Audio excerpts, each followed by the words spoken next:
we online? Yo, what's up? What's up? What's up?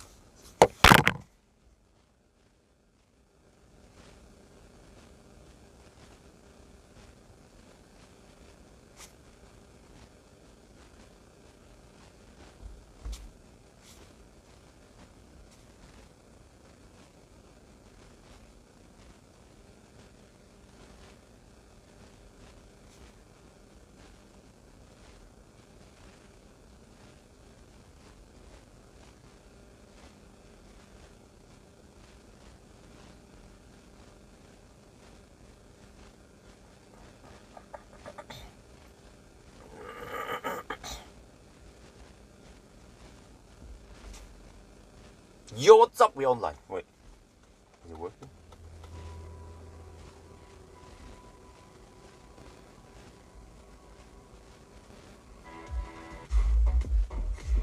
Yeah.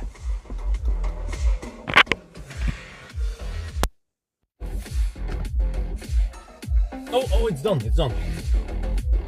It's about to dick around, but it finished charging. Wait. Yeah, it's not pulling power. Okay, it's not charging it. Oh, shit, I have to hurry then. Okay. Let's go.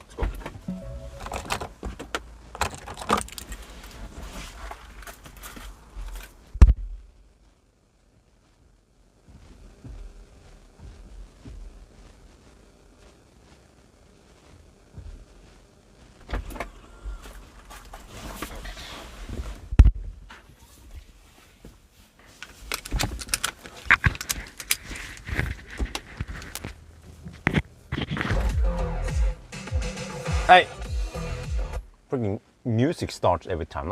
That's stupid. Okay, let me see. I have to reset this trip. I just reset this one. Trip comp 1.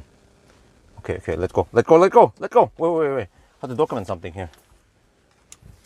8955. Let me quickly see this one. Okay.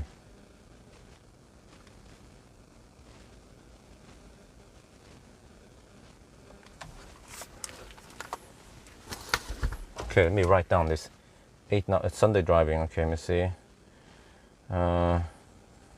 Mach-e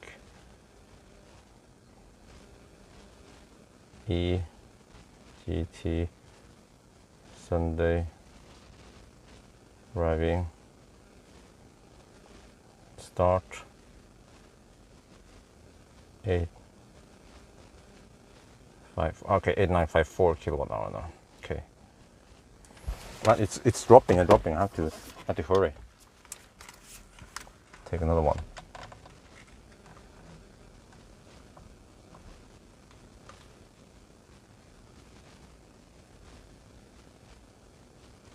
Okay, 8954. It keep dropping. I have to get the heck out of here.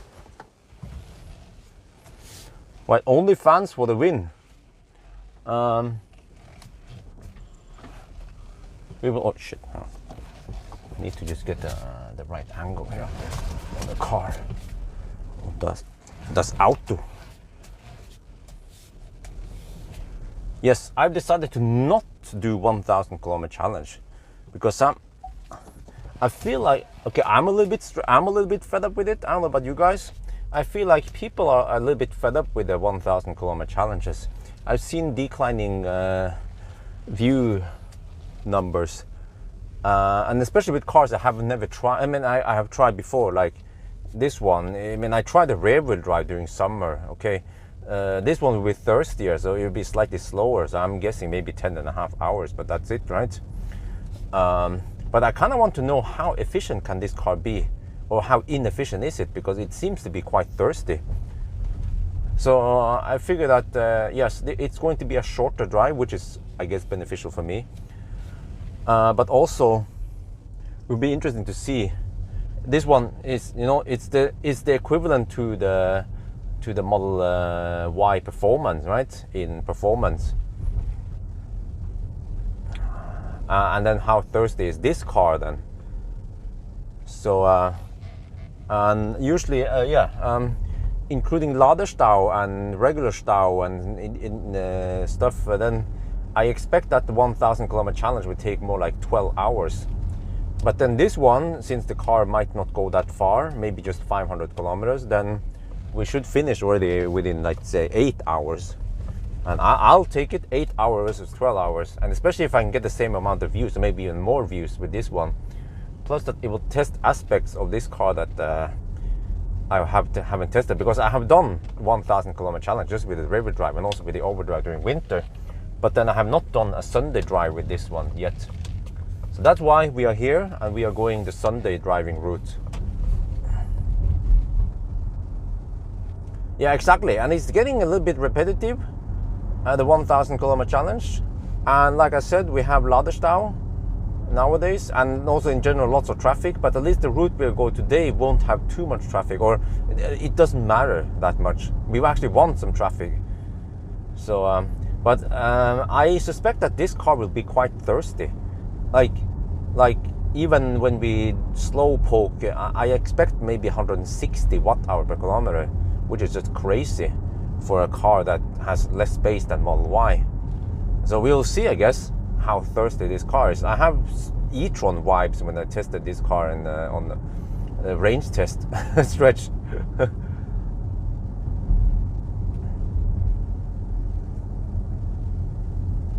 So yeah. Okay, so we will take the Jervik. Okay, let me tell you guys the route. We would go to Jervik. Maybe the moderators could post a link or some shit, because I haven't done it.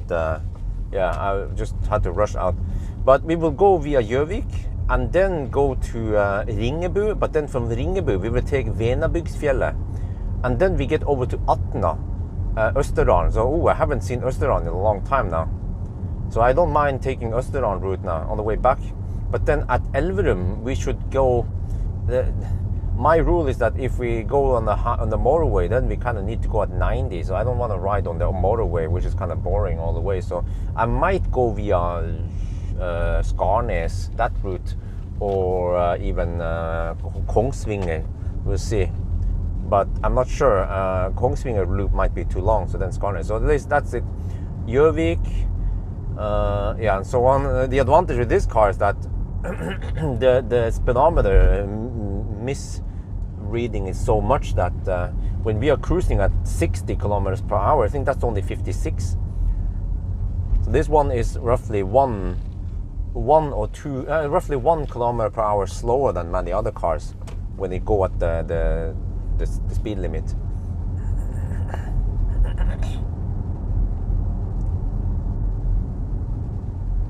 Lockdown? No. But as soon as vacation is over, then it's back to normal. I wonder actually already next week. Next week I have BYD Tang. Now BYD Tang needs to be tested to the fullest, because I have never tested Tang before. So I have to go through freaking everything, maybe except for Sunday driving. I might skip that one since I'm doing 1,000 kilometer challenge. I have to do the full range test also. We'll see, because eventually there might be too many Sunday drivings here. And there's one Sunday driving I want to really enjoy, and that is the classic Ioniq Sunday drive. Paul Skodjevåg, my good friend, he has his classic Ioniq at his disposal, or at my disposal. That's how it is. Yeah. So yeah, we need to test classic Ioniq. But right now we're gonna slowpoke, and you guys can actually see my speed on glimpse.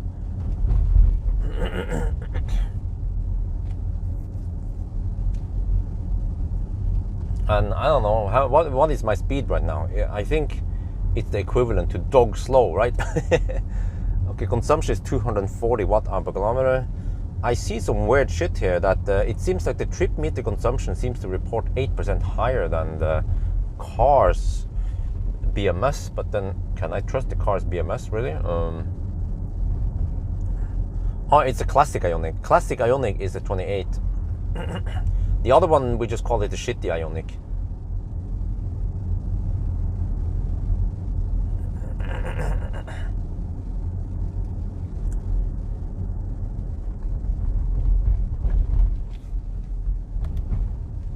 Oh, it's getting hot here already. What? Well, but it seems like this car doesn't have an only fan mode.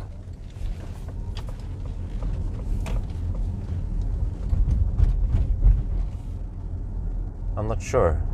Well, it reported 88.55. No, wait. Yeah. It reported 88.55 kilowatt hour. Okay, so now we're gonna hug the left lane like a true Norwegian. Let me see. Let me set speed there. 69, 70.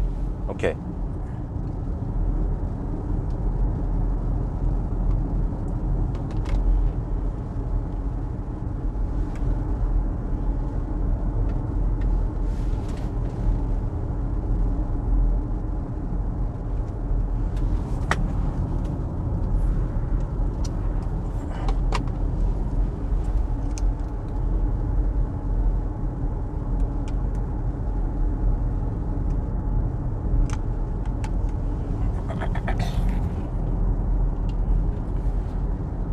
Alright, we're on the move, so let me walk through the rules. As always, we drive slow at the speed limit on the speedo. And with this car, let me just check here. I'm gonna check with the Jeep. When we go at 60 kilometers per hour, it's actually 56 kilometers per hour. That means we go dog slow. We go under the speed limit, but that's how Norwegians drive. We hug the left lane if we can, no overtaking. Be annoying, be a left lane hugger, be a Sunday driving, drive with a hat. And turn off HVAC when we can. Use only fans without AC compressor. That's where the only fan name comes from. And what else? Yeah, we can also break all those rules. And then also when we have motorway with 90 or 100, 110 zone, we go maximum 90 kilometers per hour on the speedo, which is then 86 kilometers per hour true speed or ground speed, like they call it over here.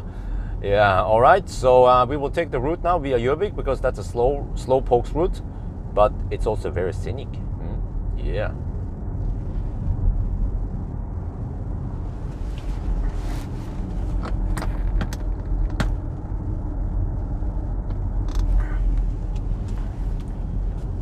โอเคเราเริ่มขับแล้วนะแล้วก็ผมก็จะมี rule นะครับหรือว่ากฎในเทสนี้นะคือเราจะต้องขับช้าเราจะต้องขับตามลิมิตเป๊ะเลยนะครับแปลว่าตรงนี้นะครับตอนเราขับ60กิโลเมตรต่อชั่วโมงมันเป็น56กิโลเมตรต่อชั่วโมง GPS speed นะครับแล้วก็เราจะไม่แซงใครนะเราจะขับช้าเราจะขับหน้ารำคาญแช่เลนซ้ายหรือว่าแช่เลนกลางนะครับแล้วก็อะไรกันถ้ามันเป็นซูเปอร์ไฮเวย์ถ้ามันเป็นลิมิต100หรือว่า110นะครับเราจะขับ90ที่ speedometer ก็แปลว่า86กิโลเมตรต่อชั่วโมงนะครับแล้วก็อีกrule ก็คือเราไม่ต้องทำตามนั้นก็ได้ คนนอร์เวย์มันก็ขับอย่างนั้นนะครับมันจะขับไปเรื่อยมันขับอะไรก็ไม่รู้แล้วก็ขับจ้าแฮะแล้วก็ไม่แซงนะเราก็จะทำเหมือนกันนะครับเพราะว่าอันนี้มันเป็น real world test นะแม่นะตอนนี้เราจะขับไปทางเยอร์วิกเพราะรูทนี่มันงามดีแล้วก็มันช้าหน่อยนะก็ตอนนี้ก็ enjoy อากาศดี20 องศาข้างนอก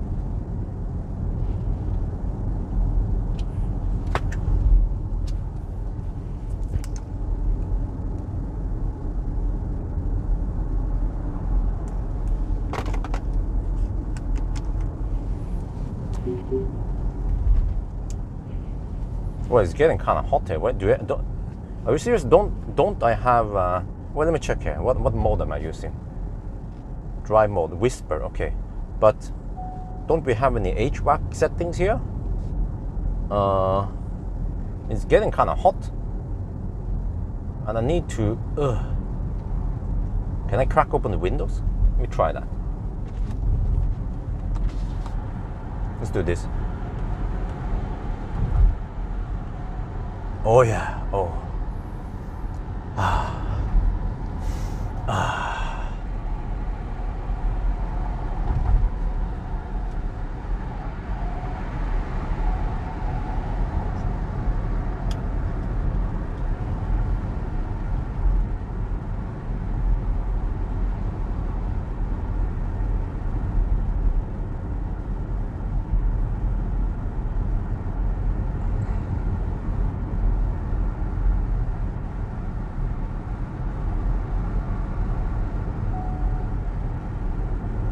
Well, you see how slow Norwegian drive? I'm catching up with the traffic ahead.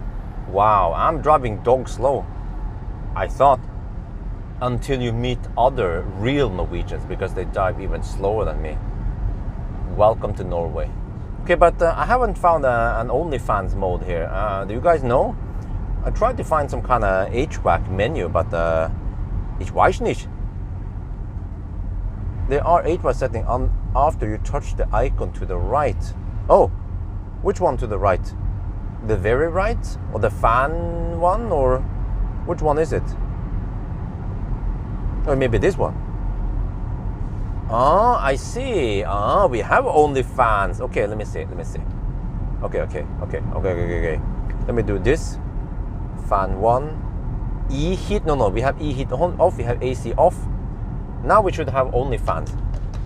Close here. Yeah, I feel there's something going on here. Yeah, I think that's it. I found OnlyFans. It was kind of hidden there, the menu. But do we need dual? Yeah, we can have dual. Well, or oh, okay, it's just linked. Okay. All right. Let me see. Now we go straight. Consumption now is 260 watt-hour per kilometer. Yeah, why not? Oh shit, we got behind that mother trucker now. But that's fine. We just want to go as slow as possible. Slow is the way to go. Let's see, 70. Let's put it on 70. Well, it's just to the right, to the big knob, the big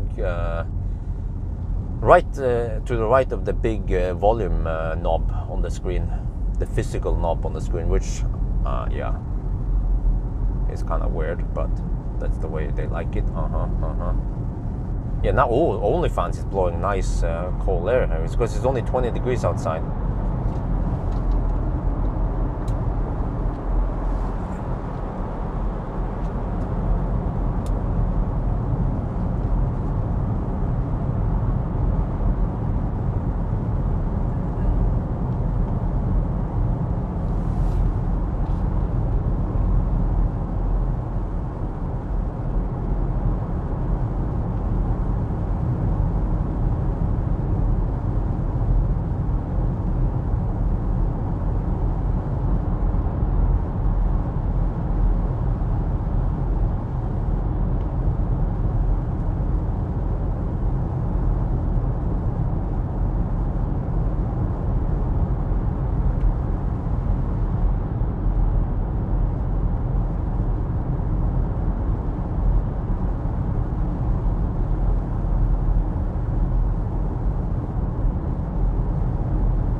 Recall.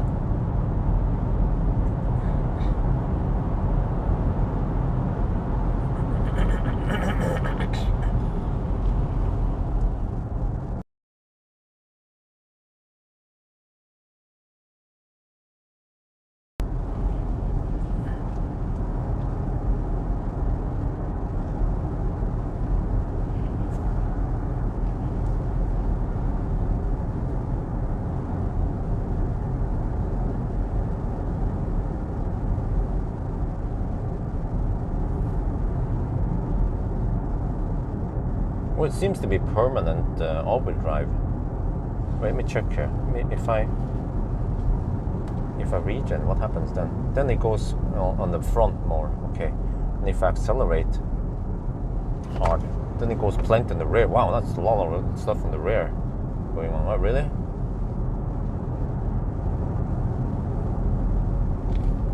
Huh, interesting. I should have checked out this. Oh man, I should have had this during my acceleration test. That's a bummer. Power loss. What kind of power loss?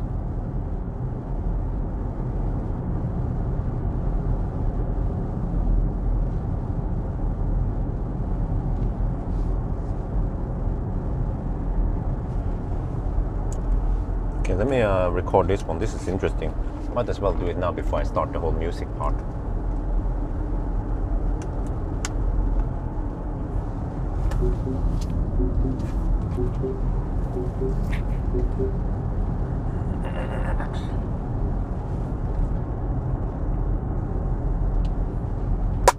Showing the torque stuff before Nittedal. Oh, this is interesting. With the tip of one of my followers, Alan Brown. Yes, kudos to him. I've pulled out some torque numbers here. Not every car has the torque numbers, but this one is for the front motor. It says primary motor torque something command. This is the rear motor. The front and rear motor torques. And you see that at least when we are cruising at normal speeds, then both motors are working more or less equally, you see? We're just cruising now. Oh, why are we driving? Okay, he wants to go there. Okay. But now, let's see now. You see, the bus is pulling over. So when we accelerate, wow, there's a lot of torque to the back. Wait, let me just try again here. So let me just accelerate. Okay, no, that's more equal. Okay, that's more equal.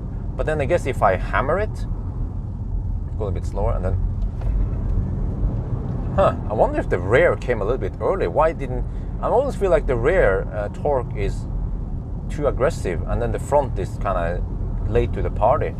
Maybe that's why it spins. Okay, but anyway. And then also if you regen, you notice that we then get most torque in the front. Well, actually, it was supposed to be like that. I guess it depends. See. There, yeah. So it seems to regen on both motors also. But this could be the reason why this drivetrain is thirsty. Because what I've seen is that, for example, Tesla and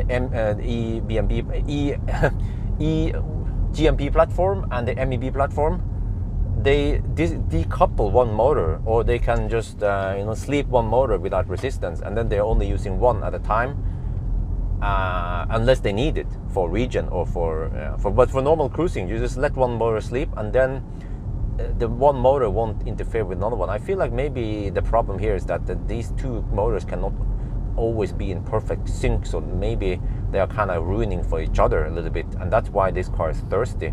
Just like what I also feel is same is for what was it again? Polestar, Volvo. I also suspect that they are also permanent overdrive and also I-Pace. So let me show you again here. Okay, we entered. Yeah, you see, the front has slightly more regen, and then when we exit here, then the rear seems to be a little bit more. Okay. So, yeah, so we'll see then. We'll see how it goes on this drive. But don't expect a long drive today. Oh, Bjørn, you're such a hater. แล้วก็นี้นะครับผมเพิ่งจะสังเกตนะมันมี follower คนหนึ่งเขาบอกว่าเนี่ยน่าจะเปิดอันนี้นะครับเป็น primary motor torque command และอันนี้เป็น secondary motor torque primary motor ก็พูดสั้นๆคืออันนี้เป็นมอเตอร์ข้างหน้าอันนี้มอเตอร์ข้างหลังนะครับแล้วก็เนี่ยถ้าเราครูซธรรมดานะข้างหน้ากับข้างหลังมันก็จะพอๆกันนะครับแต่ว่าถ้าเราเร่งนะเดี๋ยวจะลองถ้าเรา regen นะครับโอเคลอง regen หน่อย regen เหมือนกับว่าข้างหน้ามันจะพยายามใช้มอเตอร์ข้างหน้ามากกว่าหรือว่าพอๆกันแล้วก็ถ้าเราเร่งข้างหลังก็เยอะมันรู้สึกว่าข้างหลังมันอาจจะเยอะกว่าข้างหน้านะเดี๋ยวลองอีกทีนึงโอเคเบาแล้วก็แล้วนะแต่ว่าที่มันสำคัญนะครับคือตอนเราครูซธรรมดาอย่างนี้นะมันจะใช้มอเตอร์ข้างหน้ากับข้างหลังพร้อมกันนะครับอันนี้มันเป็นปัญหาเพราะว่าถ้าเป็น Tesla หรือว่า eGMP platform หรือว่า MEB platform มันจะมีวิธีตัดมอเตอร์อันหนึ่งไปเพื่อที่จะประหยัดไฟฟ้าเพราะว่า ผมสงสัยตั้งนานแล้วนะว่าถ้ามันใช้มอเตอร์2อันอย่างนี้พร้อมกันมันอาจจะทำให้มันมีปัญหามันจะมันก็มันขัดกันมันยังไงไม่รู้นะมันอาจจะมอเตอร์2อันมันอยู่ใน perfect sync ไม่ได้เพราะว่ามันไม่เท่ากันมันอาจจะแค่ยางในลมนิดหน่อยข้างหน้ากับข้างหลังไม่เท่ากันมันก็อาจจะเป็นว่าข้างหน้ากับข้างหลังหมุนไม่เท่ากันเพราะฉะนั้นเหมือนกับว่าข้างหน้ากับข้างหลังมันสู้กันแล้วมันทำให้มันใช้ไฟฟ้าเยอะผมก็สงสัยว่ามันเป็นอย่างนี้กับ I-Pace กับPolestar 2 Volvo เพราะว่าถ้ามันเป็น front wheel drive ของ Volvo Polestar มันใช้ไฟฟ้าน้อยกว่านั่นนะแล้วก็เหมือนกันนะคันนี้Mach-e ถ้าเป็น rear wheel drive มันก็จะใช้ไฟฟ้าน้อยแต่ว่า all wheel drive มันใช้ไฟฟ้าเยอะแต่ว่า Tesla มันก็จะตัดไปนั่นนะจะตัดมอเตอร์ไปอันหนึ่งแล้วก็ใช้แต่ข้างหลังหรือว่าข้างหน้าแล้วมันก็ประหยัดไฟฟ้าเหมือนกันกับ Ioniq 5 ที่คุณเห็นเมื่อกี้นี้ผ่านไปนั่นนะก็นี่แหละผมก็อยากจะรู้นะว่าคันนี้มันจะใช้ไฟเยอะแค่ไหนแต่ว่าสงสัยว่ามันน่าจะเยอะนะตอนนี้ขนาดไปถึงที่นี่นะเนี่ยก็เป็น180 วัตต์เอาต่อกิโลเมตรเลย โอเคก็ที่มันดีอย่างหนึ่งคือวันนี้เราคงไม่ต้องขับไกลมากนะ จะได้ปิกบ้านเร็วหน่อยนั่นแหละ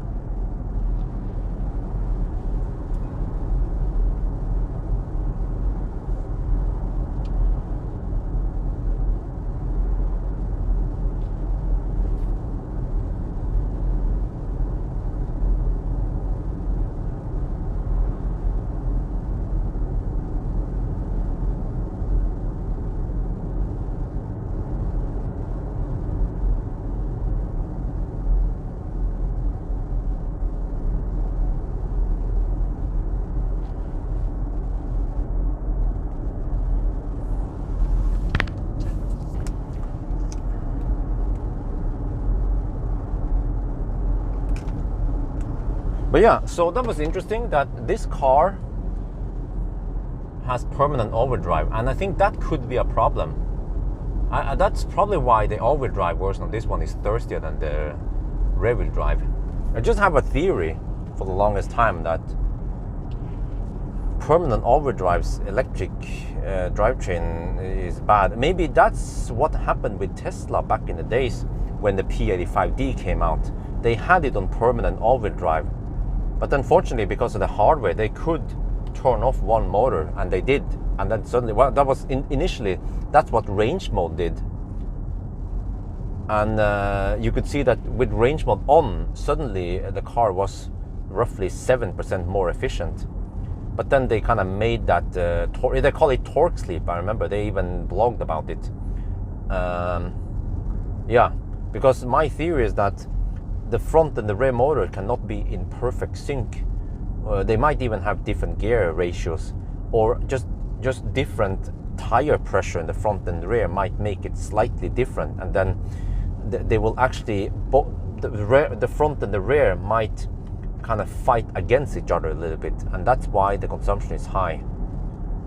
So yes, I'm using whisper mode. Because I noticed that the rear-wheel drive Mach-e was not that thirsty. Okay, it wasn't very aerodynamic, but remember, guys, that the drag coefficient on this car is 0.3. Like, how is it possible to make a car with 0.3 drag coefficient? It's even worse than Fat e-tron, which has 0.28, and then ID4 has 0.29. But this one, 0.3, and why not? Yes. It wants to be a Geländewagen. Oh shit. But also I kind of feel like there's some kind of drivetrain dragging or drivetrain resistance. When I did the coasting test, it shows that this car could not roll very far. So everything points towards the same direction, that this is just inefficiently set up, I guess. So I'm not trying to find faults with this Ford, but I just keep bumping into things, and then when I bump into something weird, like, why is it so thirsty, then I try to figure out, and then I figure out, it's permanent all-wheel drive. So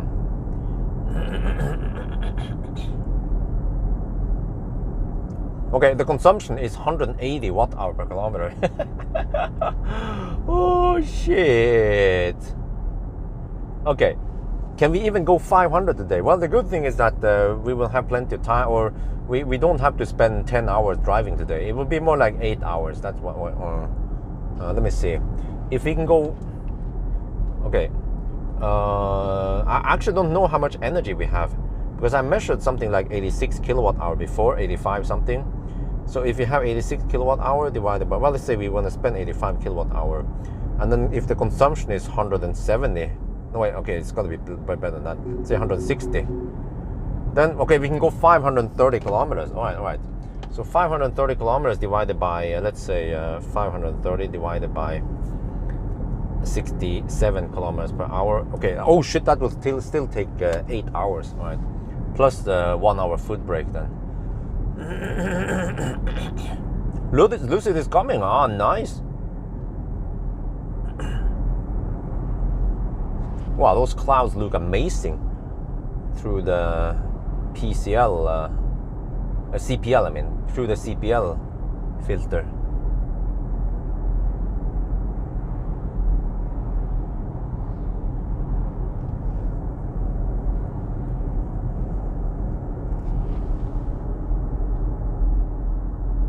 Okay, maybe 150 is the consumption we'll get. Yeah, we'll see.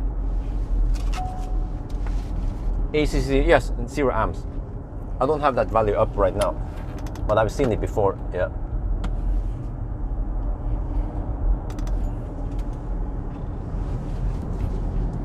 I have a bunch of other values up now, outside temperatures and stuff. The battery is resting at 19 degrees Celsius. It doesn't want to be too hot.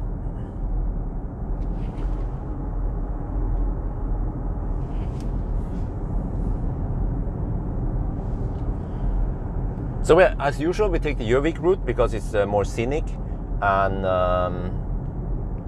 slower than having to take the motorway route, because then I'm kind of forced to go 90 a little bit. But here we can just slowpoke at 70. If we drive which is a 66 kilometers per hour. So if we drive 66 kilometers per hour on the motorway, we'll be shot down by all the mother truckers.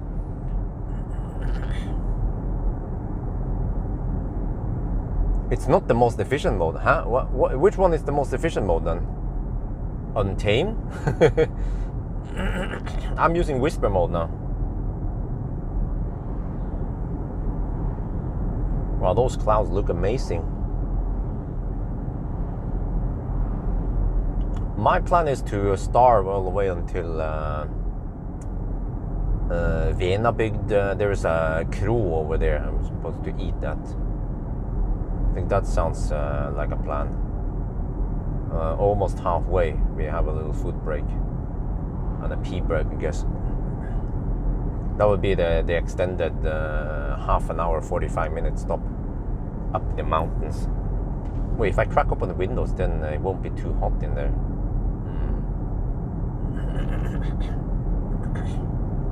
And actually, I think it's beneficial to drive this direction in the morning, because then you get the sun in the back.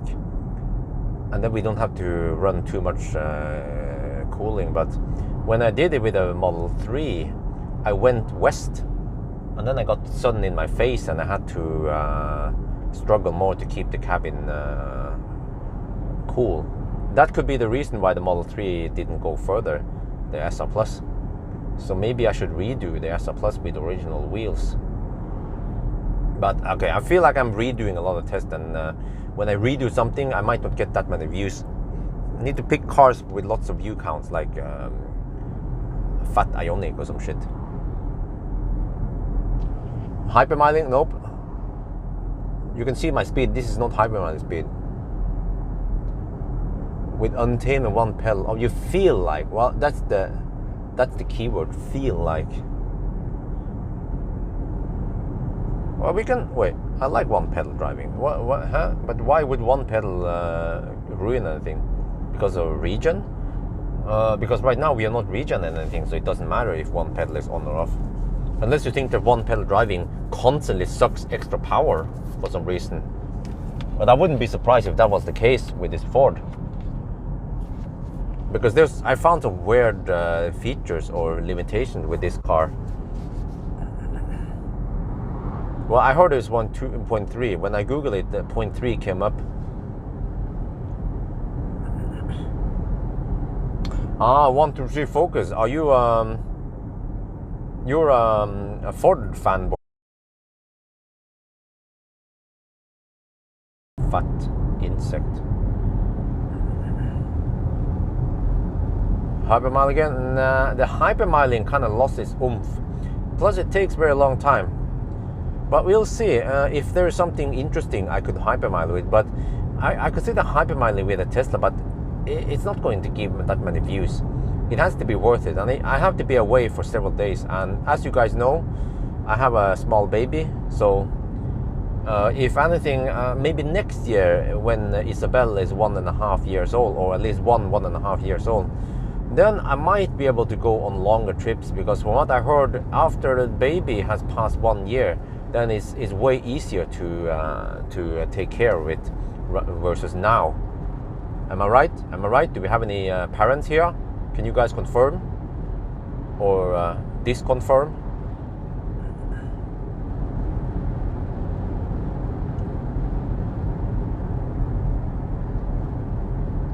Wait, is the white balance off? Let me maybe I should try to fix the white balance already now.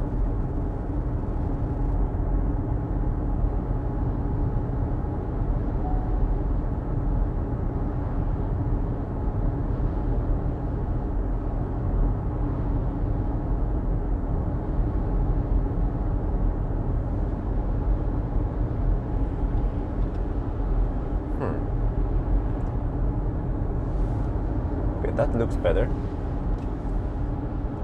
All right.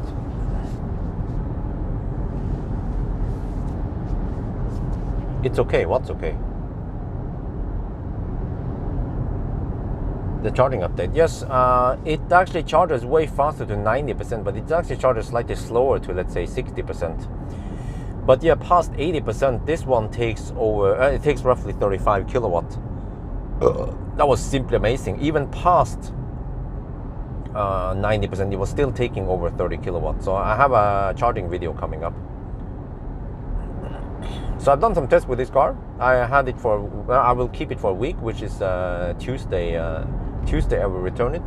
So I want to ask you guys, how many of you guys care about the baby stroller test? Because I've seen it received low view count. So I actually decided to skip baby stroller test for this car. Feel like I'm wasting my time, and I'm wasting precious post time. Usually every day I will post one video, and I feel like I'm cluttering the channel with baby stuff that most people don't care about anyway. Charging test. You can see hidden charger parameters in car scanner. What hidden charger parameters? I show the kilowatt, and yeah, I show the energy it estimates at least. So, and the temperature, and I saw that this battery pack wants to stay at around 35 degrees only. It wants to stay kind of cool, and it doesn't heat up that much because it takes kind of low C rating throughout the scale here. So yeah,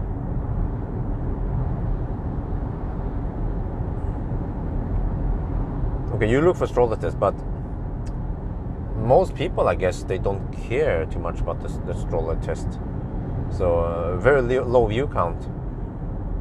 So, like, in a way, like, every day I have a chance to gather views or get views. And if I post something like a stroller test and I get low views, I feel like I'm using up that chance, and people are like, oh, whatever, keep scrolling. Charger map output, okay. Oh, interesting. Well, it's too late now. I already recorded it. Yeah, exactly. Well, but the baby seat though. But I guess also with baby seat, people, they already made up their mind about baby seats, or I mean, most cars, they can take baby seats. Maybe that's the thing. It's almost like testing something very basic, like the doors will open. How many angles will the door open? You know, it's like kind of pointless, because most doors, they will have sufficient function. So maybe I'll just ditch the whole baby stroller test, or just take selected cars that, yeah, we'll see. Pram pushchair, huh? What about it?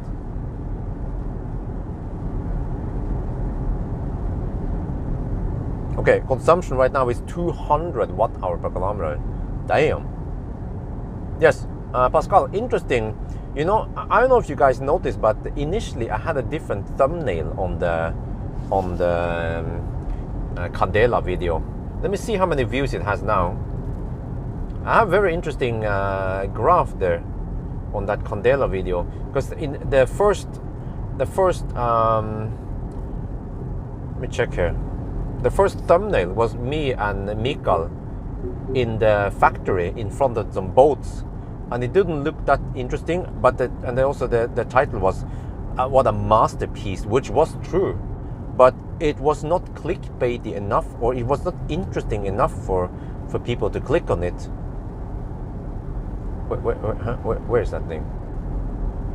Where's that video?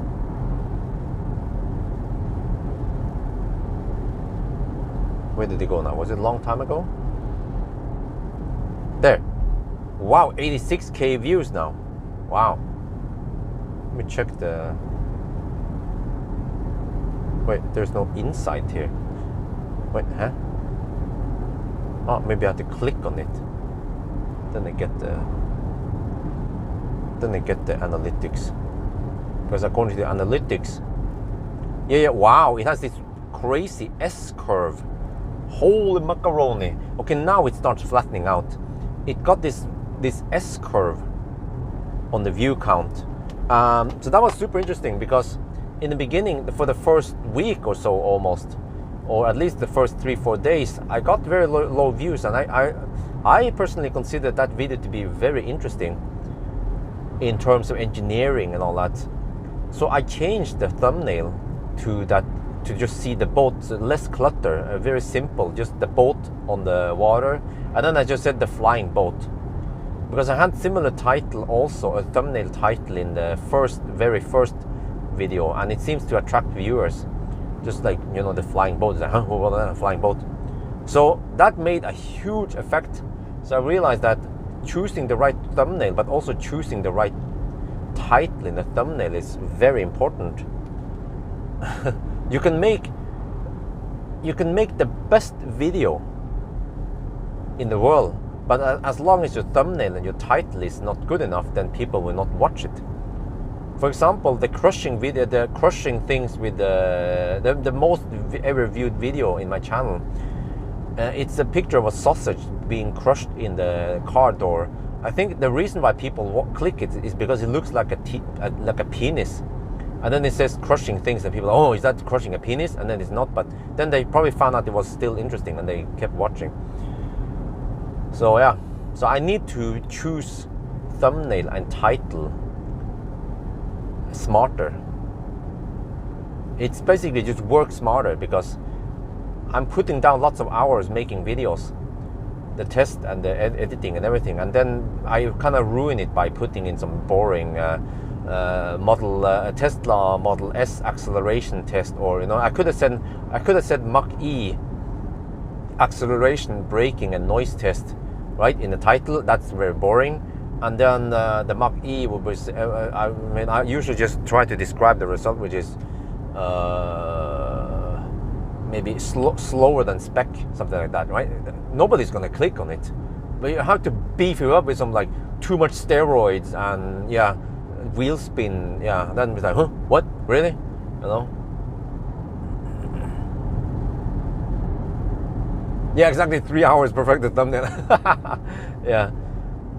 But yeah, so I kind of gotten a little bit better of it, but this was a very good reminder that a thumbnail can make a huge difference, and that by just changing thumbnail within a few days, you can see the effect. So actually what I should do, I guess what many YouTubers do, is that they try different thumbnails, and then they maybe after a few days they try different thumbnail until they see that the view count goes up. Explosions, fire. Yeah. Okay, consumption is 200 watt-hour per kilometer. What the heck, man? 200 watt-hour per kilometer.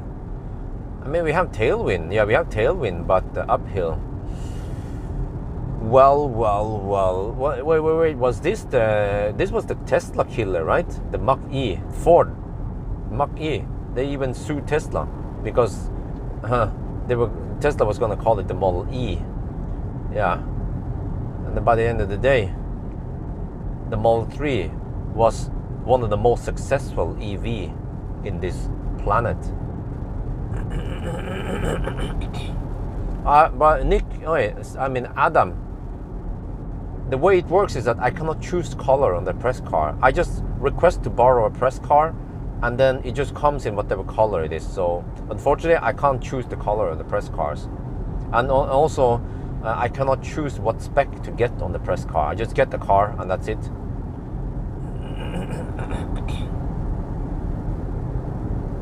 The only Tesla killer is not the Tesla, yeah. With alien technology.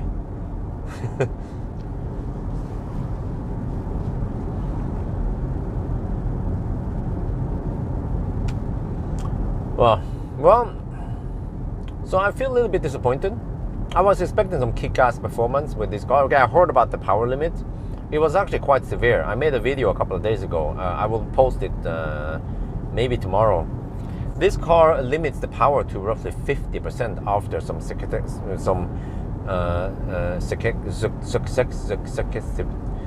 what do you call it?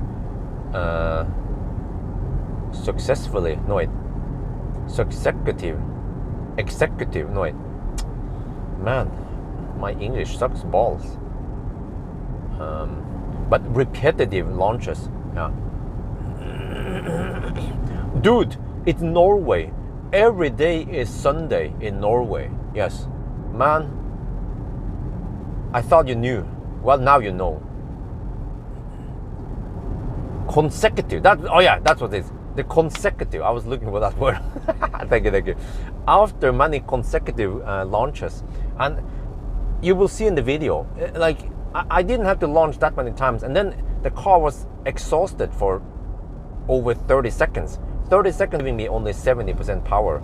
I was shocked to see how much it was, or actually more like 2/3 power left, because we're supposed to get 1060 amp, and then I was getting around 700 amps, even 1 minute after, even giving it some cool down. So yes, I guess you guys should hamster the popcorn now and wait for tomorrow, because that was a 15-20 minute of pure entertainment right there.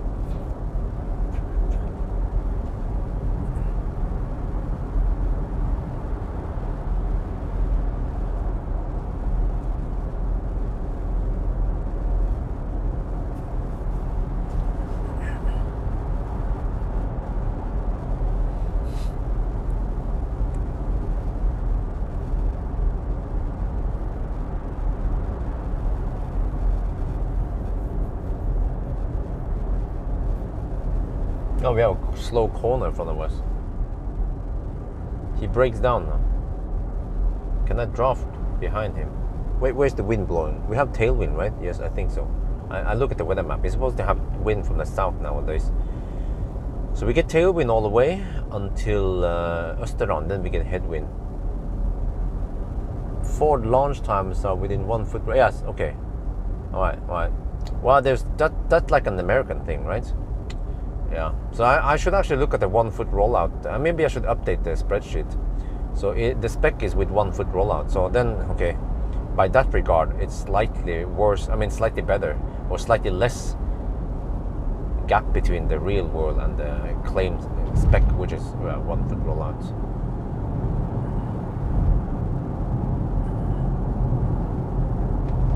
Well, come on, I want to draft behind that Kona. Fossil-free drafting is the best, especially behind something fat. Kona is not that fat. I need a fat e-tron or a fat Volvo. Okay, consumption is 190 watt-hour per kilometer, slightly better. I guess once we are at Jervik, the consumption should start stabilizing. But this is freaking high, 190. Yeah, but you see, Why not, right? Because people they look at the Model Y consumption and the Skoda Enyaq consumption. They think, well, it's supposed to be that low when you drive slow, right? No, actually not. When you have something inefficient like this car or a fat e-tron, then you will see the big difference. I suspect that fat e-tron will also have something like 200 watt-hour per kilometer right now. So I think I need to request borrowing a fat e-tron. What do you guys think? Are you guys up for it? Only fans with fat e-tron. I'm up for it. That one will be really short. Like fat e-tron won't be able to go 500 kilometers for sure. Maybe just 450 kilometers. Then I'm done. DON.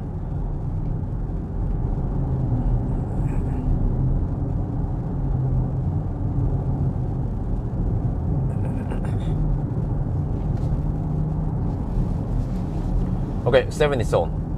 Slow down, slow down. Gå langsomt. Okay.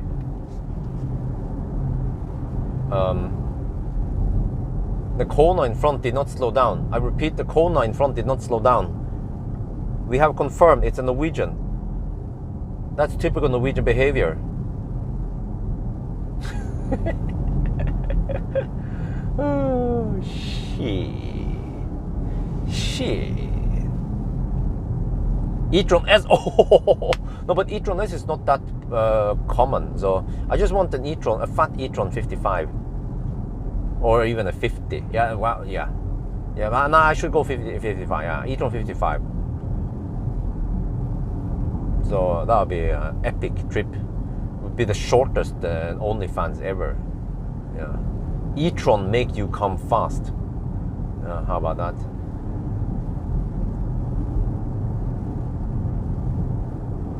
Or e-tron always comes early. Yeah.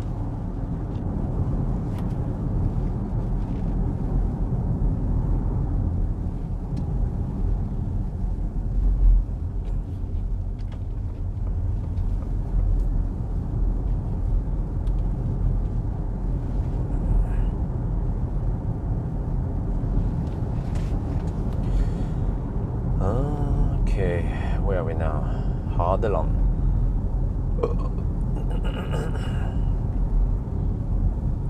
Yeah, this literally means bye-bye land. Yeah, Hadeland. That's it, bye-bye land. So many weird, goofy names in Norway.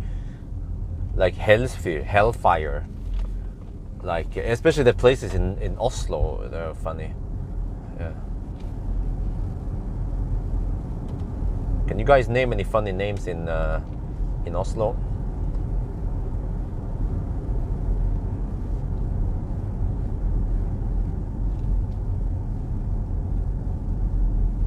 I think they're called bydel, which is like city part. Oh, that's a bad translation, man. Oh shit. I feel ashamed to be a Norwegian. Short but sweet. Okay. You get an easy short date. Oh, yeah.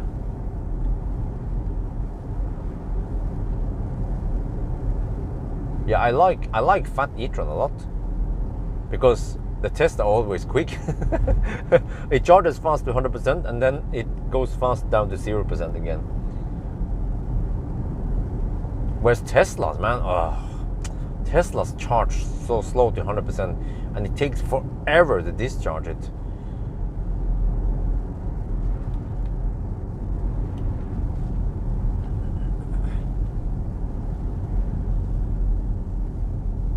Yeah, that's the facelift Kona.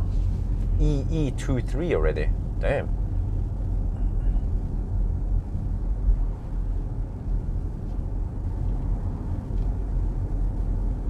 Oh, EV6.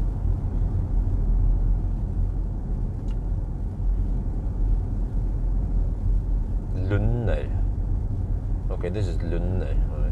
Right. But you see, the shark theme has a different sound now.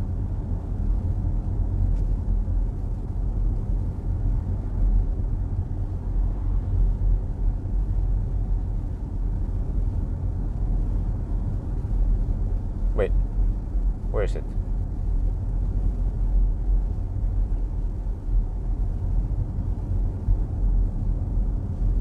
Oh, it's not me. There. Dun, dun, dun, dun. It's not that dun dun dun dun dun dun dun dun dun dun dun dun dun. Shark is coming for you. But I heard I heard the old sound on the motorway. Maybe there's a different sound for B roads versus A roads. That could be it. Dun dun dun dun dun dun dun dun dun dun dun dun. But it doesn't do the do anymore. So I was like, what the heck? Why did they change it? Just because I made fun of it. Okay, we're going to try now on the autobahn. So we have a little bit of autobahn. What? So I have to go at 90 on the speedo, which is 86, I guess. You guys can check my speed soon on Glimpse once we hit the autobahn. More races, EVs in the market. No.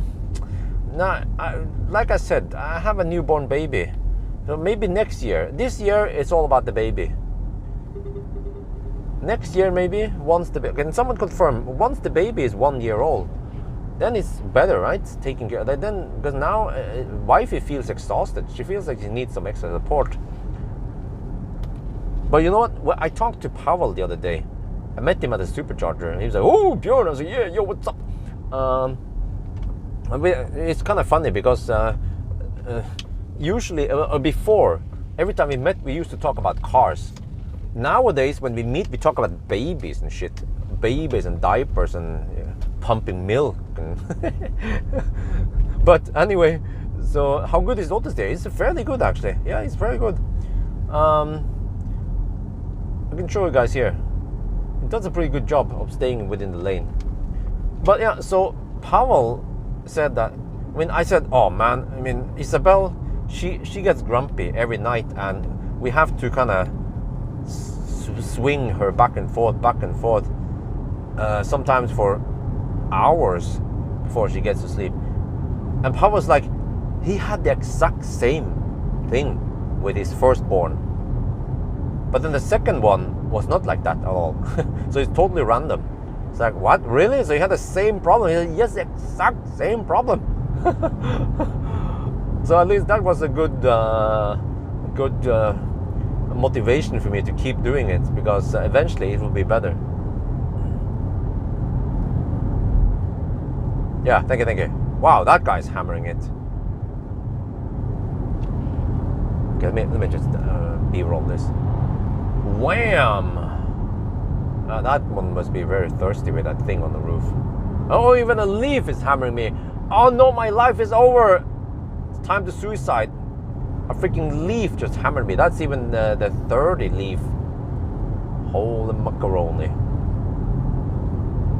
Nice landscape here though. Hadeland. Yeah, there's a supercharger here. At Hadeland. A V3 supercharger.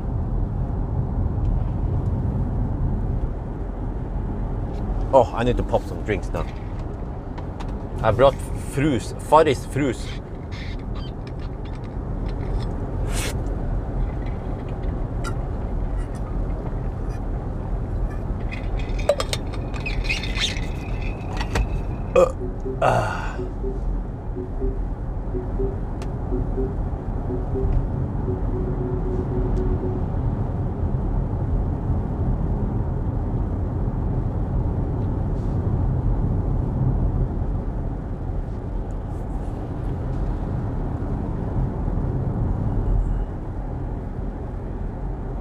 Okay, what speed am I doing now, guys? What is my current speed? I'm already down to 90%.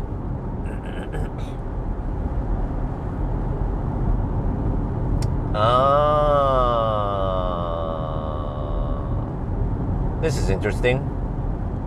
I'm at 90%, but I still have... Wait, I look at the wrong number.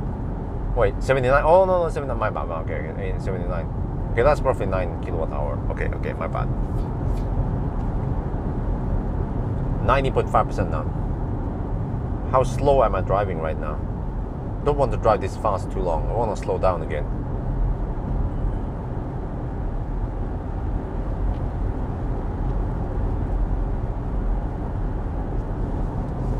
Wow, this road has speed things up quite a lot.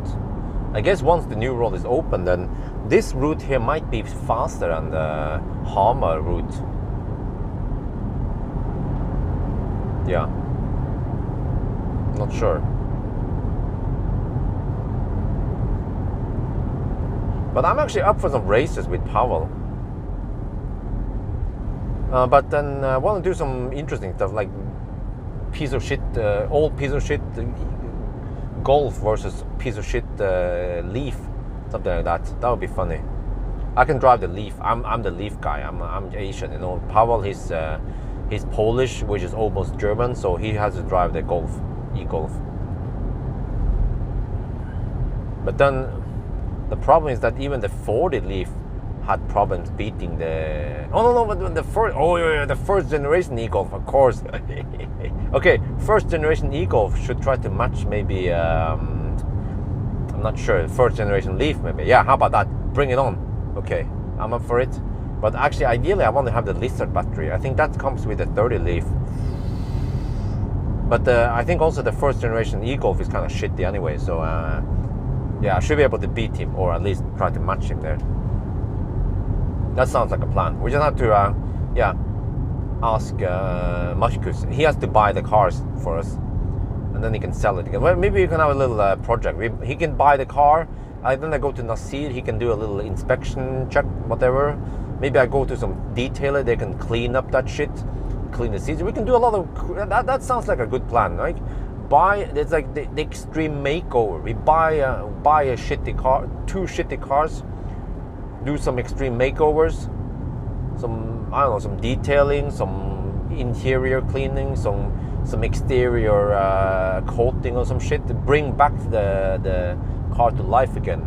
And then we race those cars, and then Mach-e sells them and takes a little loss maybe, or we'll see. We get lots of stuff sponsored anyway. Those guys would love to get some stuff sponsored. I mean, to get some stuff promoted.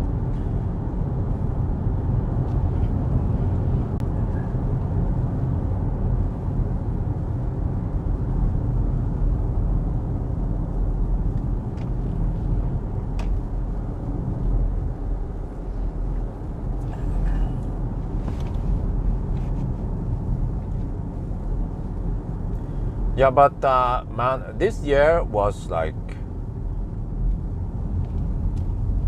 I feel like when having a newborn baby, it's almost like you have a quarantine. You have to kind of stay home, or close to home-ish, right? So,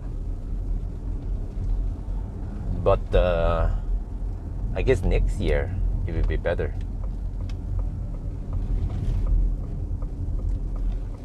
It's a 50 zone. Ooh, let me go 50 then. Ooh, I want to taste that 50. Let's see. Set.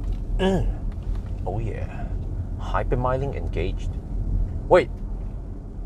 That Peugeot E28 has the same color as me. Yo, what's up? I think he's slightly more yellow. I'm slightly more orange. Fake engine sound. Yes, we have the Mustang sound. The pony sound.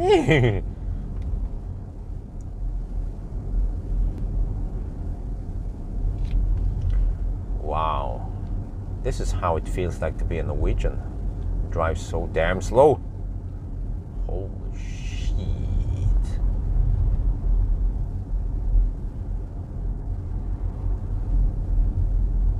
Get Leaf with dead battery. And then yeah, like yeah. Replace some cells. Oh yeah, he's up for it. He's itching for repairing some shit.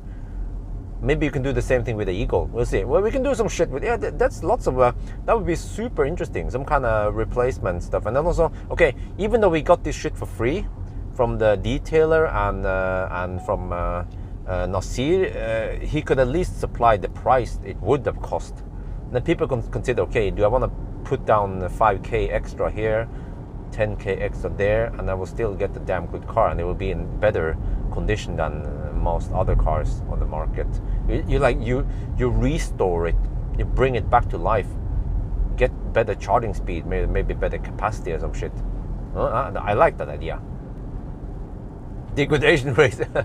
Yeah. So I like it. We should definitely try to do it, especially nowadays when I'm just I mean, I have cars coming, but if I have time, I should try to do those things now, before the ID comes. ID bus, yeah. When the ID bus comes, holy shit, I have to be busy. The ID bus is probably the most important EV this year. Well, I'm not sure. That one, or is either that one, Aria, or the Megane. You know, I felt like the EQE was a big newcomer, but it wasn't really that much viewed.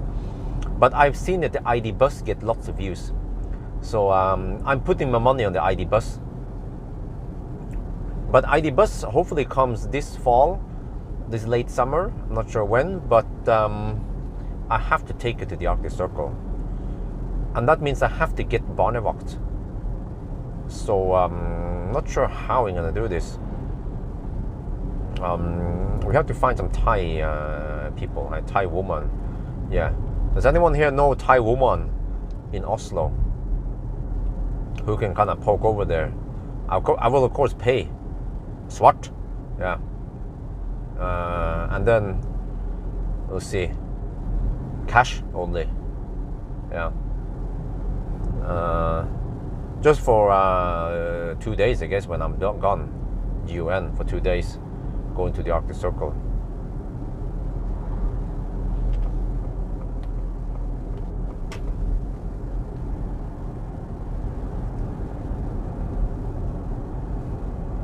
The bus, yeah. When you, it's funny when you open the front, open the hood. Looks like the mouth is open. It's like a fish feeding for algae.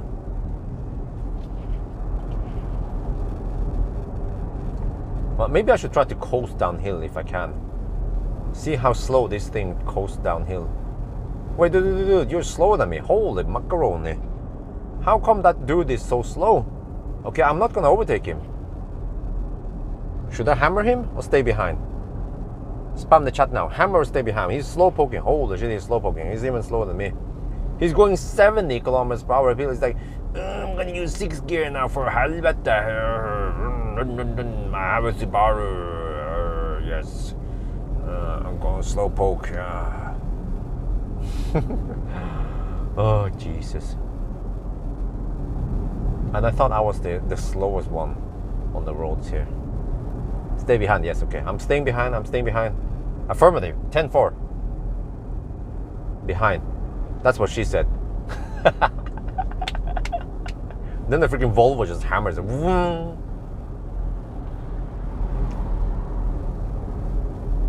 Hammer behind. Is that what you mean?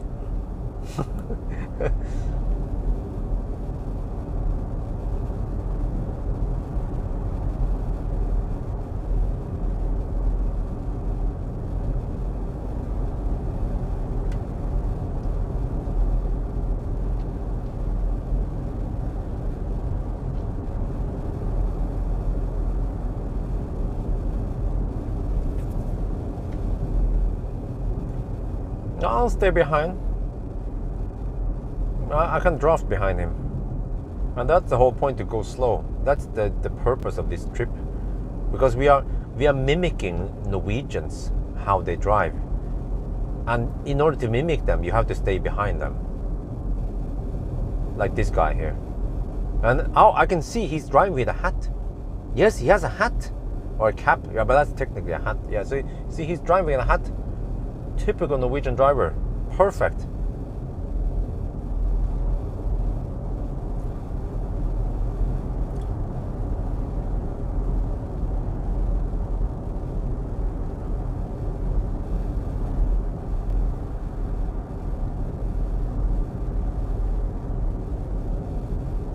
'70 zone. Okay, I will reduce my speed. Oh, this is a true hat driver. He also reduces speed when he goes under the speed limit. Oh, that's an I-Pace by the road there.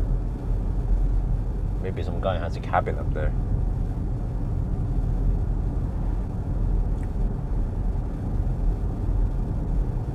Okay, eventually I need to go pee somewhere. I could pee at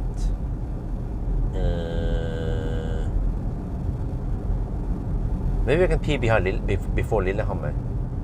Yeah, because I'm not sure if I can hold it all the way to Venabygdsfjellet. Yeah, but the Lillehammer stop is nice. Just a quick pee stop there, right by the road, on the resting area. Well, this guy is a true Sunday driver. He's so slow. He's slower than me.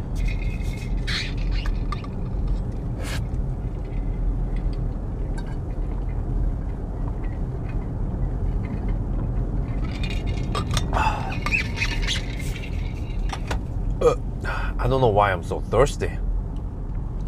When I drive this Mustang, I get so thirsty. Wait, is that another Mach-e? Yes, a grey Mach-e to the right.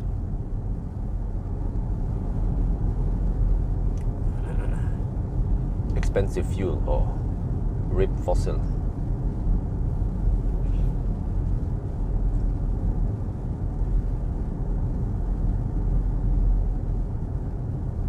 It's okay. And now it speeds up. Because it's a Nissan. 18 degrees up here. Okay, that's nice. Well, next week I'm picking up BYD Tang on Wednesday. Oh yeah. Wow, I have to do the full test suite.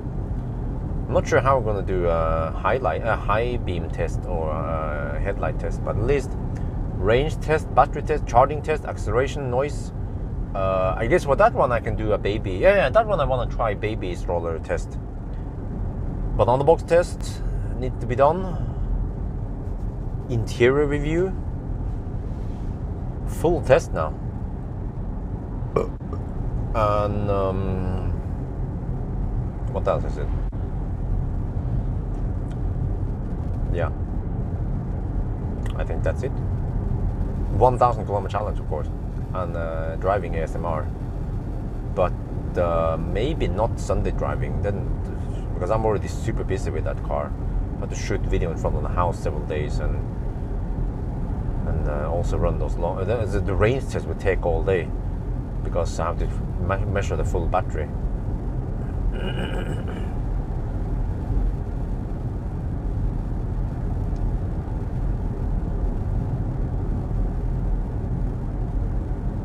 But you know, I kind of want to coast.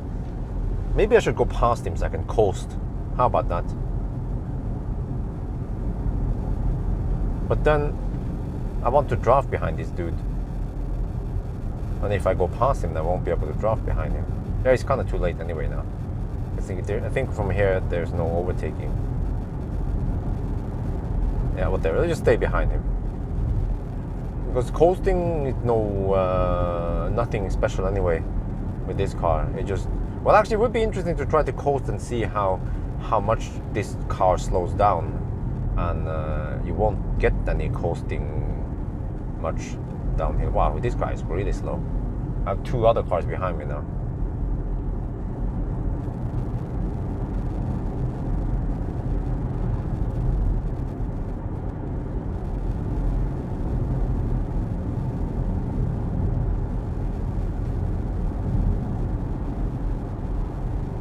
Yeah, summer traffic is still going on, and I can imagine how busy Spekkeret and Vibe, I guess, and Helsingborg. So actually nowadays I don't feel like going the 1,000 kilometer. Just too cramped. I experienced it with a Skoda Enyaq. I was like, okay, fuck that shit. Just gonna go over here instead. Slightly calmer over here. Everyone wants to gangbang Sweden right now.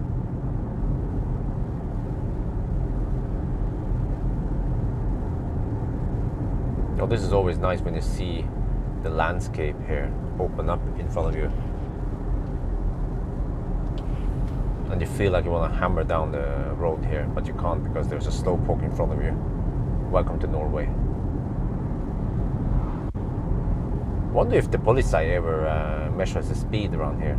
They could probably catch a lot of speeders going uphill. And that's one, actually that's one of the last well, actually, no, it's not. It used to be one of the last opportunities to overtake some slow pokes. But now, after Lygnasäter, you can overtake more. There's 2 lanes going down, which is a bit uncommon.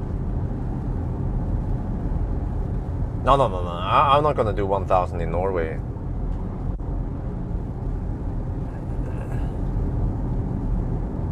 Because the problem is that people seems to be fed up with 1,000 kilometer challenge. I'm also kind of fed up with it.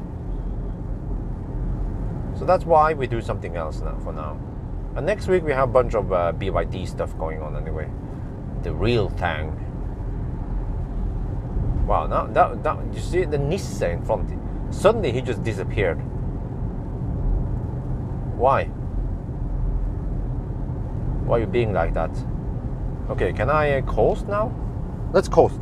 Neutral, engaged. Go. Why are we picking up speed? Why are we picking up speed? Hey, dude, come back here, you Nisse. Where are you going, huh? Why are you suddenly speeding up? Stop being so annoying. Come back here. Barely legal speeds. The police better not be by the end of the downhill here, otherwise I will lose my driver's license. Well, I picked up a little bit of speed, that's good. Yeah. Come back here, you Nisse. You're supposed to go slow. Come on. Why are you speeding up like that?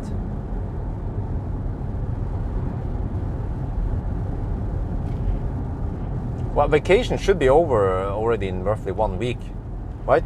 Officially, no, okay, let me see, reset, let me reset. Okay, officially, vacation is over in August, right? Oh, you want to? Oh, yeah, me too. Every time we talk about Sweden, I just want to put that meatball in my mouth. Oh.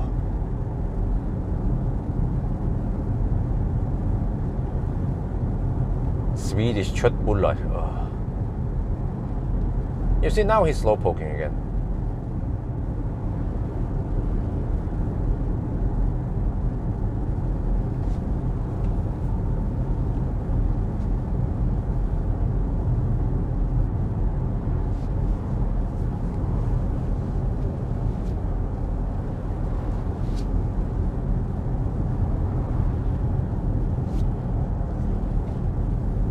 Okay, consumption is 190 watt per kilometer.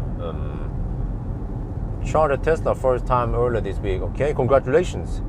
Stop automatic at 75, huh? Nope, ich weiß nicht. Maybe your money was out. I don't know.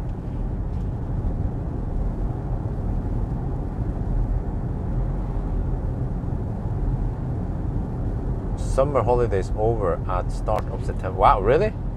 The heck, man? How long are they supposed to have vacation, those office rats? I feel like they had enough vacation now. You know, 2 weeks per year is enough. Go back to work. Okay, I'm just kidding. I'm just trolling, guys. Alright, calm down. Oh, I can see on this Eina fjord that we have tailwind. So despite tailwind, we have this consumption. Holy shit, man! I have to get ready for it because. Okay, so when we go to Atna, then we have downhill towards Elverum, but we will have headwind. So I have to expect the consumption to stay around, yeah. Whatever we get in Jervik is probably what we will get by the end of the trip. Middle of August in Sweden, okay. Oh, so even in August, it's not over yet until it's really over. 6 weeks? Huh? What? Since when did they get 6 weeks of vacation? I had 5 weeks of vacation when I was an office rat.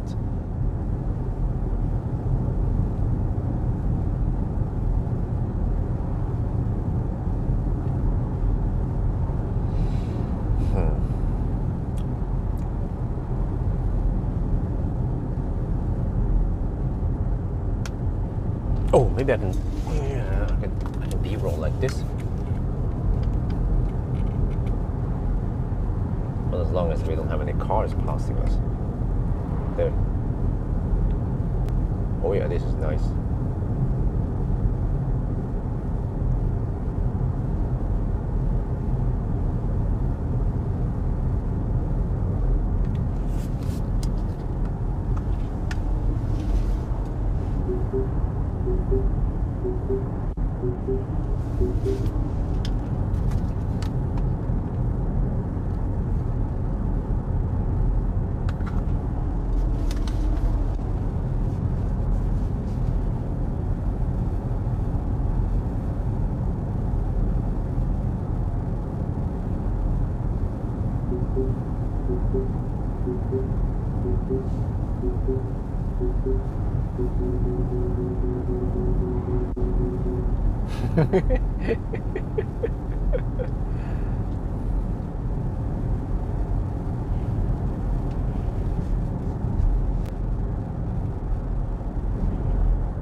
So now I get tailwind plus I draft behind this dude. That should be the best consumption, right?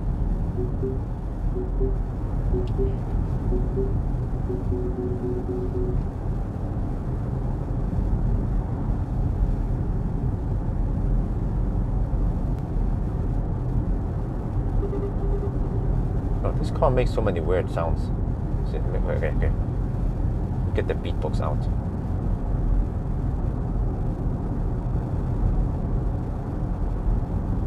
Do you guys hear that sound?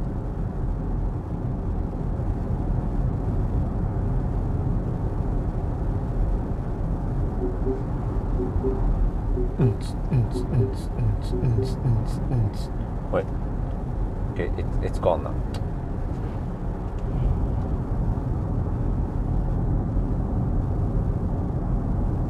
Let's try again.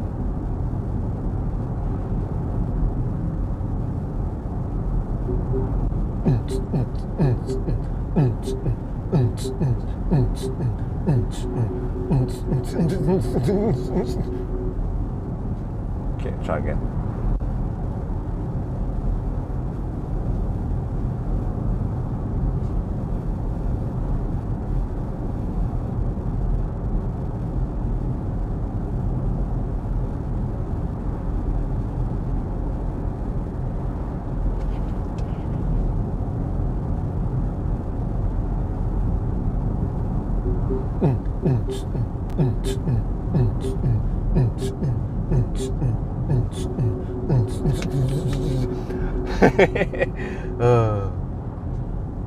I'm getting bored.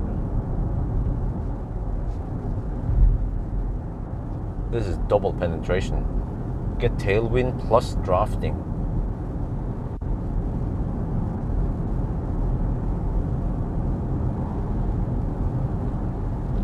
The warning is when you don't hold the steering wheel. Then the shark attack comes for you. Dung, dung, dung, dung, dung, dung, dung, dung, dung, dung, dung, dung. Well, it used to be that sound, but now it's different. But I got that sound earlier when I did a range test. So, wonder if there's a different sound. No, wait, that's weird.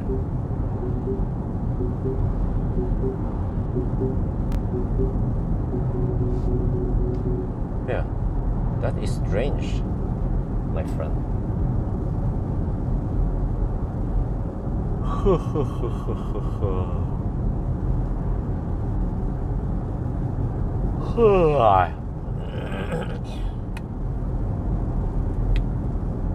And yes, as usual, I had to wake up this morning and the last night to change diaper, to do some stuff. So that's why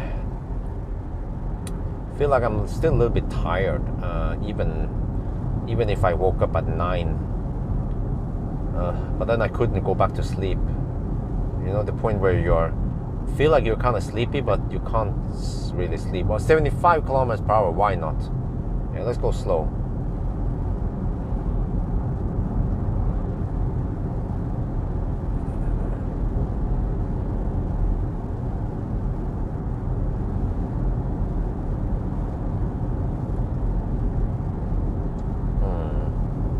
But nice weather. I like this route. I actually like the clockwise route.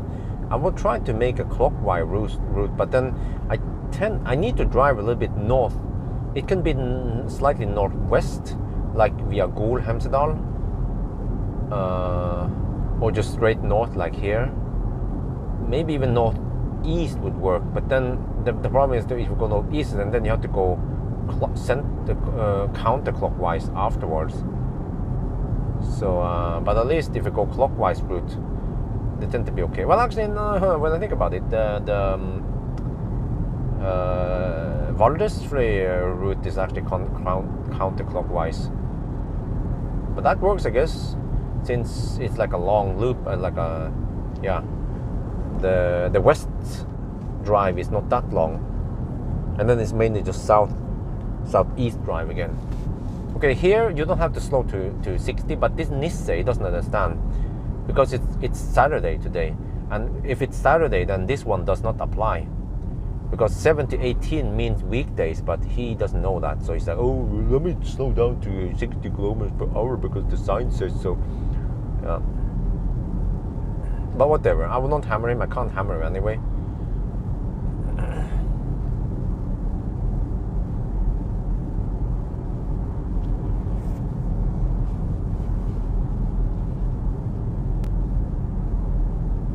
Wait, now I get sun from the side. No, let me just... Okay.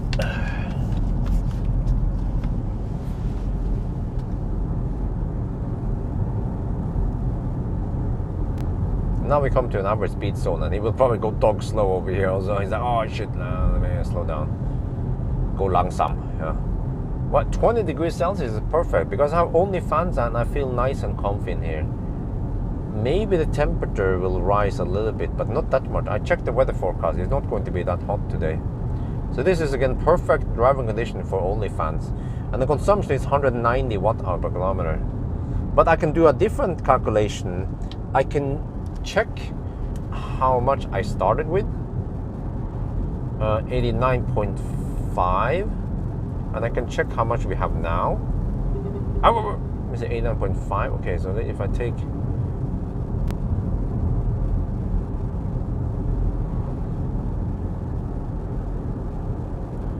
minus 79. Okay, so we spend 10.2 kilowatt hour divided by 94 kilometers. The real consumption... Wait. No, I look at the wrong number. Shit. And then what was it? 94. No, 89.5. Okay.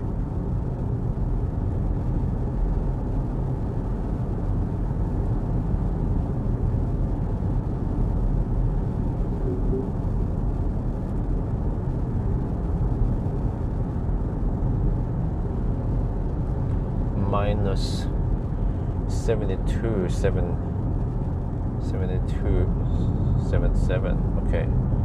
Okay, we spent 16.8 kilowatt hour divided by 95.1 kilometer. So the real consumption is actually 176 watt hour per kilometer.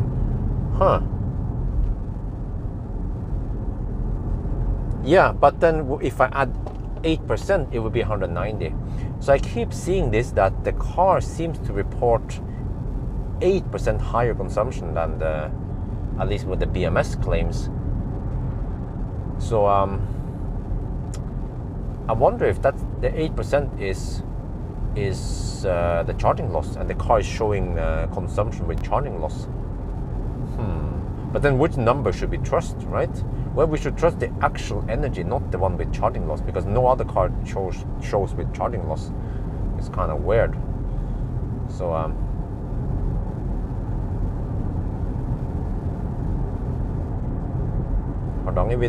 well, the car must be able to handle that distance also, no?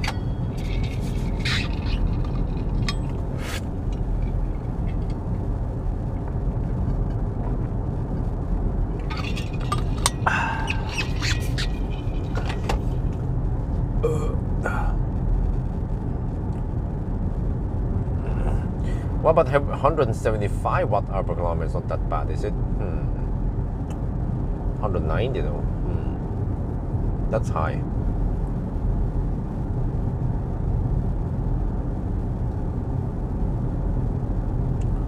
Two kilowatt hour left when the car dies. Okay, but I'm not counting it, of course.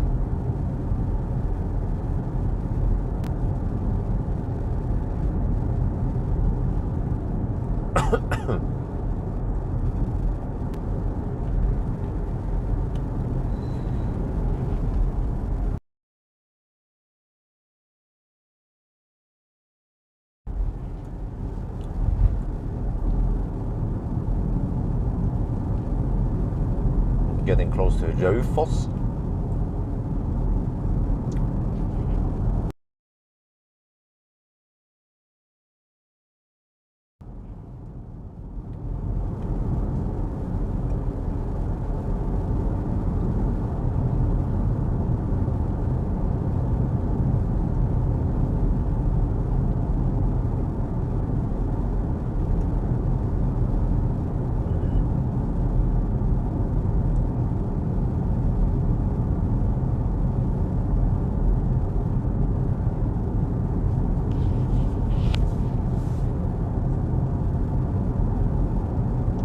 So yeah. Well, last time we had some stau. It took very long last time. No, wait, was it last time? Before that.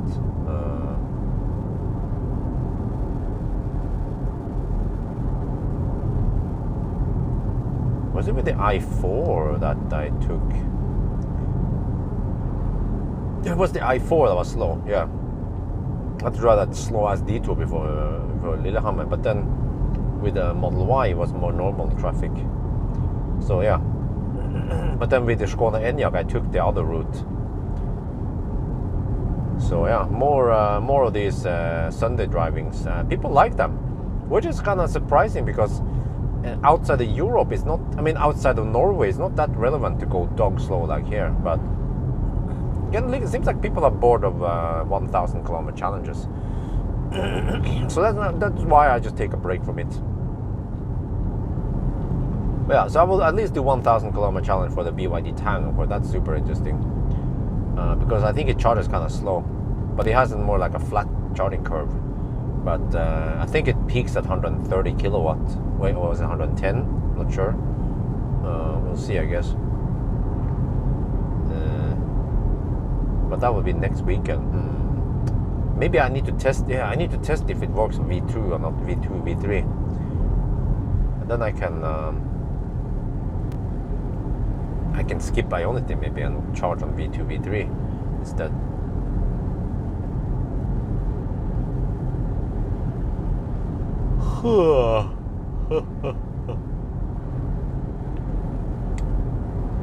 Wait, maybe I should have a little talk.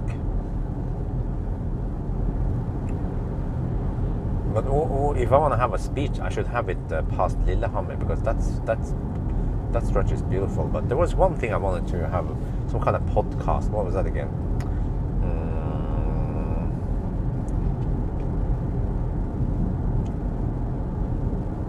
I actually I could make a podcast of Cybex, but then that one I kind of need to show some.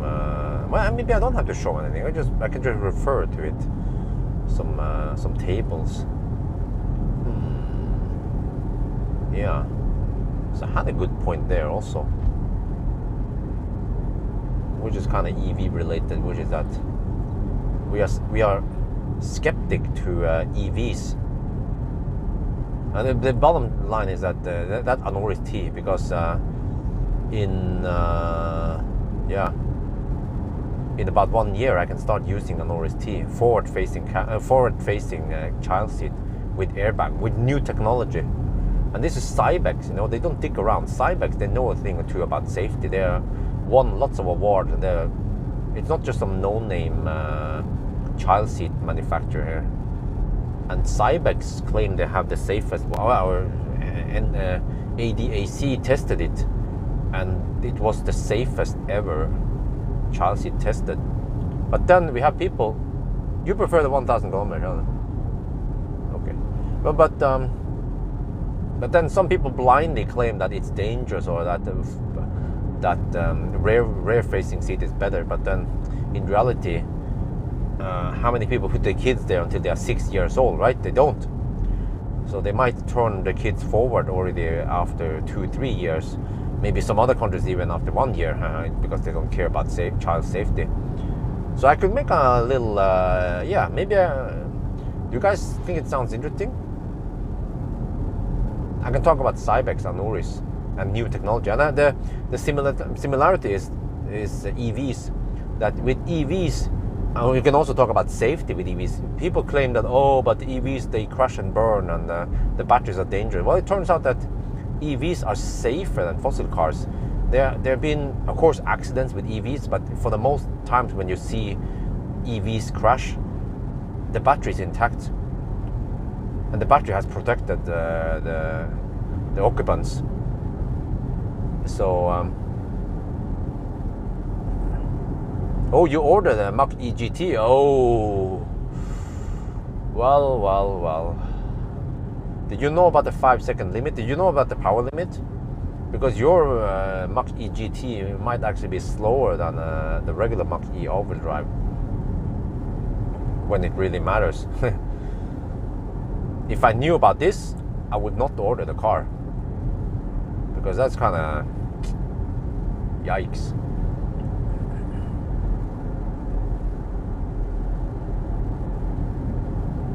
Huh? Podcast about tire spinning. I'm not sure what I'm supposed to talk about there. No. Oh, that's a Mach-e again. Oh, he has the wrong. He was holding one hand on the 11 o'clock. That's unsafe. So yeah, I had some interesting stuff to talk about. Now, actually, many people said that they prefer the podcast style rather than me sitting in the car. I was like, okay, because when I sit in the car, the problem is that when I sit in the car, I talk about some topic, like today's video. When we talk about the topic, it would be too boring to have half an hour just seeing the same people talk. That's why you have to put in something. You have to feed the brain of the people watching with something, which is just some images or something, or some animation or something. You don't sit on a tank full of huh? Yes, exactly. Good point there. But my claim is that at least I believe in Cybex. When I saw that shit, I was like, wow. And also when I started checking, okay, what are the disadvantages of rear facing versus forward facing, and so on.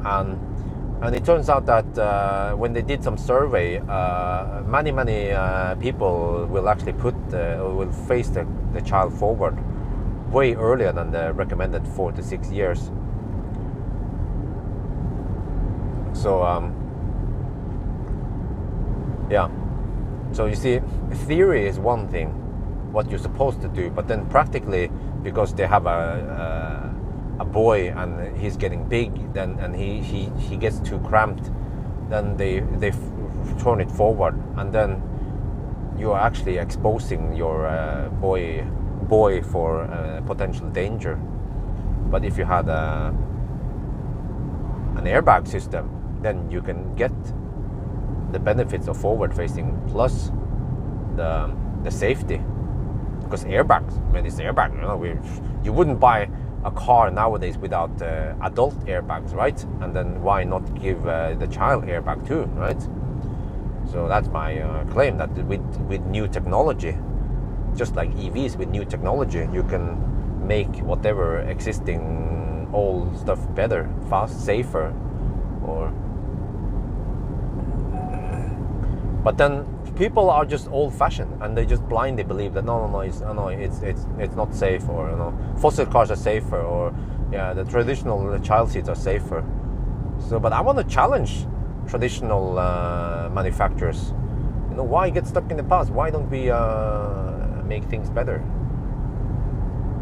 So that is the background for the Cybex chat, and it's. Okay, the bottom line, the red line here is about Cybex, but there is like an underlying topic, which is, are we afraid of new technology? Oh, I'm gonna coast now. Okay.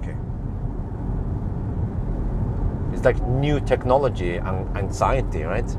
Change is scary, yeah. Okay. I'm going barely legal now. If the police is here, they will find me, put me in jail, behind bars. Okay, this car picks up speed fairly fast. Maybe when they have tailwind. Okay, I have to slow down there. Langsam.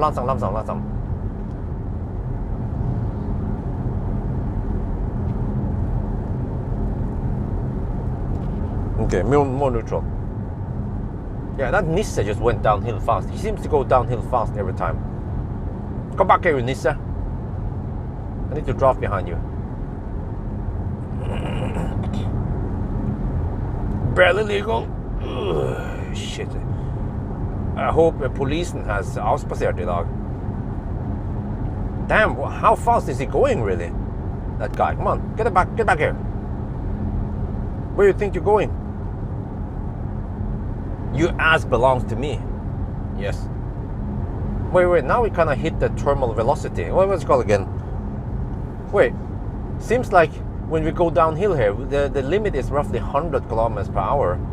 That's the thermal velocity on this Mach-e. So if you just toss it down the cliff, it will hit a certain speed. Okay, now it goes slow. Okay, okay. All right. That wasn't too long. Okay.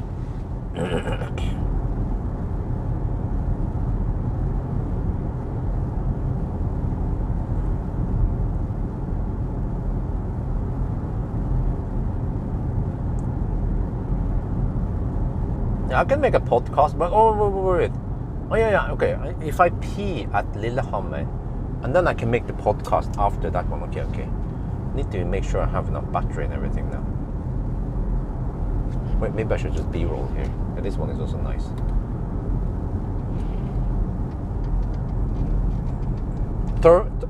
Terminal velocity. Yeah, that's the one. That's the one I was talking about. Terminal velocity. I hit terminal velocity at 100 kilometers per hour.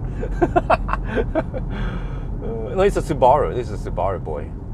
But he's a Norwegian. He's a Nissan. That's what matters. And for him, it's Sunday every day. And he has no blinker. His blinker is broken. And he drives with a hat.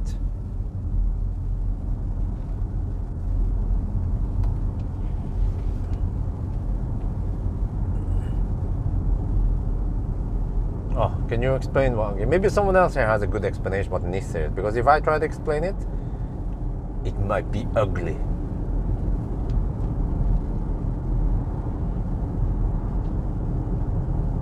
Getting a little bit hungry, but I have to hold it. Then have a big ass meal at Venabygdsfjellet. Sounds like a plan. But we are about 2 hours away from Venabygdsfjellet now. Consumption has dropped to 170 watt-hour per kilometer, which means that you can deduct roughly 8% from it. 8%. Yeah, so it's roughly 150 now. That's not too bad. But we have to see by the end of the day. I want to unsolve the mystery now. I mean, solve the mystery, or what do you call it? Solve the mystery, or unveil the mystery about the whole trip meter, why it's incorrect. And why haven't I noticed it before? Well, maybe because I didn't see the OBD data before.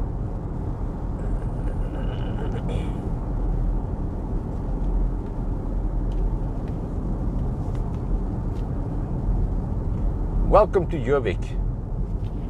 På Jervik, da har vi det bra. And then I don't remember the rest of the song. Det vokste blommer I gatan. And something, yeah. Vazelina Bilopphuggers. Epic. Yeah, you know how Vazelina Bilopphuggers. Bilopphuggers is a scrap yard, or whatever they call it.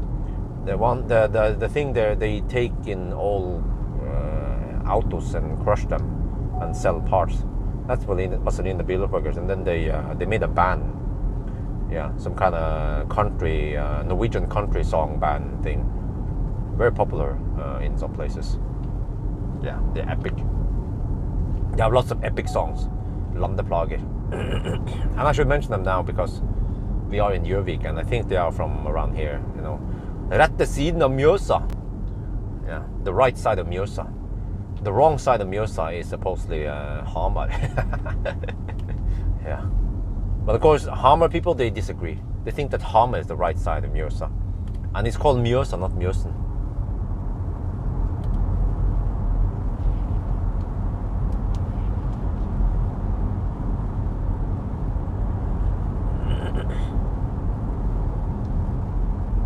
Yeah, but I think the stretch after Lillehammer is very beautiful. Actually, maybe past Øye, but I can't talk too long because I have to exit, or I have to stop at Sotp. I have to stop at go, you can go now. You have to read the traffic, boy. If you see that the other guys are going left, then you can just go.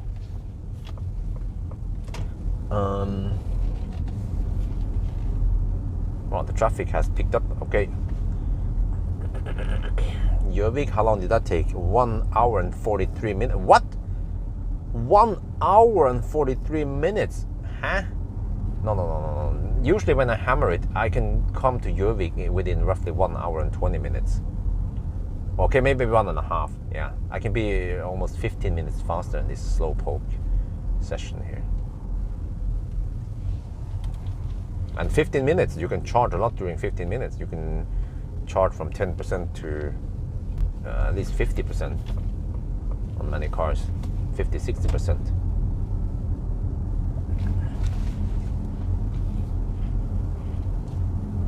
Wow, that Subaru is really going for it. I don't know where he's going, but he's going far. Maybe I want to find some fossil-free stuff to drop behind. Oh, that Ioniq! Oh yeah, give me that Ioniq! Oh yeah! Ugh. Oh, I'm gonna eat your ass. I mean, not literally eat his ass, but or her ass. I think it was a woman, but more like you know, drop behind it.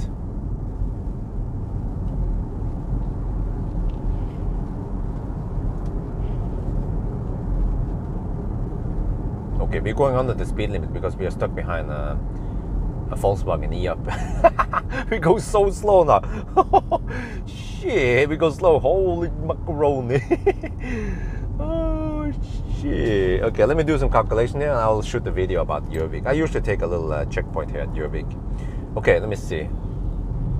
Minus 7128.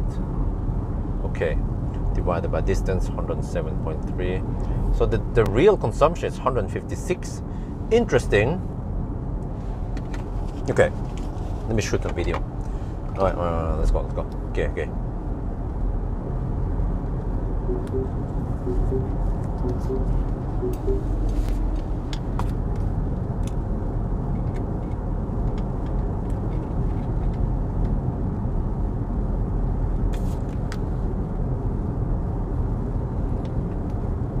We just passed Jervik now, and you see over here, we have tailwind today. Yeah.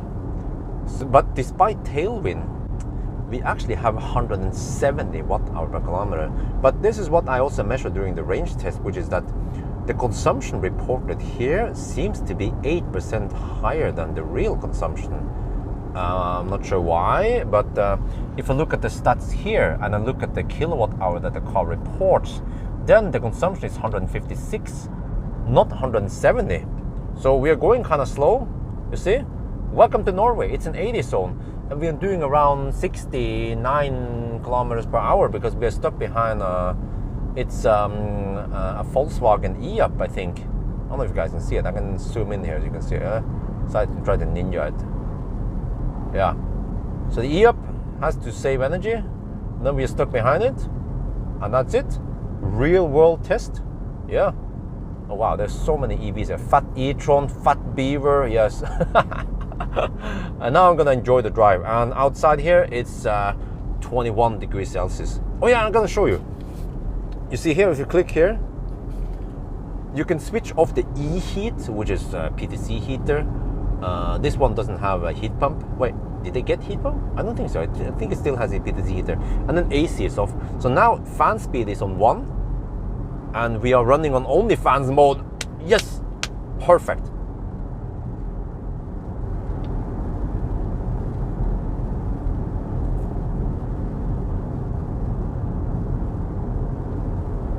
Okay, now maybe I should wait a little bit until we can see the lake Mjøsa. Or can we see it? We have too many trees here. Shit. Maybe I should wait a little bit. No, what there? Let's just okay.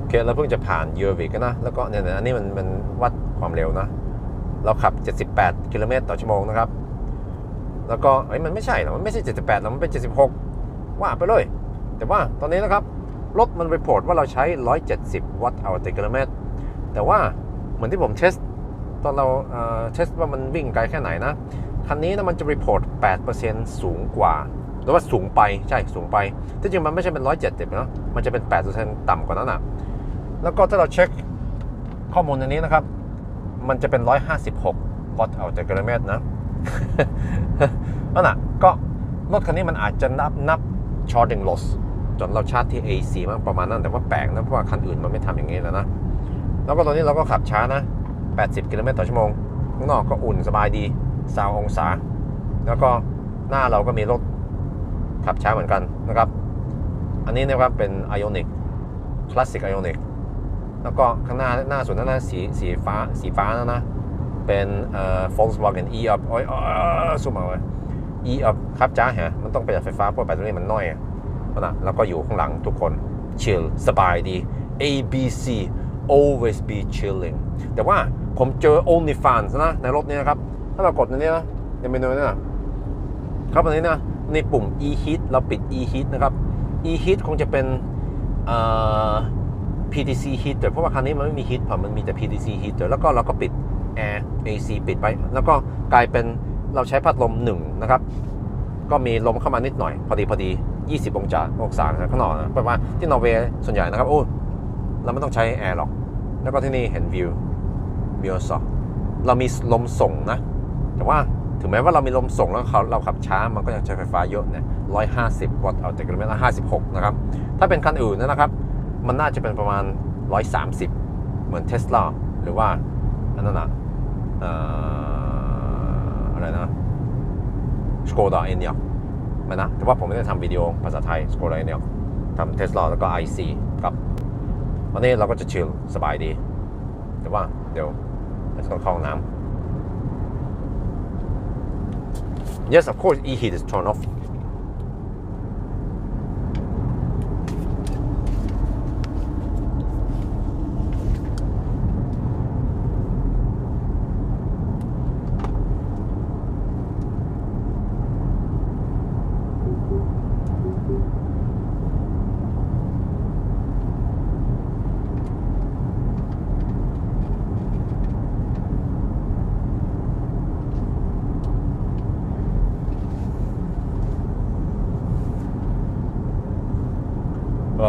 Maybe I should rename this test to the dog slow test instead. But it's very chill. We don't have to stress. We don't have to, how many percent do I need for the next charging? Oh no, do we have, is it available? Oh no, how many percent? Oh, I have to go pee. I don't have time for this. No, I have to hurry. Okay, we're almost at 60%. Or should I charge at 65%? I'm not sure. Now we just chill. Oh, it's like, oh, do you want to pee here? Do you want to pee over there? You can pee a little bit all over the place. How about that? Like a dog. Yeah. Then, oh, you want to eat here? Yes, let's eat here. Oh, so much more relaxing. And we are stuck behind 3 slopehokes now. We have E-up slopehoke, we have Subaru slopehoke, and we have an Ioniq slopehoke. No heat pump, yes. So that's also a bummer. Oh, MG ZSEV. Fat e-tron. Wow, with a different license plate. Model Y. Yeah, but you see, Model Y would be consuming only 125 or something by now, right? Or at least less than 130. But this one, no, 156. Yeah, why not? Okay, maybe a little bit lower now. The display here shows 160 watt-hour per kilometer.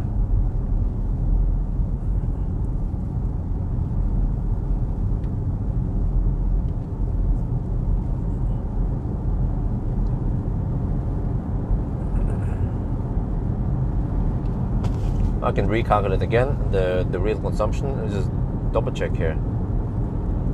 Minus 69, 8, okay, divided by distance, 126. Okay, okay, it's 156 now.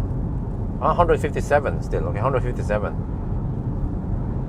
If I add 8%, that would be 170. Yeah, just like the display. So this car consistently displays 8% higher consumption than at least the BMS reports. But then the BMS reports almost 90 kilowatt hour. So it would be nice for me to find out how many kilowatt hours can we get out of this battery.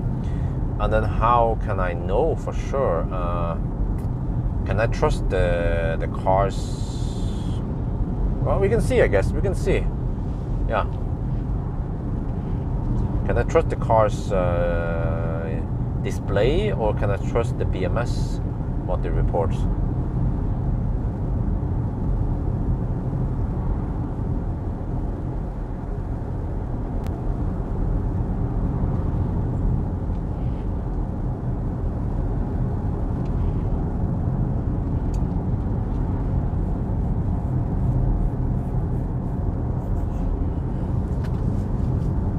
Okay, we're down to 79%. We haven't reached Lillehammer yet. Wow, this is going to be a short drive. Okay, but 156. Okay, we can expect something like that, like 155-ish, right? And let me see if I can drive. If I get 85 kilowatt hour, and the consumption is 155. Well, then we can go 550 kilometers. Okay, I might have to go via Kongsvinger. We'll see, either Kongsvinger or Skarnes.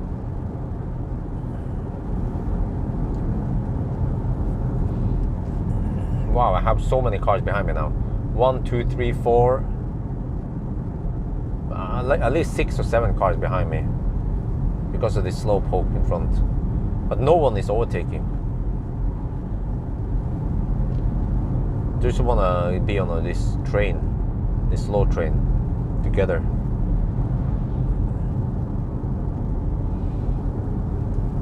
Do I see average speed here? No.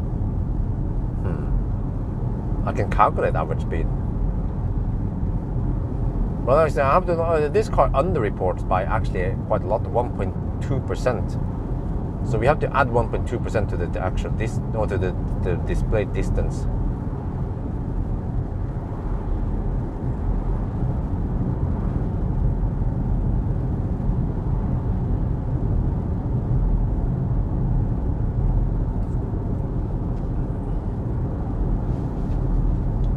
Well, at least for now, OnlyFans 1 works great. I have enough airflow here, nice and comfy, even though it's 22 degrees outside. I guess mainly because we have the sun in the back. So the back takes most of the heat.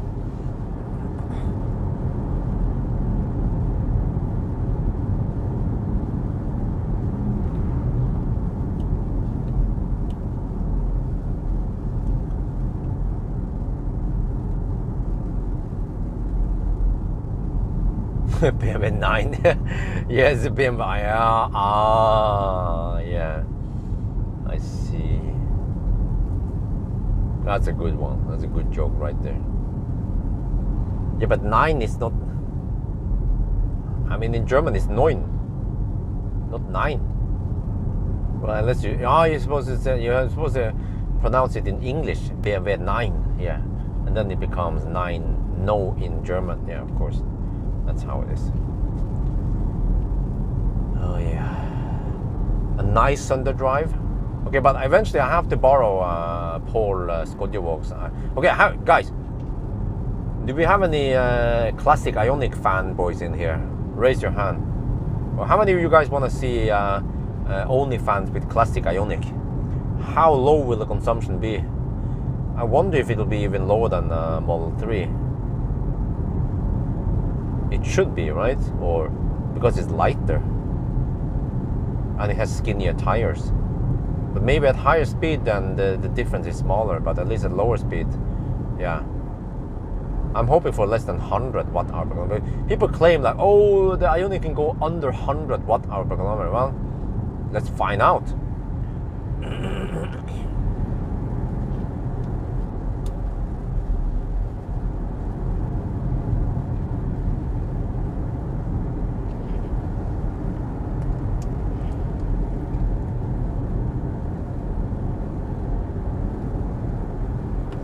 You have one. Oh, nice. Do you like it? Do you like that shit? I mean, if I wanted just as... Wait. Okay. You see, this is... Okay, this is going to be super cringe because you have to be on this lane if you're going to go straight. But I suspect that those Nissan are going straight, but they are in the wrong lane. Let me check here. No, they... No, actually, they went... Oh, they went in the right lane. Okay. My bad then. I stand corrected. You always have to expect the Nissan to make mistakes. And you have to be ready to brake in time so you don't crash into them. Now I have a fat Polestar in front of me. It looks kind of fat, but it's actually not that fat.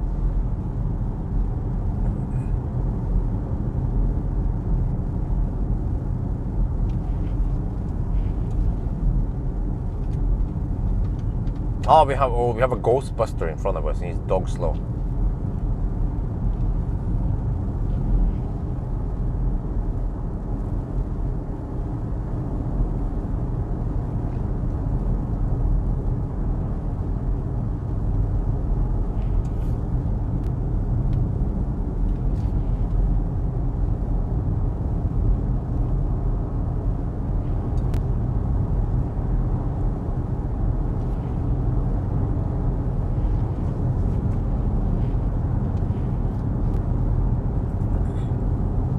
Oh, the water looks kind of turquoise.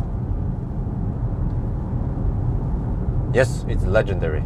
Classic Ioniq. Too bad they didn't produce more of those. If they could just pump out those Ioniq, there could be lots of them on the road, just like Model 3. Model 3 became the legend, really. As we speak, there's a Model 3. The Model 3, in my opinion, is the greatest EV success ever. I consider it even greater success than Leaf, even though Leaf could be on a good second. But the Leaf was plagued with some slow poke, rapid gate and whatever. And now we also see some massive degradation. I don't know what you guys think, huh? Do you guys agree? Model 3 is the greatest EV, or the most popular EV, or the biggest success. It wasn't flawless, of course, but sold lots in numbers, and it's a great car.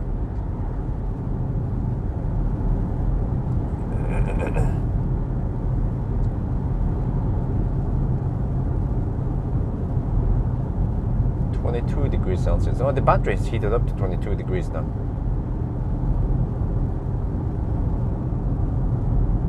Inlet is actually 29. Is the car trying to heat up the battery? I guess it's taking the leftover heat from the motor to heat up the battery. Oh, okay, the Ghostbuster exited here.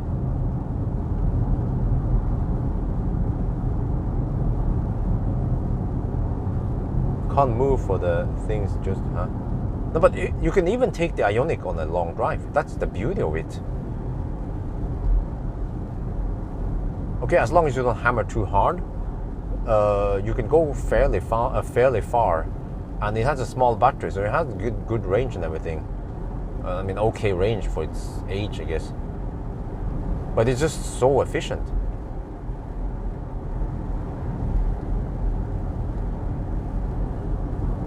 Last time I had a headache, a very long time ago, maybe a year ago. I almost don't have any headaches.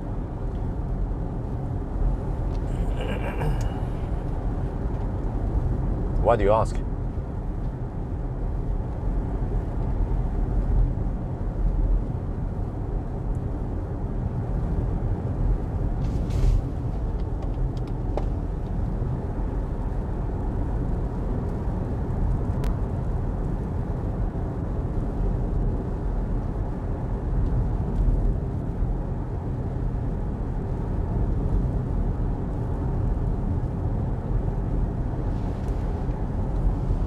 Okay, so I think I will pee at the Lillehammer, because the drive from Lillehammer to the next stop will take a while. Yeah, to Venabygdsfjellet, that will take a while. I don't want to blow my bladder. So I'll pee over there. Wait, do you have enough drinks? Okay, maybe I can buy some. I should buy some drinks on the bottle that can fill in here. Yeah.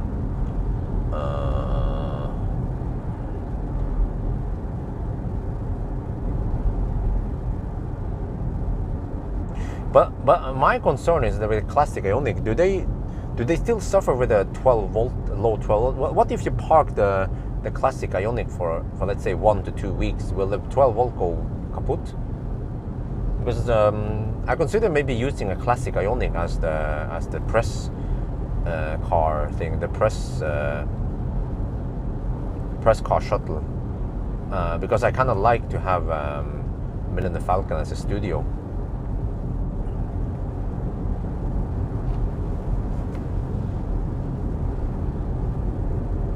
But then my concern is that if I park the classic Ioniq for a whole week untouched, will it have problems with 12 volt battery?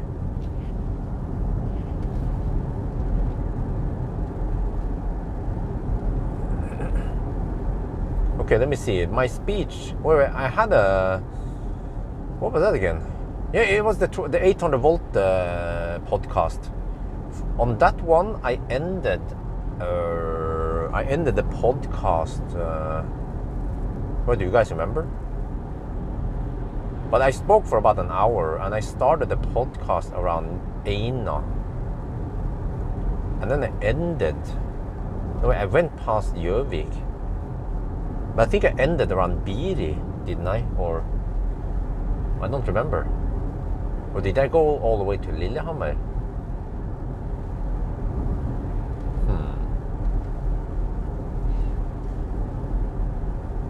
I don't remember, but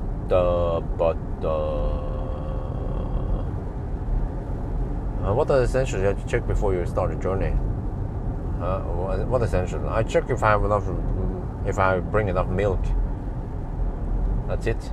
And if I brought my cameras and shit, and then I go. And now if I have my tripod and shit with me, cameras, then I just go.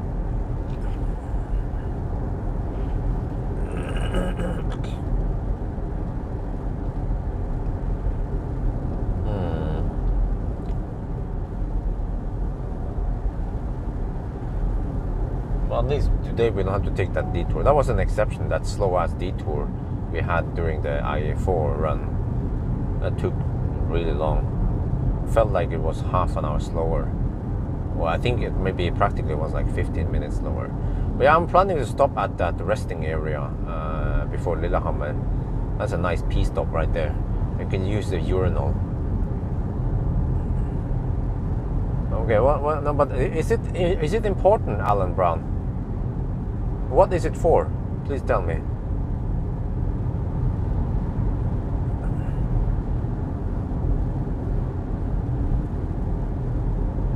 Because if it's not important, then I don't care about it.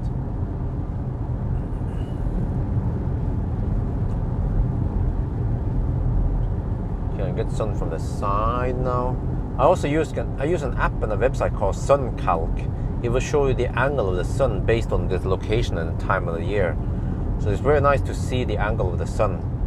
I think I've used that one initially for solar panels, but then I found out it could also be nice for when I drive, so I don't get sun in my face too much, and then I can choose my route based on it. So we get a little bit of sun in the face in the second half in Østerdalen, but for the most part I think we'll get nice shots.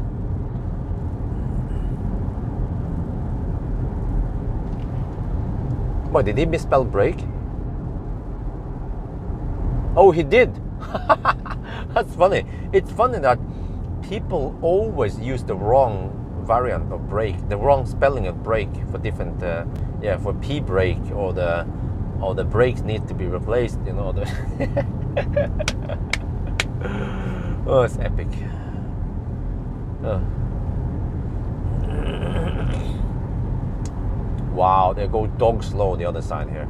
You know, 15 years ago you could overtake here, and also 15 years ago this used to be a 90 zone. How many of you guys remember it? Because back then, 15 years ago, wait, no, more than 15 years ago, it was back in 2000, yeah. It was in the year of 2000 when I was still studying in Jervik, and I went to Lillehammer a lot, and past Lillehammer. No, that's 22 years ago, yeah. Back then, this stretch used to have a 90 zone and no middle divider. But then they crippled the road by putting it, but I guess because there were too many accidents here, because the Norwegians, they don't know how to drive, and they get into Unfall. What happens then? The government, they say, okay, fuck that shit, we're just gonna put this one here like we have to treat you like a toddler, okay? Yeah. So they made a nice road, 90 zone, nice and straight. You could hammer so many stretches here, but then they ruin it. This one here, it's bad now. Shit. Yeah. Because they built this road before Lillehammer Olympics. They made better roads. There was like lots of infrastructure being built for the Lillehammer Olympics 1994. They built some some stuff also in Jervik. Jervik and Lillehammer and Hamar got lots of upgrades. Maybe from the government or somewhere, or BYD tank. Yeah, that was a long time ago. Okay, let me see. I'm getting close now, so I'm going to, I guess, start the podcast.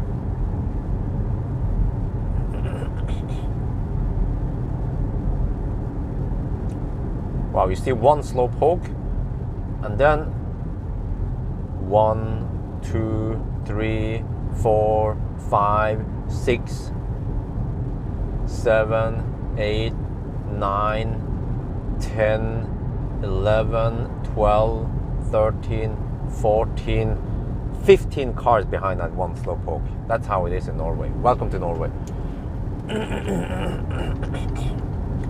Okay, consumption is 170 on the display, which is roughly 155. Yeah, we're still at roughly 155 consumption.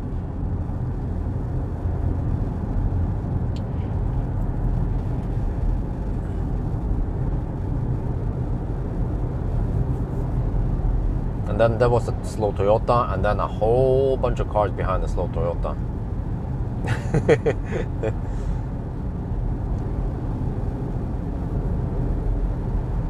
But we have done, wow, guys, we've done 150 kilometers and it took 2 hours and 10 minutes.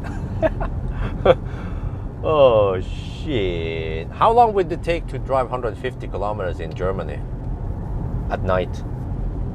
I think about an hour, right? Not 2 hours and 10 minutes.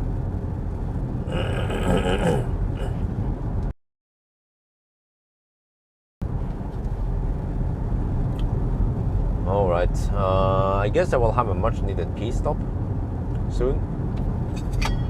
Get ready. Do I have enough drinks? Not sure what I'm supposed to say in that podcast.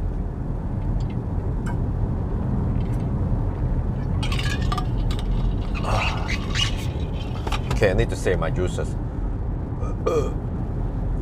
So I should start the podcast roughly at, maybe not right after Lillehammer, but Øyer. No, actually I could start. I could start right after the resting area. Yeah, there's a nice scenery there. Or I can wait until Øyer area. Yeah, that's even better. We see the river.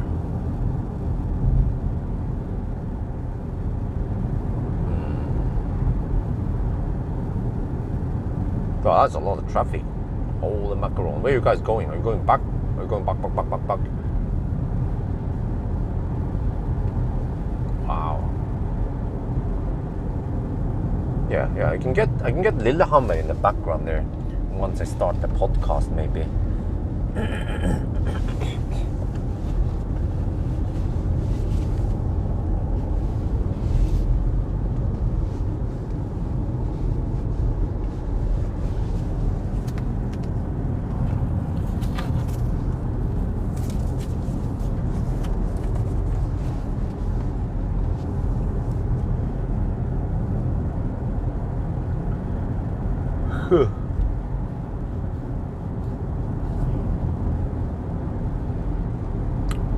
But by the way, guys, speaking of that one, I actually thought about bringing my gas-powered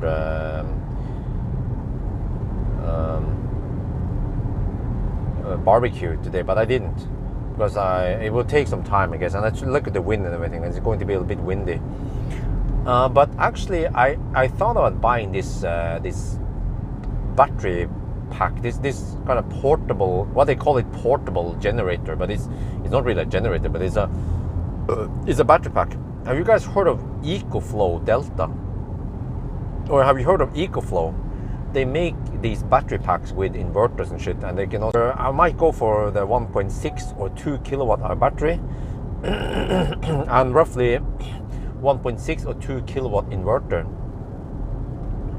and it will be, okay. It's just for the power up. Okay, no big deal then. No, not too critical. But yeah, I like the design of the EcoFlow. I mean, there's a shitload of other products out there also, but I kind of like the EcoFlow. And I might use that one. And maybe I will start testing. I will actually drive cars until they stop.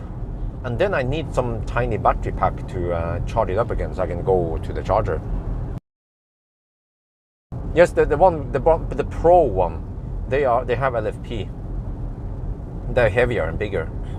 But I guess the portable ones, they use NMC, which has better energy density. Okay, I'm going to pull over here. I'm going to pull out here. But I'm going to talk more about the EcoPro. I want to invest in EcoPro. It will cost maybe 15 to 20k for one of those battery packs with inverter. Plus, I might also go for a roughly 4 or 5k solar panel. It's 160 watt solar, 110 or 160 watt solar panel.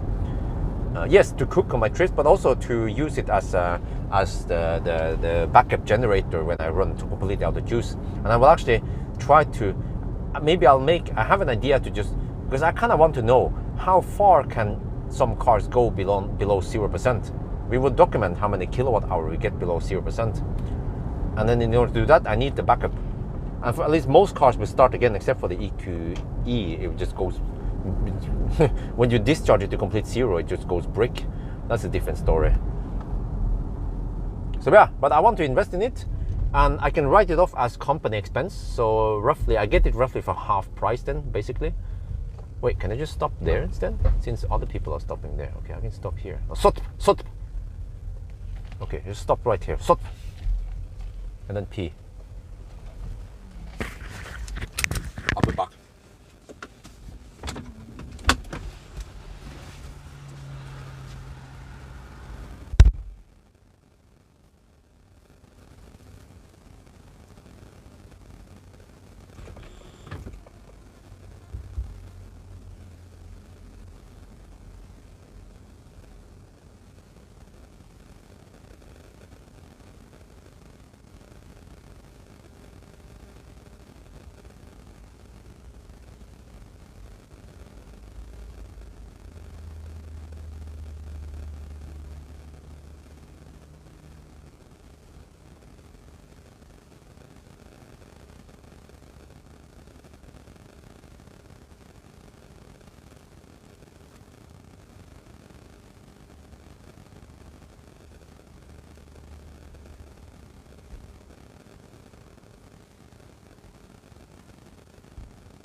Okay, let me see. Let me get ready for my podcast thing. Wait, do I have the correct white balance? Let me check here. Let me manually. Wait, I mean, yeah. Let's set white balance. I'm gonna point at that point there. Let me see. White balance. Okay.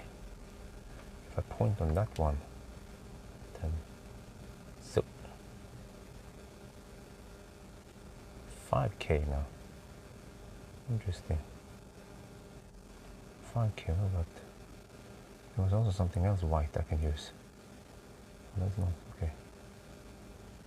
Okay. Right. Okay. Let's set the white balance.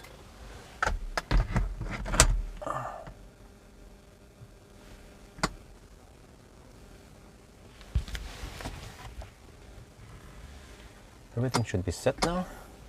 We get ready.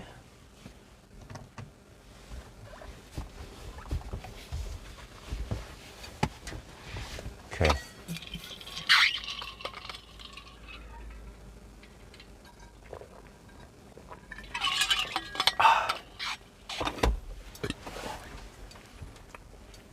Now I need to switch to set some stuff here. All right, let me see. Oh, and turn off this one. Resolution, we're gonna go 4K, of course. 4K for the win.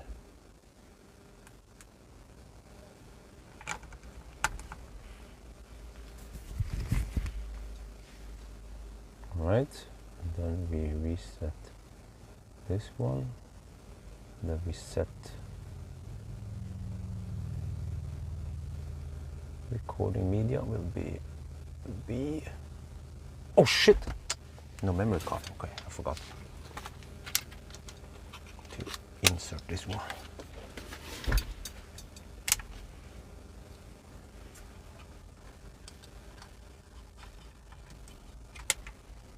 Let's try again. Right there. So I have 1 hour of chat.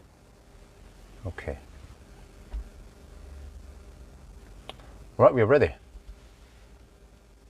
Are you ready?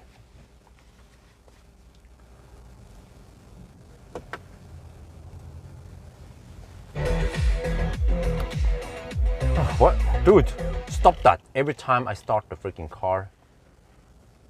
Jesus. This one has the legacy automaker silly feature. Okay. Right, I'm ready. Let's go. Little Lilyhammer, yes. Okay, I'm going to check if it's still in drive mode, whisper. Okay, still in whisper mode.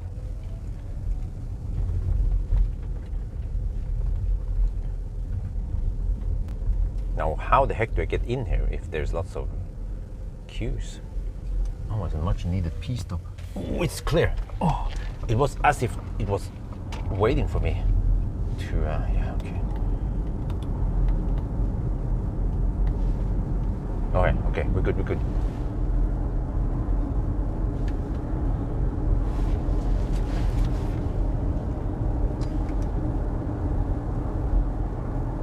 Yep, everything looks great. This trip, no. Trip comp, there, okay.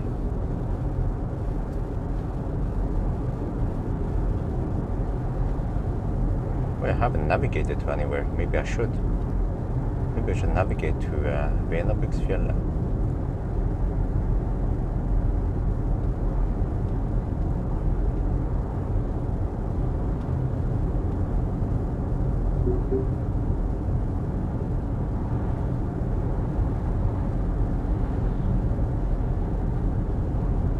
Rondevegen.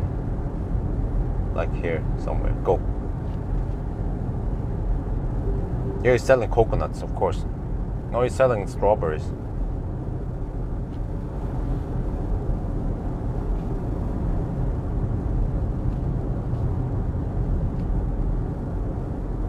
Okay, let me just start my thing.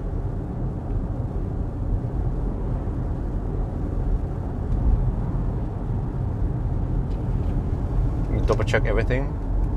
Sound okay, microphone okay, camera okay, exposure, white balance, time code reset, ND filter okay. Set it to record on memory card B, 56 min. Okay. Yo, what's up? We are now sitting in the Ford Mustang Mach-e GT, and in this video I'm gonna have a little chat. This is the podcast style, if you guys notice. I shoot it in 4K because I don't have to edit it. I don't want to deal with that shit to edit 4K, but if I just shoot it unedited like this and then just post it, then no problemo. But okay, so today's topic is going to be about Cybex and child seats. And you go, okay, but before you guys click out of this, I think I will actually label this as more like maybe fear for new technology, because actually the main topic might be more about that one. So what the heck is it all stuff about then? Well, the where it began with was that, so I show you guys the Cybex Anoris T, which is a forward-facing child seat with airbag. Okay, at least Cybex claims that's a world first child seat with airbag, but then some other people mentioned that no, that's not the first one. Okay, but whatever. It's at least it's one of the few ones out there with airbag, and with that airbag, they can actually get some really outstanding safety out of it. But then some skeptics, they say, oh, no, that's dangerous. No, I wouldn't. No. backward facing child seat is safer, you know? But you see, when I heard it, I was thinking, wow, you guys sound just like the anti-EV people, because back in the days when you had, well, yeah, you will observe so many Teslas and so many EVs on the road, by the way. Just, I can't mention it all the time, otherwise I can't speak. Yeah, that's e-Niro, yeah. But, so, you know, the same problem with EVs is like, back in the days, people like, first they were saying that, no, but EVs won't work in cold weather. It worked great in cold weather. And then they were like, back in the days with Tesla, rear-wheel drive, they're like, rear-wheel drive sucks. Just wait until you see all the Teslas in the ditch. What? That didn't happen. Teslas kick ass for the Lord. Yeah, like Millennium Falcon. Because rear-wheel drive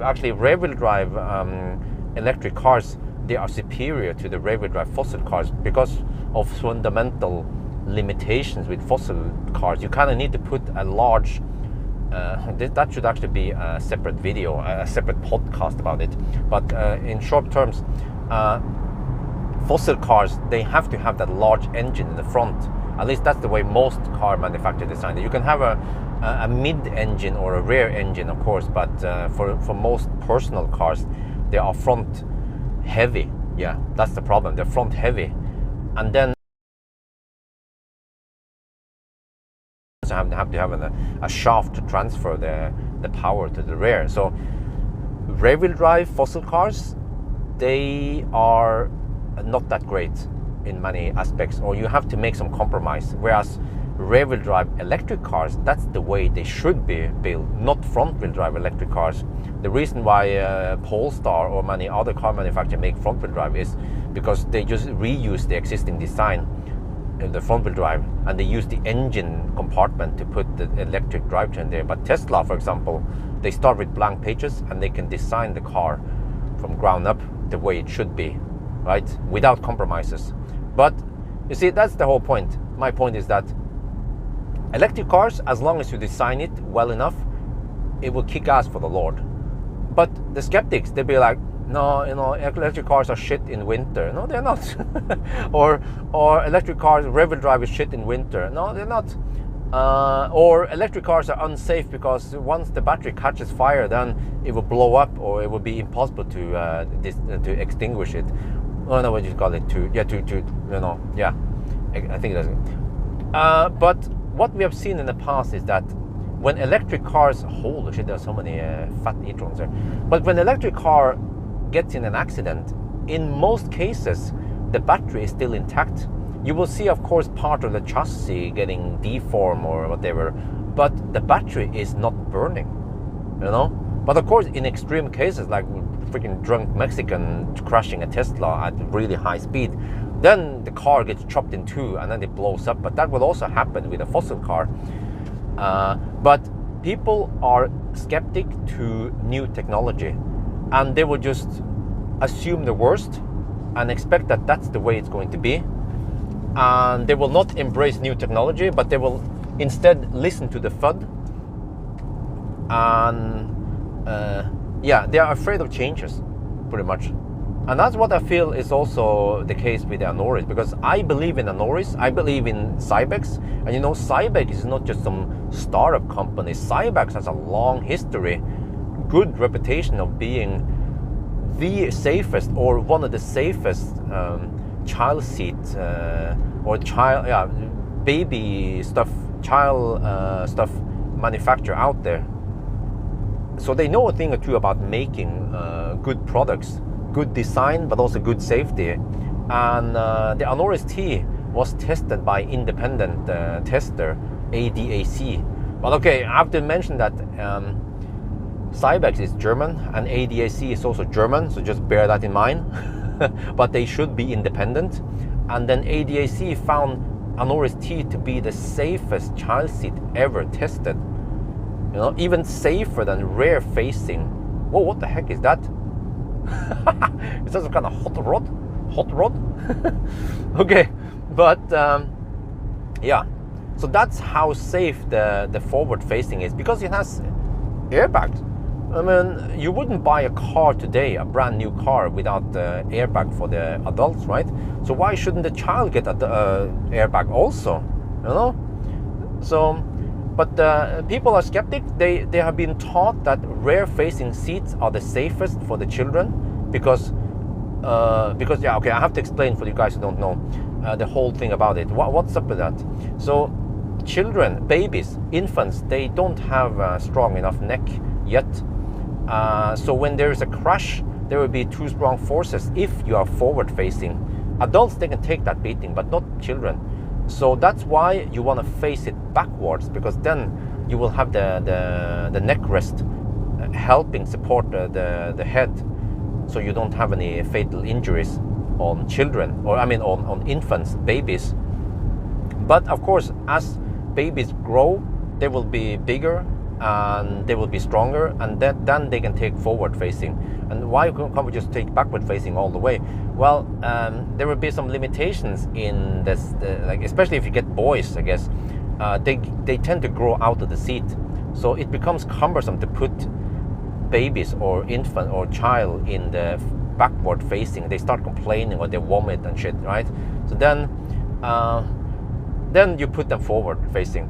But at least in some countries like Norway and I guess many European countries, it's highly advised to put babies backward facing until they are somewhere between 4 and 6 years old. Yeah, that sounds crazy, right? Because 4 to 6 years old, when you have a 6-year-old baby, child, that's quite big child. And imagine having to force that child to sit backwards. Like many people, they don't they don't keep the baby or the child backward facing until 6 years. What I've heard from my friends or just people I randomly ask, they turn them already around 2-3 years old.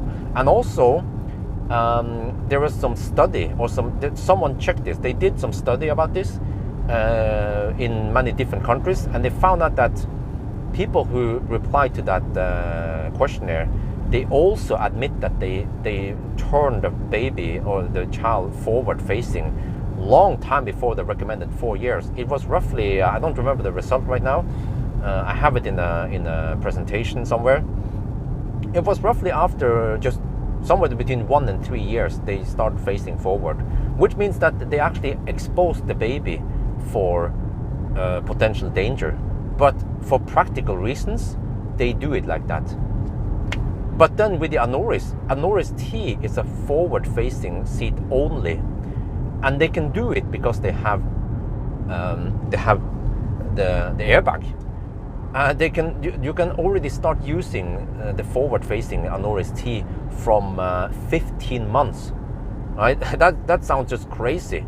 If you would put a regular in a regular child seat after 15 months, you know, people will call me a murderer.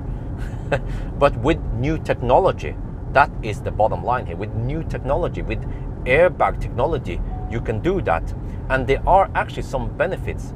Because, all right, so I mean, how many cases is it that you crash into something, that you drive and you crash, or what you call it, you have a forward collision, right? That's where you want to protect the baby. But how many cases do we actually have people hitting you from behind? That is also quite common. When I see Unfall on the Autobahn or on the motorway or somewhere, I often see several cars involved, which means that there are many cases where you have people hitting you from behind because they are not paying attention or they don't use autopilot.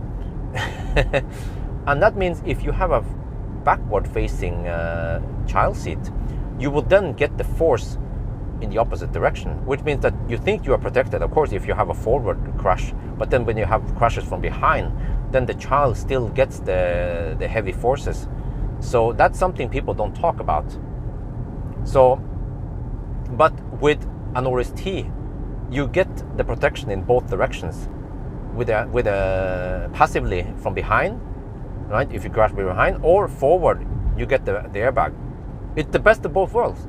And also, when I started digging in deeper into this, why do people face the kids forward? Well, because, again, like I said, boys, they tend to get long legs and they complain. And you face them forward, and also they get car sick. But facing forward, you get less car sickness. And then when you face forward, it's better for the parents because they can see the baby without having to add extra mirrors, or the child. So there are lots of benefits by facing it forwards. And in my opinion, using that Anoris T is the best of both worlds. But you see, I wouldn't just use some kind of forward-facing airbag technology if it was some kind of unknown startup company, some Kickstarter or some Chinese startup. But this is actually Cybex, which has long history, right?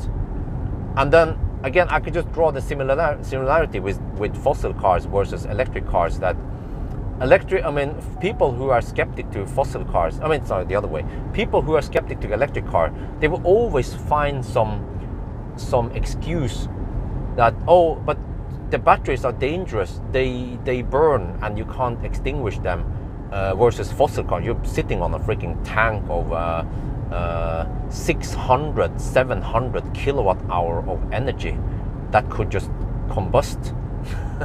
And you think that is safer than having a battery, especially if you're driving a BYD or the LFP, the Model 3. You have LFP battery. They are super safe. You can just puncture the battery and it won't even catch fire, right? And even nowadays, car manufacturers, they make the batteries safer and safer. And we have seen in the past that, like I mentioned, many cars, many EVs, when they actually get in an accident, they don't catch fire. So why is it like that? Why is it that we always have to not embrace new technology but find excuses or make it harder to adapt to new technology? Because I believe that new technology is, for most cases, it's better.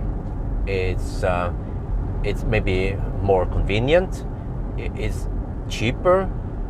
Oh yeah, by the way, speaking of cheaper, also one point with Anoris, with Cybex, is that they didn't want to make the child seat only for elites who can afford the best safety. So they actually made the child seat slightly more expensive than the regular child seat. But in Norway, it costs around 8,500 NOK, or 800 euros, which is still affordable for most people. So, for me, I'm going to put my baby or my child, my Isabel, in the Anoris T once she hits 15 months, and I believe that that's the best deal. That's the best of both worlds. And I will see how many people will call me murderer, but really, guys, for you guys who say that, or the skeptic who say that, oh, but it's not safe. Well, what do you actually know about Anoris, right? Or what do you know about Cybex? And also for people who claim that EVs, they burn. Well, what do you actually know about those EVs? Because Tesla and other car manufacturers, they have hard proof that EVs are safer than fossil cars.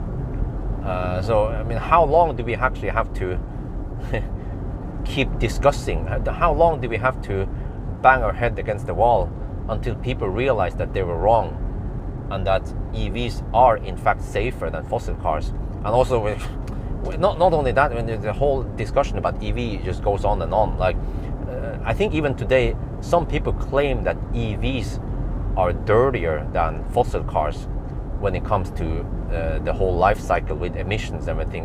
But it's been debunked so many times now that fossil cars will always be dirtier than EVs.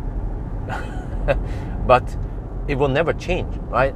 There will always be people who are skeptic. But I also don't understand this because, for example, with some other technology, we don't have people fighting against new technology. For example, you guys remember when we have those magnetic cassettes?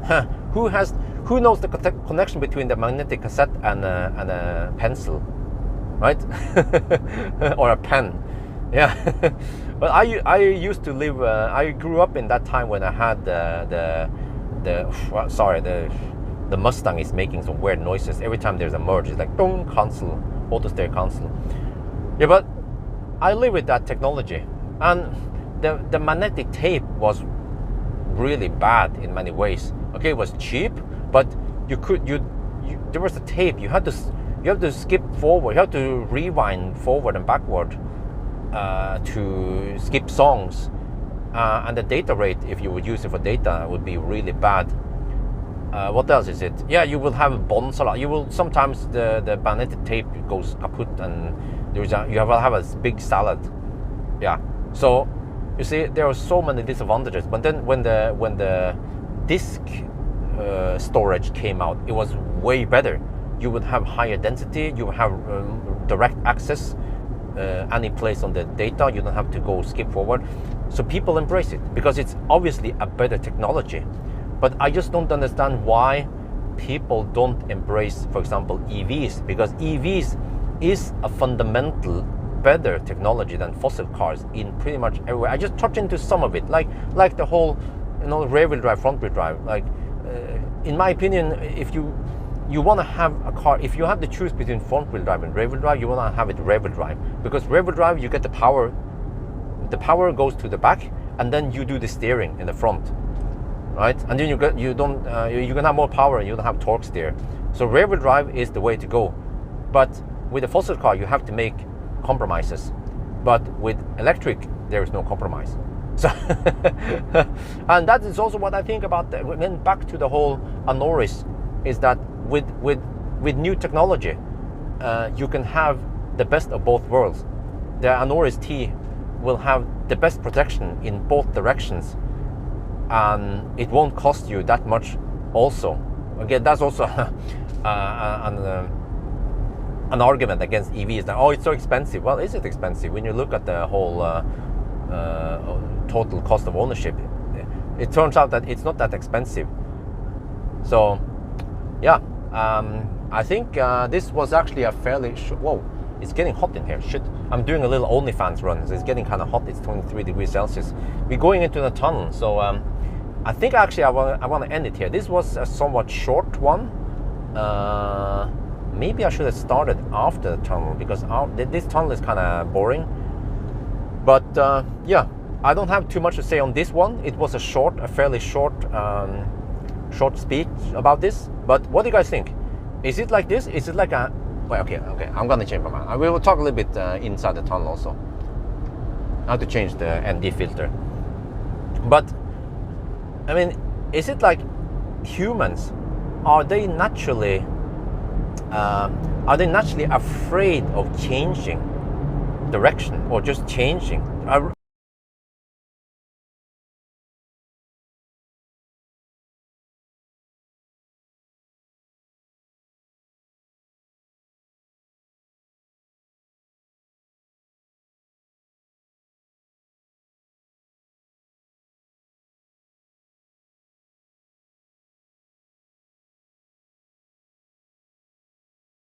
You just want to fight changes because you like how it is currently, and you don't want to adapt to something better.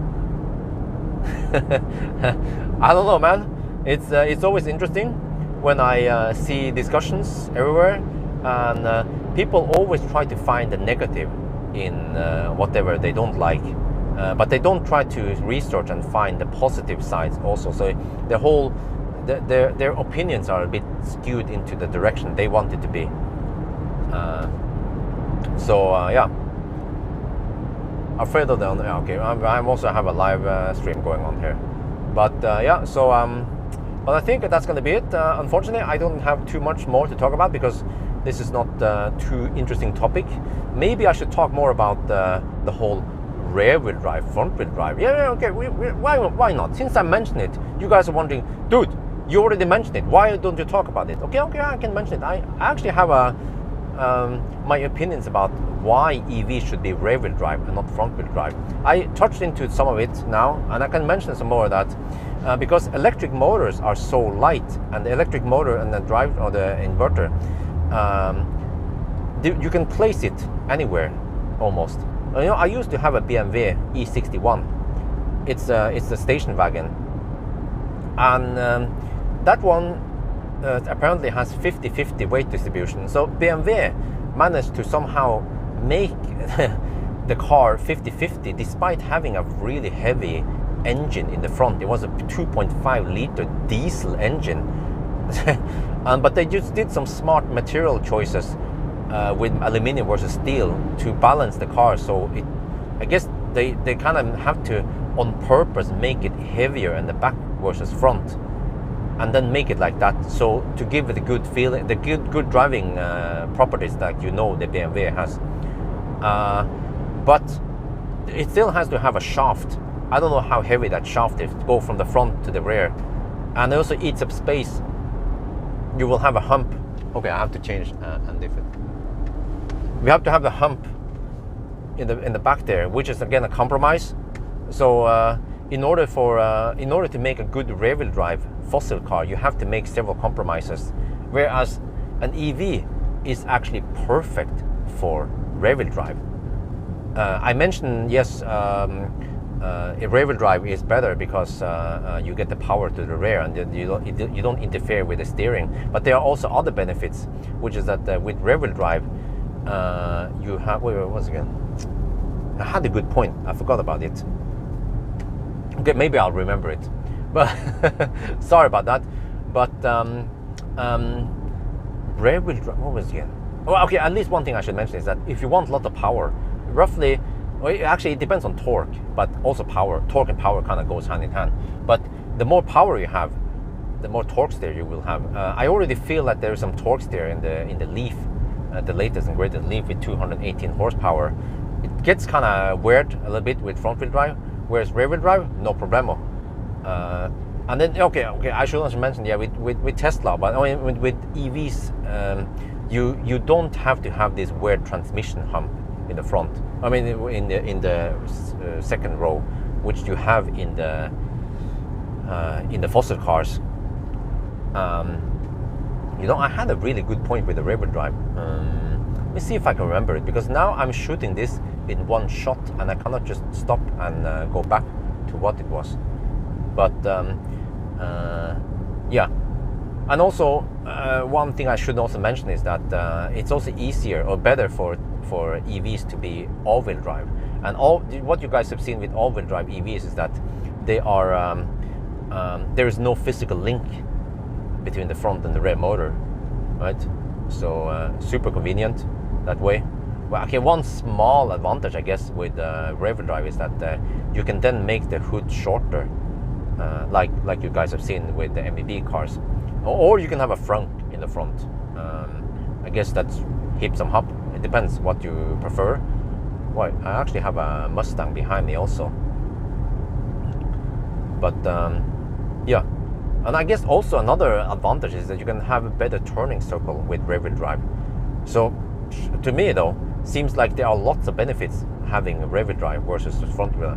Front-wheel drive, okay, one advantage with front-wheel drive is that you will have better regen with the front wheel. With the rear wheel, if you have too high regen on the rear wheel, you will kind of lock the rear wheel.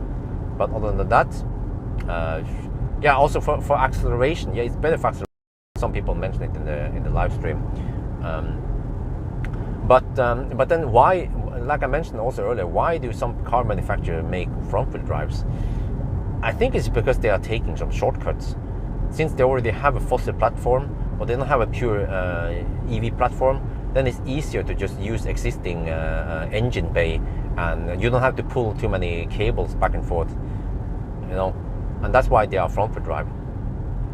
But in my opinion, every EV should either be rear-wheel drive or all-wheel drive, and also have some kind of, yeah, maybe some kind of torque sleep, but that's a different story, a different topic.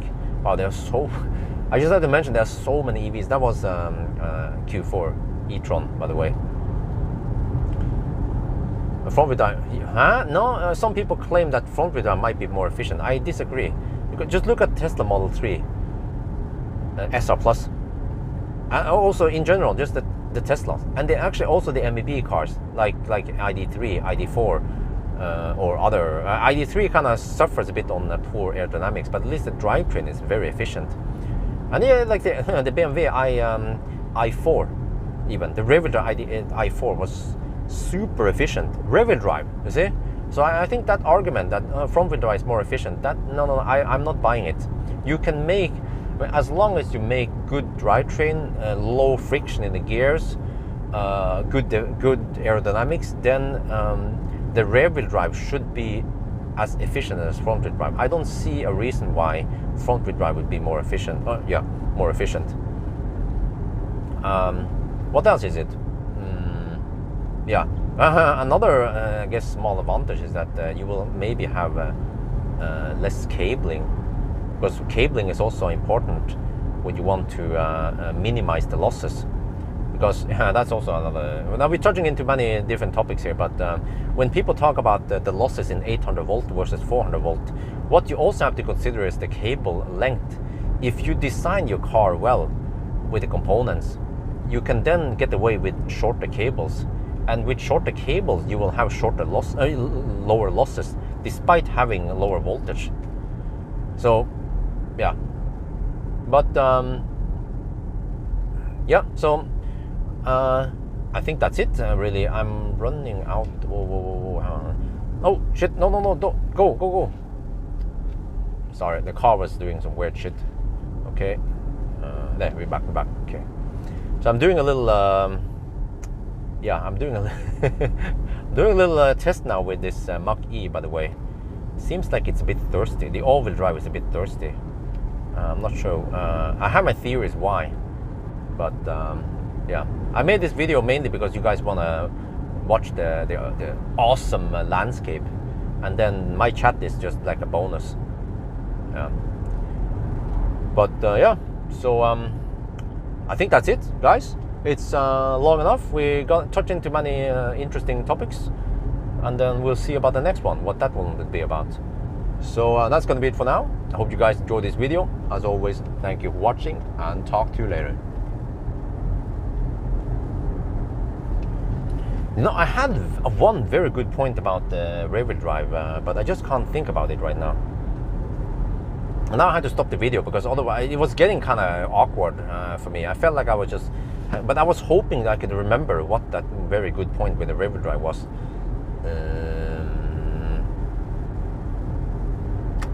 Let's see if I can remember it. What was it again?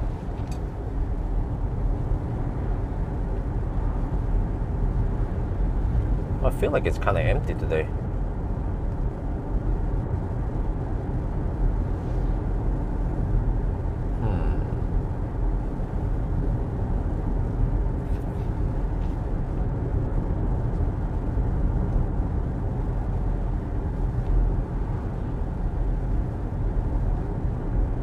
Yeah, maybe that rear wheel drive, front wheel drive doesn't have to be a dedicated video.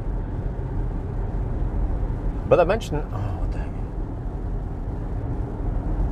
I did mention MVB cars and Tesla. They are rear wheel drive.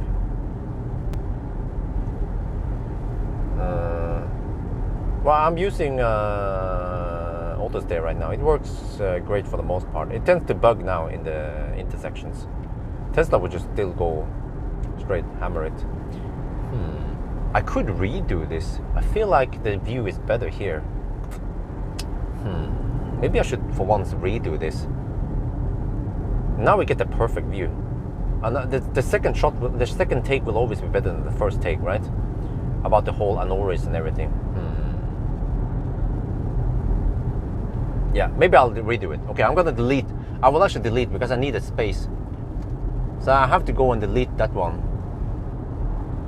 And it's getting kind of hot now, so I have to fire up the cooling for a bit.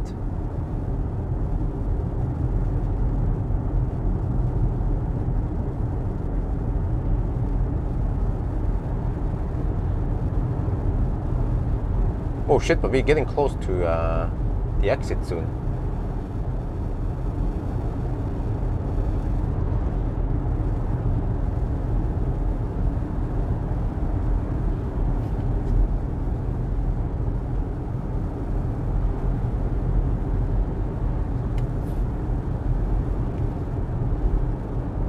Minutes. Well, we have the exit soon within 27 minutes. Okay, let's do a second shot there. I will see which one I choose then.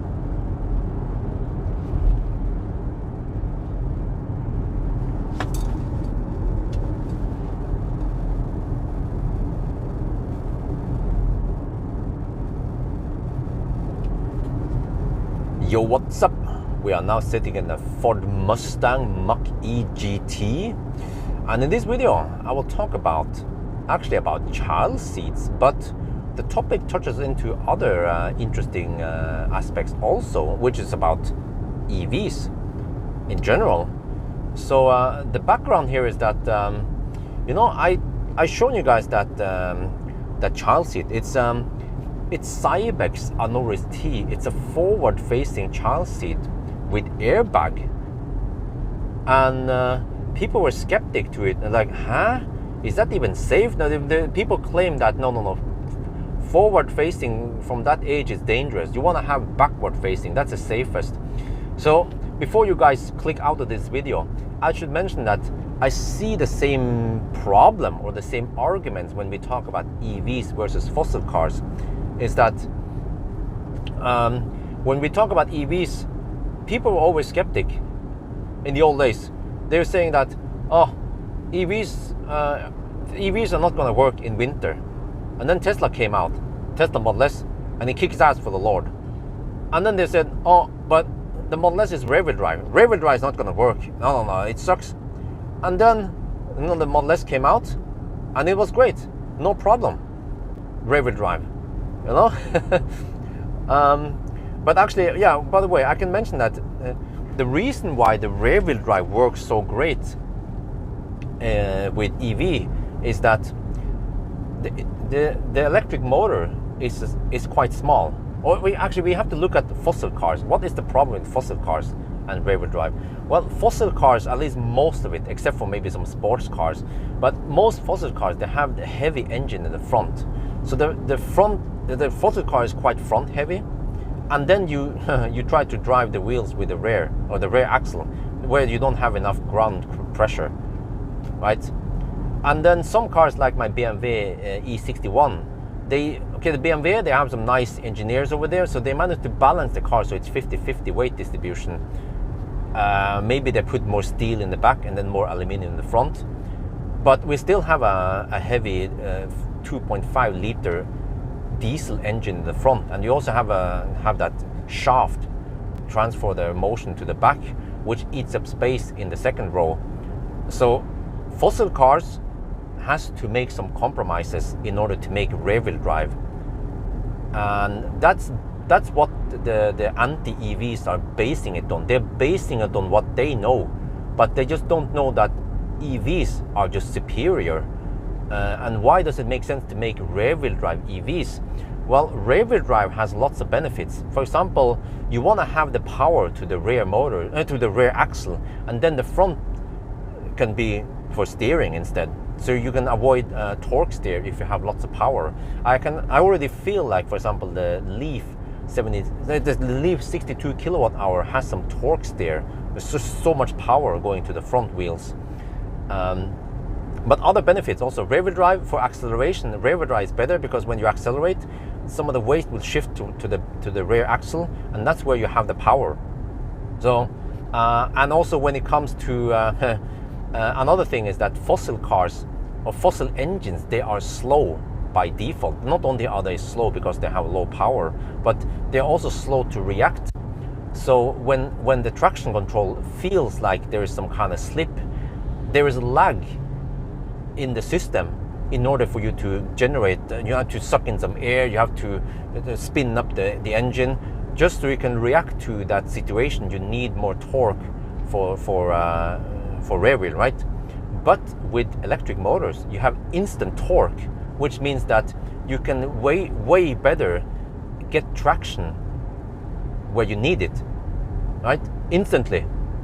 And that's what we're seeing over and over again, that electric cars rear-wheel drive beats the heck out of fossil cars rear-wheel drive, simply because the electric motors are fundamentally better. And also there are other benefits, or the reason why electric cars also, you can have way better weight balance, because the battery pack is the heaviest component, which you can place it the way you want it. It doesn't have to be in one big chunk even, but they tend to be like that. But fossil engine is usually in one big chunk, and also the gearbox, which also takes up a lot of space, or some space, and adds extra weight. also needs to be connected close to the engine, whereas here you can distribute the components. You can have the motor in the back, the battery pack in the middle, and then some other stuff maybe in the front or whatever, wherever you want to have it. And then it's way easier to make a rear-wheel drive electric car. Yeah, and in my opinion, electric cars should be either rear-wheel drive or all-wheel drive, not front-wheel drive, because front-wheel drive has some disadvantages. But the reason why many car manufacturers, legacy automakers, make front-wheel drive is because they are basing it on a fossil design, and then they already have space there in the engine bay. So they put the motor and the inverter, everything, whatever, in there, and then they make it front-wheel drive. But also some people will claim that front-wheel drive is more efficient than the rear-wheel drive, but that is a false claim. I claim because look at Tesla. Here we have a Tesla. Look at Tesla, rear-wheel drive, all of them, or all-wheel drive, and they are super efficient, especially the Model 3 SR Plus, or the MEB cars. Okay, ID3 I found that to be really efficient. It's also rear-wheel drive, but the ID3 has poor aerodynamics. But at least if you go slow with the ID3, you should also get really efficient car. So you see, my claim is that the rear-wheel drivetrain is as efficient as the front-wheel drive. But okay, that was a little bit off topic. But back to the topic then. So the whole thing about skeptics, that people are skeptic to new technology. When it comes to EVs, they think that EVs, they have worse safety, for example, that once the battery catches fire, it will burn and it's impossible to extinguish it. Well, what we've seen is that many cases when we have an accident with an EV, the whole battery is intact. Okay, some of the front is crushed, but the battery is still intact. There will be some cases, yes, when there's really high speed involved, then the battery catches fire. But you hear about those cases, but have you ever seen how many fossil cars crash and burn? Lots of them. And then the fossil cars tend to just burn out of nowhere without even crashing. So actually, in reality, the safety on EVs are actually higher than on fossil cars. But people still claim the opposite because they are afraid, I guess, of the unknown. And that is what I also feel about the Anoris, because when I posted the video about Anoris T, Cybex, people were just blindly claiming that no, backward facing seat is better. But I have to explain something here, that for you guys who don't know that. So yes, infants or babies, they should be in the backward facing seat, because the spine and the whole neck is not fully developed on babies, and they need the support. In case of a crash, it would be quite dangerous for the baby to be forward facing. The neck will be thrown forward, and that's why you place them backwards. And at least in Norway, they recommend you to, it's just a recommendation though, they recommend you to keep the child backward facing until somewhere between 4 and 6 years old. The problem is that some children, they tend to be kind of big already at 4 years old, especially 6 years old, and they will be super cramped for the legs, especially if you have a boy, right? So many kids will actually, or many parents will actually give up the rear-facing seat already at the age of 2 or 3. From what I heard from some of my friends, they turn forward before the age of 3 already. And also there was some study done in several countries. Turns out that is also true across Europe, is that many parents, they turn the child forward long time before 4 years, somewhere between 1 and 3 years actually. So what the recommendation is one thing, right? The recommendation from the government, but what people actually do is different. And that means that parents are already exposing their children for potential danger. For practical reasons, they go forward facing, because with backward facing, the child tend to get car sick. The child, like I mentioned, they have cramped legs and everything, so they just want to go forward then. But then with the Anoris T from Cybex, you can have the best of both worlds. And I believe in Cybex because I had to Google about Cybex. What the heck is Cybex? Well, Cybex is a German company, I think they have some funding from China, but they have, you know, the development, everything is in Germany, and they have long reputation of being some of the safest child seat or child accessory out there, and very practical, good design on things, on baby strollers and everything. So, you know, it's not just some no-name company that comes out there, makes what they claim is one of the safest child seats out there. And me as a dad, I want to give the baby, my child, the best safety out there. So I chose Cybex. I hope I chose the right one, but also ADAC has tested Cybex Anoris T, and it scored the highest score ever. Even the score was even better than rear facing seats. That's how good that seat was. Yeah. And also ADAC is independent from Cybex. Of course, they just happen to be German, both of them, but we just have to believe in that they are being as honest as possible and as independent as possible. But also, so one thing though is that the rear facing seats, okay, they will protect you in the case of a forward collision, but which happened a lot, by the way. If you get hit from behind, then you will still have the forces on the neck, on the backward facing seat. So what kind of protection do you get then? I guess none, right?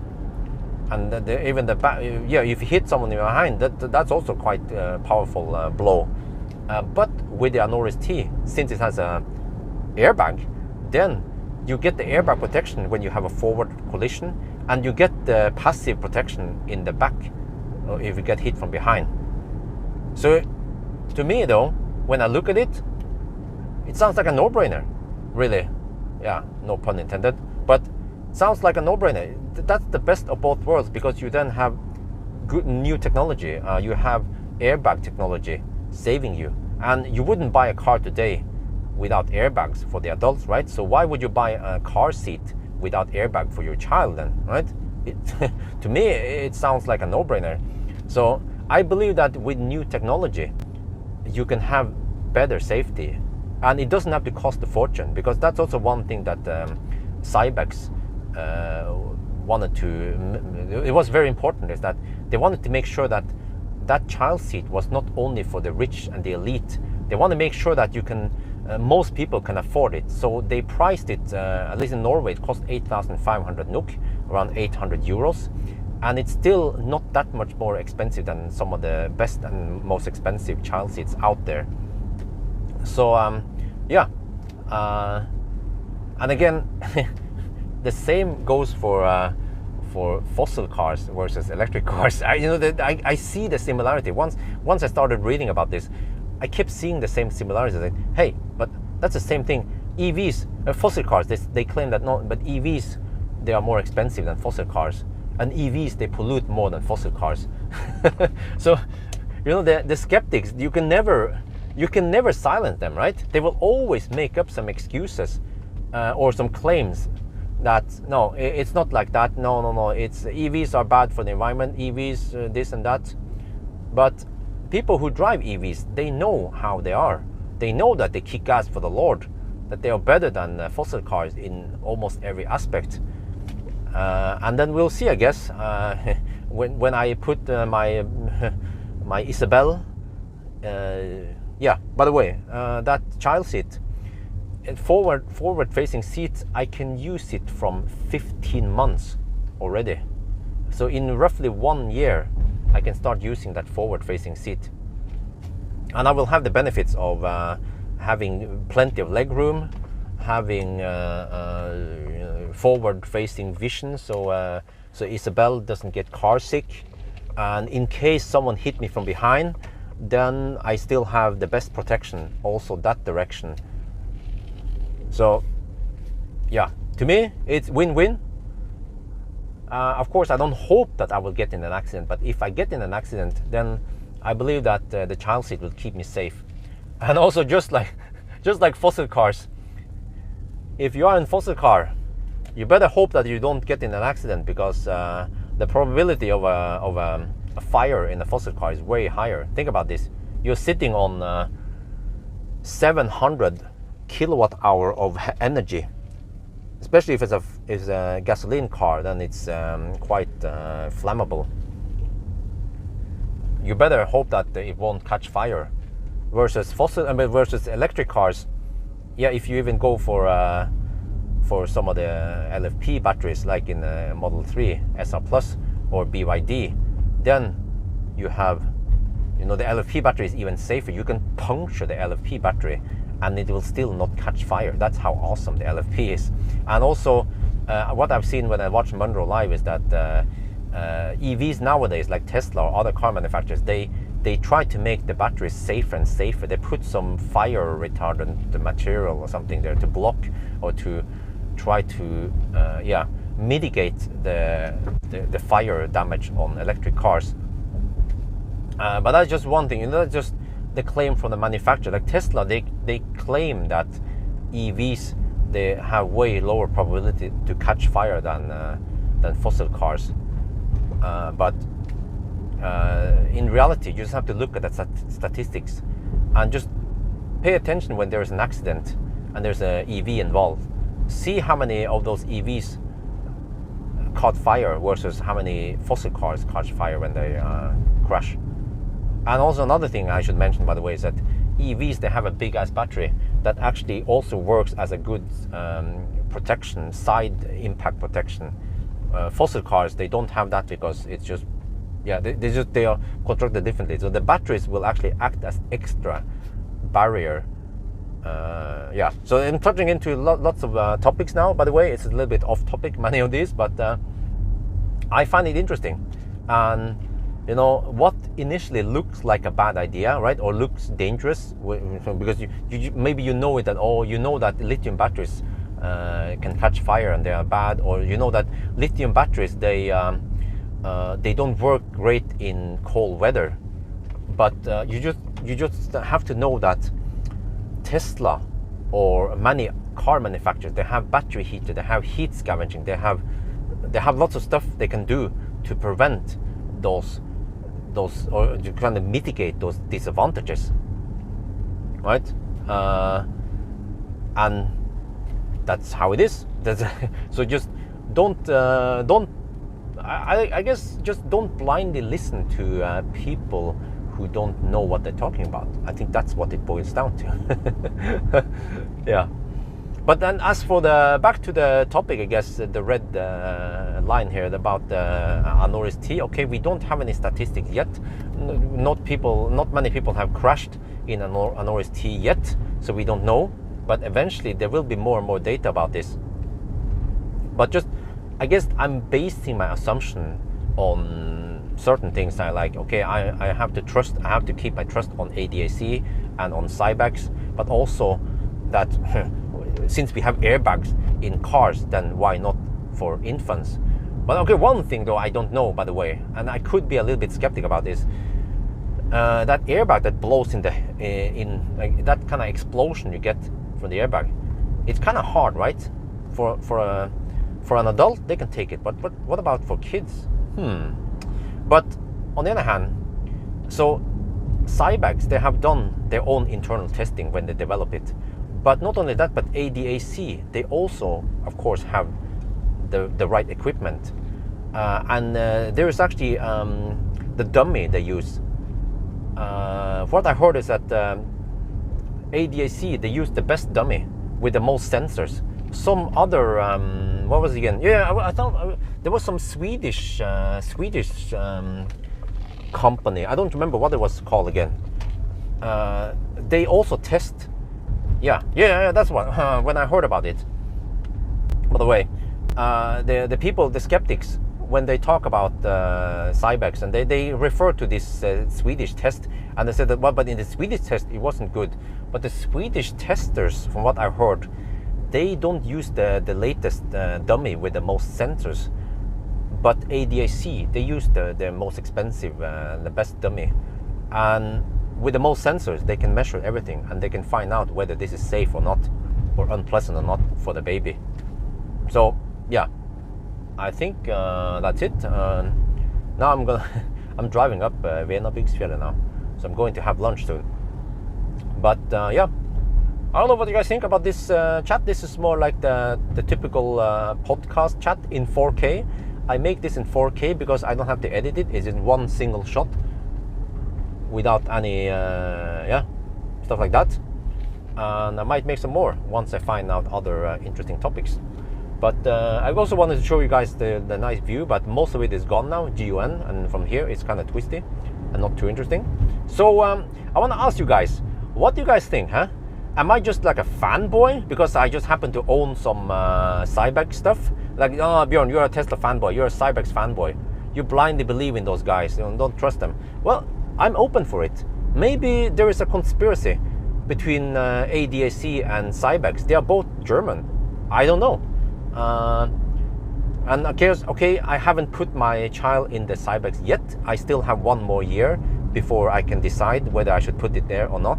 But from my perspective at least, it seems like this is a really good deal. Yeah. But I can ask you guys, what do you guys think, huh? Am I just lost? Am I noob? Or do we have something here? Okay, I think that's gonna be it for now. I hope you guys enjoyed this video. As always, thank you for watching and talk to you later. Oh man, I need to fire up the HVAC again. It's, oh shit. I mean the AC. I need some more AC here, okay. Oh, alright.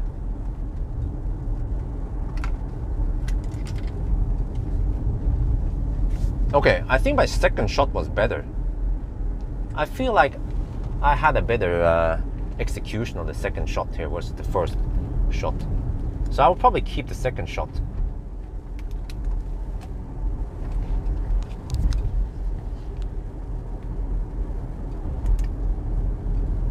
I'm so sweaty now.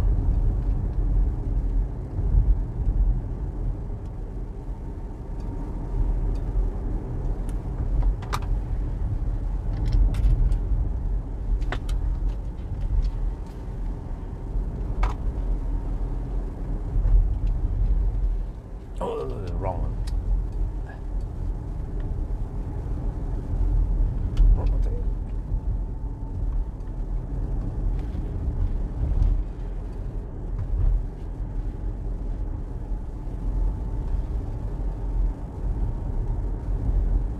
Oh.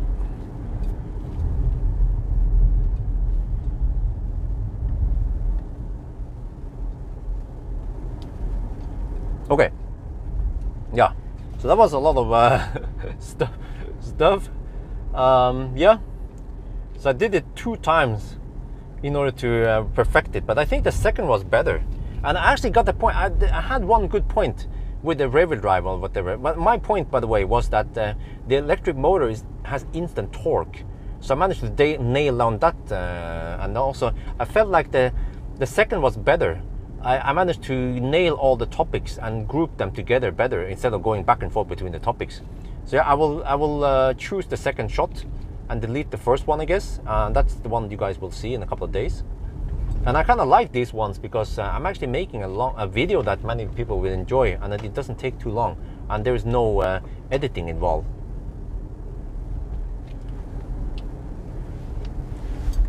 But it still satisfies some people who want to just listen to me about stuff I have to say.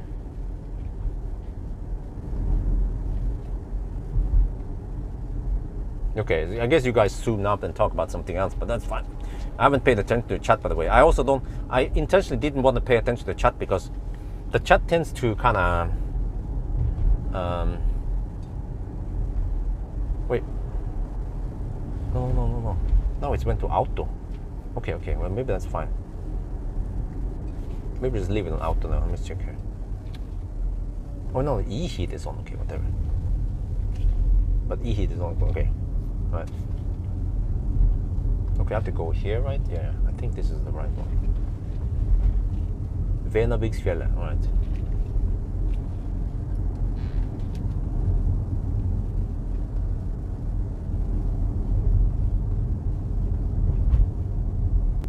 Then it's a 50, no, then there's a 80 zone here. I'm supposed to go that fast. It's better now at least. Okay, I'm getting close now. I'm supposed to have lunch there. Or can I hold it? Or should I have my lunch there? I think so, right? Oh, this road is way better now. Okay.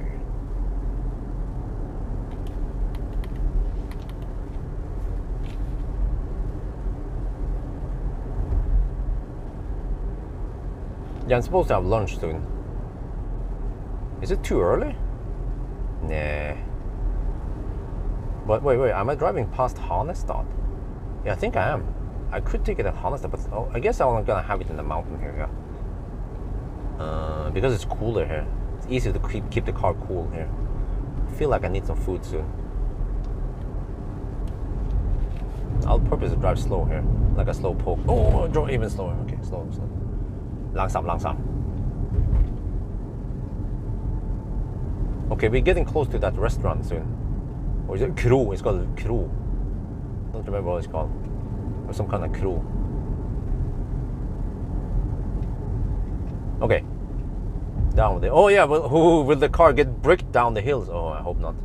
Well, we're not gonna go that steep down though, but there will be some downhills, okay? Let's plug and pray. Regen and pray that it won't brick on me. But hopefully they fix that problem. They should, right? They shouldn't be lending me a car with severe regen problems. But yeah, what do you guys think? The second shot was better than the first shot, right? And also the landscape on the second shot was better. More open, you can see that nice river. Yeah, it's a river, right? Not lake, yeah, it's a river. I think the scenic part was better, and my arguments and everything was better nailed down. Yeah, it's always better than the second shot.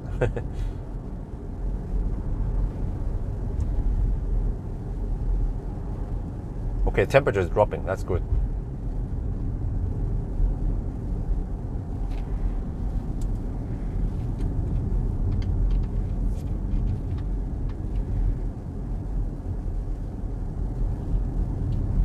Now we get stuck behind some tourists anyway. Better flow. Yeah, I also think it. Yeah. Maybe I should have like a rehearsal shot. But I actually have to record it, because otherwise if I don't record it, then I don't feel the pressure that I have to deliver. Or okay, maybe I don't have to record, but I can just kind of talk to you guys about it. That would be like the rehearsal, and then I can do the shot. Okay, so Venabygdsfjell. Oh. But now I don't have any B-rolls for the longest time. For 1 hour, I don't have B-rolls. That kind of looks well. Okay, what I need to do is I have to take B-roll from that one, that one. But it's 2K. I have to downscale them. It's kind of clumsy, but that's the only way to do it.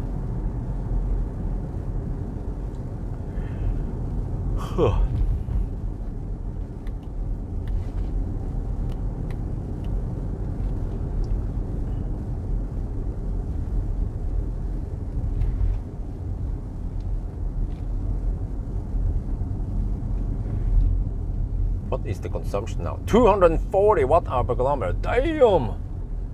Holy shit. That's freaking high. Well, okay, if you deduct 10%, 8%, that's still 220 watt-hour per kilometer. Wow.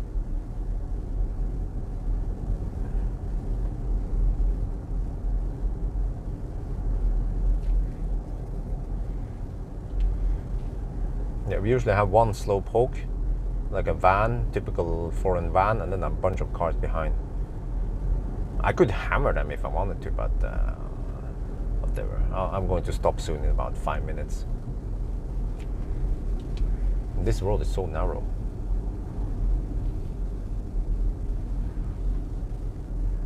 Wow, Rondane. So beautiful. Look at that.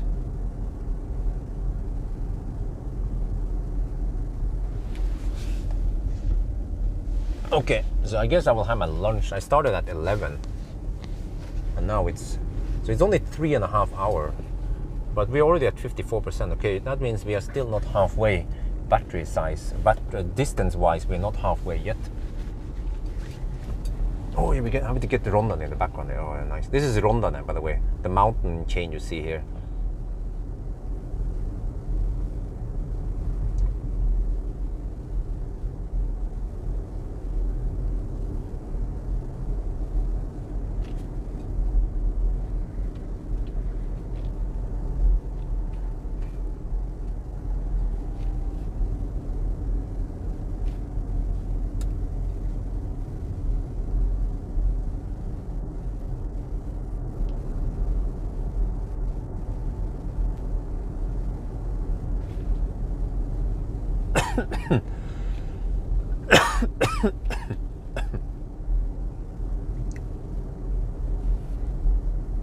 Wait, can I go OnlyFans 2 instead? Just need that extra airflow. And it's 18 degrees outside. Oh yeah, oh this is better. Oh yeah. Okay. Yeah, we are supposed to be just a couple of minutes away from the restaurant now. Can have my pee stop, my lunch break.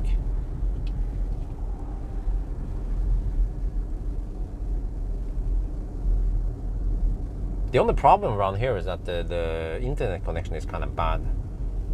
But at least you guys can enjoy the edited video eventually. Wait, did I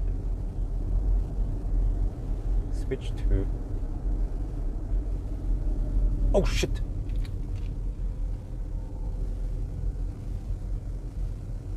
Forgot to... Okay. Forgot to set down the resolution. Okay, let me do it again. Okay, so I have some 4K footage I need to downsize.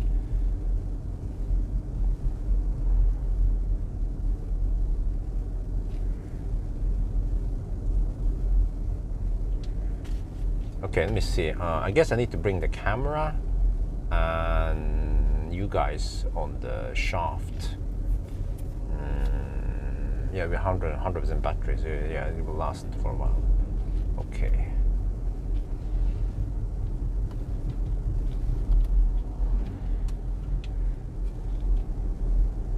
Wow, the road here is too narrow. Oh yeah.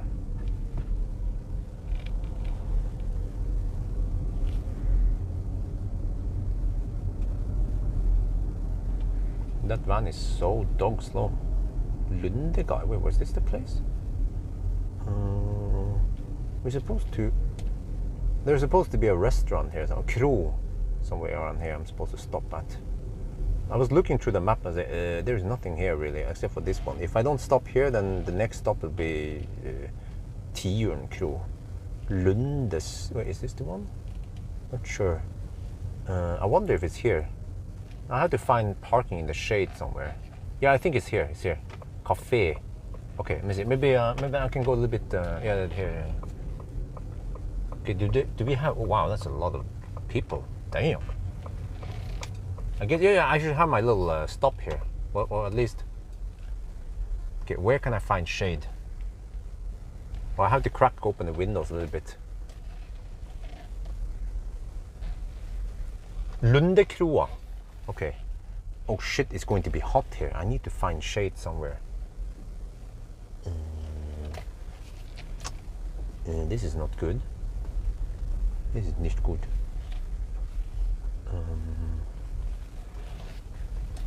Oh, shit. Oh. I can't. Shit, how do I? Okay, I have an idea. It looks busy. It is busy. We just have to. Okay, the car is gonna heat up, but wait. Oh, I found shade. What about this one? Will we get any shade here? It's the only shade I could find, but it's not much though. But if I park right next to this container, nah, it doesn't matter. It doesn't matter. Okay, whatever. Oh, this is a lot of this hyttefolket. Will I ever get a cabin? I don't think so. Okay, at least I should face away from the sun. Well, I could stay between some cars and hope I get some shade from some of the fossil cars. No. I can see, no, there's no shade. Okay. How about this, the back up here? Okay, it's gonna be freaking hot, but then I will just open all the windows and drive a little bit slow for a little bit so to cool down. Yeah, how about that? I think that's the plan, right? Okay. Tømme station. Wow. Okay, then we just park here, I guess. And then I bring the shit inside. I need to bring a lot of shit. Lundekroa. Wow, okay. Camera and live stream equipment.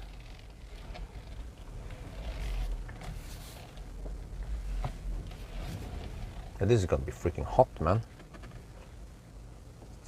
Okay, park. Can I just crack open the window slightly?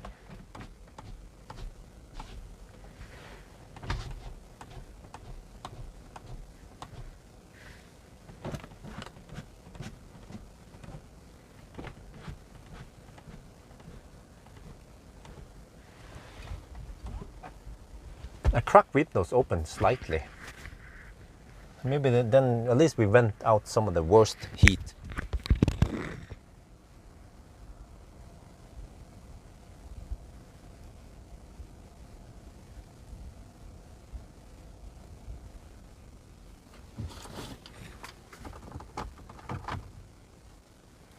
Venabygd, that's the place now. Okay, it's called Venabygd.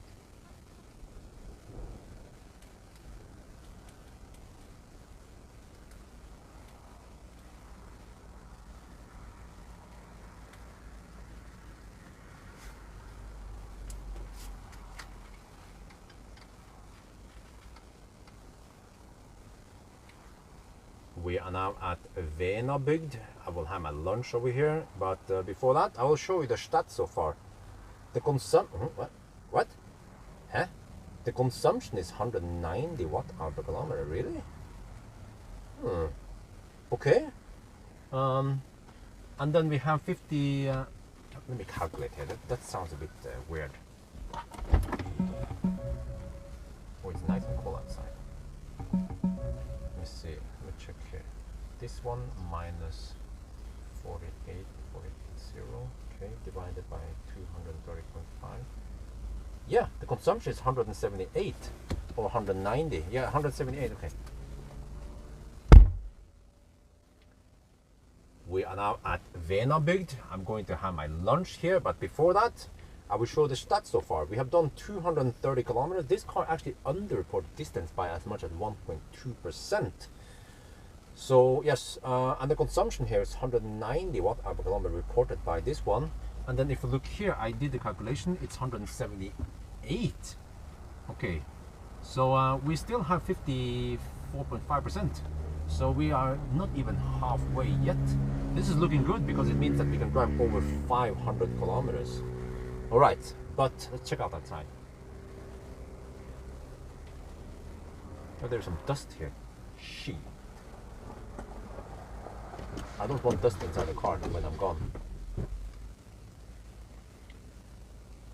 วันนี้เรามาถึงเวนาบิกนะครับแล้วก็เราจะกินลันช์ที่นี่นะครับแล้วก็ก่อนอื่นนะเราเช็คดูนะเราขับได้230กิโลเมตรนะครับแล้วก็รถมันรีพอร์ต190วัตต์เอาต่อกิโลเมตรแต่ว่าที่จริงมันเป็น178นะครับเราเช็คข้อมูลอันนี้นะเรายังเหลือ 54.5% นะครับแล้วก็แบตเตอรี่ก็อยู่ที่24องศาข้างนอก19องศาเนี่ยไม่ค่อยร้อนนะเนี่ยแต่ว่าเราจะไปกินข้าวเดี๋ยวไปเช็คข้างนอกก่อนนะ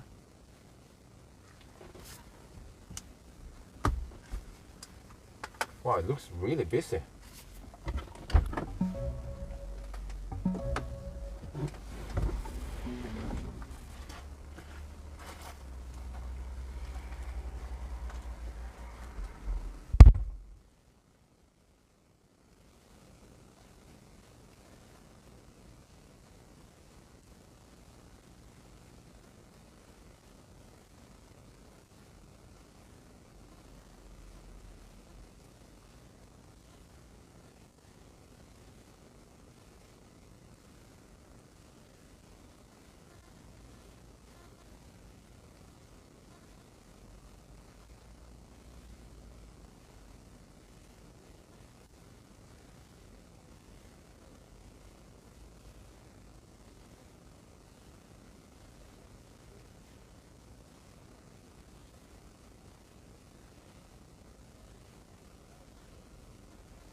Wait, I forgot to bring my tripod again. My bad. Not park behind the bus? Oh, yeah. Sounds like a great idea. Except for that the bus might be leaving now. Okay, so I'll bring my camera. And I guess I have to bring one shaft. You guys.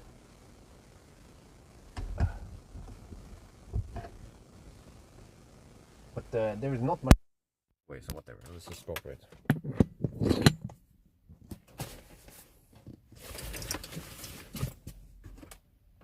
No, but it's fairly cold here anyway.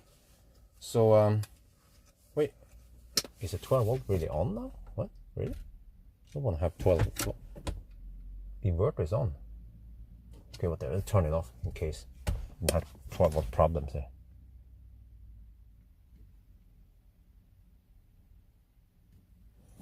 Yeah, it's kind of windy outside, so I think I can cool down the. If I open all the doors once I'm back, then we can cool it down within 10 minutes, 5 minutes anyway. So let's go. Let me see if this was a good idea or not. Because the other one would be.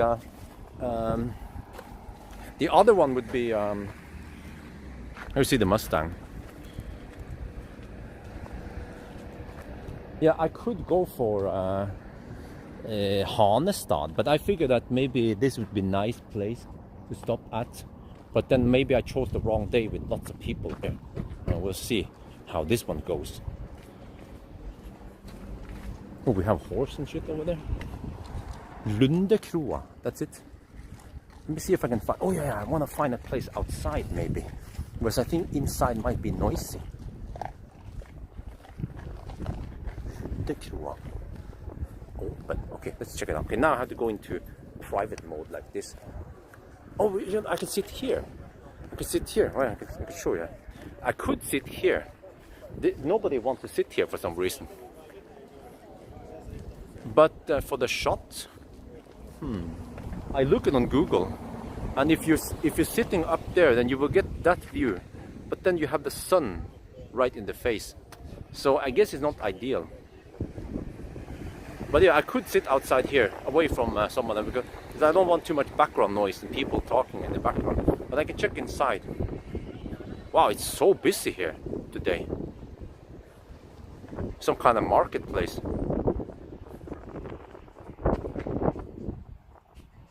Nope, I will actually not do 1,000 kilometer challenge. I chose to not to do it because I already done it with the river drive, and I feel like it's just the same thing over again.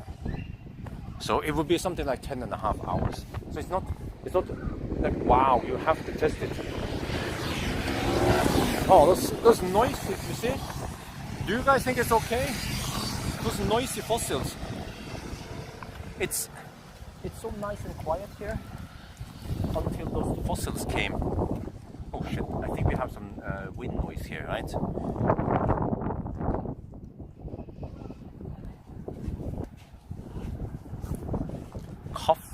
Like cafe or matservering. I'll check it out. And normally I just hammer through here.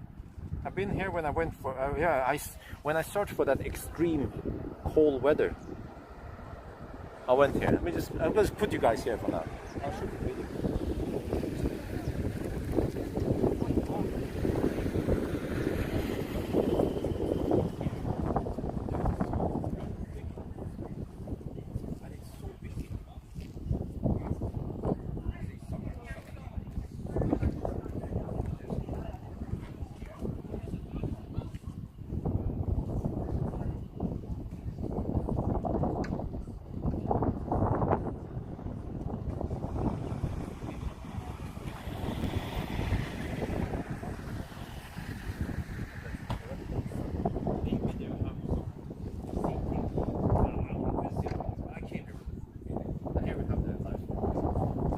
Shaft, and then that's the live stream phone, and it's running on battery now, so we better hurry.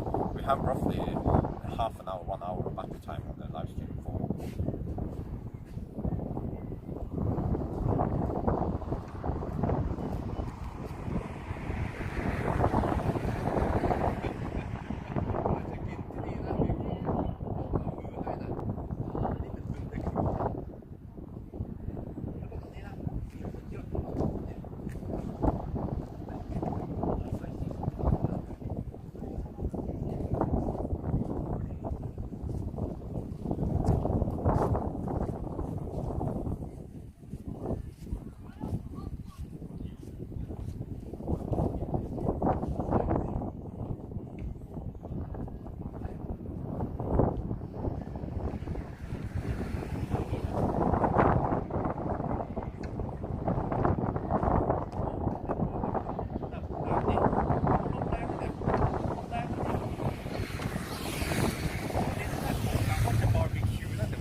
Okay.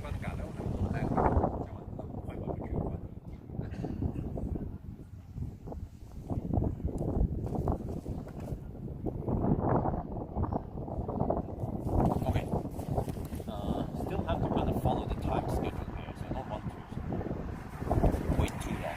Let's go inside.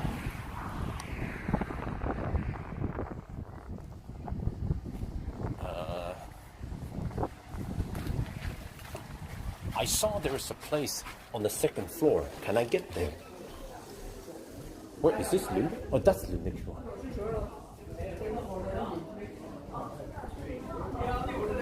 Wow, it's kind of busy. I need to find out how to order and stuff. Okay, let me switch over here.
We have food stall.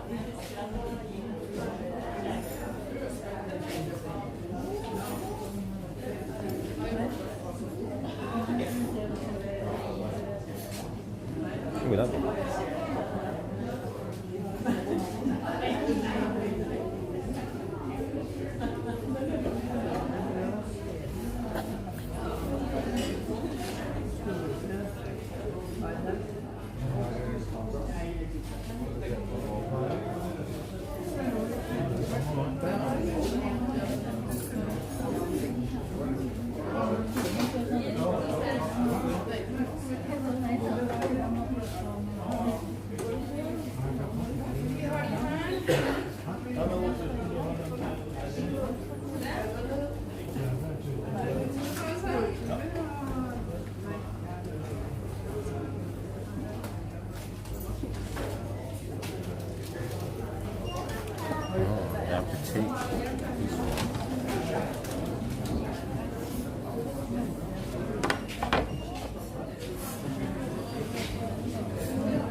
Oh, I can put this one on there.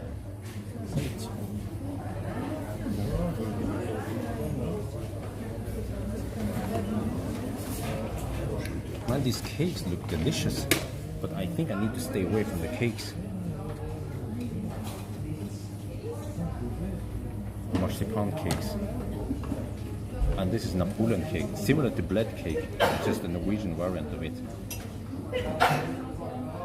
But maybe I want to go for svele instead. They have svele here also. And waffles. Let me see what's on the menu.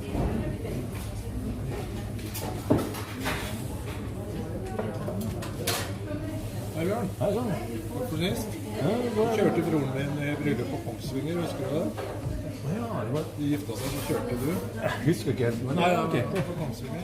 Jeg tar bilder og bare sendt det. Ja. Så bra. Takk skal du ha. Ja, bare hyggelig. Of course, we go to the remote area in Venaby, and then I meet followers here.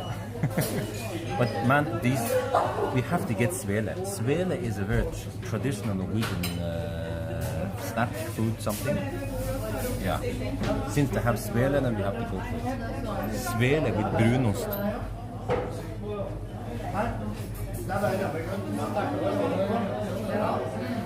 Let me look at the...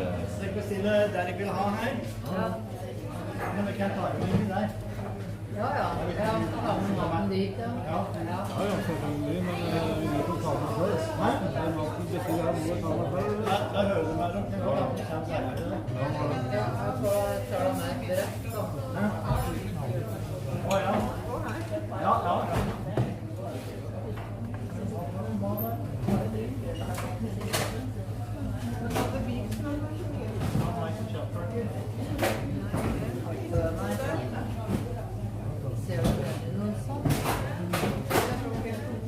Yeah, he's a follower. Yes, he was sitting outside and he saw me filming. Okay, let me get for svele. Wait, don't they have any? Would I have that one?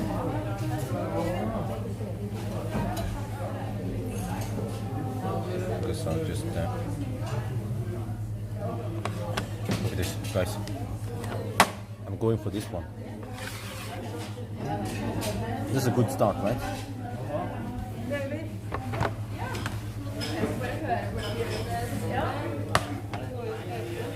Oh, they have so many goodies here. This is some kind of cinnamon bun. We have muffins and donuts and apple cake. But I want some kind of dinner. So maybe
Prøv å legge på helt fra på toppen der.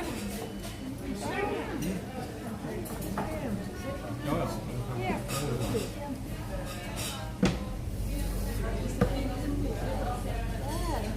Så hører du med den her. Gjør den maten klar. Ja.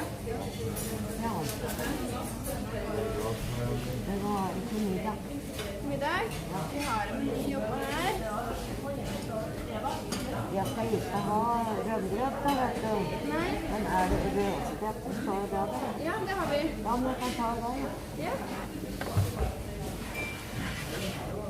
Ja, Skal du hele, eller? jeg skal ha vann. Mange finner du borte der. Hæ? Vann finner du der Å, borte. ja, ja. 189 da. Der. Skal jeg legge det der, eller? Nei. Jeg kan på toppen, hvis du ser det sakte. Sånn, ja. Der, ja. Ja, så får du med deg sånn en. Den lille maten er klar. Her kan du få en kyllingsnadder. Ja. Så har jeg skrevet.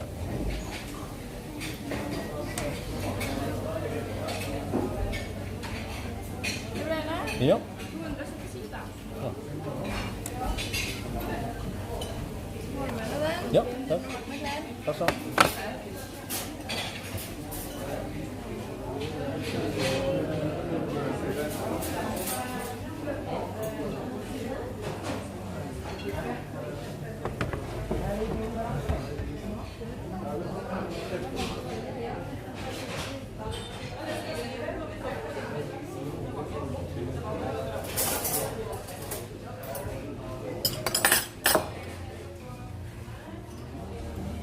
Okay, well, actually, it's available. No, wait, there's something. Is it reserved? Reserved. Okay, wait. What's here? How to find a place?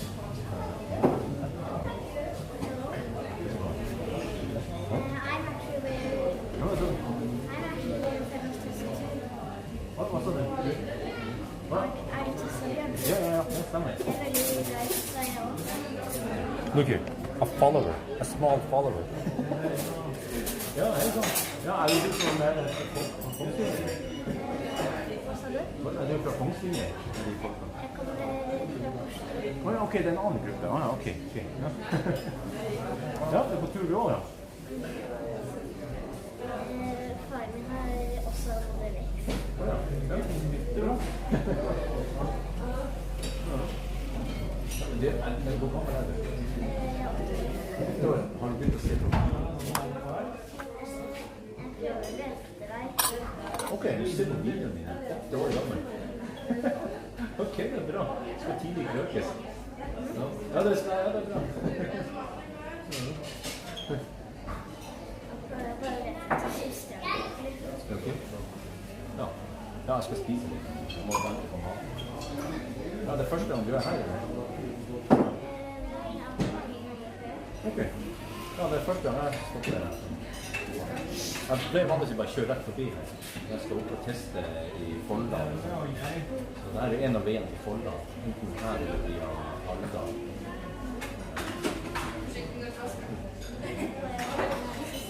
Ja, ok. Ja. Kos deg. That was a small follower. I mean, that's not small like that, but maybe I'll just sit here close to the food. But I have to check the.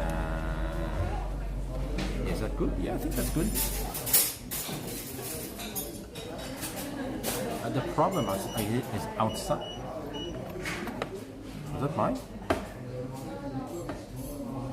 I'm not sure, but that's mine.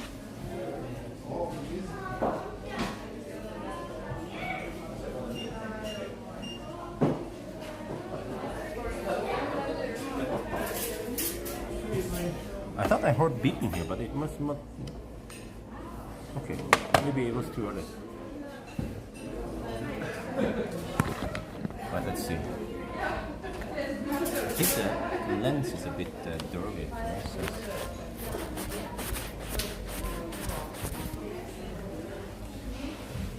You know, I saw there's some kind of terrace on the second floor, but I don't know how to get there.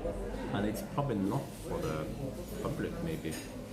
Yeah, because I asked the little boy here, he's 8 years old, and he started watching some videos. I asked him, are you the guy with from Kongsvinger? No, there's a different group, so there's actually 2 different groups of people here who just happen to recognize me. So I can't go, I have to watch out how I drive nowadays, because people will recognize me everywhere. And we have Coke. Yes, I feel like I need a little bit of caffeine today. So I just wait for the food.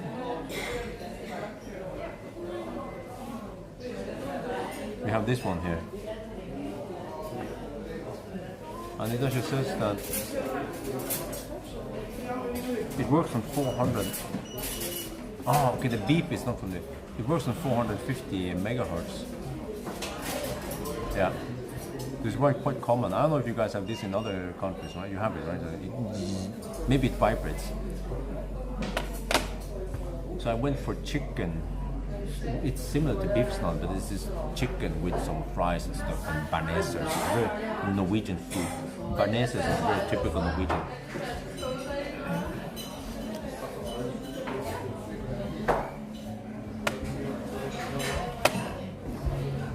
But I wonder if I should I go outside or should I stay here? Oh, is that copyrighted music? Or is it just some guy singing? Oh, that's the problem. When we go eat somewhere, is that there will be copyrighted music. But whatever, I don't care. If this stream is demonetized, no big deal.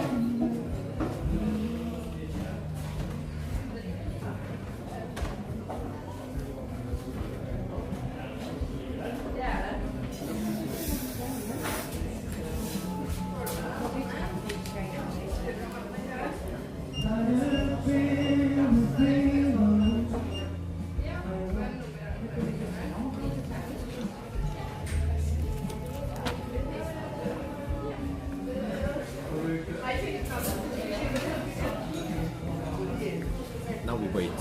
Let's see how long it takes before the food arrives. So I expect 45 minutes to 1 hour stop here.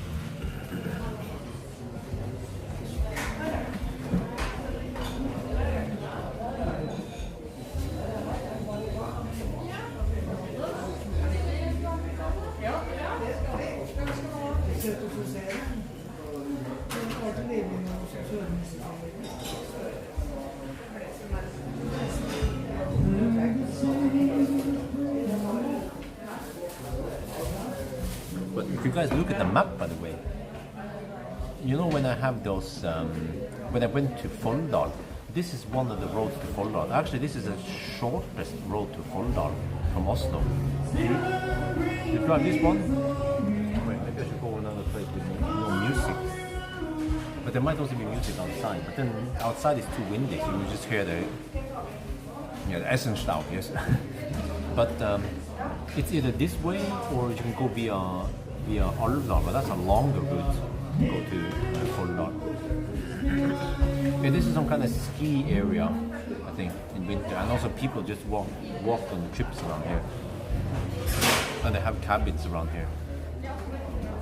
So, but I expected it to be kind of dead in summer, and just mostly active in winter, but I was completely wrong. It's really busy here, also in summer. I'm not sure what they do here in summer. For example, Hemsedal is kind of empty in summer. It's almost like a ghost town, Hemsedal.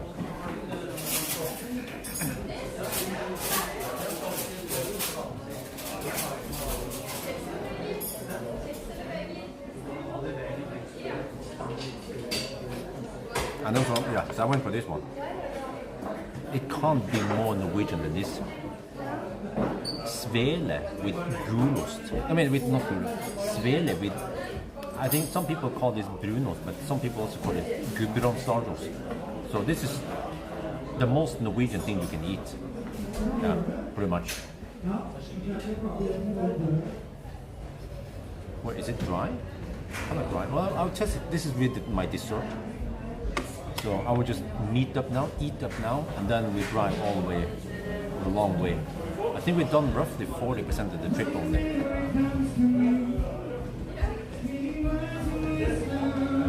I wonder if there's actually live. There's a guy singing here. From the sound of it, it sounds like live music. Some cover live music.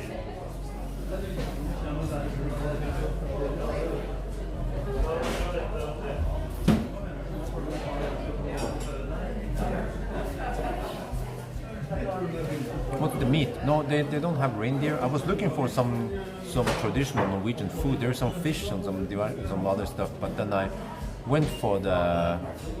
No, this one I did. This is called svele. It's like a pancake. It's like a Norwegian pancake with brown cheese or goat cheese or brown cheese. Yeah, they call it brunost. So again, very Norwegian food here.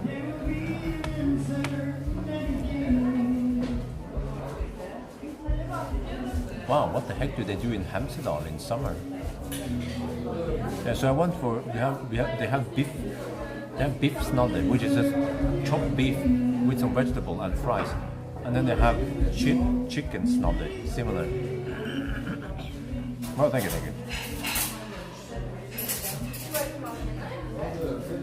It's weird because the music is going up and down in the volume.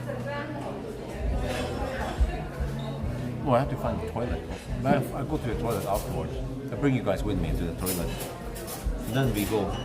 But then I have to do a shot. Oh, I need to find that thumbnail shot. I think I will have Rondan in the background. We go further up the road after we eat, and then we find a nice place. And I guess the yellow Mustang will kind of blend in with the mountain and everything. Yeah. Oh, this takes a while. You guys saw it. The food is not here yet. It takes a while to get the food, and then we have to eat, and then we have to go to the restroom. So I actually prefer days when it's not too busy. If I would do this on a weekday, for example, it would be better. But I had this Saturday with nice weather, so I had to choose, and I chose this one, not the 1,000 kilometers.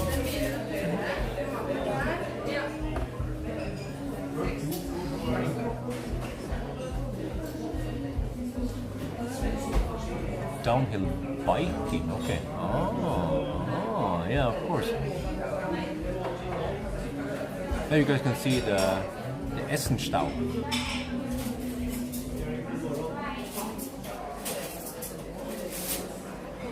Looks nice and cozy in here. Yeah, that's some kind of live music going on.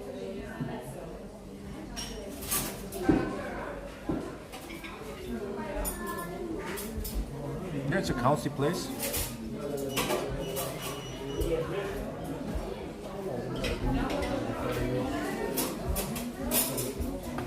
I'll switch back in. What people are eating?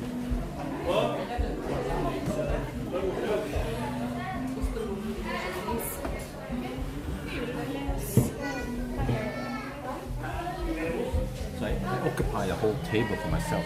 It could be 6 people. 6 people sitting, and I occupy myself. No, there is more stuff in there beyond that door. There is more seating place there, and I think the live music is from there somewhere. Or actually, it sounds like it's from there somewhere.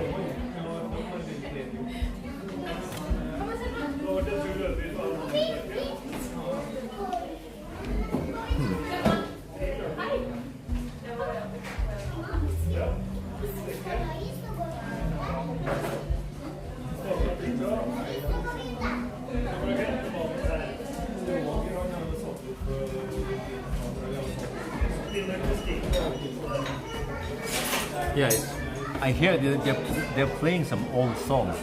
This is called Mykje lys og mykje varme. Was that? Is that Årdal or something? Let me Google it. You guys recognize that song? That is an old song.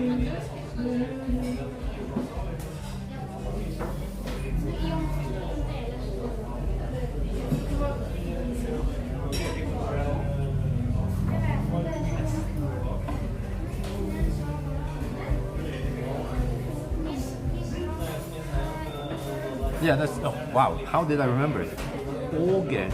Åge Aleksandersen.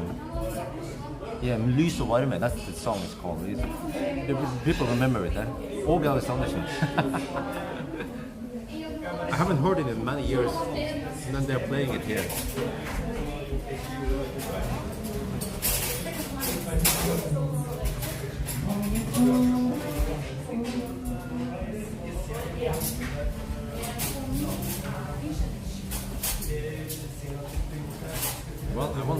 with the svele before I got the food, but I kind of want to. I consider munching on the svele now. I can bring it with me. Maybe. Do they have? No, they don't have it. They have to kind of take away stuff. I can bring the svele with me.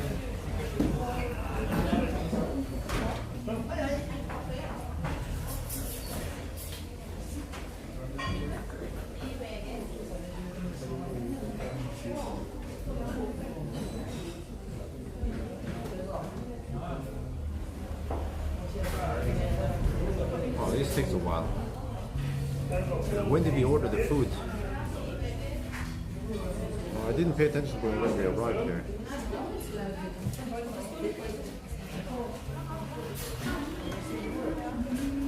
But we have a long way left. We just, yeah.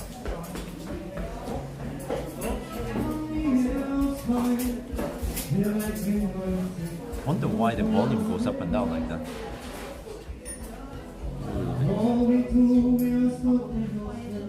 See, do you remember this song? No, I'm not old enough to remember this one. It would be good if they have ice cubes here.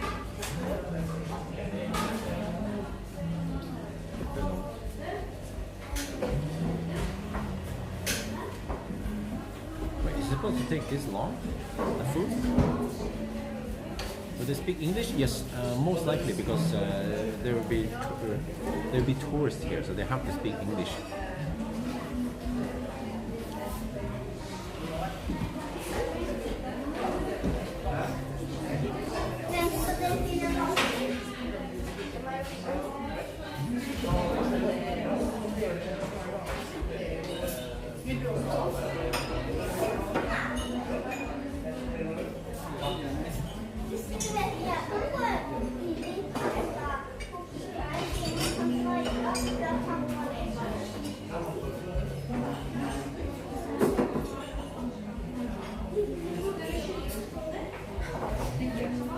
So the reason why this trip takes so long is not because we are driving slow, but more like,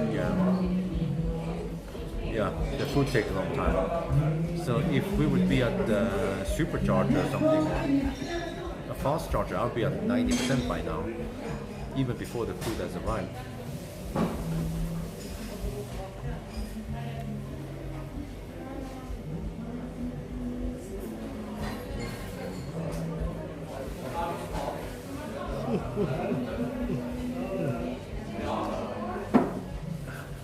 Then, oh, what about food coma?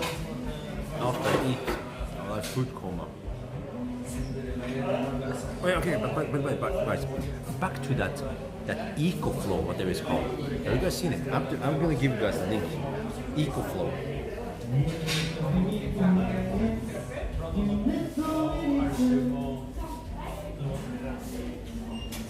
So I'm seriously considering buying the EcoFlow thing. I'll just show you guys. Let me see.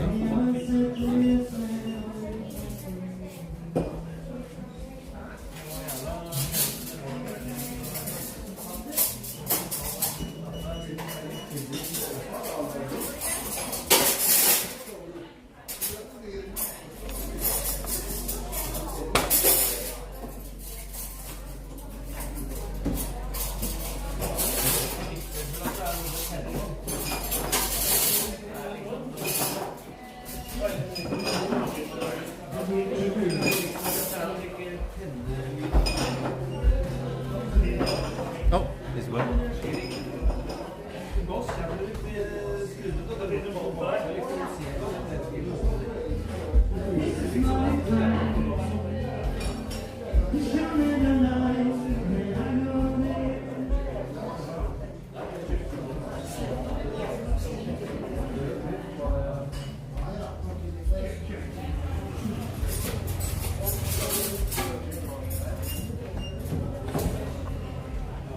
Finally, the food is here.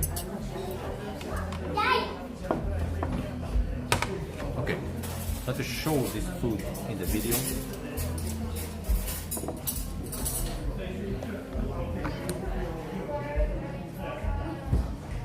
Okay, how do I get the view. There it is. This one.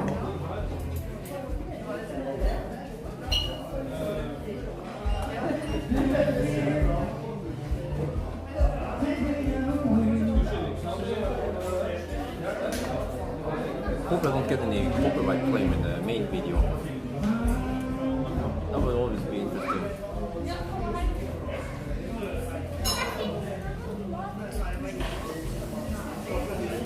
Right, the food is here. I went for something called, normally they have beef snadder, which is just chopped beef, but this is chicken snadder based on the same recipe, but it's just chicken instead. Looks great. And then we have Barneso. So this is very American. This is very Norwegian food. And also here we have the svele. Svele is also really Norwegian with gudbrandsdalers, of course, the brown cheese, and then Coke. And then there's some live music going on over there. So, but I'm gonna dig in now. Oh yeah. Okay, I don't know if that triggers any. Hopefully not, because it's yeah. Okay. อาหารมาแล้วครับที่นอร์เวย์นะเขาจะกินมันจะเป็นบีฟหน่อยแล้วมันจะเป็นบีฟแล้วก็เขาก็ทอดแล้วก็ใส่เครื่องเทศแล้วก็กินกับชิปส์แต่ว่าอันนี้มันเป็นชิคเก้นสโนว์เลยนะเป็นไก่นะครับก็คล้ายกันนั่นแหละแล้วก็มีซอสบาร์เนสอันนี้คนนอร์เวย์ชอบกินอย่างนี้นะ แล้วก็แต่ว่าอันนี้เป็นอาหาร traditional ของนอร์เวย์ชื่อสเวลมันเป็นพานเค้กแล้วก็มี brown cheese แล้วก็เป็นไม่ใช่เป็น white cheese เป็น brown cheese ใช่ อันนี้เป็นของหวานนะครับแล้วก็มีโค้ก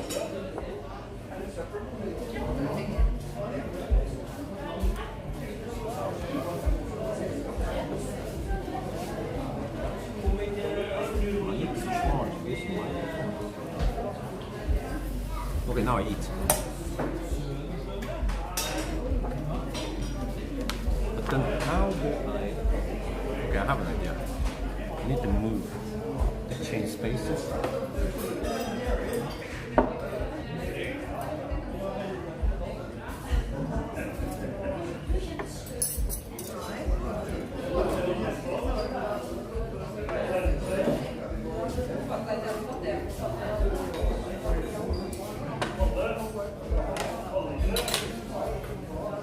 This one needs to be kind of far away, like here.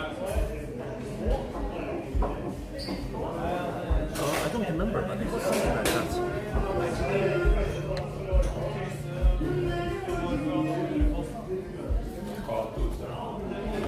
Now it's right before that guy cracked some Bjørn Nyland songs.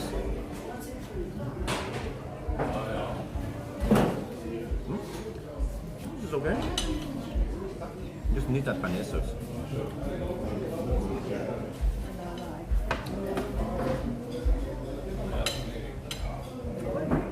You just chop down these pork pieces.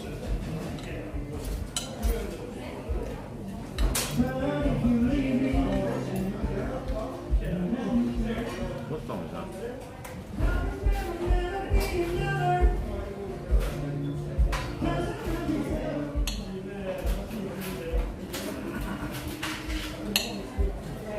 Not bad. Live music in the Highlands.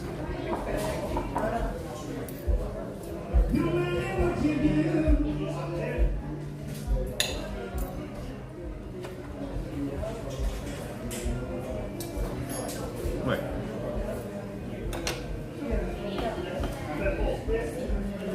It's good. Norwegian food, right?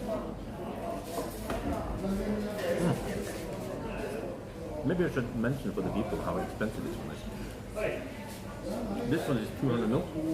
Huh? Maybe roughly 300 mil. 30 euros.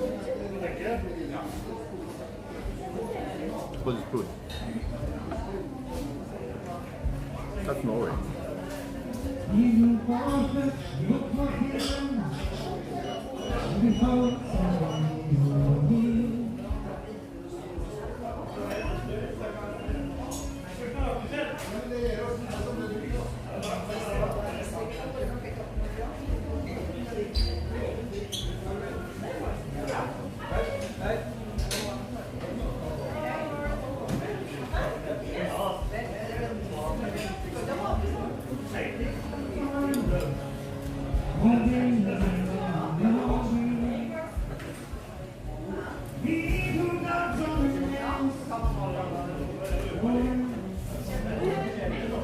don't recognize it.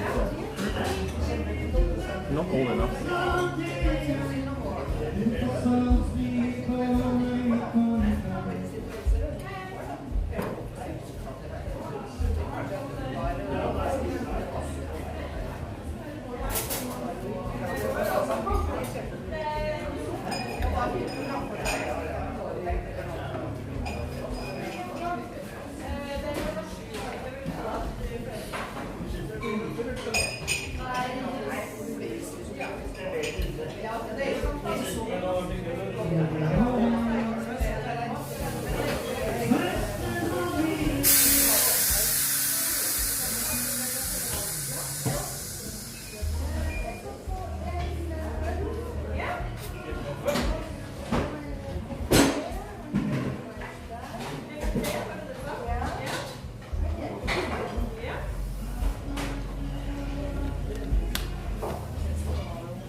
Problem with this food, not enough panettone. Sure, more.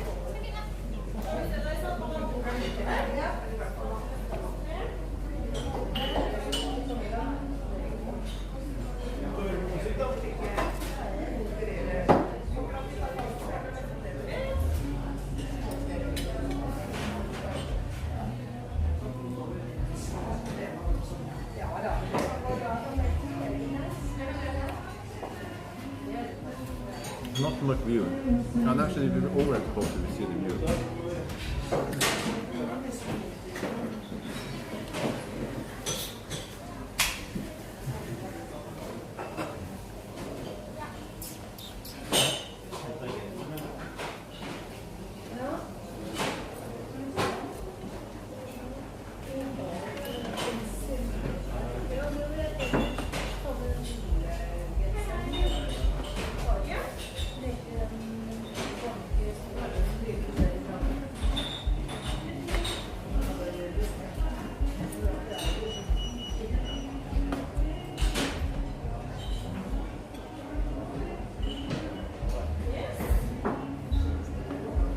See?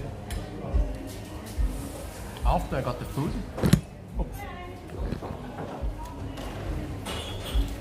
after I got the food, then this happens. No Asian style. I came on the right time or the wrong time when we had lots of style, and now it's all empty.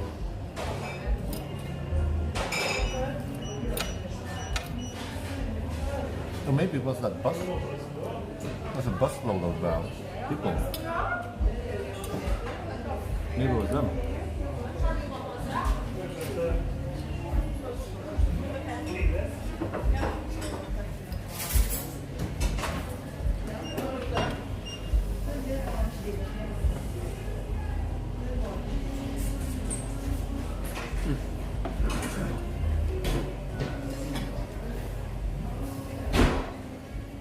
Yeah, but this is way more chill than 1,000 kilometer challenge.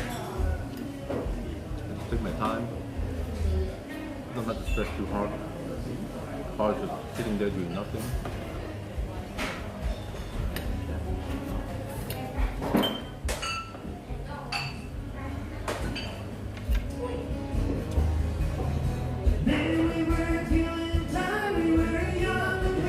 I remember that one. That song. Oh, which song is that? What song is that again? I should know that song. Oh man.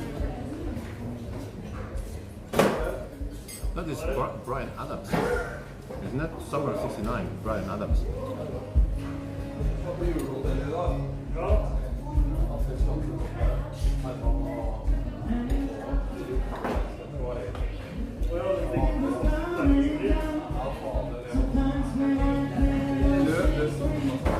That is Brian Adams.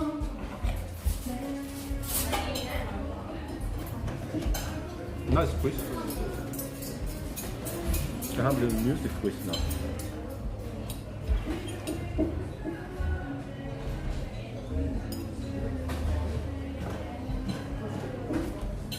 Hva er feil da?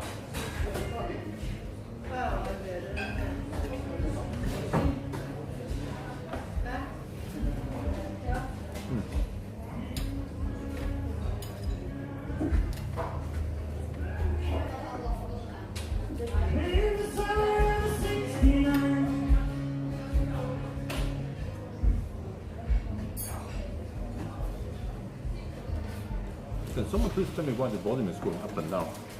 It doesn't bother me. But, I don't know. Did you see?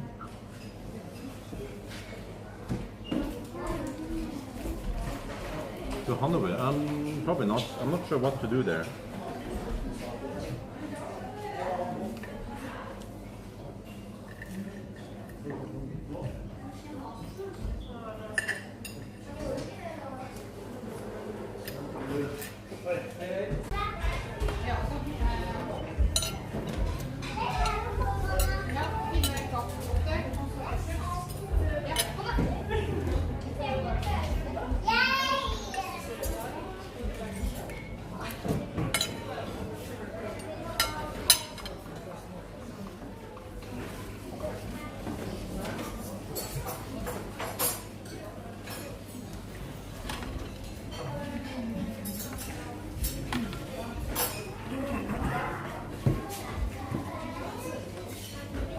Back for the best part.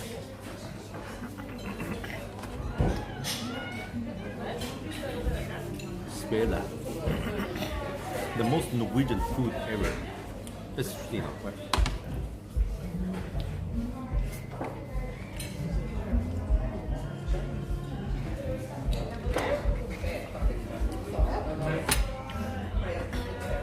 So how is this svele? Can it beat the svele at ferries? We'll try.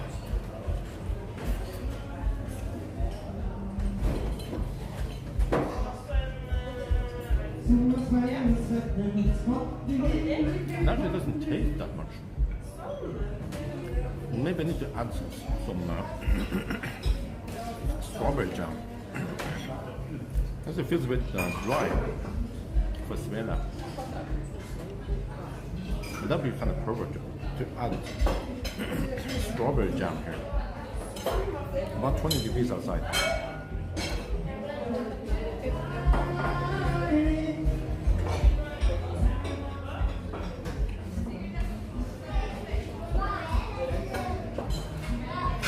Would that be weird?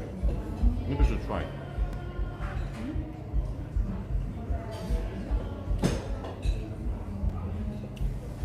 Yeah, well, you can see the inside. It's like a pancake. But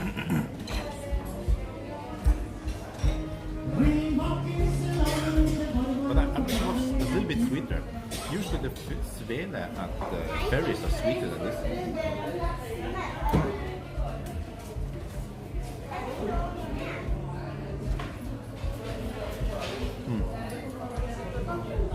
I'm having a hard time to just take it.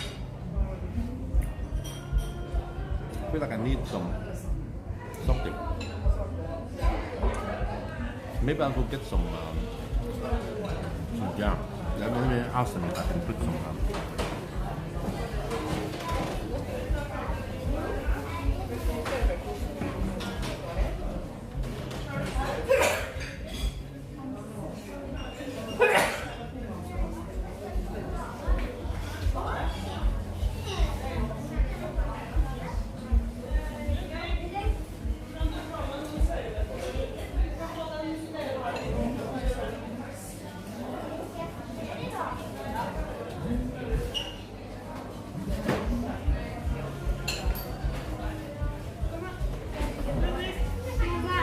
Okay, this just made it really weird because now we have strawberry on top of the svele.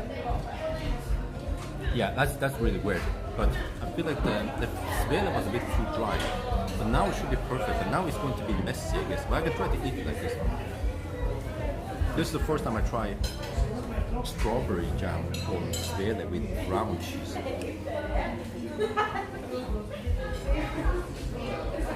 Nam nam.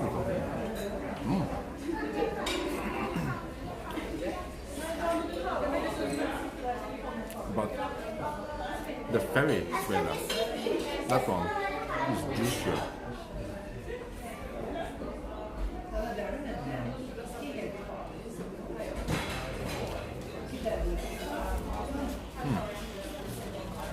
This is the food stop, so from here it won't take too many stops.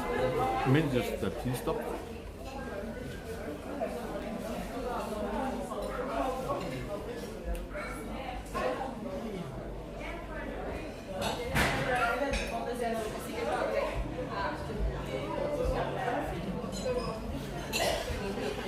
It's kind of thick. So it's okay. Now it's better. Now it's nice and moist. It was a bit too dry.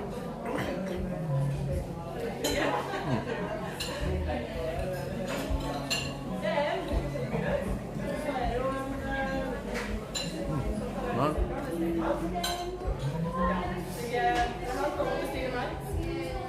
after this one, boom, done. You have to drive. I'll just stay away.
Svele is just a pancake, pretty much.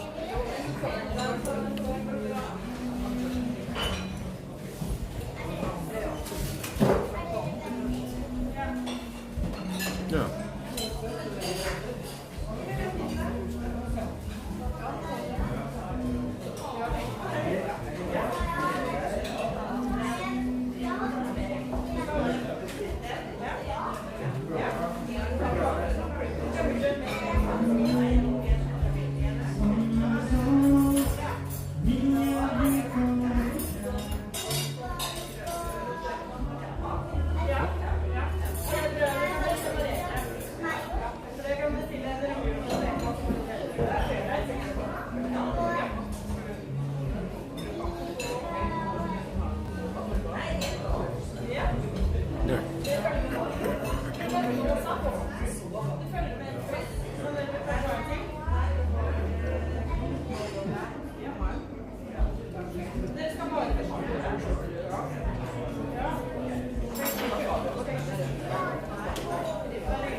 This we did something milk based, like hot chocolate.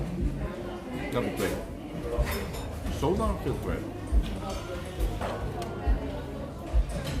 Almost done. Now I just have to find toilet and then back to the car. We have to start cooling down the car before we drive.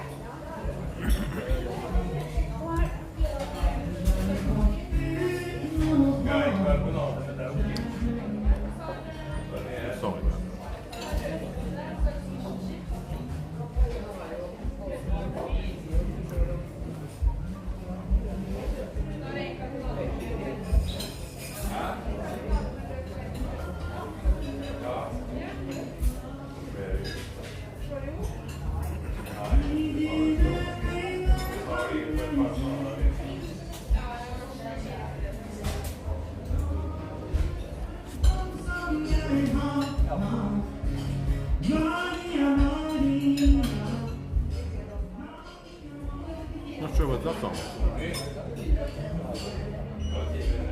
Sounds Norwegian.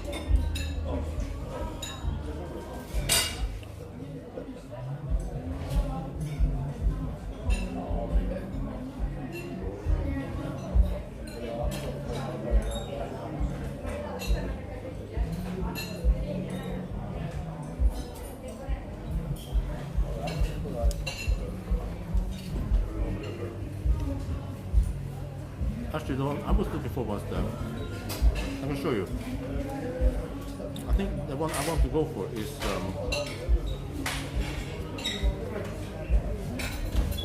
the Max. This one.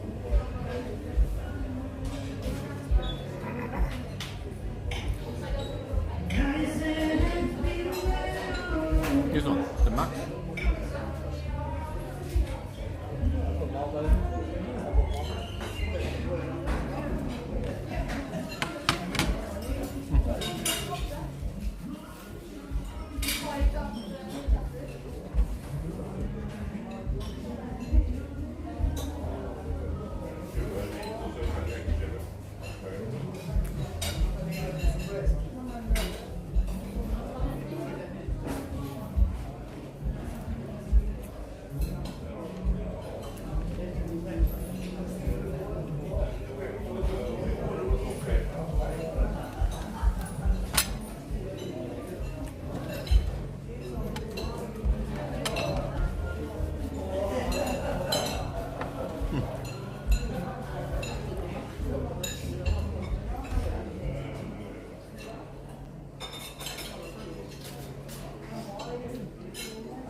It's surprisingly quiet here for a crew.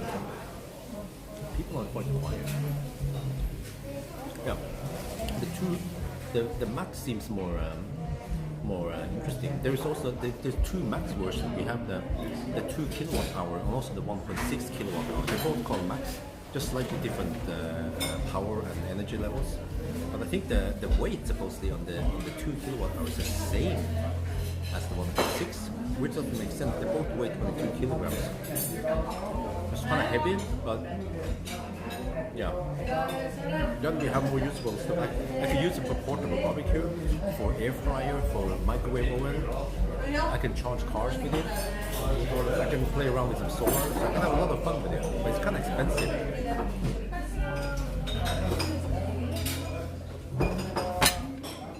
I'm done.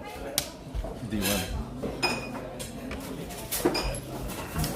Let me free up this space in case someone else needs it. I'm gonna put away the dishes.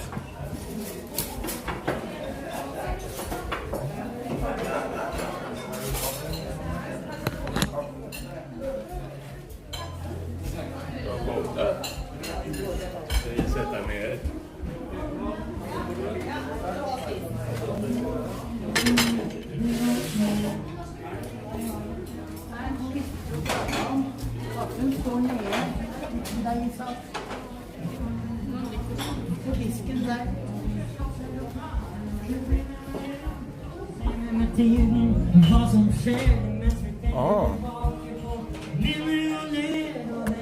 There's the guy singing.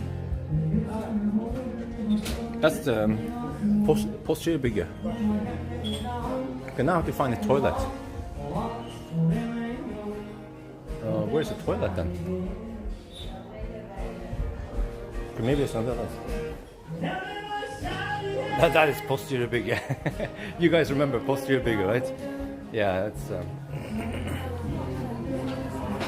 I bet it's in here somewhere.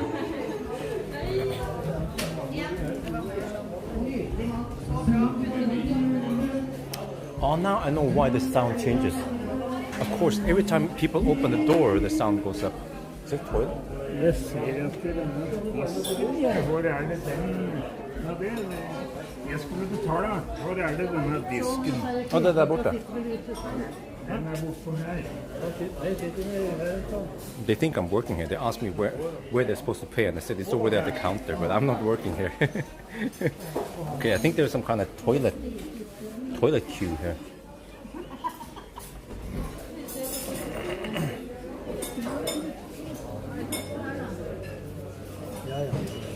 Er det herre- og dametoalett her? Ja.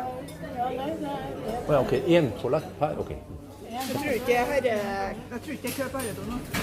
Oh, ja, men det ser ut som at det er låst. Hva var det? Kanskje? Ja. Vi venter litt da. Vi tar det ikke med meg kaffe på do, da. Okay, first we had Essenstau, and now we have Toiletstau. Yes, the Max 2000. That's the one I want. It costs roughly 2,000 euros, or a little bit over 20,000 NOK.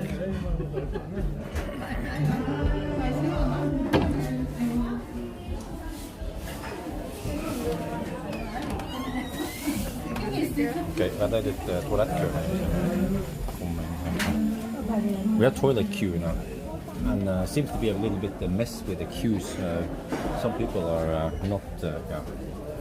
Okay, så skal du forbi kanskje? Ja. Skal.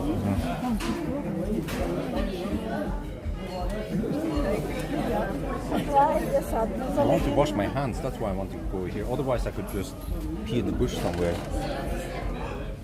But someone else snuck in the queue now. Yeah, toilet stau, that's right. Stau everywhere. Det er jo kø i begge deler. Ja. Og kun vi har to doer. There must be some other toilets here. Well, that guy is taking his time. Let me ask him if they have. Unnskyld, har dere andre toaletter enn her? Okay, takk skal du ha. Okay, they have another toilet in the Kiwi. Let's go there instead.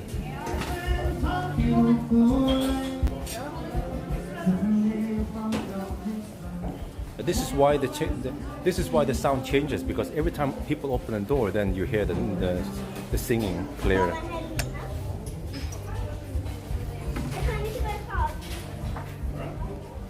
Okay, there's supposed to be a toilet here in Kiwi also. See where that one is.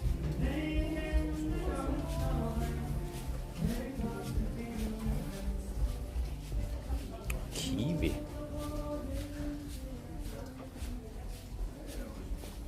This one. Oh, we have Kiwi here. Oh.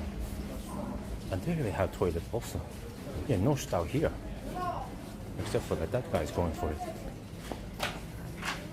Okay, there's just one guy. Okay, I'll wait after him.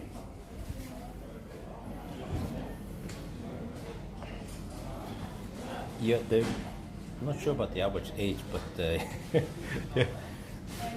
Maybe they came with the same bus.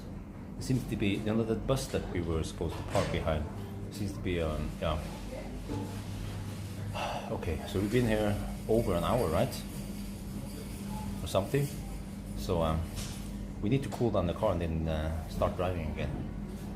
Let me see, we started at 11, so we've been on the trip now for almost 6 hours. Ooh, shit. Wait, we're not halfway yet.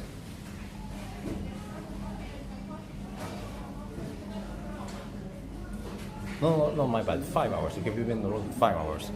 But then, of course, this one took a long time. So, but from here, we will not have too many long stops. Okay, mute. Wait.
Alright, we're done. Let me go outside this way instead. And I just wonder how hot it is inside the car. So here we are at the marketplace. A little bit of market stuff here. Whoa, I have to say it's nice and warm outside.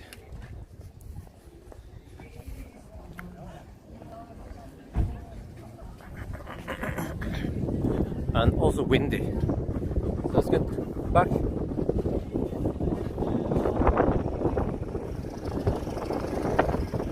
There's a guy singing live music outside. So maybe it's a good call for me to not stay inside. Because you park the car over there. I don't think it's too hot. But we just open all the doors and then it should cool down quite quickly.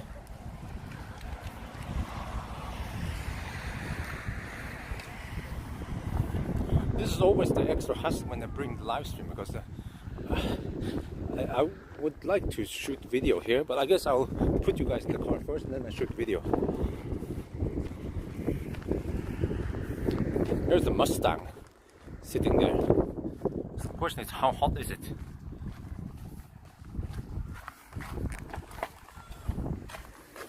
Oh, no, it's not that bad. Okay. That's not too bad. Wait, can I lower the windows? No. Okay. So I have to kind of fire up the car first. Maybe I could just lower the windows.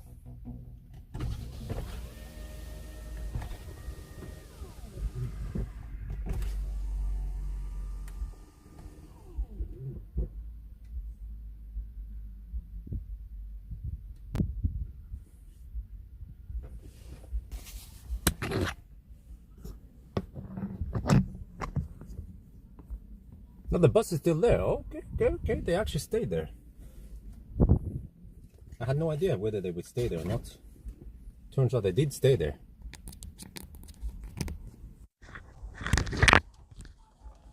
Well, it's not the black stallion we got, right?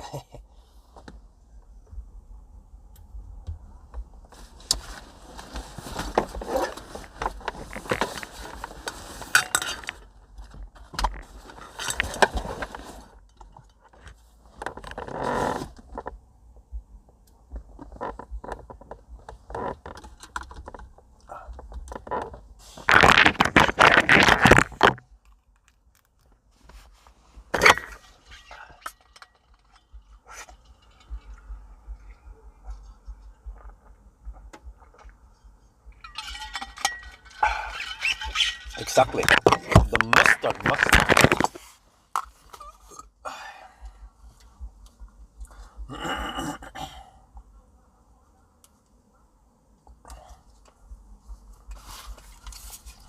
What's already? Wait. Off.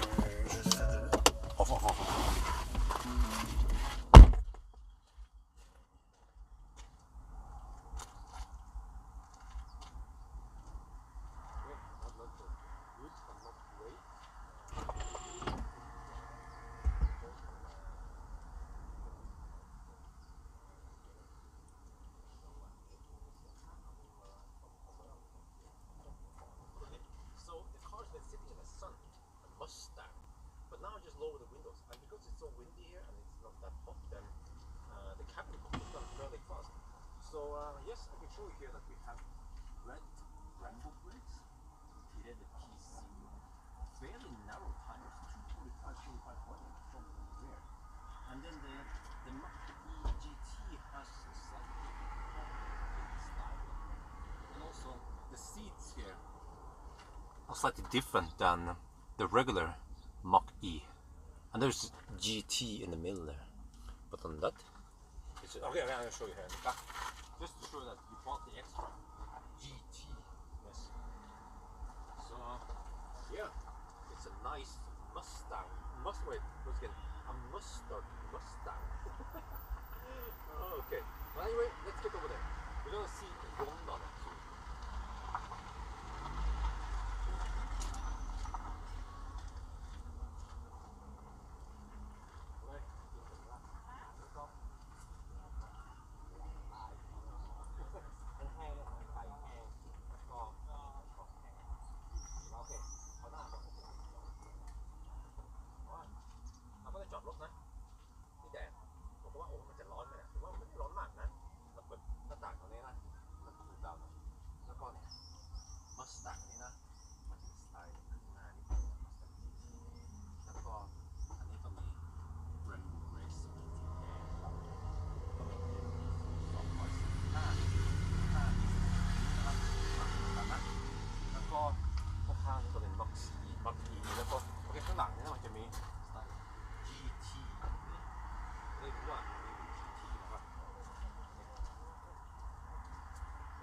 อนนี้นะเราจะขับไปขึ้นภูเขาอีกจะไปดูภูเขาชีวิตลม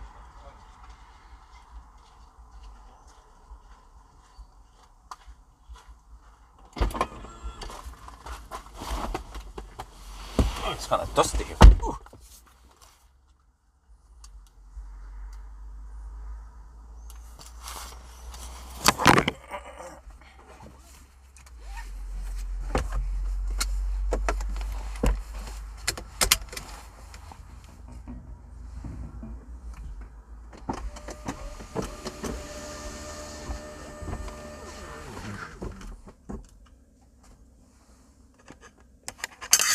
Right.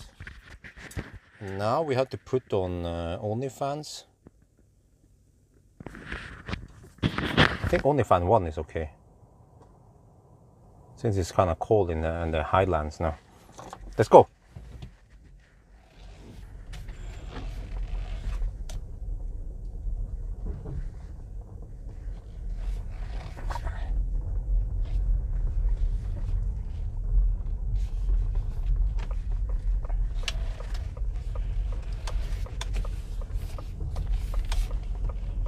Man, I need to lower the windows a bit.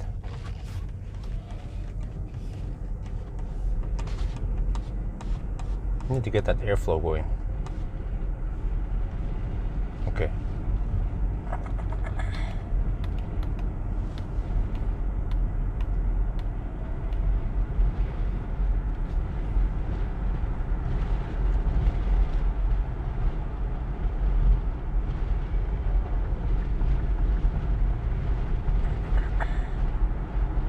Yeah, at 80% it charges at 35 kilowatts.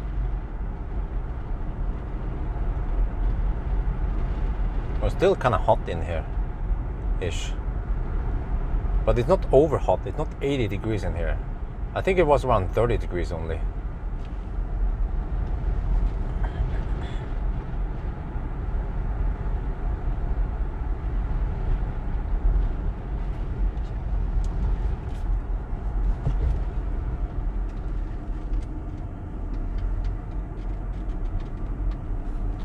Okay, just have to find a nice place for the shot now.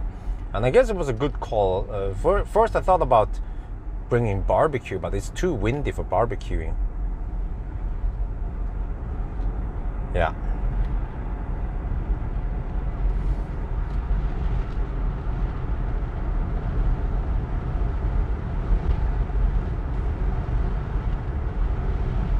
So that's Rondane right there. Boom.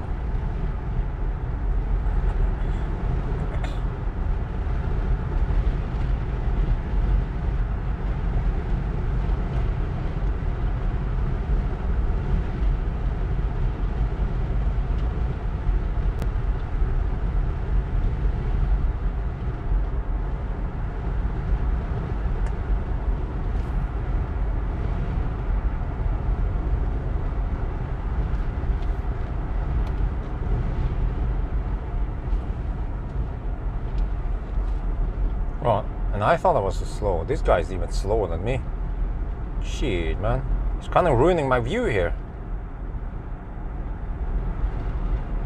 I think I need to hammer him.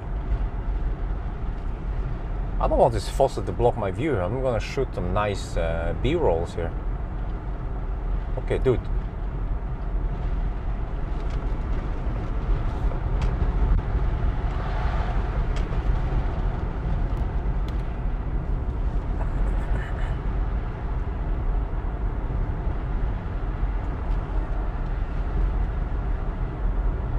Fjellheimen.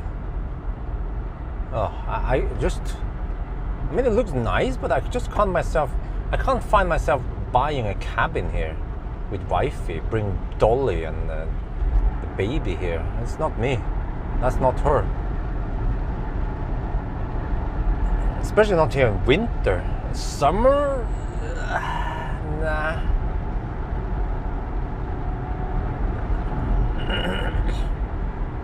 Okay, let me see. If I close now, it's only 17 degrees outside, which is not that hot. Which means that OnlyFans should be sufficient. But the car, of course, has some built-up heat. We just have to open up stuff, I guess. once we stop next time, or I'm not sure how I'm gonna get rid of this heat. No, I don't know. I just bought one cheap barbecue from Claes Olsson.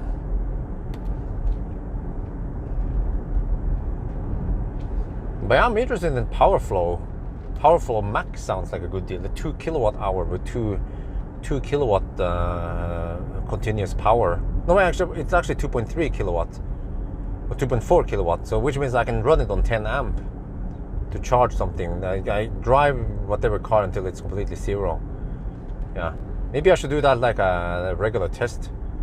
See how many kilowatt hour get past. So what I actually need to do is just the test will start already from 10% roughly. Oh, look here. Oh, nice. Now we're talking. Oh. And then I have to reset the trip at 0%, or I have to calculate it, I guess. I could actually just reset the trip at 0%, then we count how many kilometers and how many kilowatt hour get past 0%. That could be interesting to test. But I will, of course, in every video recommend people to not go below 0. And also you should not count anything below 0 because it could change. Oh, it's kind of bumpy over here. Telehiv. For helsike. This is Rondane. This is the place I reviewed that bed dream case in MC Hammer. It was here.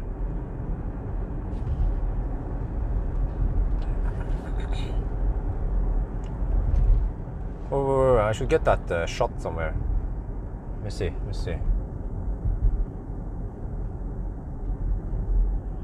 Just have to find a nice place.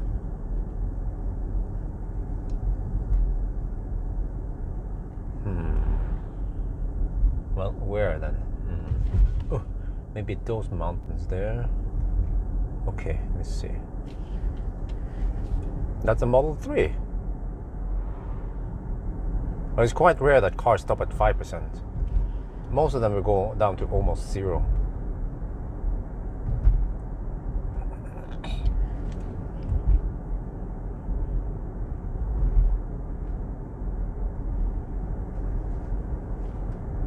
Okay, I want to have those mountains in the background. That looks nice. Wait, maybe. What about those campers over there? Wait, can I just park by the road? I can just park by the road. Who gives a shit? It's Norway anyway. I can just park by the road just to get my shot. And then I'll get the heck out of here. There's some lake and shit here. How about that? Drive a little bit slow now. Okay. Langsam. Wait, what? But this? Oh, this is perfect. There's like a little side road here. Oh yeah. Okay. I'm going for it. It's showtime. Okay, let's see. Oh, it's kind of windy. How about if I just back up there and get the Mustang like this?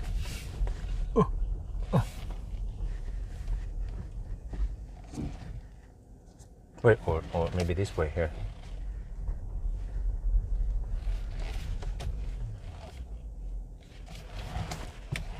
A little bit further. I'm gonna go close to the edge here, like this. How about here? I think this is good.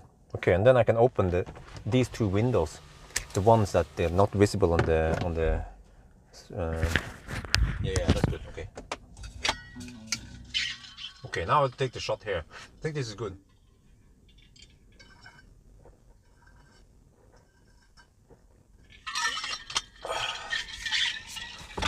Yeah.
Oh, there's some rocks and shit on here. Oh, shit, let's get that shit in.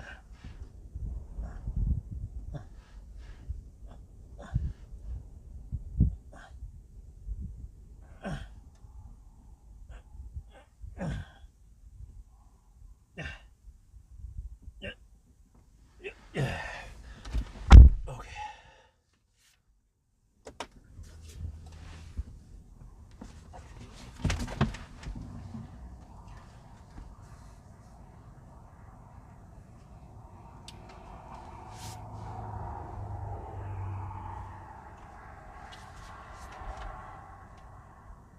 Whoa, so we're at 51% still, which means we are, well, we haven't even reached the halfway point since we are up in the mountain, but close enough.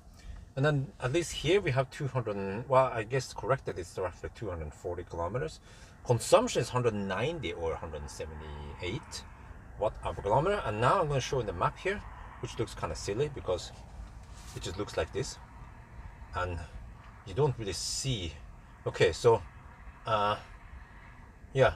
See, I'm here and I'm going to go there soon and then I'm going to go here. Like, what the heck are you pointing at? Well, that's because the resolution of the map is kind of useless. And I think this is Highway 3, right? Yeah, I think this is, yeah, this is Österland. So at least you can see Österland there. So, over, whatever, let's just enjoy the view.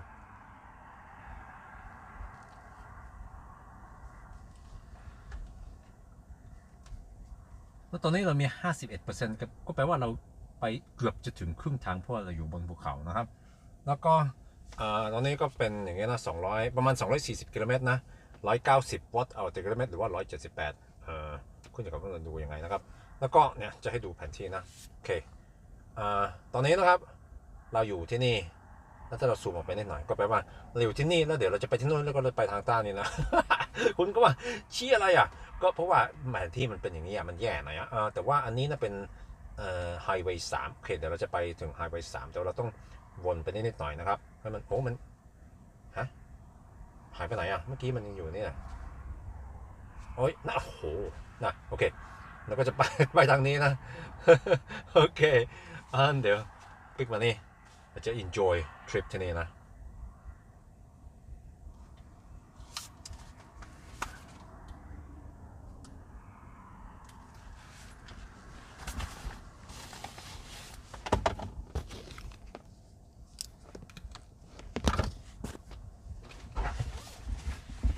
Alright, let go.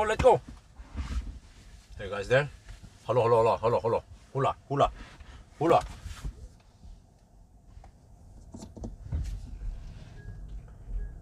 I took the shot.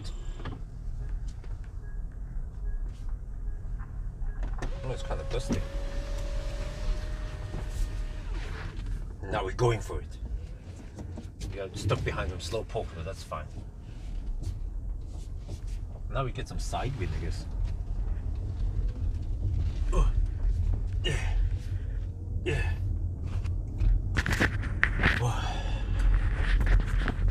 Okay. Let's see now. Okay. I guess we slow poke. Or we go 80 kilometers per hour, which is the speed limit. But these guys don't go 80 kilometers per hour, so we can go slower. We can slow poke. Yeah, how about that? We can drive whatever speed we like. That's the whole point of this test. We'll just slow poke now at 60 kilometers per hour because that's what the guys in front are doing anyway. But then eventually there will be a dropout, a fairly long dropout. Man, did I pull more sand in here? Shit. Oh, there's a big rock. Okay.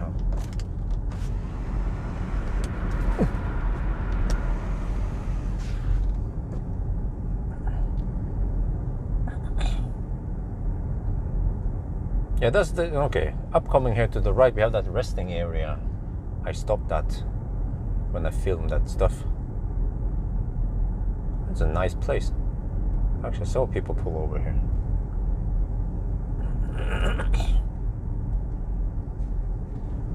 There's an I-Pace over there also. E-Pacen.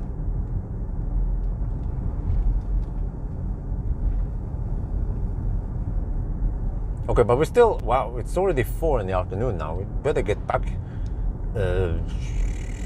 Not sure when. I told wife, yeah, this is gonna take no more than 8 hours. Well, okay. That means I have 4 more hours to get home. I'm not sure if I can do that. Well, we'll see then. As long as I don't dick around too long, right? Then shouldn't have to take 2. Can I do it? See, how the heck do you use the navigation here?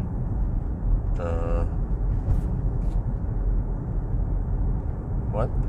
Coordinates? No. No, buck. What? Okay, whatever. Let me just plot in manually here. Trønnes, yeah, that's Skjellkoppang, roughly. There, go.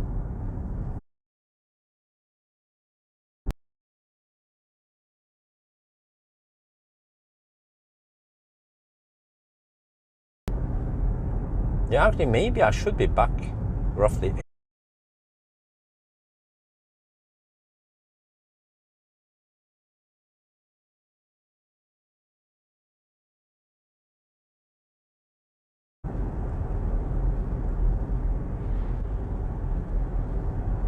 Damn, those mountains are huge. Wait, oh, we have another coasting. Oh, yeah. Gimme. Wait, is this the one where I shouldn't coast too fast? Otherwise, I'll just crash and die. Let's go for it. Oh, we have sheep in the roads. Shit. Achtung. Well, is this in the middle of the road there? Okay, the guy is like, okay. I have to wait for the oncoming car. The sheep is like, fuck you, buddy, I'm just sitting here. Oh, lots of sheep on the road here. Oh. Okay, let's go neutral.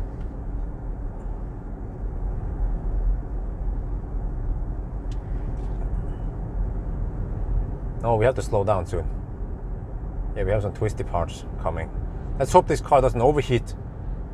Please don't overheat. Please don't. Damn, there's a lot of sheep here.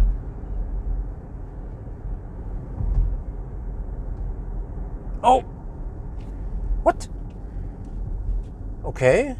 You just want to sit there? Yes, why not? I was taking photos. Well, we are in the animals' territory over here. It's not that the sheep is in the middle of the road, it's the road is in the middle of the sheep's territory.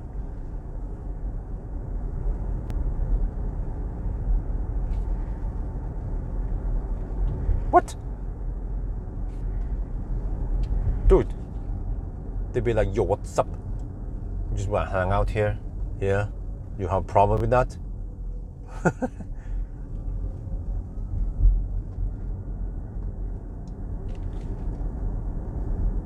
Buck.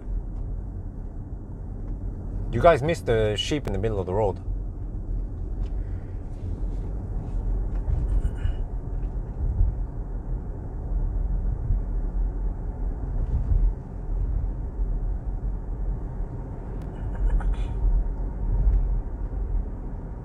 Wait, should I not use low regen or some shit? That could be quite disastrous if I just shut down here. They must have fixed that problem by now, right?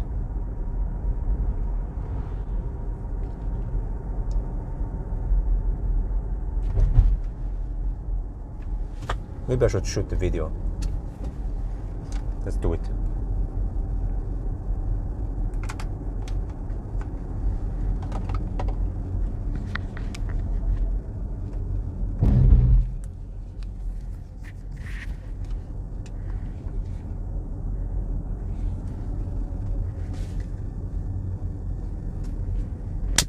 Going downhill after Rondane. Now we are descending the mountain, and I have a slight concern, which is that last year in the mountains, it was Geiranger and also several other places, but especially Geiranger and Trollstigen. But yeah, I heard it, Geiranger. Several Mach-e were just bricked. They went downhill, And apparently the massive regen over time made the car kind of shut down. And you think, oh, then you could just restart the car, right? No, it just went brick and it had to be rescued by Viking. So I wonder what's up with that. Was it the battery that overheated? Was it the motor? But this car has active cooling. So I hope they fix that problem, because we are going downhill and we are regening. You can see here. Well, I'm kind of stuck behind this slow poke anyway. But if I get bricked, then I have to get rescued by a flatbed. And then, okay, I think that they said last year that you're supposed to just put... all right, okay. Why? Alles gut.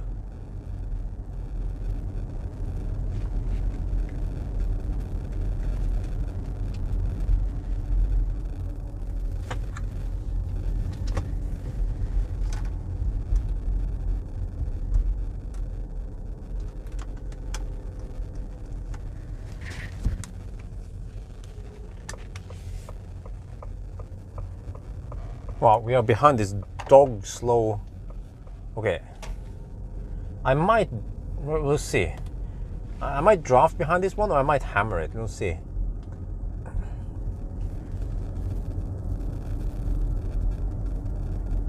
I mean, it just depends how slow he is, because at one point I also need to get home in time. Today, you know, not tomorrow.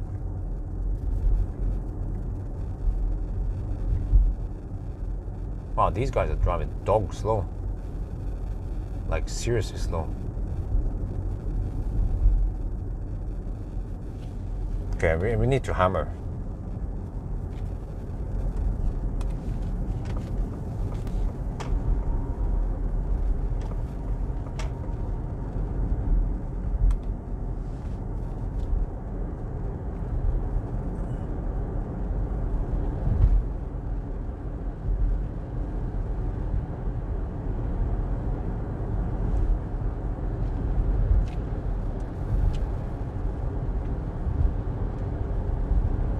Okay, this is one of the semi-shitty roads, but then once we go to Highway 3, then we have nice autobahn, at least in Norwegian standards, yeah, back to Oslo. But then I'll see what kind of road I take back. Haven't decided yet.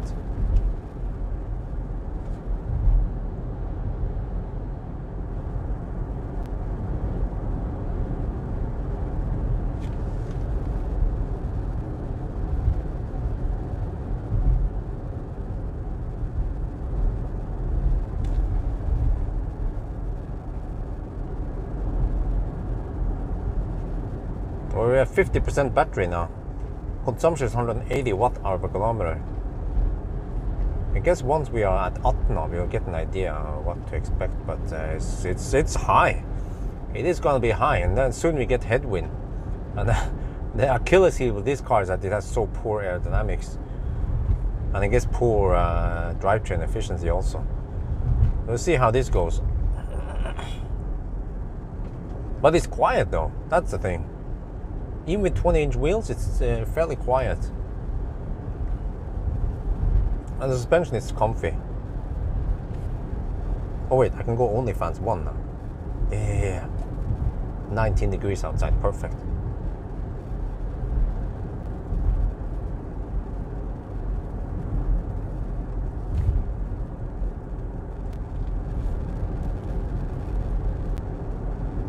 I think we have more elevation, right?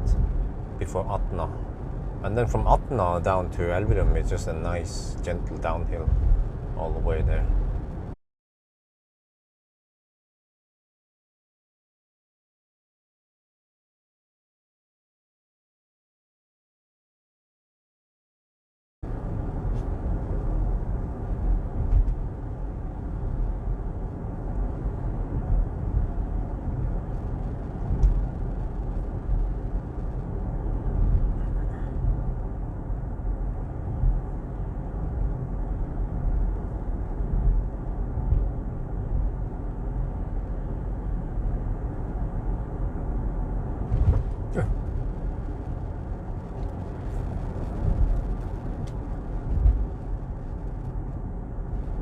Wow, the map has so bad info.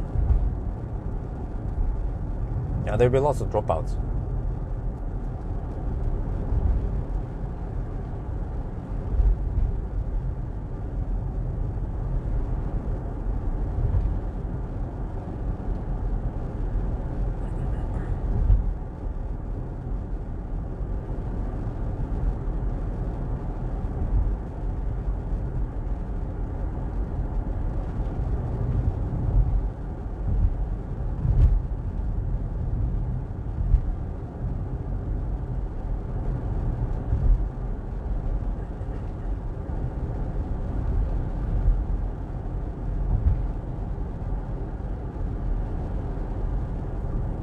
Buck. Okay. 50 zone. Well, if 50, we go 50. Which is 46, 47 maybe. Hypermiling.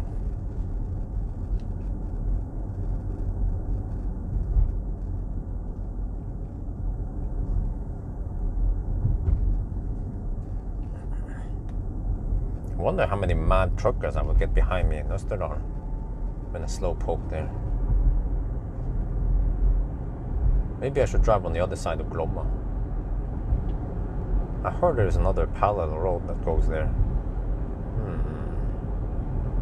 But then there are not that many bridges past it, right? But we have one at Trønnes. Maybe other places also. Well, I'll just probably go a lazy mode. And, if it gets too bad, I'll just let them pass me. I'll just pull over.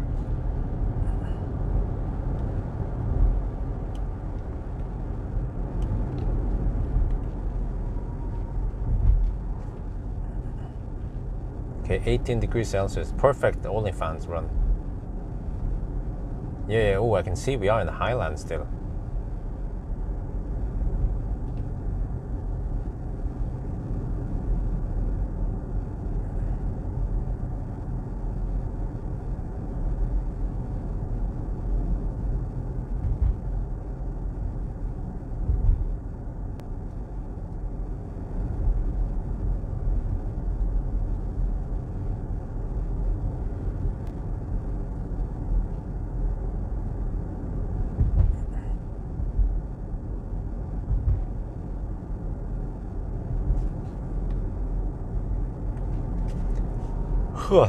The question is, will I get food coma?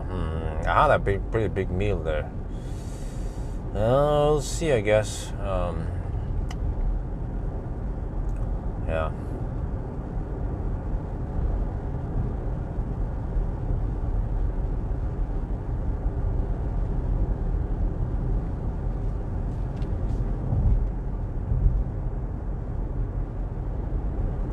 Oh, it gets kind of twisty here. Okay. What would a Norwegian driver do? Go slow. That's what I'm doing now. Slow down, slow down. Oh, still not more.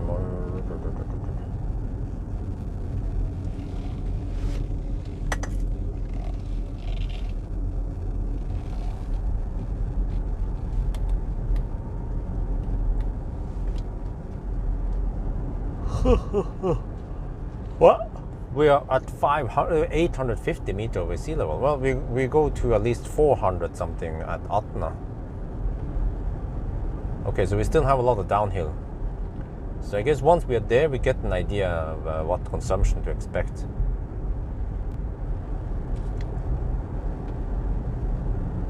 Oh, smooth asphalt. Ooh. Thank you very much, Statens Vegvesen, for this nice and black asphalt. Let's hope it lasts until Atna. The road just became really silent now.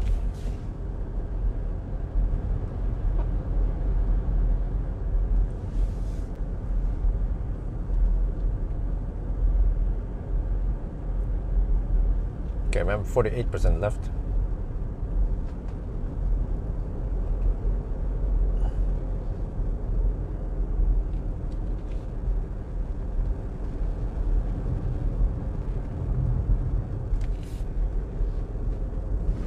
Oh, that didn't last too long. Okay. Guess the road budget doesn't come much over here.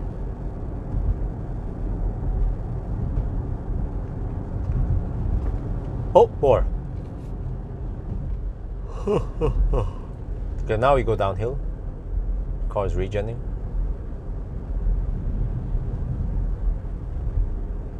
Getting energy back in the battery.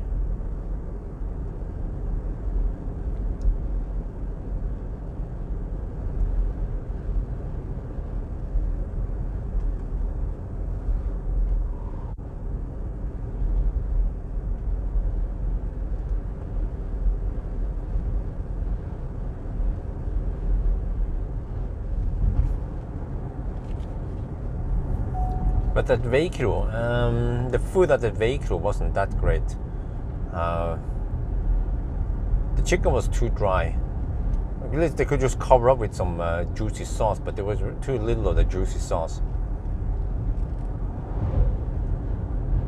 And yeah, the salad was not that great. Seems like just some pre-cut salad mixed with a little bit of other vegetables. What else? There was a little bit of sauce on the salad, but again, not that great. And also svele was too dry. So no, that was not great food. So if you want something better, you can probably get juicier food at the gas station than that one. But at least I tried it. Okay, now we go downhill. We region 15 kilowatt. Oh yeah, 48.5%. Oh, okay, we still hover around 50%. Actually, we might even go up in state of charge now. We have a lot of downhill before Atna.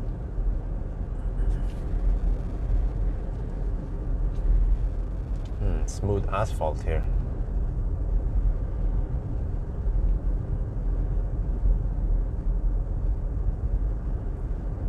What's up?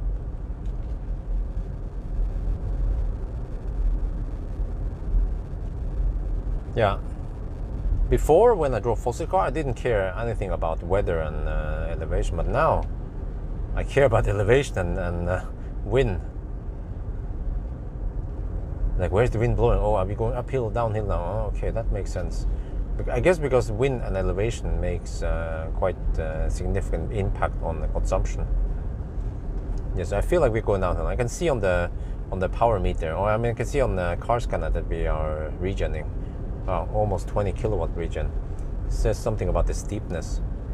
But then also, let's see, I guess, if the car bricks or not. Just because of some regen. Wow, 23 kilowatt regen. Ooh, hold on. Cool down there, Tiger. Mågrenda.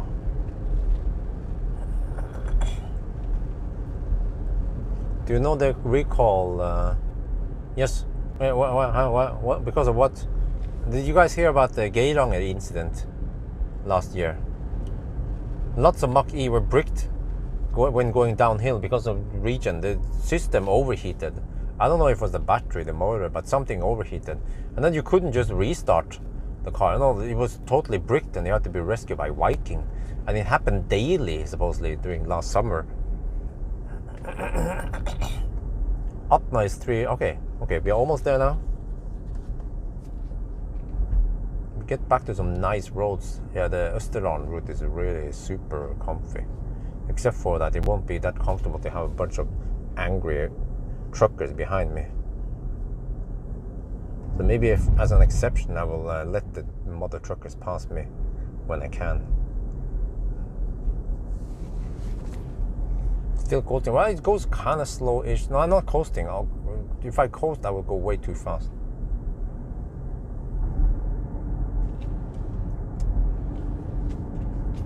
ABC always be coasting, right?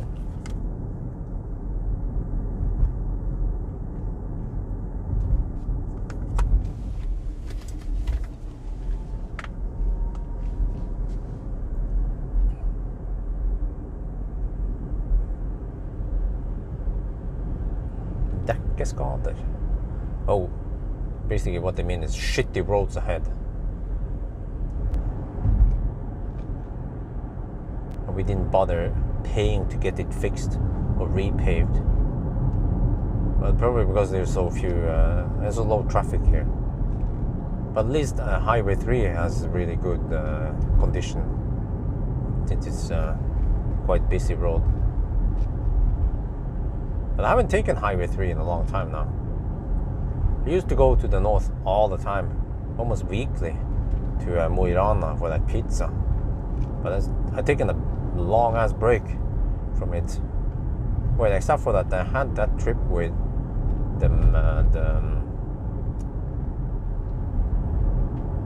with the Polestar. Yeah, that was in May, wasn't it? Beginning of May. Yeah.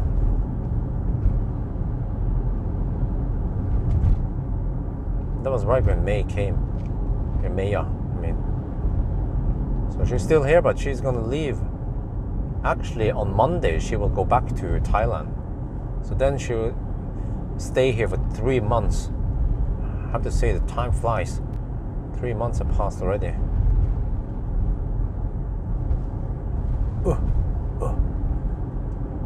550 meter over sea. Okay, we are still going down, right? Wow, we're still at 48.5%. What is consumption now? Consumption has dropped to 170, which could be 160 something then, 150. Okay, so that's what we can expect, I guess. Or we'll see again once we are back at the main road. The turn is in 17 kilometers, right?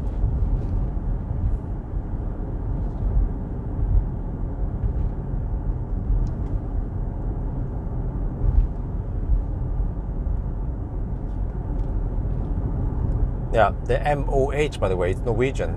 It means meter over havet. Meter over havet, which is sea. Yeah, meter over sea level. Let's just say MOH, in case you guys are wondering what the heck is that dude talking about.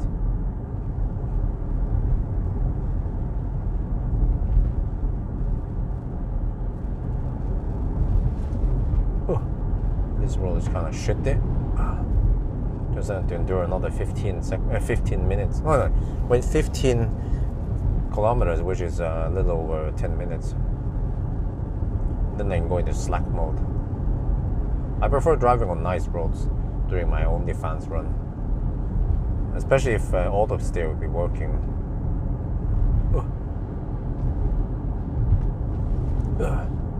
Oh, it's bumpy.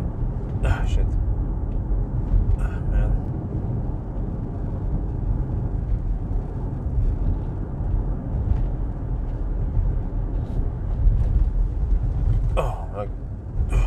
How about just repaving everything here rather than patching it up? Probably not cost efficient since there are so many few cars passing by here. I feel like this is the same case as Rendal. Rendal is also shitty, in shitty condition.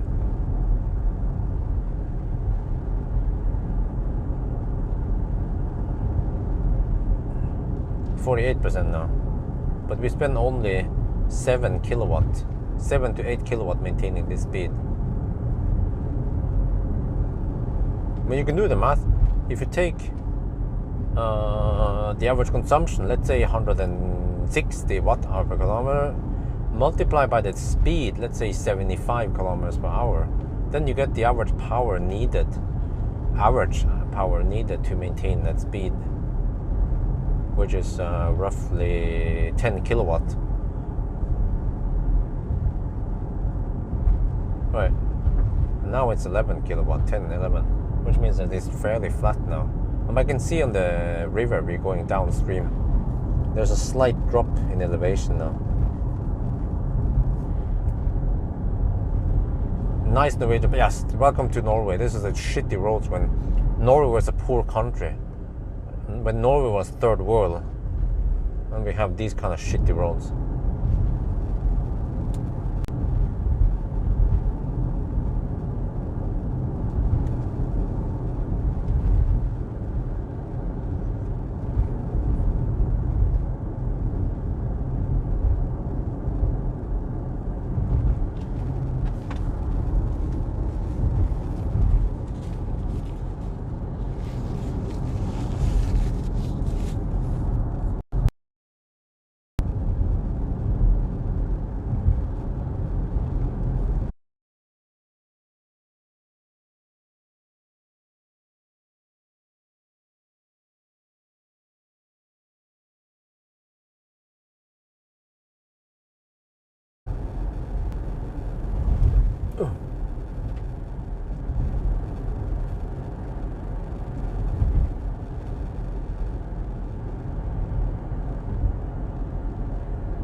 Okay, I'm fed up with this road now. Come on.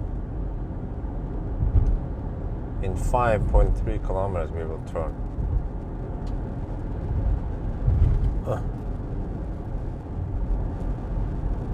Shit, more dropouts. But at least once we are back on the main road, then the connection there is quite good. This is typical when we get to the shitty back roads, and we have poor 4G connection.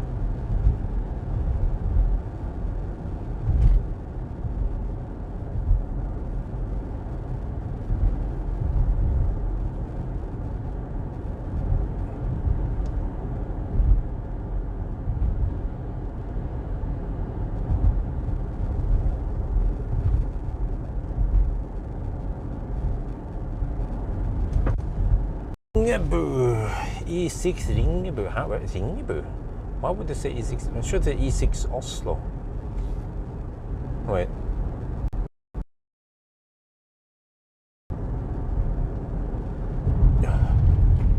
It's so nice to get over to the Norwegian Autobahn again.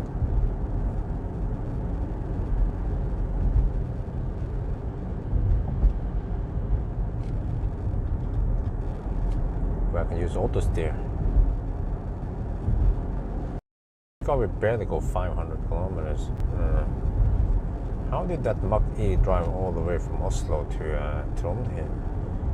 I wonder if that was a railway drive Mach-e. It was yeah, Ford. They did a little test a while ago.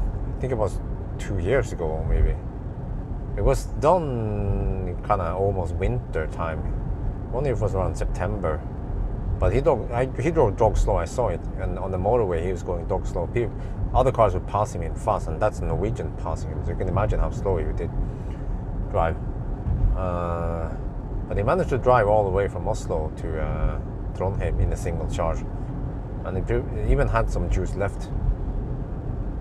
But I wonder if he picked the day with some tailwind. Then, yeah, wind from the south, maybe that helps. Because there's winter, you have to run the PTC heater, which sucks some extra juice.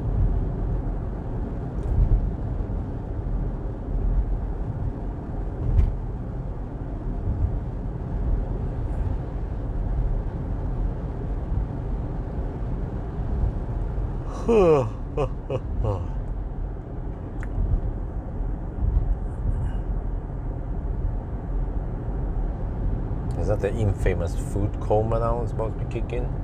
Okay, exit in 900 meter. Oh yeah, there you go. I can see the intersection. Oh, finally.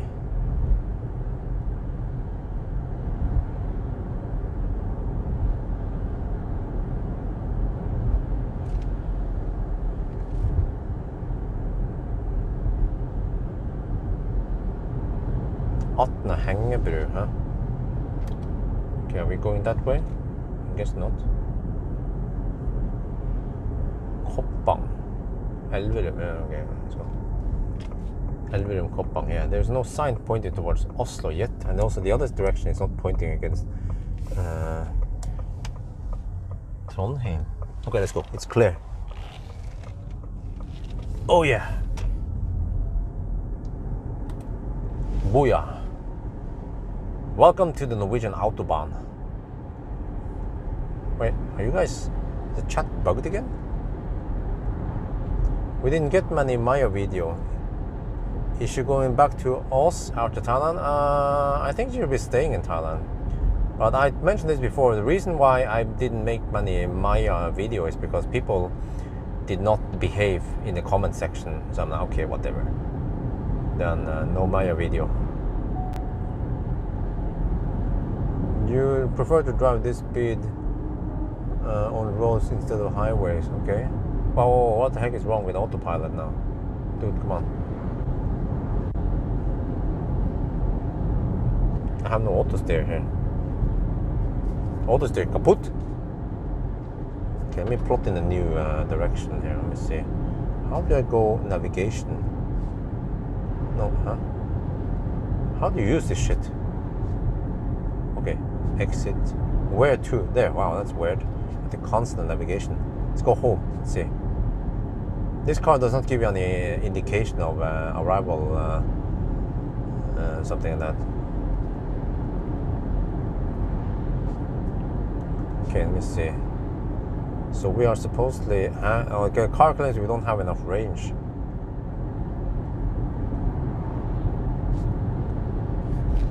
So supposedly, okay, we are 244 kilometers away, and the car claims you won't make it there.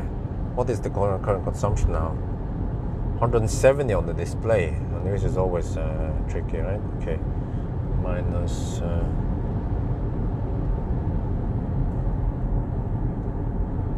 Supposedly 167. That's interesting. Ah, so when we measure a bigger chunk of the battery, then suddenly the two numbers kind of correspond. Okay. So wow, we have 170 consumption now. Damn.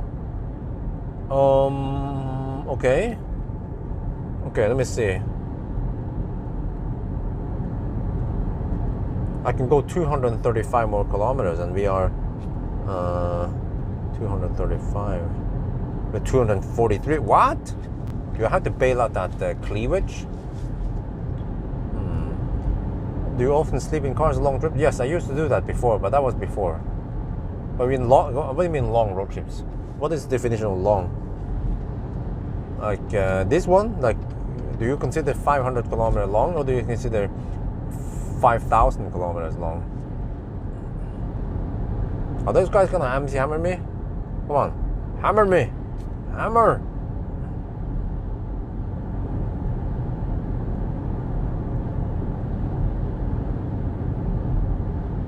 But I wonder one day when Isabel gets bigger, if she wants to join me on my trips. But then depends what kind of trip. If it's Sunday driving, then she can join me. There's no stress. But for 1,000 kilometer challenge and even range test, I kind of want to go alone. And also I have all the equipment in here on the passenger seat, so I'm not sure how that will work with Isabel. But of course, if she's kind of semi-small, she has to be in the back anyway. But I mean, does she enjoy being with me rather than being home? Well, I guess if she wants to join me, then it's fine. But probably she probably have some school or shit to do, unless it's a Saturday or Sunday. But then what? Normally I don't bring wifey with me. But maybe if Isabel wants to join me, then maybe wifey also wants to join me. But okay, I don't want it to be in my way. Well, it depends. If it's some timing test, then I don't want them to be in my way. But if it's some kind of Sunday driving, then they could actually join me, when I think about it.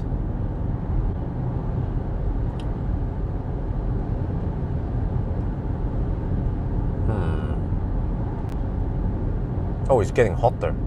Oh shit. It's getting hotter. 22 degrees. Wait, I didn't sign up for that. It was supposed to be colder than that, but maybe not on the tarmac. And it's only 5 in the afternoon. No, actually, no, the temperature will start dropping now. Okay, after 5, 6, then it starts dropping. Okay.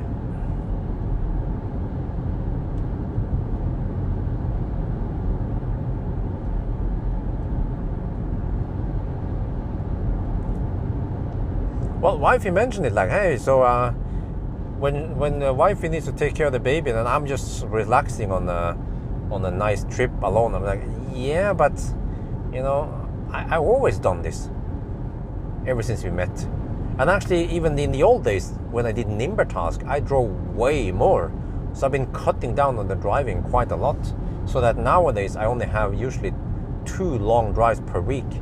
Like usually 1 range test and 1 1,000 kilometer challenge or Sunday drive. Sometimes I might include a Sunday drive and a range test, depends. But for example, the BYD Tang, nah. But then some other cars, yeah. So okay, so let's see. On average, let's say 2.5 long drives per week, and then just other days I'm just kind of slacking near home or editing videos or doing some acceleration test in the evening. But I'll be home for the most time, and just out a couple of hours in the evening to do the launch tests. Best 7-seater, Neo ES 8.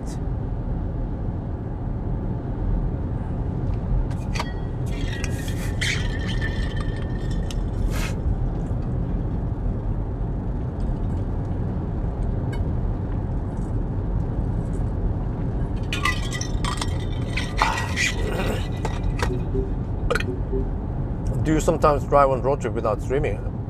Nah. It depends. I've gotten used to it now with the whole streaming stuff. Okay, now we're kind of driving against the sun, so the light condition is not good. I don't know if I can see the moose. I'll try to just capture the moose, see. Let's see. But this is super relaxing driving on this highway. So Rondane, I try to include many. My trips tend to go over mountains. Oh, there's actually a little shop open there. Okay, lots of people, I guess.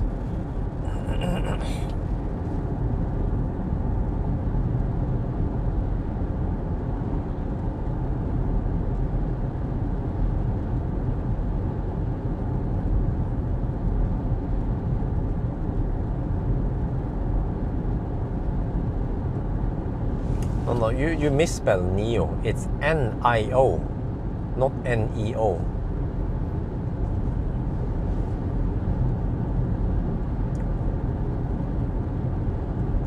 Well, I can kind of, I can feel the wind. We're supposed to have 4 meters per second wind here. Ooh. Ouch.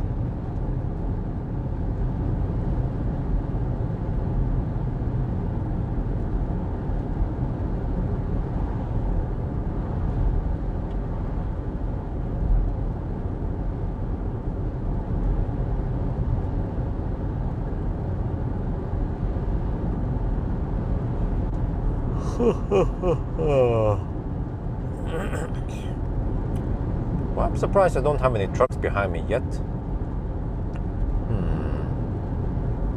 Okay, we'll see, I guess. Maybe, I bet the trucks, they can't maintain 80 kilometers per hour anyway. Or, well, it depends. If there's some uphills, then they struggle. But I'm actually going slower than that. My speed is roughly 76 kilometers per hour. And now we have to go slower because of 70 zone. Zoop.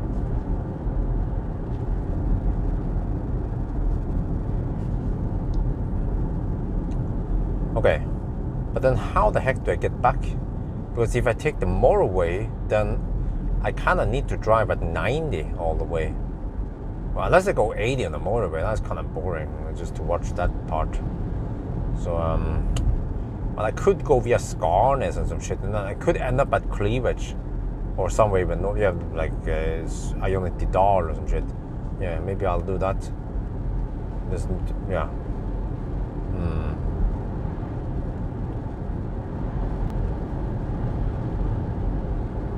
Normally I'm able to go back home directly, but this time I might have to bail out before, even taking the shorter route here.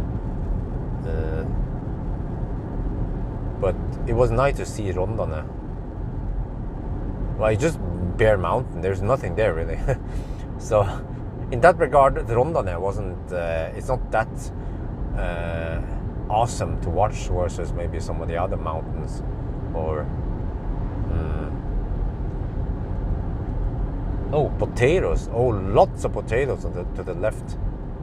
I can see it. Potatoes. I can see it on the white flower. The potato flowers.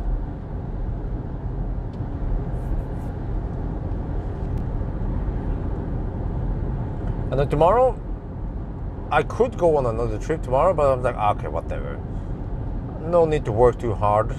Like, I could do 1,000 kilometer challenge and then do a Sunday drive. I was like, I feel like people are getting bored of 1,000 kilometer anyway. So actually tomorrow I'm going on dinner with wifey and Maya. This will be the last dinner with Maya anyway before she has to leave. And I guess it'll be, it's funny because in July we all have the birthday in the same month. Me, wifey, and Maya. And then my birthday was yesterday, the 29th of July. Ulsok, that's my birthday. So I will have the birthday dinner tomorrow instead, since Friday we were kind of slacking.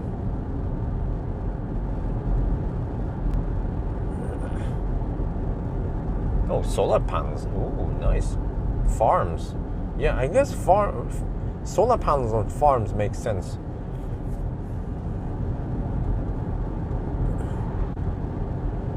Östland, yeah, this is Östland. Are you planning to do a best used car on the market? Well, there is no best used car on the market. I think I never really said it was the best car. I just kind of pointed out which car has the good and the bad stuff, and then it's up to everyone else to figure it out. But I can't just simply say that the Model 3 is the best second-hand car or the Model S is the best second-hand car, right? Well, thank you.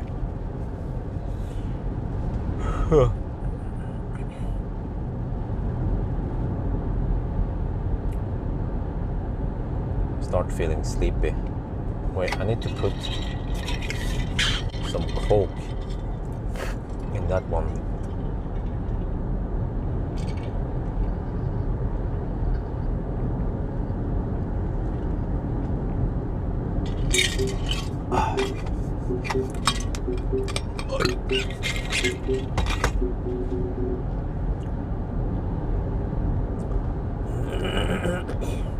Cars is okay. Well, no, it depends. You can get a cheap car also. I wonder, maybe at one point I want to buy another car. Well, actually,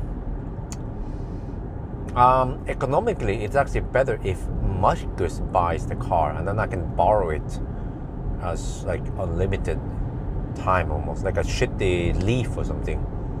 But eventually, when I move to dude, the car wants to break down a lot. Not break down, but you know, like breakdown, like, you know. But yeah, food coma is kicking, yeah. But it would actually be great if, let's say, Marcus would sponsor me a shitty car. Well, actually, you know what? Why would we just go it? Just do it. Just do it like Nike. I will tell Marcus, okay, you need to invest roughly 150k in a classic Ioniq, and then I'll just borrow it permanently. He will own it, I will borrow it. That's the deal. He can put on his stickers on it. That's fine. When are you gonna test? I have no idea. It depends on MG. I bugged them and they're kind of slow reacting. I'm available now in August. My calendar, roughly half my calendar is open in August. So it's up to the car manufacturer which cars they want me to present. It's free advertisement, you know. There's a deal they cannot say no to. But yeah, how about that? I always wanted to just own an Ioniq. Well, not like technically I'll be owning it. I'll be using it, and it's kind of cheap anyway. It's quite cheap for Marcus. If he buys it, I use it. He gets the promotion. He has the stickers. I will make videos from time to time with it. Right? Oh, let me coast. Okay, I'm coasting. Picking up speed. And I can see if I have any problems with it. We can maybe buy and repair it and stuff, and I can do some challenges, some range tests, some whatever with it. And I can use that one also as the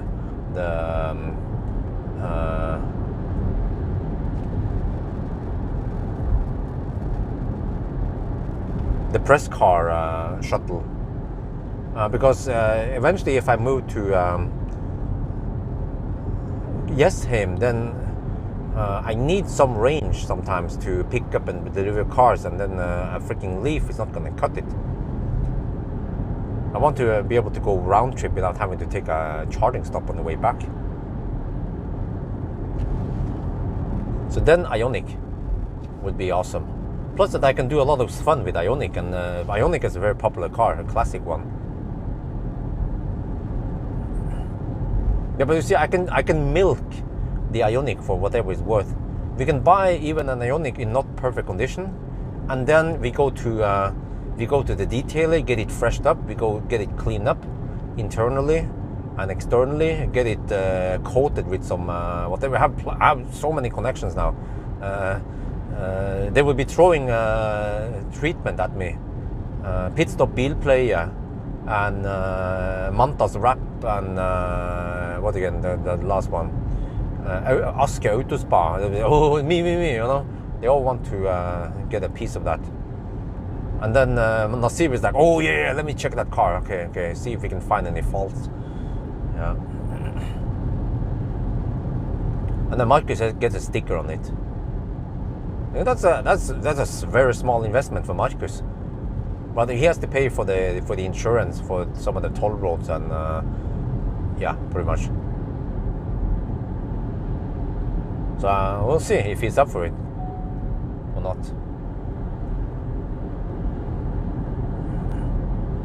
Because now, like, the fallback videos now, it's like Tesla, like a Tesla Model Y or Model S, Millennium Falcon. But people are getting kind of fed up with Tesla, right?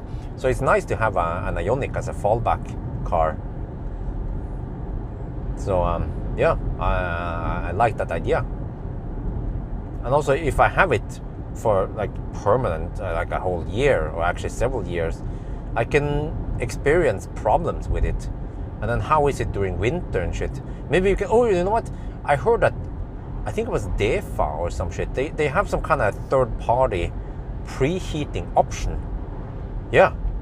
They have to mount some shit, and then you can get preheating via an app, not with their own, but there's no app with Ioniq. But at least some other app. Yeah. That could work. But then for 150k, I might as well buy a, like, economically, it would be better for me to, or practically also, to just get a beaten down Tesla.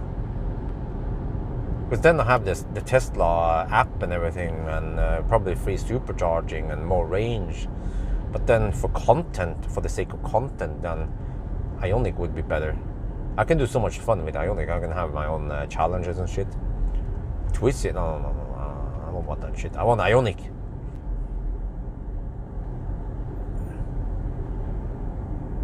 Wow, I have 6 cars behind me now. Holy macaroni! But no trucks yet. So, well, because I feel it with trucks, they have problems. Trucks might have a hard time overtaking me, but those other Nissan behind me, let's say that BMW iX behind me, he can easily overtake me. But then I have a Hyundai Fossil behind and some other Nissan, and they are just camping behind me. 6 cars, yeah. Let's see how many cars I can get behind me before Elverum. Marcus Bilbo, oh, okay. Oh, there.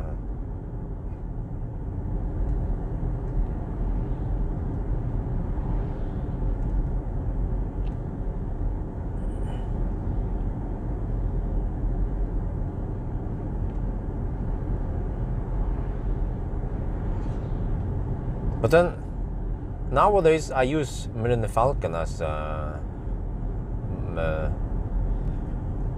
the shuttle, what do you call it again?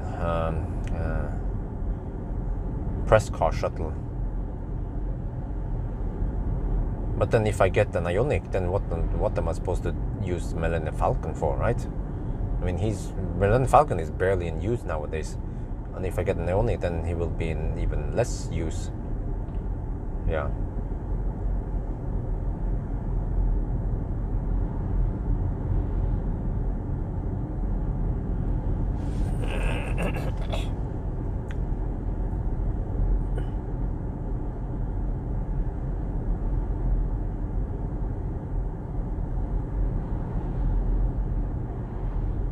The main argument is slow charging speed. That's pretty much it. So this is Trønnes. Yeah, it's not Koppang. Koppang is on the other side of the river.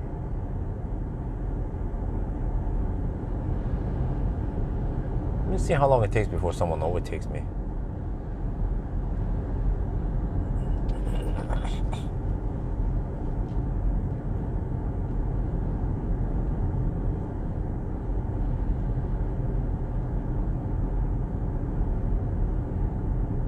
Or you know what? I got an idea. Maybe that's what we need to do, okay?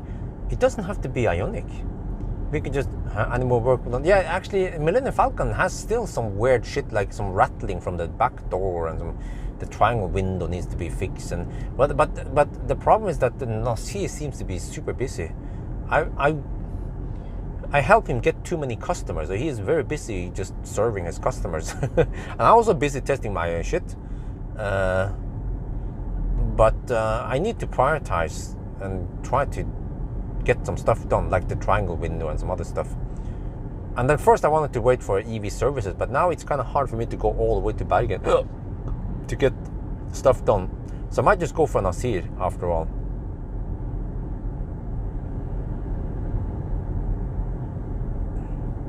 Well, by the way, you can remove the e-Traveler because supposedly it was sold. Yeah. And the Candela boat, C8, yeah, I'm not sure about that one. Yeah.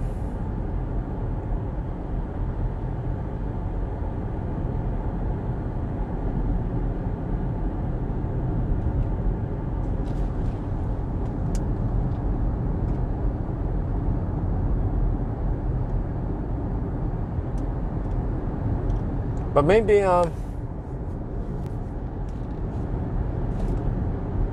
we can start with the Ioniq.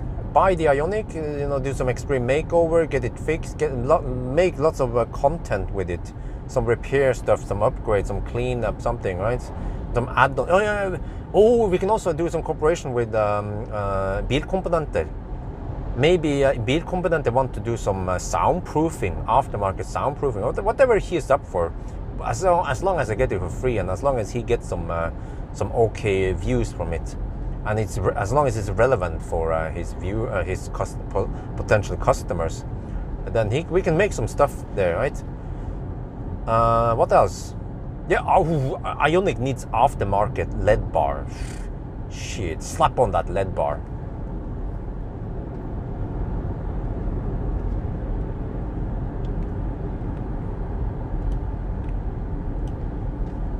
And then I try to milk it for as much as I can, make some videos, and then when I'm done, I feel like I'm kind of done with it, people are bored, then we just sell it. Maybe after 3 to 6 months, and then we go for another popular car, maybe. I think that would be great for Marcus. He gets that promotion. And I get also, I get to milk each car for views and subscribers. Megan, I have no idea. You see, Marcus, he should actually, what he could do in the future is to try to get those cars, because I've seen it many times that Marcus could probably get those customers' cars before we get them as press cars. Well, it's a 40 zones. I'm gonna drive 40. Wow, I think I have 6 or 7 cars now behind me. Let me try to count. 1, 2, 3. Well, it seems like 40. But I'm not sure. Okay, let's go 60. I bet those guys behind starts getting a bit itchy on the right foot. Degradation test, yeah. So actually, Marcus already asked me, like, hey, he could probably get some of those Chinese cars. But then I was like, yeah, but those Chinese people, I don't remember what it was. It was Hong Chi and some of the other guys. They wanted to wait until the software was ready. So I feel like, okay, if I bypass them and I get from Marcus, then they might be a little bit unhappy. So, but maybe in the future, we just, okay, maybe in the future, Marcus, he will just sign up for new cars on the market, and then hopefully he gets them soon. And if I get press car instead, then I get the press car. Or actually, maybe Marcus wants me to use his car, because then he gets the sticker, yeah, he gets the exposure. And then he can just, he let me drive it for no more than 10,000 kilometers. And then he sells it. And then he takes not too big loss on it. That's usually what he does. Why did the freaking rock come in here again? Tiny rocks. There, okay.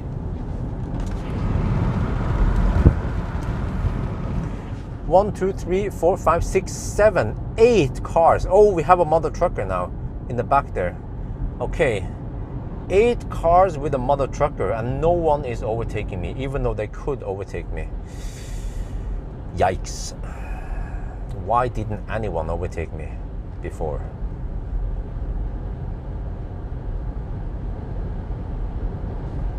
You say moose, yeah. Wow, that's great.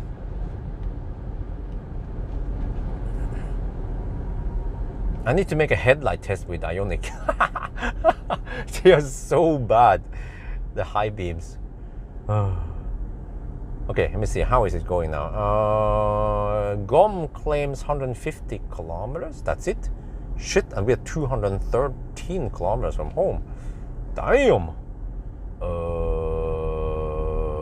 Okay. Well, fortunately on this route we have very good charging networks. So I can just bail out at any point. Maybe I could just go on the motorway. That's very relaxing. Just cruise at 90 on the motorway. It's still 86 anyway, right? Yeah. It's still dog slow. Yeah, how about that? Maybe I'll just do it. Yeah. Yeah, this is proper center driving. Holy shit. How many cars can I get behind me? And also how many cars will actually stay behind me until they overtake. That's also a good test. There are plenty of overtaking possibilities here. Mine, huh? Which car? Which car do you have? I think it's better if you actually say, you can borrow my Model S or something, right? So I know what you're talking about, because I'm not sure what mine means.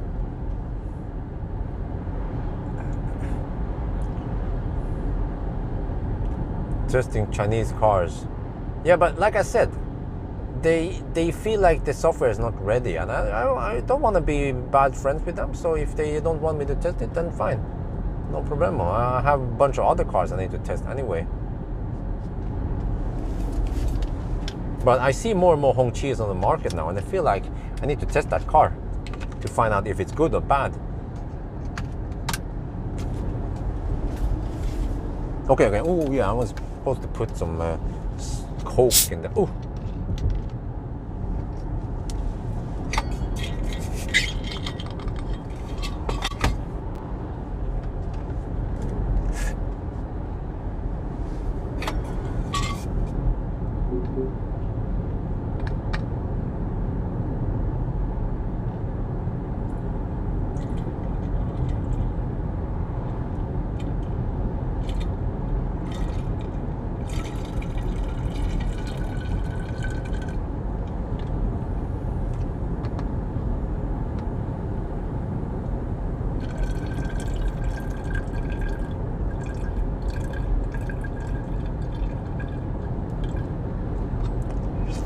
Yeah.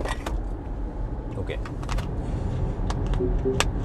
You should start testing. Oh, yeah. Oh no, that was the same chat. I didn't notice. Okay.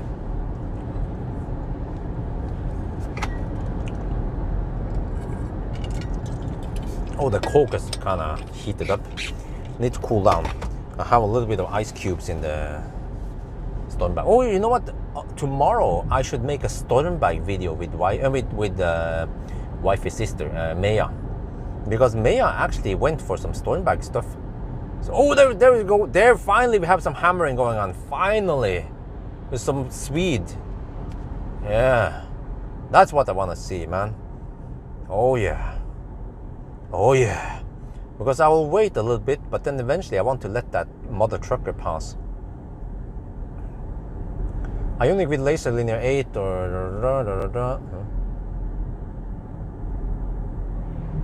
okay. So big Chinese software will never be ready. Yeah. Oh, but NIO let me test their car. They were super happy to let me test the ES8. And I wonder if I convinced many Norwegians to buy ES8, because I see them on the roads.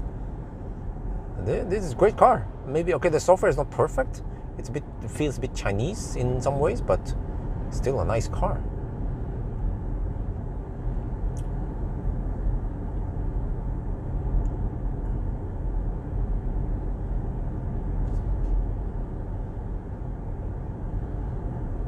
Okay, it's 60, so I'll go 60 all the way now. Okay, and now Yeah. Go faster. Go schnell. Wow. Wow, this is the biggest collection ever. I think I have around 10 cars behind me now. Shit. Oh, this is freaking hilarious, man. It was just one Swede that hammered everyone, and and we have so many overtaking possibilities around here. I will just observe what's going on, but I guess it's hard for the trucker to overtake. I feel the pain for the trucker.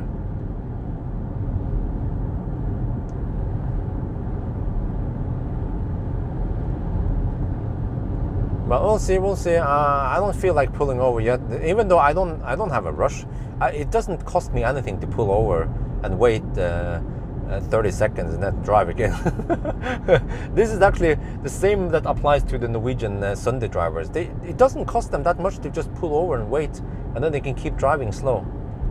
But also it doesn't cost much for the other guys behind me to just overtake me. Come on, hammer me!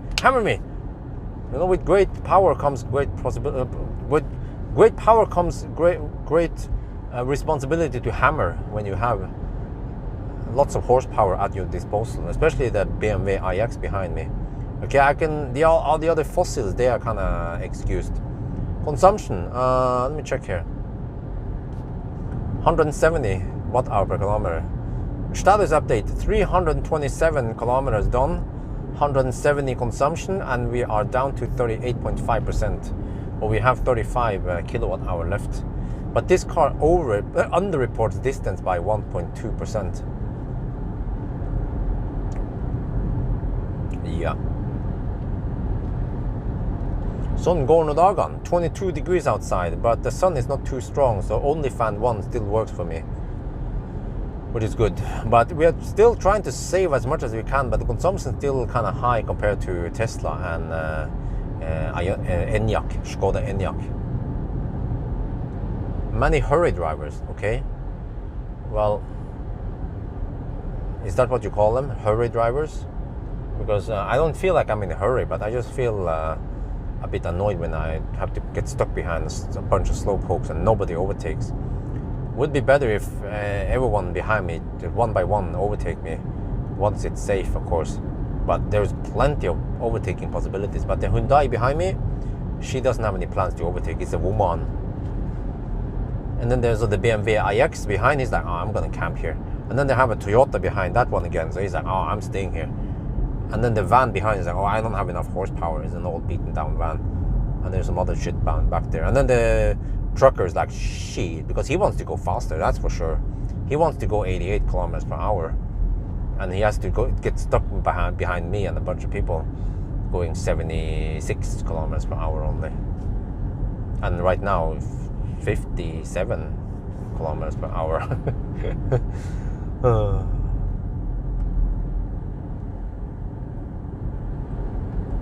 You should start driving slower and slower. No, okay, let's not do that. That is also super annoying. At least I don't do that shit. Like we experienced today. Some people, they drive 60 in the 80 zone, right? I don't do that. At least I go only 4, usually just somewhere between 2 and 4 kilometers per hour under the speed limit. But the real Nisse, they will go 20 under the speed limit. And then when we have overtaking possibilities, they speed up, yeah. Like that guy at Eina today. Okay, anyway, soon enough now, in a couple of minutes, we will have plenty of overtaking stretches. Let's see if there will be any overtaking going on here. But you see, in Norway, you can drive under the speed limit like I do here, and the police will not fine you. Even though you're kind of breaking the paragraph 3.1 in a way, ish, which is that enhver skal være hensynsfull og ikke være til hinder for andre. So what it means is that everyone needs to drive carefully and not be in the way for other people. Yeah. So technically I'm kind of blocking the way for other by driving slightly slower, but they can always overtake me. But yeah, but the police will never fine you for going under the speed limit, like now. Okay, maybe if I go really slow, like if I hypermile, I might get a fine. But then when I hypermod, then I drive so dog slow, so it's super easy for other people to overtake me, unless it's on a non-overtaking stretch, of course.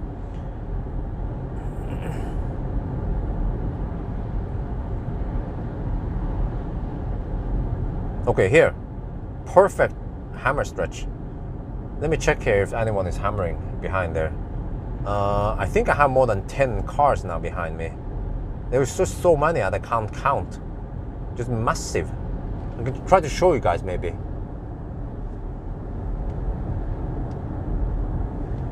I'm not sure you can see it. Oh shit, no, the camera angle is bad. Okay, whatever. You can't see it. There's some hammering going on. There's one van, he's like, I got enough. I'm gonna hammer all of these. This freaking, oh, it's an electric car. It's always an electric car. Yeah, that guy is like, shit. Rørkunnskap AS. He went quite schnell. But all the other guys, they stay behind. 1, 2, 3, 4, 5, 6. The truck, okay, wait. 1, 2, 3, 4, 5, 6. 6 before the truck, and then we have the truck. I have to try to count how many behind the truck.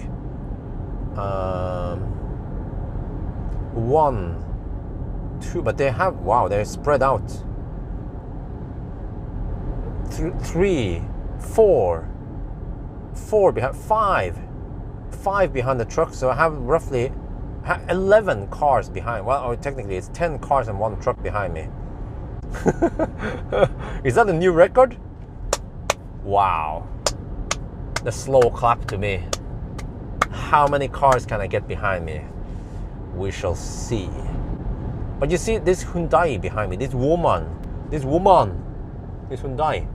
I don't know if you can see it there. No, you can kind of see it there. Oh, look at that. You can kind of see it there. The Hyundai could overtake me, and that would make it easier for the BMW iX to overtake. But the BMW iX has so much power, it can just overtake both of us. And all the other guys behind, they can also overtake, but do they care? Do they want to? 9! Can you see that shit? You can kind of see that shit, right? Yeah, you can. Maybe I can change the angle, you can see more. Huh? Do you find this amusing? Do I care? No. Because I often get stuck behind these slow pokes anyway, so. Yes, payback time, oh yeah. Just like when you block a fossil pump, you'll be like, skal bare. Yeah, exactly. I'm just gonna go inside, gonna pee, I'm gonna take a little type 2C discharge, type 3C discharge, then I buy some food, and then I have my burger, and then meanwhile, nobody can use the fossil pump, huh? Yes, right at you. Right back at you.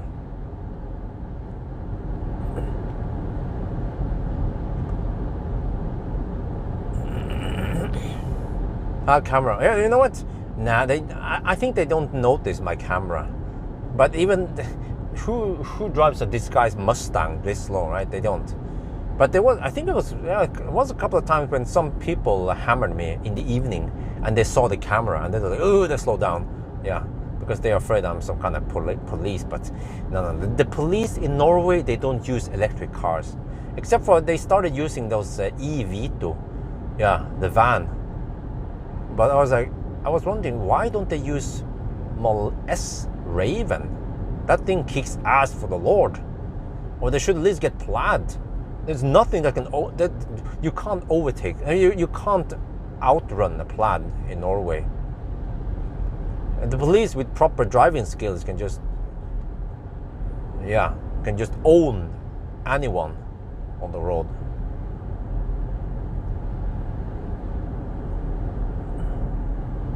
Wow, this is a nice road. It's gonna B-roll it. Let me see. Wait for the sun.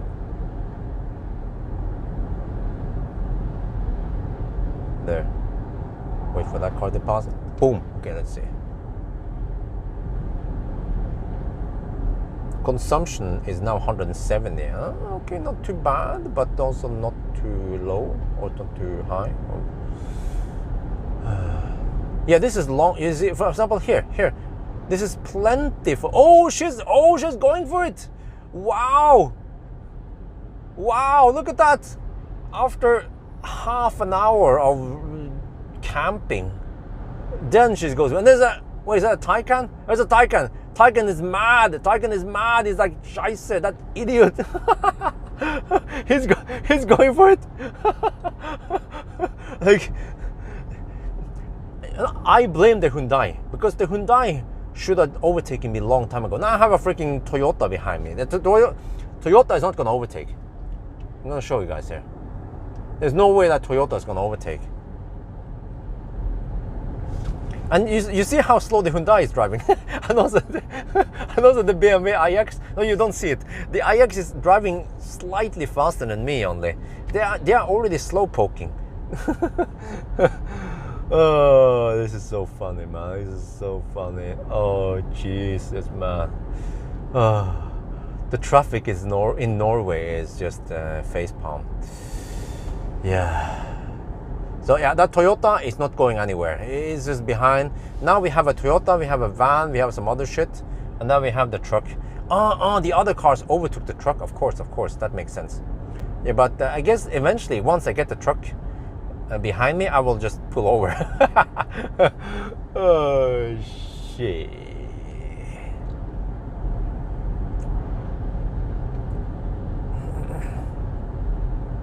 Yeah, but you guys see there you go, the Taycan goes.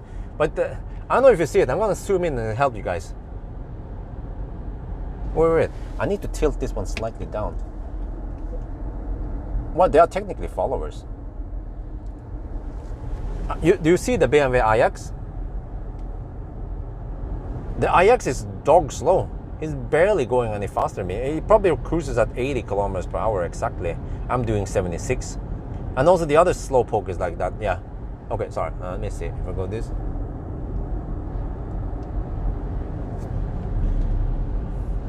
Yeah, these are my followers, my stalkers. Look at that. They're technically my stalkers.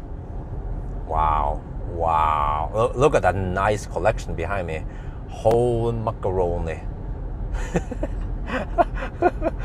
Oh, shit. No, but think about this, guys. Okay, you want to blame me for this?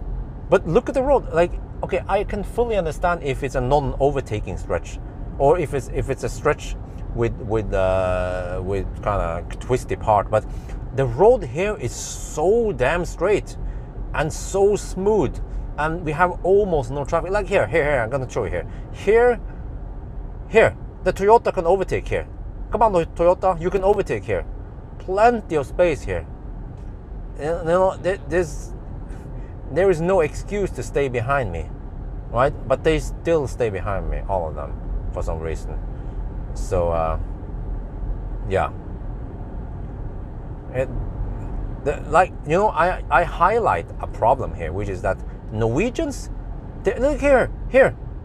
You can overtake here, bro. Come on, overtake. This is plenty of space, even for a tiny fossil engine. You can overtake here, no problem. I'm driving so dog slow anyway. But you see, this is the problem. Norwegians, they don't overtake. They should recognize that I'm the slowest poke here, and they are car number 2 behind me. Just overtake. It should be their responsibility. Here. They can also overtake here. Plenty of space. Come on, overtake. You know, the last car before the slowpoke, basically the car behind me, I consider that they have a responsibility to overtake, because it would then make it easier for all the other guys. You kind of like, you know, rotating here, you know, have a little bit of turnover here, so we don't create a big ass queue. But that's the problem. The Toyota and all the other slowpokes, they are just kind of just poking behind.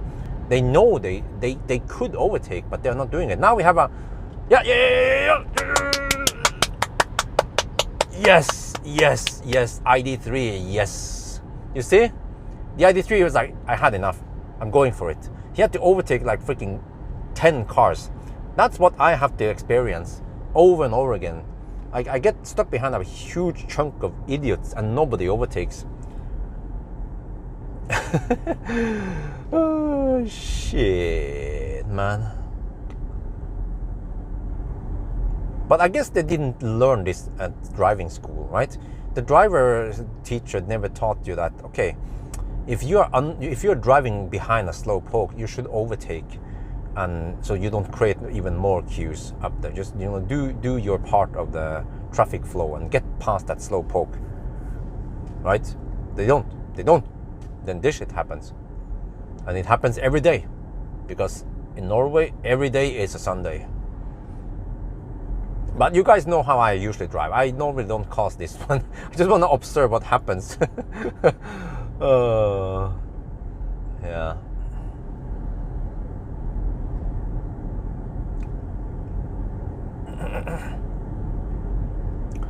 Derp. Yeah. Okay, anyway.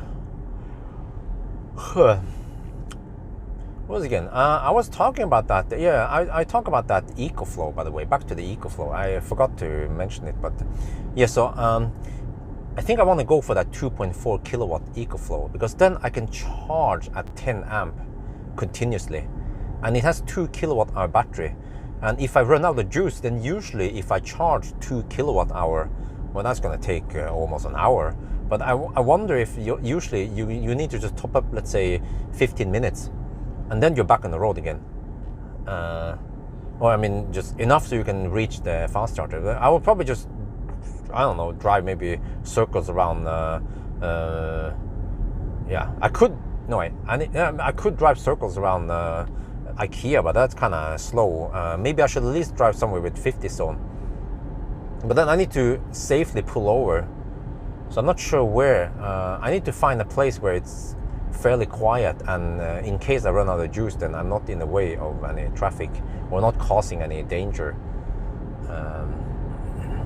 So maybe at least on a place where I can pull over by the side of the road, or if there's some kind of road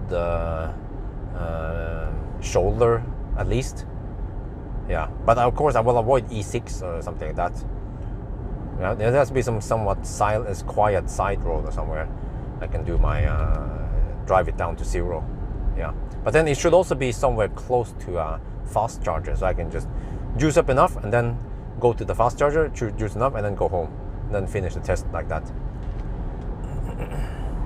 If you don't want to overtake the car in front, just take a large space and you can be leapfrog. Yeah, but actually, to me though, it's actually better if the 2 first cars are close. Then it's easier for me to hammer both of them. You can do at once. Yeah, but I like the PowerFlow. No, the EcoFlow. I mean, the EcoFlow Pro, the one with 2 kilowatt hour and 2.4. And then I actually don't know what they mean with that peak, because it's supposed to be able to peak at 3 kilowatt or more. But then for how long, right? Delta EcoPro. It's 22 kilograms, which is kind of heavy. But or I could go for the 17 kilogram, the Eco Pro Delta. No, not Pro. Sorry, not Pro. My bad. I meant Max. Yeah, my bad.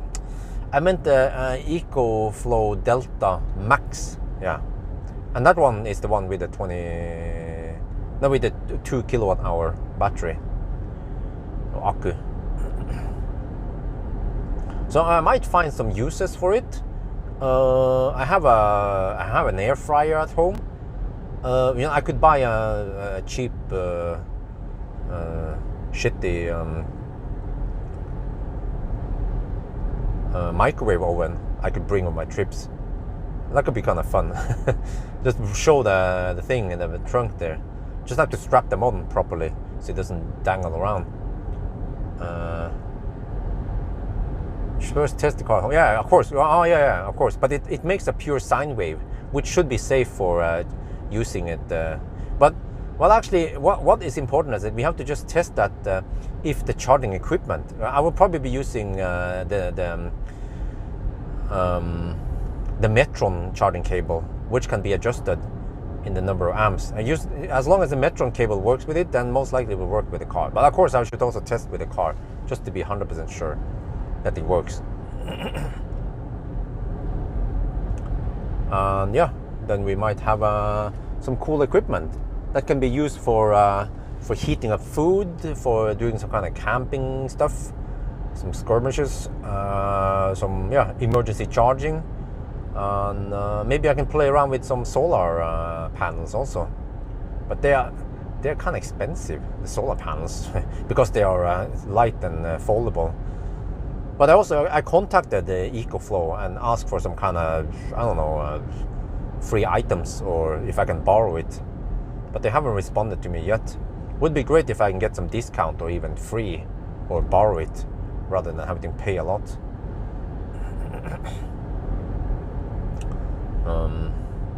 Yeah. Because actually that the EcoFlow Delta Max cost over 20,000. It was on 21,000 NOK, like 2,000 euros. And then I also want some solar panels. I had an idea that I can put the solar panel on the partial shelf on most cars, but then how many kilowatt or how many watts do you actually get from the partial shelf? It could be as low as 20 watts. But as long as I am charging, then at least I'm slowly charging up the battery pack, right? And I can do some more camping, maybe, like just go out. And so instead of when I do the Sunday drive, I could just camp in some nice place, especially in summer. But I could also do this in winter, springtime, and just pull out the EcoFlow and solar panels, and then I maybe use some. I have an electric barbecue. Yeah, and I can use some kind of electric stuff to heat or cook or prepare food. I can even use some kind of electric stove or electric kettle. Yeah, 220 volt kettle instead of 12 volt, which takes forever. Will you buy fossil? Nope. What's the slowest you can charge? At least that one can go down to 5 amp, I think, or 6 amp. No, 6 amp it can go down to, and 6 amp is roughly 1.2 kilowatt. Wait, wait, is that 1.5 kilowatt? Yeah, roughly 1.5 kilowatt. But the Delta, that can go 2 kilowatt, no, 2.4, so I can charge at 10 amp. So I would like the Delta Pro to build, yeah, but so I guess if whoa, that's still a lot of cars. If I purchase that one in a company, then I almost get it at like half price. I'm not sure how it works. Do you guys know? I mean, I pay VAT on it, but I get the VAT back, right? But how do I get it back? Do they just deduct it from the tax or something? Because it's registered via Fiken anyway. So Fiken shows me the purchase, the invoice, and it shows me how much VAT I paid on it. So I guess once we deliver this, then I guess maybe it's automatically reported how much VAT I paid for the equipment, and then they just deduct it, right? Something like that.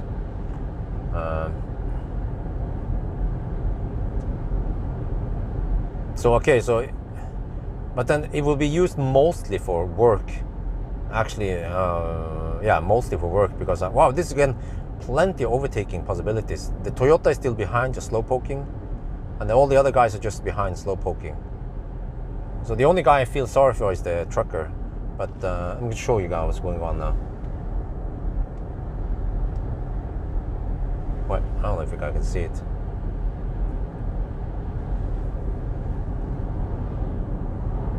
Buy as company, no VAT. Yeah, but if I can't buy it as a company,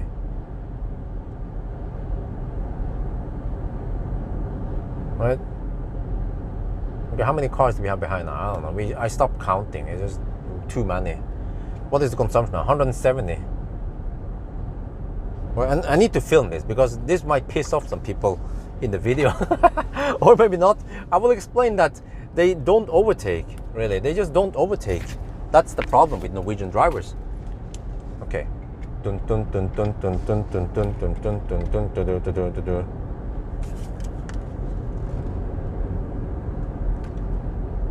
We are getting close to Elverum now. We are down to 33%.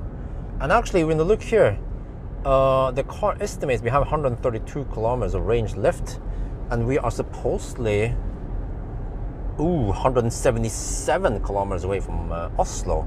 So right now it could look like we can't make it back to Oslo. Okay, well, I can always bail out before. Yeah. And the consumption, by the way, right now is 170 watt hour per kilometer. But suddenly now it seems like this consumption corresponds with what I find here. Huh, interesting. Okay, but I'm going to show you something funny here. Behind me here, I have a bunch of people. Like at least 10 cars. Okay, I don't know how many. I'm looking at the road, by the way. I'm an auto steer. Just because you guys see this viewing point doesn't mean that I don't see it. I mean that I see it. But I have so many cars behind me. And the problem with Norwegians is that they don't overtake. I have a Toyota behind me. I'm going at 76 kilometers per hour. There were a few cars who overtook me, but the road here is so nice and smooth. We have lots of straight stretches, and there is no problem for the cars behind me to overtake, but they don't. And this is the problem, I guess, with the Norwegian drivers, is that they don't overtake when they have the possibility. So I actually consider it as like a nice gesture, like almost like you should overtake when you can. If you are the one driver, the Toyota driver, if you're the one car behind the slowest poke, then it's your responsibility to overtake the slow poke here. Yeah, but they don't. So then this shit happens, and there's a big cluster fudge behind me now. Well, too bad. Do I feel bad about it? No. Why? Because I keep running into this all the time. And I want to highlight the problem here, that, yeah, maybe those guys should overtake. And by the way, it is actually legal to film handheld here. The police watches my videos. They know what I'm doing. And technically, they cannot fine me for doing this. Because as long as I pay attention to the road, which I'm doing, then I can film here as long as I want. Yes, that's how it is, unfortunately. Or fortunately.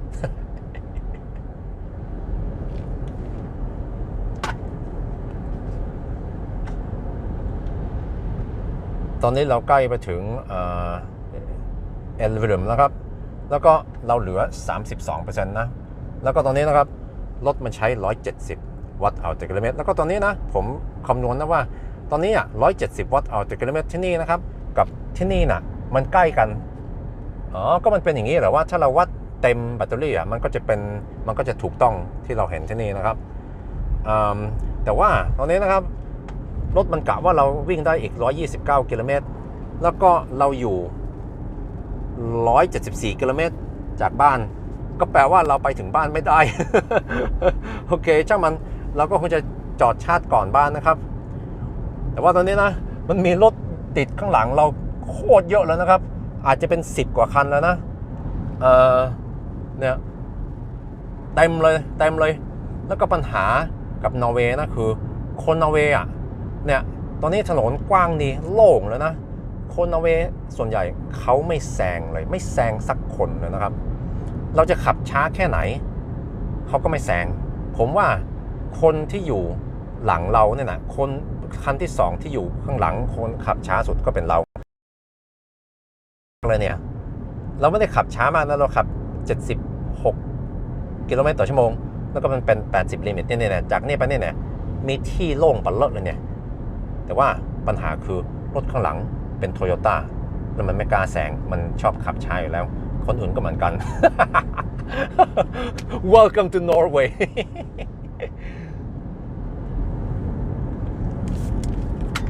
Yeah, Thai people are amazed by this. Yes, I have to just say it. I have to rub it in that it is actually legal for me to film handheld. As long as I pay attention to the road, which I do, then the police can't find me. I'm actually doing something legal. It is legal in Norway to do this. In other countries, that's different story. But here, it is legal. Like I said, the police, they are actually watching my videos also. So yeah. I mean, you can always ask yourself, I've been filming handheld for 8 years now. Why did I not get a fine yet? And the police watches me. Lots of police people watch me. So they know what I'm doing, but they also know that what I'm doing is legal. But most people, they don't know that this is legal. But maybe I should say, but yeah, I mean, I don't recommend people to do it. If you do it at your own risk and pay attention to the road, for God's sake. But you see, I haven't had any accidents while filming because I always pay attention to the road.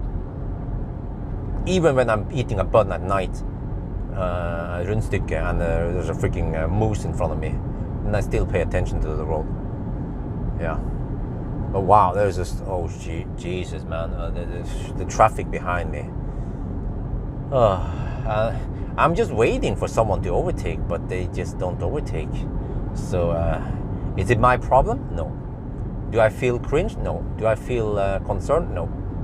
I actually don't feel anything. Here, they can overtake. They can overtake. Come on, overtake. Dude, with the Toyota, you should overtake. Wait, okay, let me check something here. BR60441. Bravo Romeo 60441. It's a Toyota, is it Aygo or whatever is it? How many horsepower does it have? Why don't they overtake? I mean, even when I had my 45 horsepower Renault 5, I could overtake just fine. Just downshift to 4th gear and then bam. Like most road legal cars, they should be able to go 95, 100 kilometers per hour on a straight road like this, and they can overtake me. There is no excuse not to overtake me.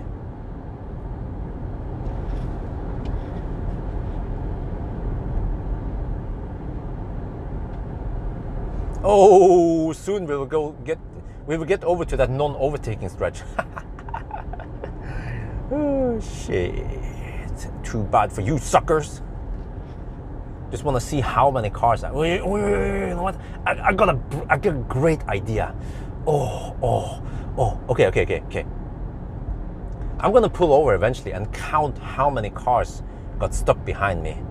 I need to film that shit. Oh yeah. Because also, it's actually technically not illegal. I forgot to mention it in the video. When I'm driving like this, it's not illegal. That's also the sad part, I guess. Yeah.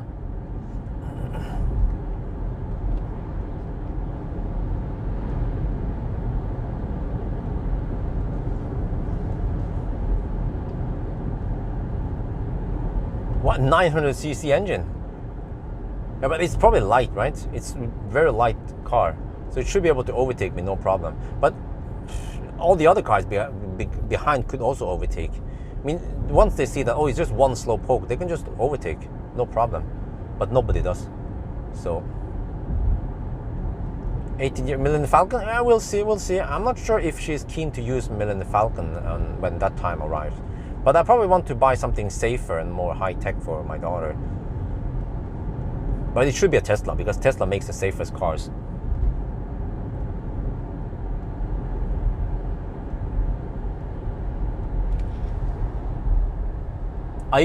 What? 68 horsepower? Holy shit, is that even road legal? 68 horsepower. Who knows how many horsepower is left? 50 maybe. Yeah, but even with 50 horsepower, if the car only weighs 1 ton, then you can easily accelerate and get past my slow poke. You see, like here, I go, come on, you want to overtake? No, nobody overtakes. No one overtakes.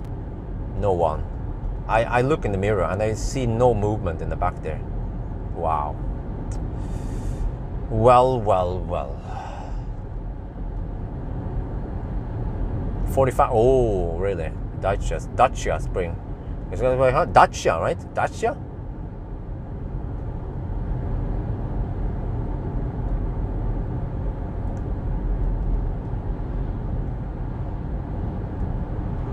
Okay.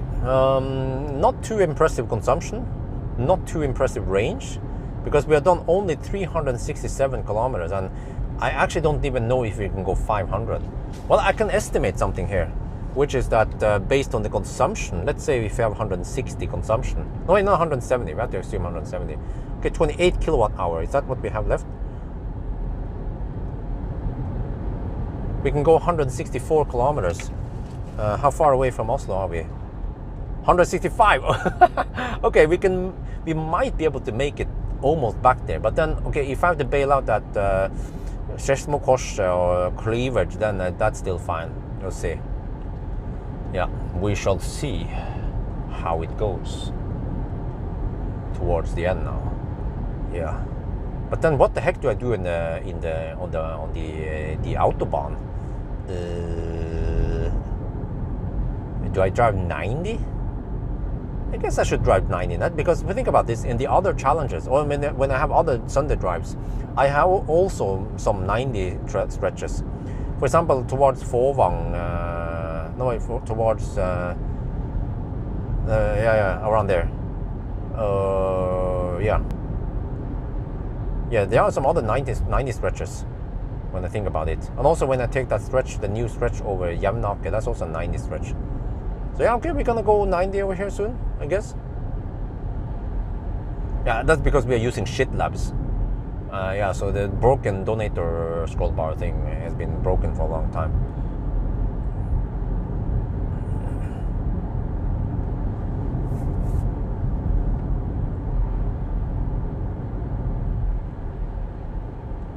Wait, so maybe I can be home by 8. That's not too late. Yeah. Wonder what the wifey wants to eat. But tomorrow we're gonna eat at a restaurant anyway. Oh, let's hope that Isabel will be not too grumpy during the restaurant visit.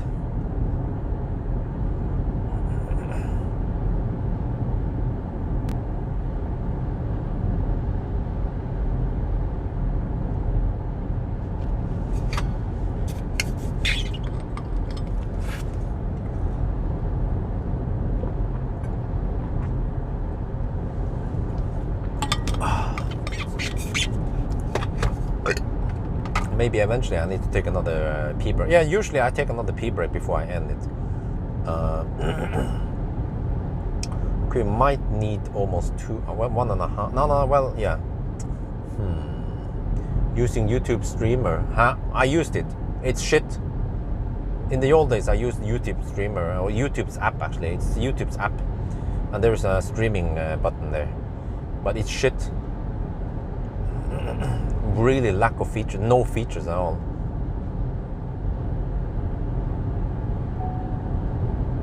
But it is fairly bug free though. That's the thing. Streamlabs, it has lots of features, but it's so buggy.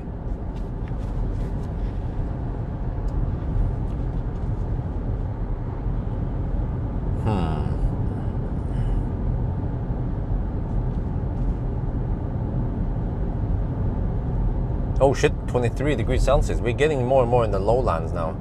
And yeah, and the temperature is rising. But I might be saved by the bell because the temperature should start dropping soon. So I don't have to use the AC compressor. But that would even make the consumption worse. But I had to use some AC. There was one run, which one was it again? Was it with the Tesla or the Enyaq where I had no fans rather than only fans? I wonder if it was Enyaq.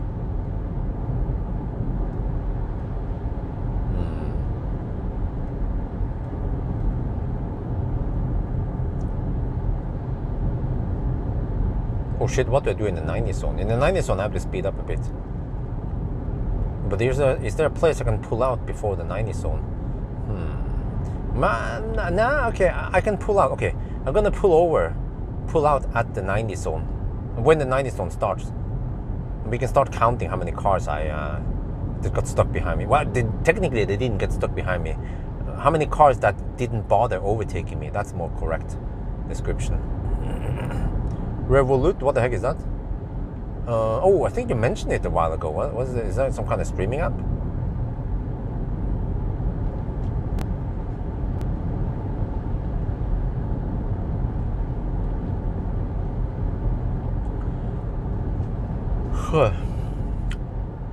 Okay, so I will be home at 8.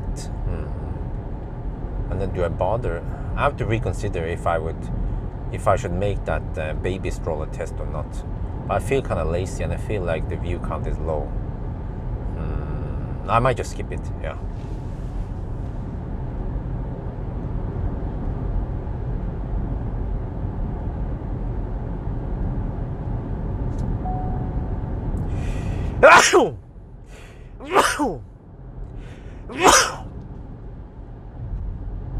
Oh, for donations. Oh, that one. Oh, okay. How was that again? I don't remember. I think I looked at it, but there was something I didn't like about it. And since I use PayPal, okay, but I was like, whatever. Let me just use PayPal still, since I've been using PayPal the longest time. Must have improved lately because I see a lot of gaming YouTubers using it over Streamlabs. Okay. Well, I guess I can check it out maybe. Yeah. There were a few things I didn't like about it. Not sure what it was. But it just lacks features. Like no features at all.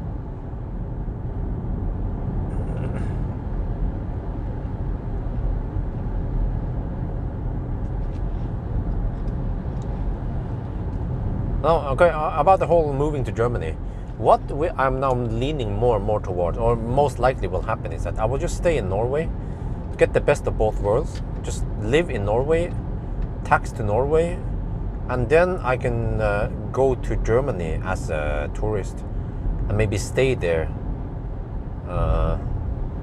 Yeah, for let's say 2 months at a time. So typically Norway here, it's okay. Norway is wonderful in summer, but winter here sucks. So what I could do is maybe already in September I could go to, first of September to 1st of November, for example, I can go to Germany with wife and the family and doggy and everything. Yeah. Then we stay in Germany for 2 months. But then during that stay, we can also go other places. But we kind of choose the trips based on weather also. And we have like the base camp in Frankfurt. And then we are just 1 or 2 days away from some of our destinations. I think that sounds like a good plan. Baby stroller test to attract more family women followers. No, I haven't actually checked that. That's a good point. But then they kind of need to stumble upon my channel in the first place, and I feel like women, they don't get this one recommended for some reason. And then, okay, so that would be like my trip to Germany maybe in that time. And then I'm planning on staying in Thailand for, let's say, 2 months even. Try to make some interesting content in Thailand during the winter months. And then I might have to come back here in Norway and maybe do some extreme cold test or whatever. I'm not sure what I'm gonna do. But then we might also go to Frankfurt again. Yeah. But this time maybe just for 1 month or 1.5, so we don't stay out of... Wait a minute. Hey, there was this... I heard there was this rule that you kind of need to stay in Norway for more than 6 months per year on average, right? But technically it means Schengen, right? Yeah, it should mean Schengen, not Norway. Or how do they count? How do they know how long I stay in Norway? Because I can just cross the borders without any passport controls. If it's not registered anywhere where I stay, then there is no way they can enforce anything, right? So technically, I could even stay. I could stay in Norway just 4 months per year, and then stay in Germany 4 months, and then wait, that doesn't add up. How is this again? No wait, that's too much. If I can't stay in Thailand for 4 months. Oh, big donation. Oh, I missed it. My bad. Oh, Pan Stefan donated, wow, $100 for tomorrow's dinner. Wow, thank you very much, Pan Stefan. Dankeschön. You are probably German, right? Stefan, that sounds German. Wow, thank you very much, man. Holy shit. Nice, thank you. I will enjoy the dinner tomorrow. Yeah, what was I talking about again? But yeah, Germany. Yeah, so that's Germany. But at least during the spring times, okay, so at least 6 months of the year in Norway, it's nice and warm and long days, so that's nice. But winter, I don't know. Winter results and stuff. Extreme winter testing. Like I think there's a lot of unlocked potential in Thailand. Like hot weather testing, like rapid gate and shit. So hopefully I can find some useful tests there. But nonetheless, as long as I get enough views and money from the Thai channel while I'm there, then I almost don't care if the main channel drops in view and income. Kind of counters each other, right? You're Romanian? Oh, okay, thank you very much. Okay, you're Romanian, okay. Well, awesome, thank you very much.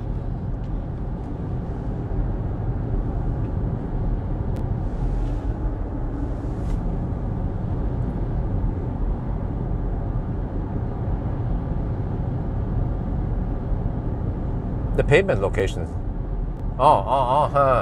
Okay. You mean what? Where I spend my money, right? Yeah, they could, but well, I don't know if there's any rule about it. I mean, I'm like I said, I tend to work a lot in Sweden anyway nowadays with the 1,000 kilometer challenge. So it doesn't matter where I live. Technically, as long as if I get sick, I can go back to Norway, I guess, and get the medical treatment there. So just consider it a long vacation in Frankfurt or down there and in Thailand. But of course I'm kind of on my own if I get sick. Well, I have travel but the travel insurance might only cover a certain amount of months per year. That's right.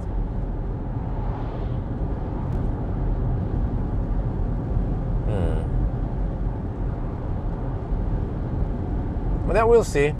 But the way it works nowadays, that we have to stay in Norway for at least 10 months per year, that's a little bit too long. Norwegian winter is too depressing. Life is too short for that.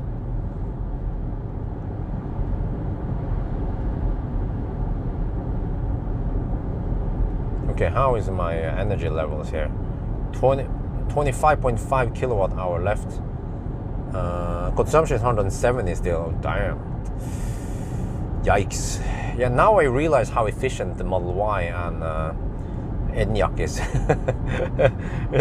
Those cars average 125 or 128 watt hour per kilometer. This one 170. Yeah, why not? And I feel like this was also a very perfect no fan run. I mean, only fan run. Oh, 70 zone. Oh, we have to go slow. Oh, piss more people behind me. Where you pay taxes. Yeah, I think that's what matters. Where I pay the taxes. Why would Norway care about where I spend my time, right? I mean, as long as I'm in Schengen, it should be fine.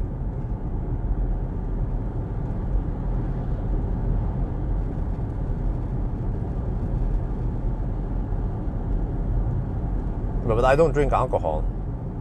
Do they have alcohol-free vodka? That could work for me.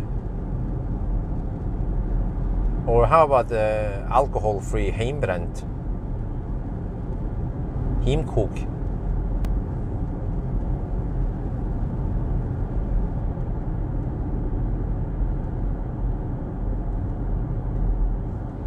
BYD next week. It's in the upcoming. You would like to spend a winter in Norway, yes. But you see, I've lived through the Norwegian winter for almost 40 years. I'm kind of fed up with it. Wow, how many cars do we have behind now? At least 10? I mean, this is even Saturday evening. It's not supposed to be that busy, right? And then, yeah, these Nisse are just slow poking behind me. I could take the old route. Yeah, let's just take the new highway. Yeah, let's just go 90. Yeah, that's whatever. My VAT, yeah, exactly.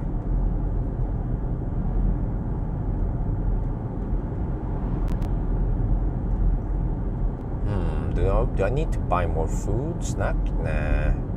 Wonder if I can even. Oh wait. Oh, you know what? I could stop at Espa. But do I want to ruin my body with even more sugar? No. Okay, I will just stop wherever I need to stop at. We have to see where I have to bail out. We still have 26.5% left.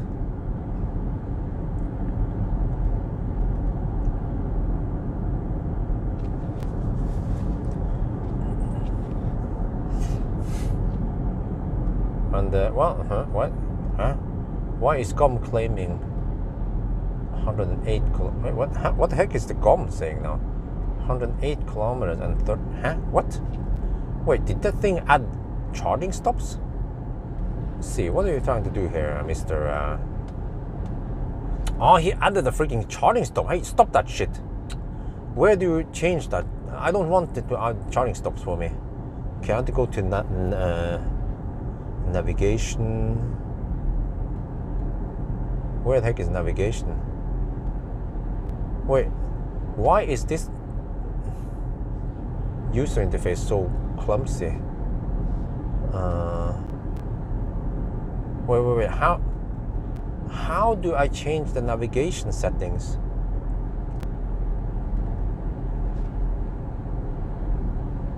Huh? Where are my settings?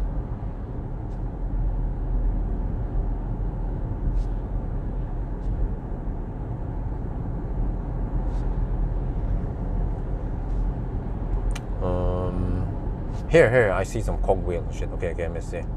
Settings, there. Okay, let me see. Guidance. Disable that shit.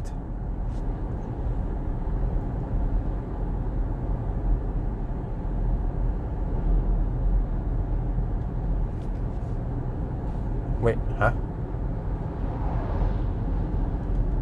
What? How do I... Oh, wait, it's coming. Okay, I'm gonna pull over and I will pee over at svingen. Hoppa I svingen. What? There is no... Huh? It added charging stop automatically.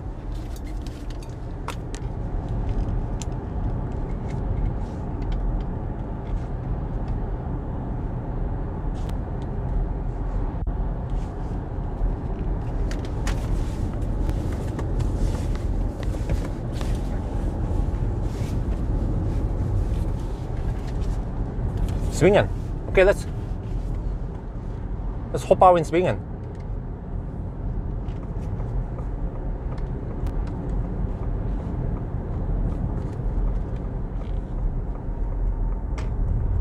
All right, I'm going to pull over here and I will observe how many cars did not overtake me, even if they could. 1, 2, 3, 4, 5. Wait, there's more. Wait, why is there a big gap between that one? 6, 7, 8, 9, 10, 11, 12,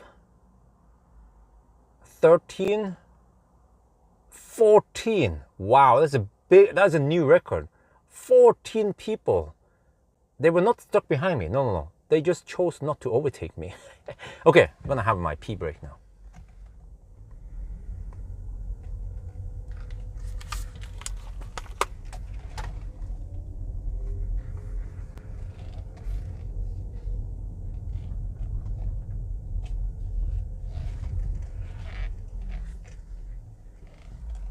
Okay, I'll be back.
Wow.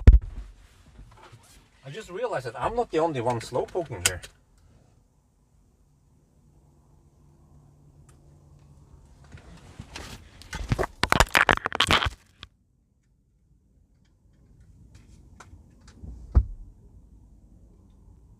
Wow. Let me see. I have to zoom in here. I don't know if you can see it. I went to pee, I came back, and I realized that I'm not the only one slow poking here. This is a thing, really. Look at this.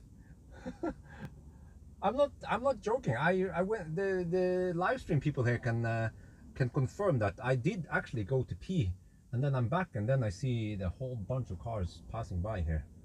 Okay, anyway, let's hammer it, or yeah, let's go with a pony. Wait, I need to wait because there's just streams of car coming here. That's an ID4, that's a Model X. Okay, let's go. Yeah, but you guys saw that, right? There was a whole bunch of other slow pokes on the road also. So I'm actually not the only one driving slow, turns out.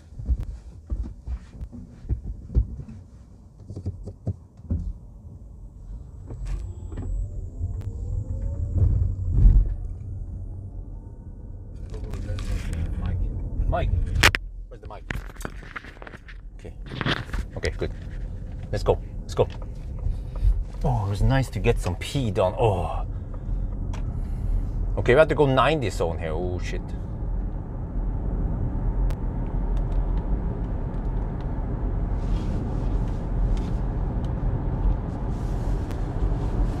Public toilet, it depends. Some toilets don't even have water, they are shit. But then some of them are fairly nice, or yeah.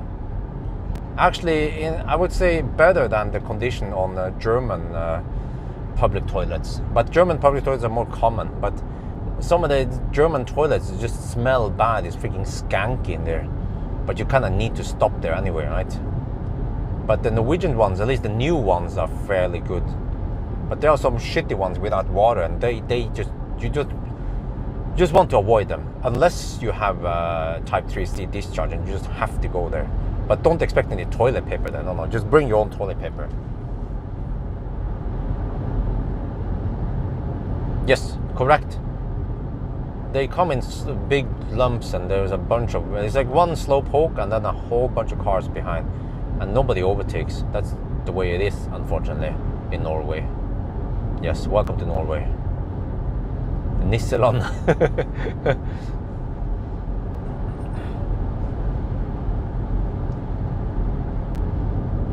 Okay, but actually it looks like the trip meter starts to correspond with the consumption, or the consumption of the trip meter corresponds with the one the car reports, with the BMS reports.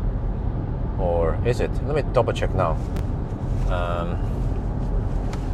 Okay, let me see.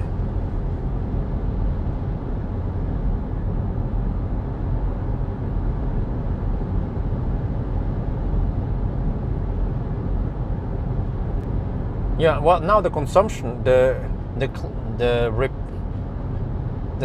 car scanner consumption is 167, and then the display claims 170. But that's still high, man. Holy shit, 170 consumption, and we have to go on the 90 zone soon. Oh shit, with headwind. Well, I guess we have to bail out at Cleavage or somewhere before Oslo. Yeah. We have plenty of high power chargers on the way there, fortunately. So that is no concern.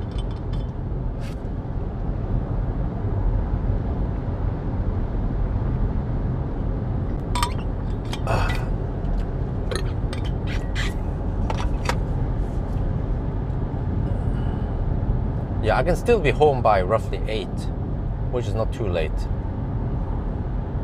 Might even have time to pick up some food if wifey wants something. I don't know what she wants. Sushi or yeah, some Thai food or Vietnamese food, pho maybe. Yeah, it's not too hot anymore. We can use only fan. It's 23 degrees, but the sun is not too strong.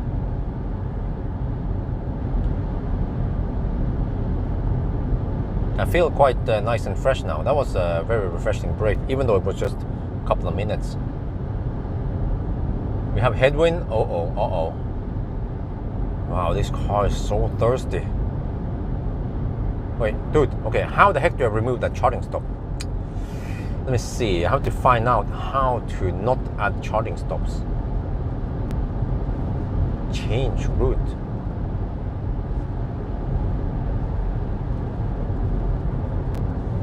Okay, how? Settings. Wait, tools, what is that? Okay. Map and vehicle. No, shit, no, wait, back. Okay, guidance. Okay, it was supposed to be guidance, but Then normally it's quite easy to figure out where they add charging stop, and then you just...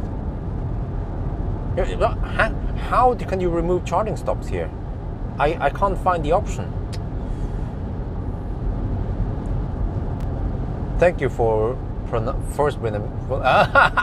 Yeah, but that's because I'm a ninja, but I'm Asian, so yeah, I know roughly how to pronounce pho correctly. I just listen to how the Vietnamese pronounce it, and then I just mimic them. That's the way also with Germans, you know. They say Unfall.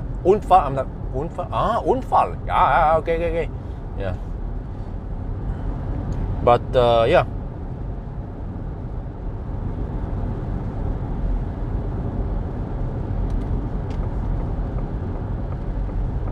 Now we have to head slightly against the sun. Uh-oh, and it's 110 zones. I go 90 on the speedo. Oh, I hope it won't get too hot now.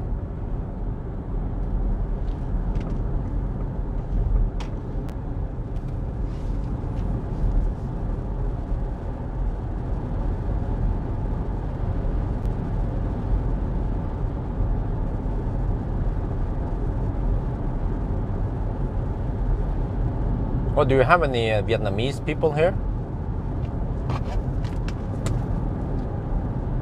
Because I go to the... Whoa, what the heck is that? Unfall? Oh, that was a real Unfall. Unfall. That auto is... Wow, what the heck? Some auto crashed into the middle barrier. There's only one car involved. And then the police is there. Okay. Okay, now the car wants me to go via... No, dude, I don't want to charge there. Okay, how? No, 9. Stop it. How can I... how to use this system? Oh, you're Vietnamese, okay. Because we have this this restaurant. Maybe I should highlight them because I love the food there. It's called Les Baguettes at the Metro Center. I've been going there many times. I'm a stamkunde over there, yeah. And yeah, most of the time I go for pho because I like it. But also, wifey want for that bung bờ hơi or something. Bung actually means just noodle. And then recently she recommended something off the menu, which is bung sa siu. I think it's called bung sa siu. And bung sa siu is bung is the noodle, white noodle, thin noodle with some pork, marinated red pork or pork in red sauce with some salad. It tastes great, man, and it's not too fatty. I like the Vietnamese food because it's like the meat is mostly just unprocessed meat, just pure meat. Some meatballs, of course, but lots of vegetables in the pho and in some of the other food. So, yeah, I don't feel too bad if I eat Vietnamese food too often. The only minus is that Vietnamese food, they tend to have some sugar in it, but they just want to add it for the taste, I guess. Okay, now how the heck do I remove charging stop?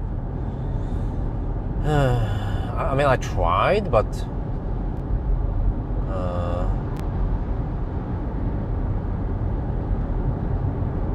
it's really clumsy. It should be. You got it almost dead on. Bung, huh? Bungba. Okay, okay. That was very simple. Okay, yeah. Similar? No. They are completely different. There aren't even words that are similar. Yeah. But I found this caravan I'm going to drop behind. Oh yeah. Oh yeah. The consumption has been saved by this caravan because now we have headwind, but we just drove behind the caravan.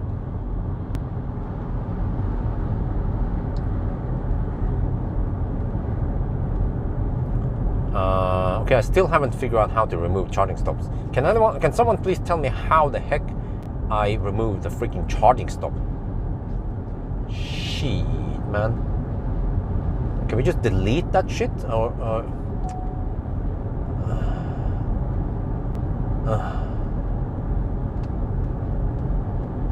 Okay, I don't know how this shit works.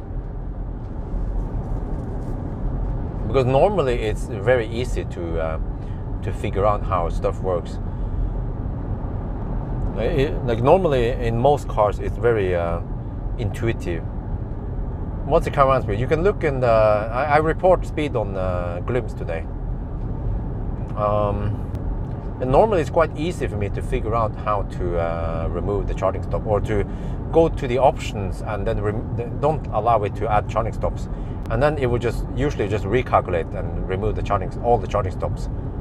But not today, son. Not today. This system here is not very user friendly, even though it's a big screen. Just having a big screen doesn't necessarily mean that it's user friendly.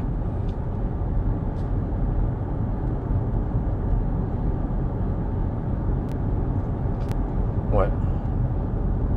User data? Maybe I just click on all the ones. Let me see. No, that's user data. Okay. Let me check guidance again. Junction view. No. Auto zoom. Calculation mode. Faster mode. Why is it grayed out? I found it. You have to cancel the navigation, the current navigation, and then you go to the setting. Wait, and then I go to the setting. And then I unchecked the guidance one. It was there, but it was grayed out. I didn't see it. My bad. No, don't ask chargers. 9. And then I go home now, this time. Home. And then it should go directly to home. Yes! I figure out how recharge required for trip. Oh, it tells me I need to recharge. No, don't. Okay, 123 kilometers to home. 85 kilometers of range left. Oh, that's how I misread the whole thing. Oh, really? Huh? No, dude. How can you have 85 kilometers of range left? No, that's not correct. Because according to this one, I have 21 kilowatt hour left. That's good for at least 120 kilometers.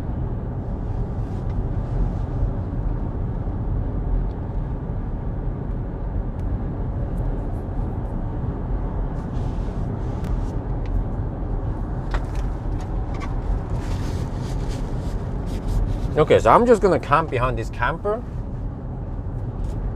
until he leaves me. No, but we are going at around 80 kilometers per hour, which is probably an okay speed for that camper, because if he hammers it, then his consumption will go through the roof.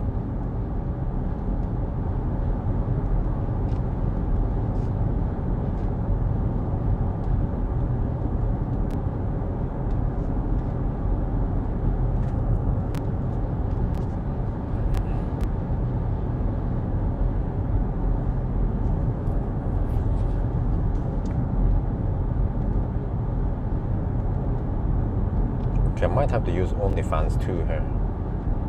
One is not cutting it. Oh yeah, that's better. Wait, what? Huh? Wait, maybe one.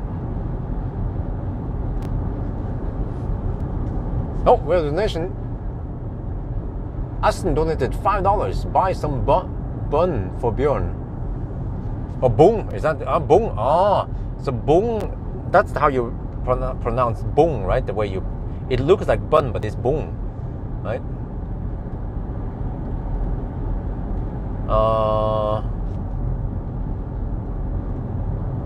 410.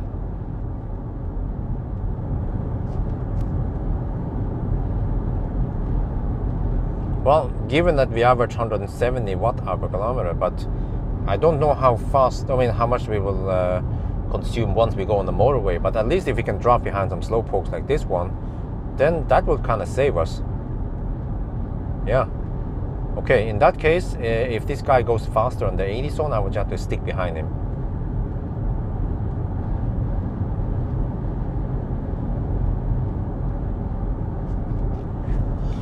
Get sun in my face right now, but it's fortunately not that strong. And eventually we'll head more south.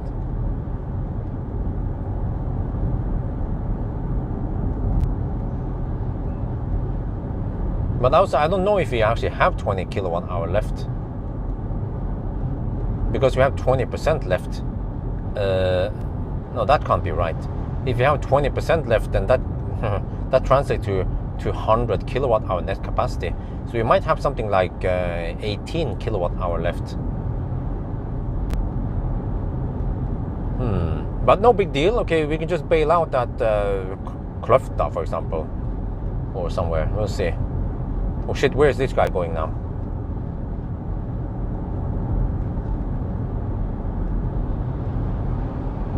Are you going? Huh? Are you going? Oh yeah! Oh yeah! Oh yeah! The camper has been served. Oh yeah, just the way I like it.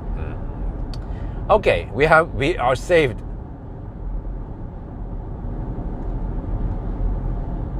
Well, Neater, this car over-reports distance. Sorry. This car under-reports distance by 1.2%. So I can give you guys more accurate numbers here. 412.7 kilometers, 170 watt-hour per kilometer, and 20.5% left. Yeah. So you have to do the correct. You have to apply 1.2% to the numbers. But yeah, the consumption seems to be 170 now. The actual consumption. So the whole number there, the energy number there, I don't know if I can trust it.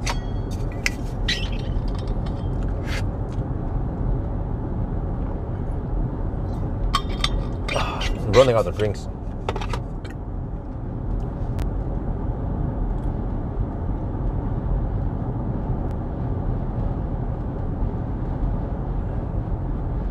Yeah, this is a real camper. Oh yeah. Oh yeah, boy. Just come on, you want to go all the way to Oslo, right? Oh, don't stop, man. Don't pull over. But wait. It means that this car can barely go 500 kilometers. Why is it so thirsty? Okay, one thing is the poor aerodynamics, 0.3 drag coefficient. And the second one is that it seems, yeah, at least what I see here, this one, most likely it's permanent overdrive, and that kind of ruins it. Yeah. But then, I don't know, maybe they use 2 PM motors, so they can't switch off one motor. So they have to run it on permanent overdrive. They could have done one PM motor and one induction motor like Tesla, or actually Mercedes, but they didn't bother. So yeah, then the all-wheel drive seems to be thirstier, which kind of sucks, because why do you have to make a compromise when you get all-wheel drive versus front-wheel drive, rear-wheel drive, right?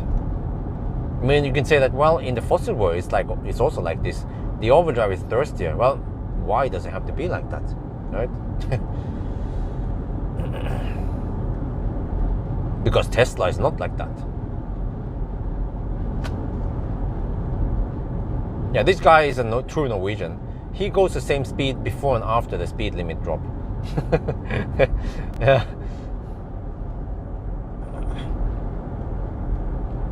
Okay, I could slow down to 80 on my speedo now. It would be 76, but then I will lose this one out of my drafting site. So we will not do that. Oh, I have some... Wait, is that power limit? Is that power limit already? Seems like something on the display here looks like power limit. Not sure. Could seem like I have around 70% power. I will see if it... or not.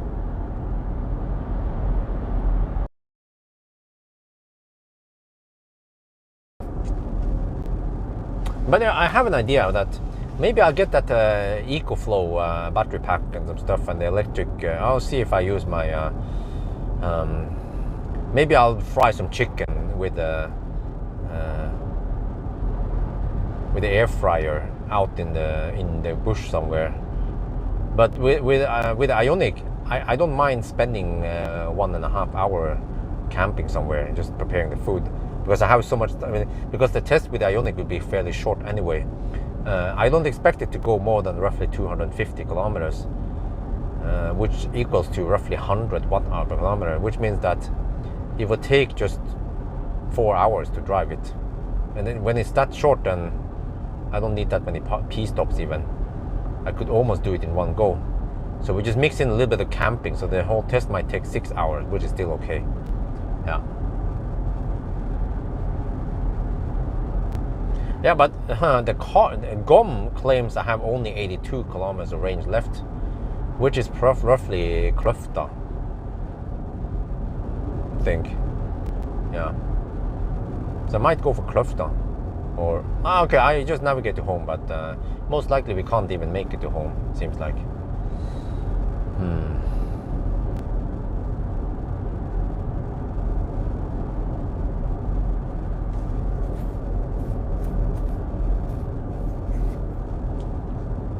Let's hope this guy goes south, not north.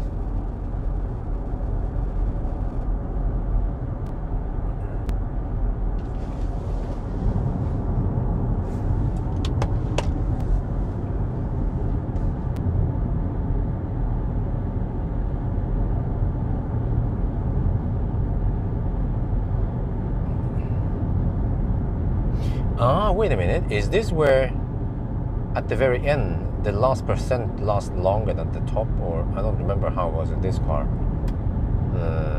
But I guess we can go close to zero. We'll see.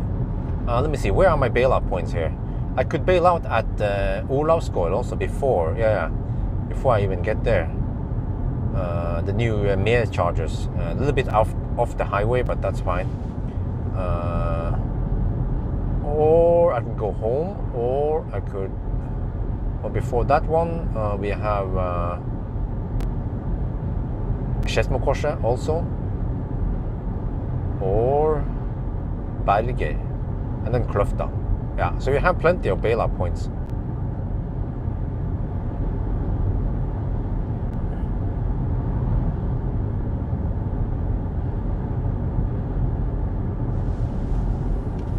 But you see, yeah, but if I, in the video, if I question that, okay, why was this car so thirsty?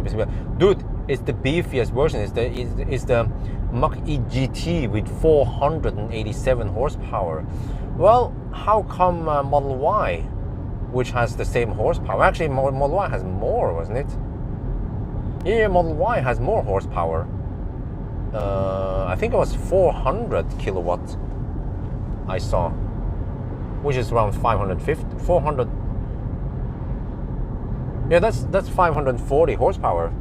So actually the Model Y has roughly 50 horsepower more peak. Yeah. But the Model Y is way more efficient. Why? But of course, the Skoda Enyaq, that one has.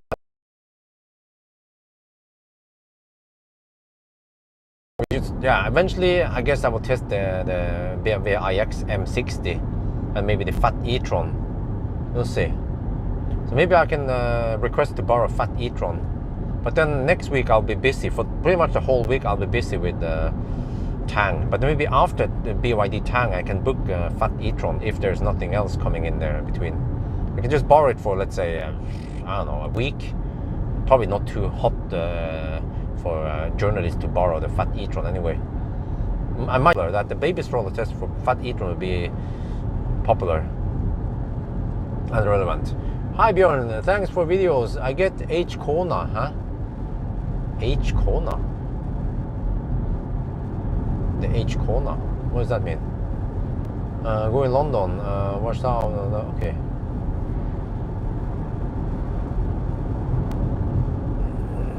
Oh, Hyundai Kona. How can I not see it? Huh?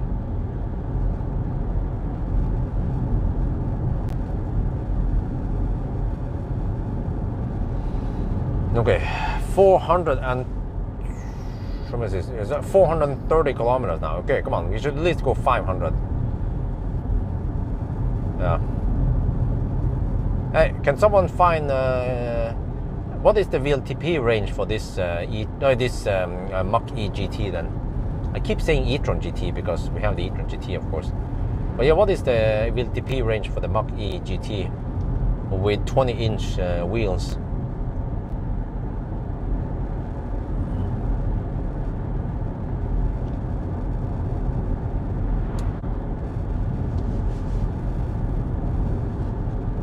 I have some music here. Do you guys want to listen? Where is it? I prepared it a long time ago. Wait, what happened to it? Did you go dead? No, there it is.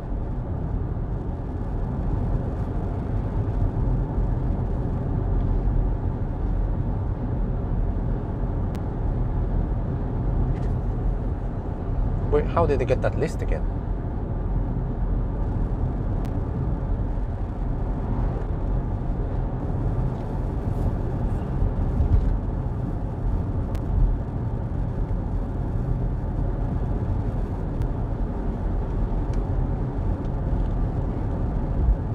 $500? Really?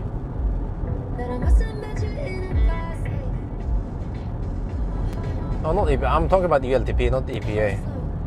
Well, is it really 500? Sounds high.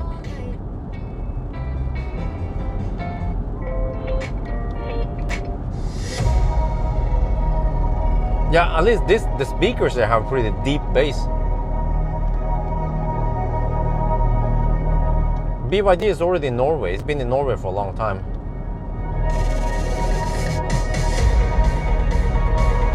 Oh yes, he's going my way.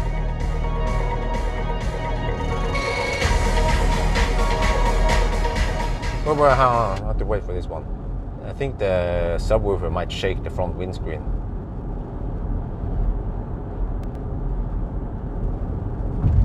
Oh. Okay.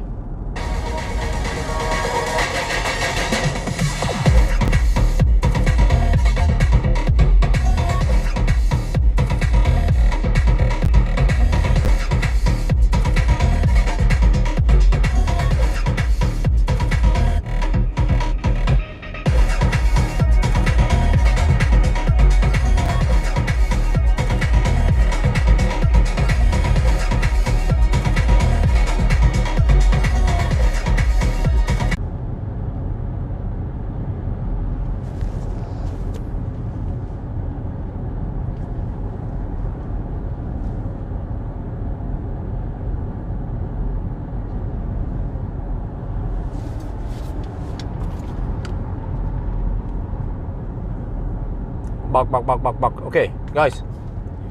The camper left, but we just immediately found another slow poke. So fortunately, because we are in Norway, there are always slow. There's always a slow poke behind the next corner. So it just took 30 seconds before we found this one. So we are drafting behind this dude now with a trailer. No problemo.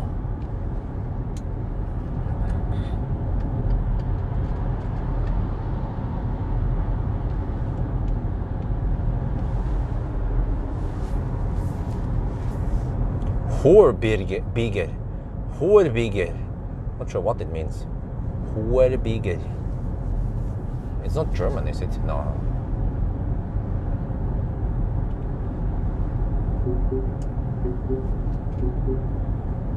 Wow, these guys going back?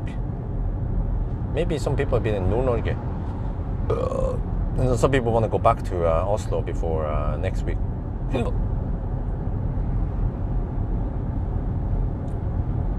Okay, no, it's not.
You know, I should update that playlist. I think it hasn't been updated in almost a year now. Should try to find some of the cool music and add in there. Yeah.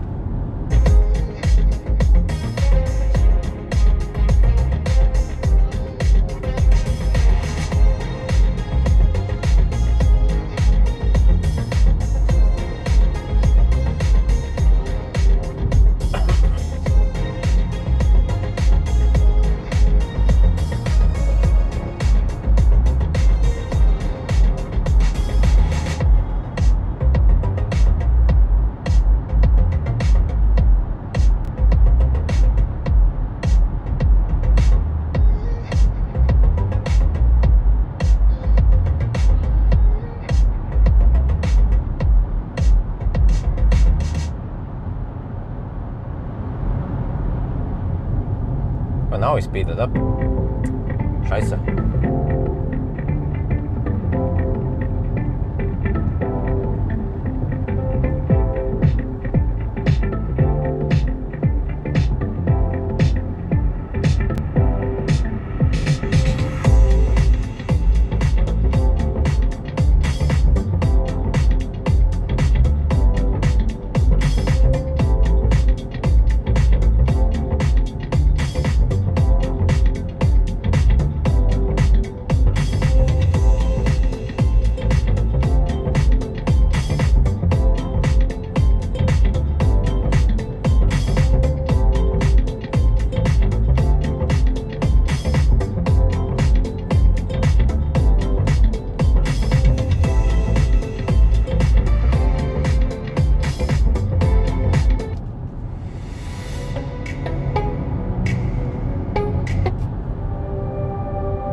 I feel like I've taken this route so many times.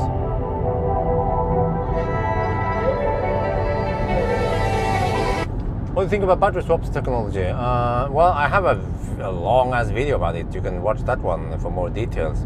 If you search in my channel for Neo battery swap, you can find the video. Unless you want me to talk about it here. But yeah, I feel like they have a technology that could work, but they also have some limitations because it's car brand specific. Like Tesla can open the supercharger network, for example, right? But they can't. You have to have a car that conforms with all the technical things behind it. So it has some limitations, unfortunately. Yeah. Stalling won't help because it doesn't work for a moving vehicle. So yeah, but I feel like it's just a bridge before. I mean, is this really necessary? Just if you ask any Tesla owners, they'd be like, we don't care. Right? They have plenty of fast chargers, and the cars charge fairly fast enough anyway because it's so efficient.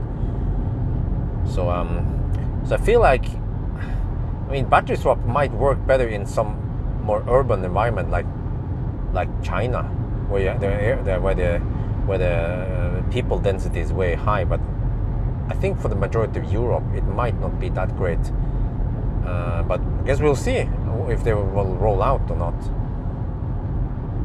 But for now, I feel like they haven't really expanded that much. Even Tesla, initially, they put up 6 supercharger stalls in Europe, in Norway, the most common ones, so people can at least utilize those. But for Neo, they only have that one swap station in Lier, that's it. So I feel like they are kind of slow. They have plenty of money. They could just do it if they could, if they wanted to. Nice hi-fi, no, well, not that great. I have some Dali amplifier and some... Denon amplifier, really ancient, probably 20 years old now by now, and some Dali Icon 5 speakers. So they work great. Wait, was it 5 or 6? I don't remember. But the smallest Icon floor stand, it works okay. Pretty good sound for the money. It was only roughly 10k for speakers. Or was it 7k? I don't remember. But I haven't used it in many years because I just use headset now.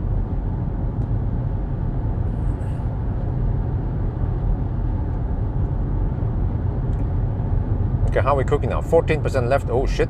I feel like I need to bail out soon. And I wonder if that's the power limit that we see in the display there.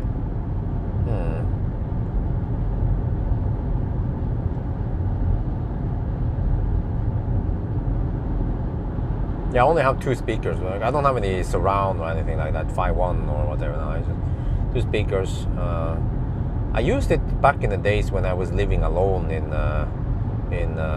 Haugerud. Listen to some music, watch some videos, or play games with it. But recently I've just been using true wireless headsets since I don't want to disturb the rest of the family while I'm editing videos or watching other YouTube videos.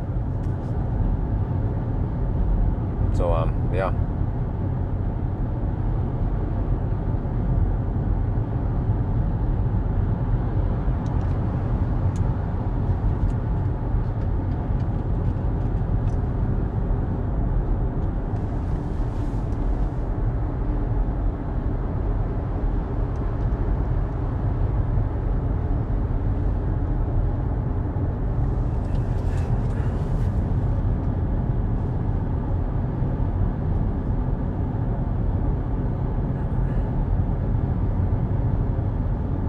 Oh, by the way, that guy Vanya in today's video, that Czech guy, unfortunately we were running out of time, but maybe I can hook up with him some other ways, maybe via video call, and he can shoot a video for me. But he has some really interesting stuff to say about plug-in hybrids. He has lots and lots of experience repairing plug-in hybrids, and he says that plug-in hybrids is the shit. It's so unreliable. It's really expensive. It's just a really bad idea. He actually shares my opinion, which is that they should just make pure electric or pure fossil. Don't dick around with that hybrid shit, because it's unreliable and expensive to repair and makes the car worse in many ways.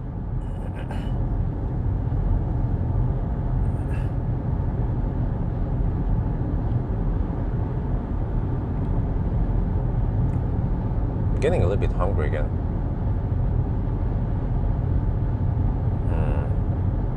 We're getting food tomorrow. Maybe we can just eat something, whatever, at home. Some rice and some noodles, or yeah, something. Since we are dining tomorrow anyway, we can't just have takeaway and restaurant food every day. It's getting spoiled, you know. How old did you get yesterday? 25. Well, thank you very much.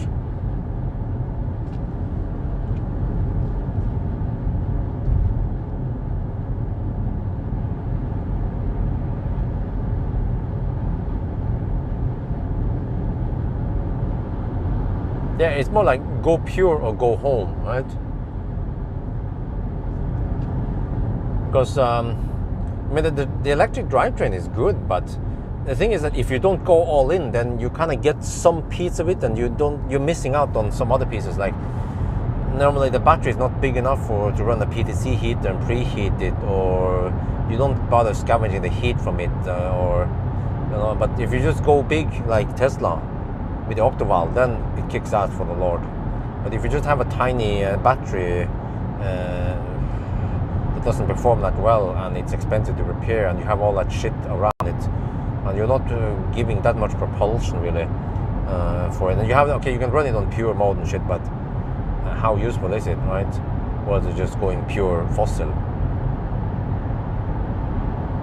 Restaurant every Sunday, not every Sunday, but maybe at least twice per month on average.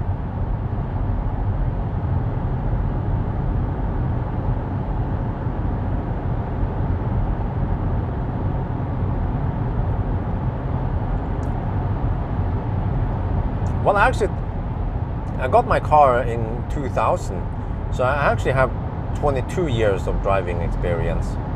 Boy, that's i4. I can see it on the taillight.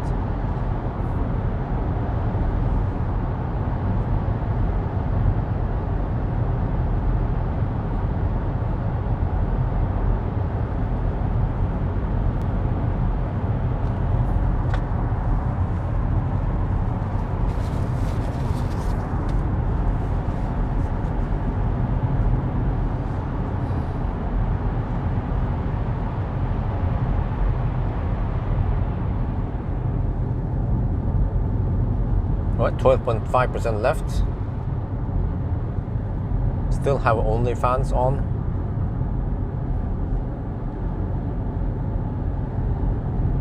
Sun is shining in my face from the side. We have side sun, that's fine. Heading south. But this is nice. We just drove behind this dude. There's always a dude you can drive behind in Norway.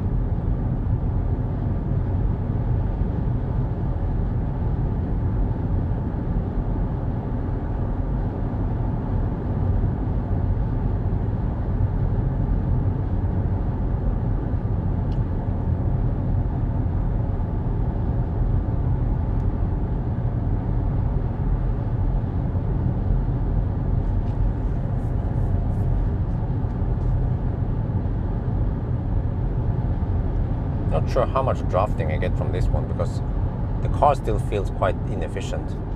Wait, let me see, I have to lower the volume here. Okay, maybe just to 0. Okay, if I check the trip again. Oh, that guy's hammering it with the trailer.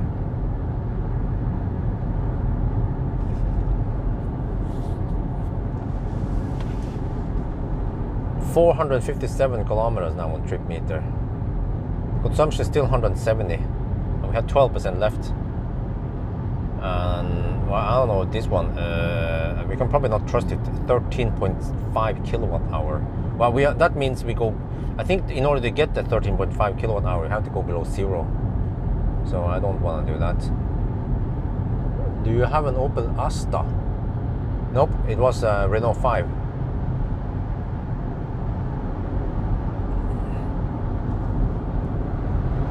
I never own Opel.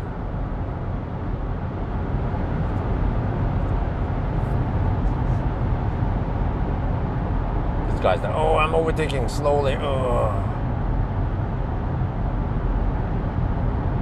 Oh, there's another one with a trailer. Wow, so many trailers here. I'm behind the slowest trailer boy, of course, and the biggest one. Well, big enough.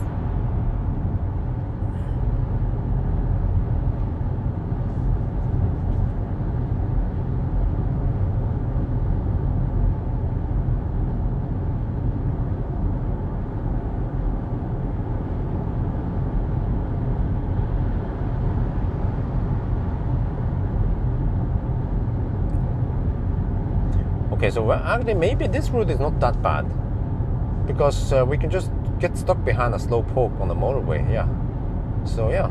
Okay, I can also consider this route in the future. Yeah, I like the Rondane route. What do you guys think? What the heck? There's so many trailers here, dude. Well, do you guys like this route?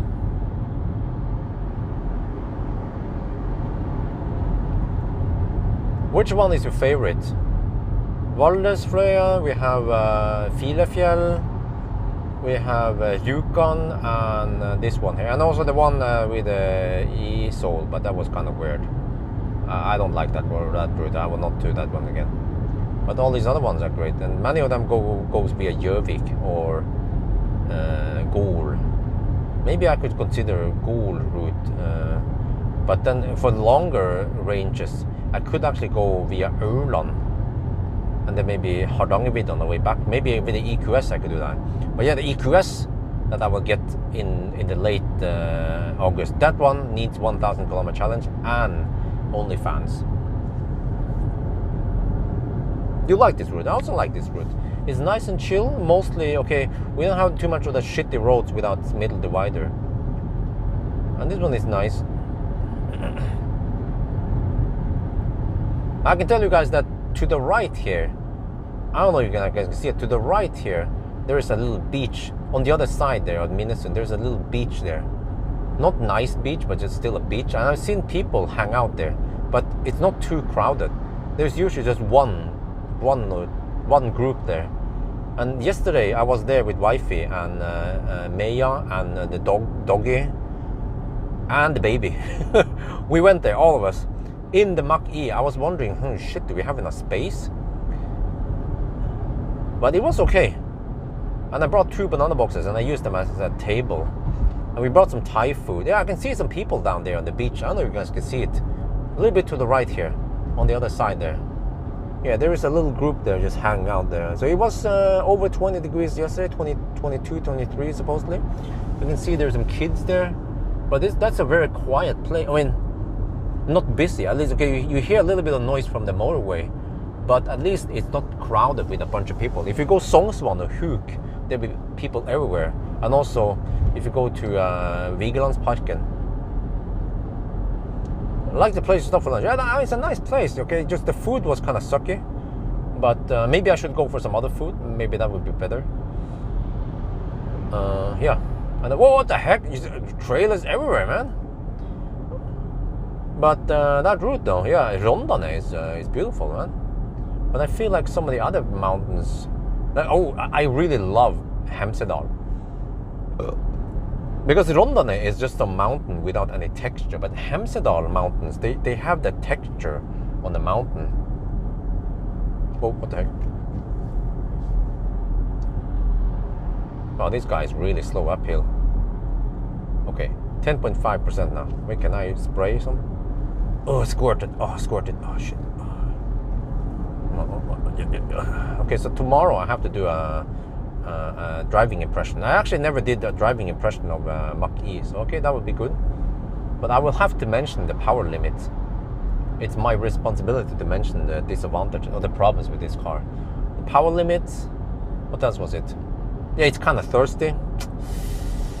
So I was quite impressed earlier, but now that I found out more about this one, then I'm not sure if I can recommend it based on the limitation I found, and also the kind of the thirstiness, especially when you have other bigger, better options like Model Y and ID5 or Enyaq. Okay, they can't compete with this one in performance, of course, but even the all-wheel drive version of this one should be it's the same thirstiness when I think about it. But I'm kind of running out of ideas because ideally I kind of need to go north first. If I go south, I will usually get sun in the face and then we won't see much. And also in the south, if you go south to Val, that place, there's not much there. I want to go in the mountains. So usually we have to go north somewhere, and we end up in Rondane or Dovre, or I don't know, that far off there. Or yeah, I could actually go the reverse. When I think about this, I could actually go the reverse one to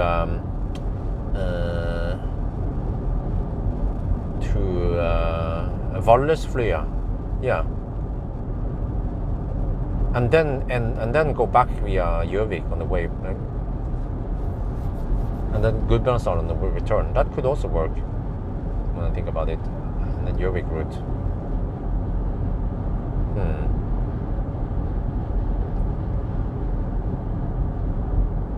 Maybe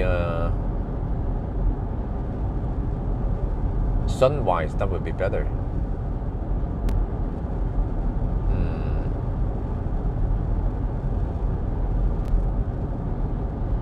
No, we'll see. Let's see. I want to look at that TED talk about new technology and all that, whether I should keep it or not.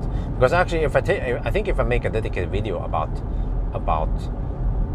Cybex, nobody's gonna watch it. I will get less than 10k views, maybe just 5k views. If I brand it as, you know, why Cybex and Norris T is awesome, or, you know, why it's safe, or nobody's gonna watch it. But if I bundle it in this one, which I have to label it smart, like the fear of new technology or something like that, right? Why people fear new technology. The FUD about electric cars, you know. The false assumption about electric cars, something like that. And then some of the hidden message about Cybex is there. Yeah. Telemark. Yeah, the problem again going west is that I get the sun in the face in the morning. So the shots are kind of semi-bad. Like I experienced this when I went to Vinje, but it could be, of course, a nice drive to go. Wait, maybe the problem is that I started a bit late. Yeah. Okay. And maybe as long as I go kind of quick west, but then how far do I go? Like not Odda, right?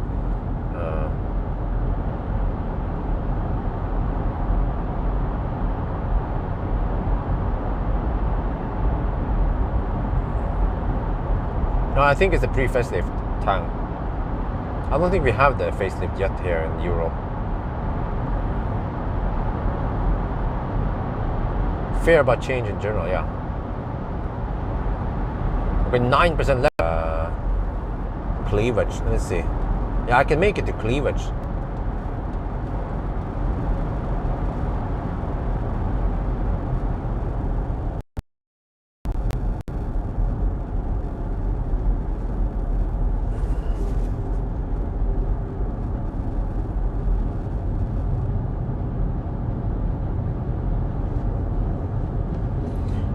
Right.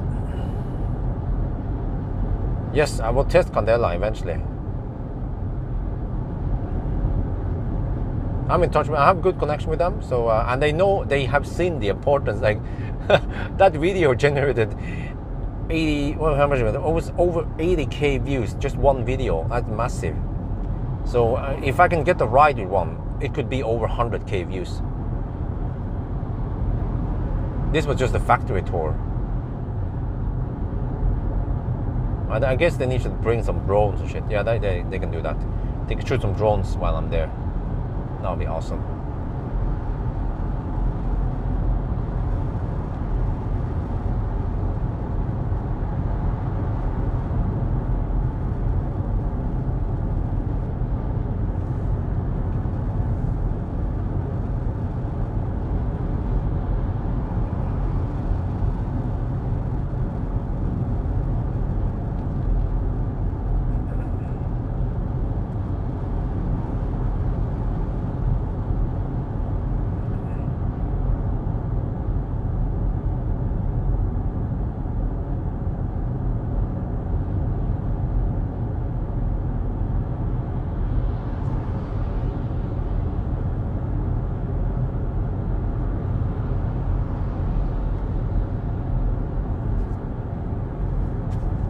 Okay, can we make it to cleavage?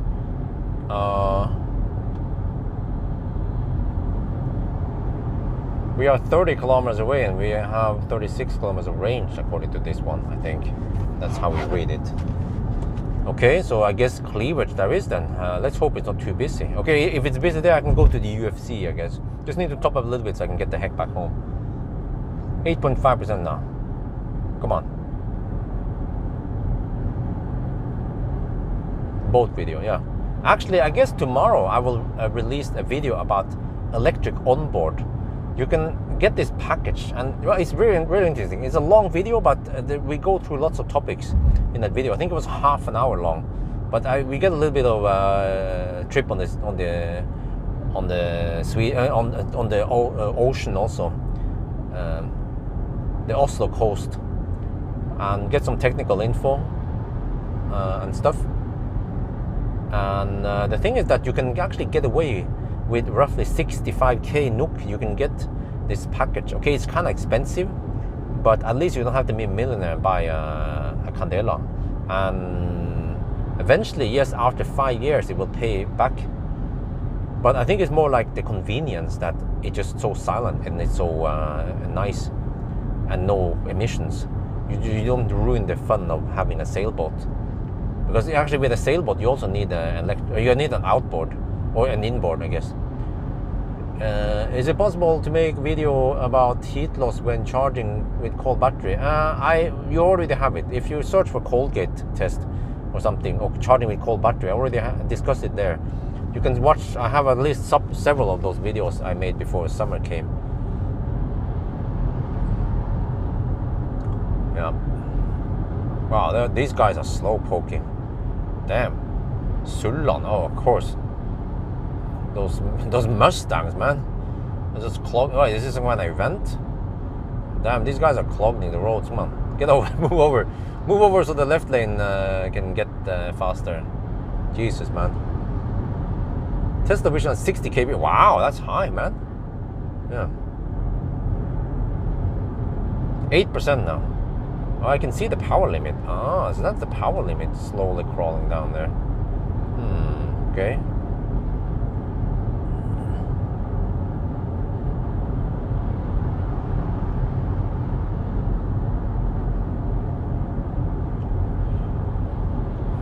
$476 kilometers now. This car can barely go 500.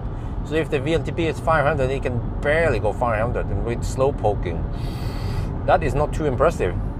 Because most other cars, they can go way over VLTP when I go like eco run like this, with only fans, even, and slow poking. I don't know the average speed. I don't know if you can trust this one, but this one claims almost 7 hours to drive 476 kilometers. Wait, that sounds about right, maybe. Let's see now.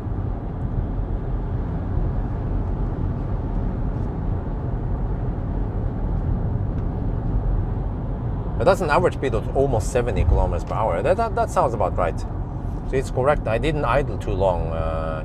Because when you just idle, then you also suck a little bit of time. Or the timer counts.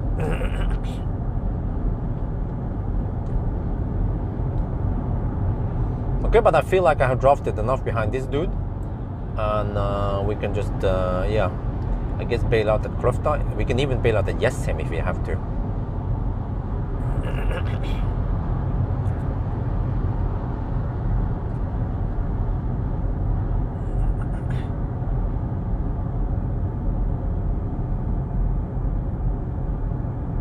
Wow, this guy goes really slow. I feel like he's using 6th gear uphill. He goes dog slow uphill. His speed drops to around 60 kilometers per hour uphill. You know, you can downshift to get more torque. Well, actually, when you downshift, you have a different gear. Yeah. So then the whatever torque you have in that weak sauce diesel engine will then be converted into higher torque in the wheels. Low battery now, it says 7% and low battery.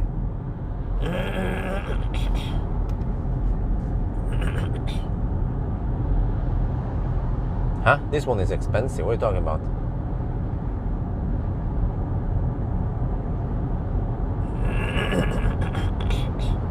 %7 left. Okay. I guess that's still too early. I have 24. Wait, how do I read this again? 24. Okay, so if I go to cleavage, I will have 6% left. Yeah, okay, that's deep enough.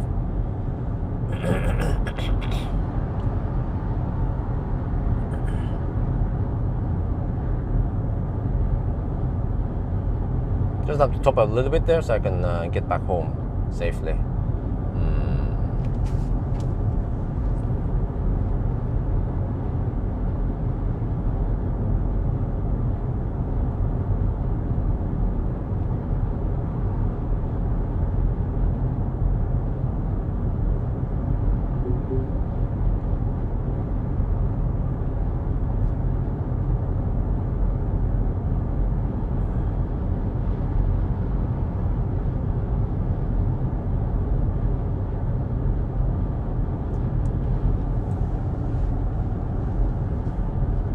Mach-e's Unique, I'm not sure about that one. I have to look in the Unique 5 if we got enough views or not, but I felt like not many people were interested in it, so I just said, okay, maybe I won't bother with the 6, because the 5 wasn't that great, so I feel like the 6 will also be kind of bad.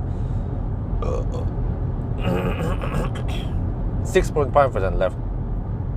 And the car claims 9 kilowatt hour, really? There's no way. Okay, I bet when we have 1% left, it will still claim 5 kilowatt hour left, but we don't go below 0%.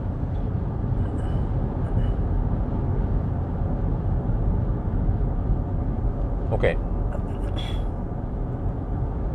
Yeah. So 21 kilometer to Kløfta and then 28 kilometers of range left.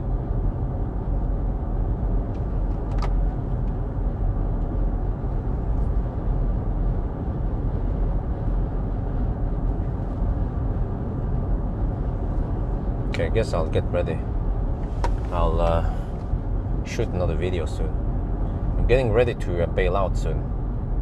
Just have to get enough juice just so I can go home. But I don't have to charge too long. Actually, when I think about this, or maybe if the light conditions are not great, then I could even whatever. I can just have my little end speech at the charger. We'll see.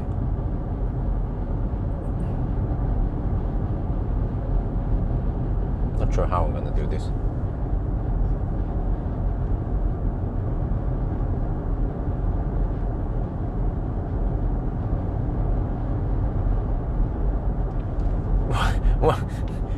Why do you think 170 watt hour per kilometer is good when Tesla, which has more horsepower and more space, can average 128 on a similar trip? No, 125, my bad. 125 was Tesla. Well, 100, no, I think Tesla was 126, yeah. Corrected at 126. 126 versus 170, that's quite big difference. This is huge, man. Even the Volvo, wait, was the Volvo C40, wasn't it? It was that all-wheel drive? I don't remember. Well, I think the Volvo C40 was front-wheel drive, right? That one averaged 150. I was hoping for 150 here also, but not today, son. Not today. Sucks that YouTube chat cannot bold test. What do you mean bold test? Oh, bold text. Oh, okay. But why? No. That's actually good. Oh, missed donation. My bad. Let me check. Yoga donated $8.11 for Wiener sausage at gas station. Thank you very much. I will probably skip it, but thank you so much for the money. It will go right to the diaper fund or the food fund.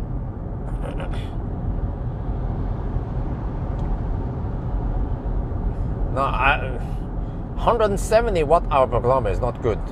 Actually, 170 watt hour per kilometer is usually what those fat e-tron people brag about. They're like, oh yeah, this car is so efficient, 170 watt hour per kilometer. I mean, well, if you had a Tesla, you would be averaging 130 watt hour per kilometer.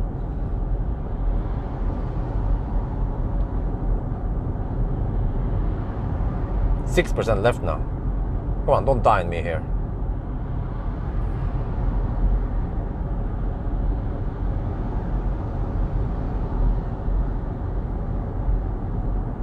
Okay. Let me shoot a little zip.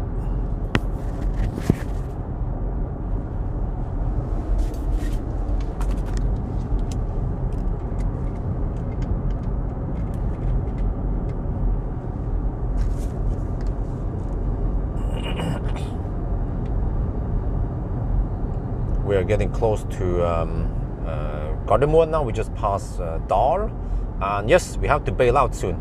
So you see here we have 24 kilometers of range left, 16 kilometers to destination, and the destination is going to be Kløfta, the cleavage. So we should be within the limit that the car kind of outlines here. Yes. So remember to A, B, C, always bail carefully. Yeah.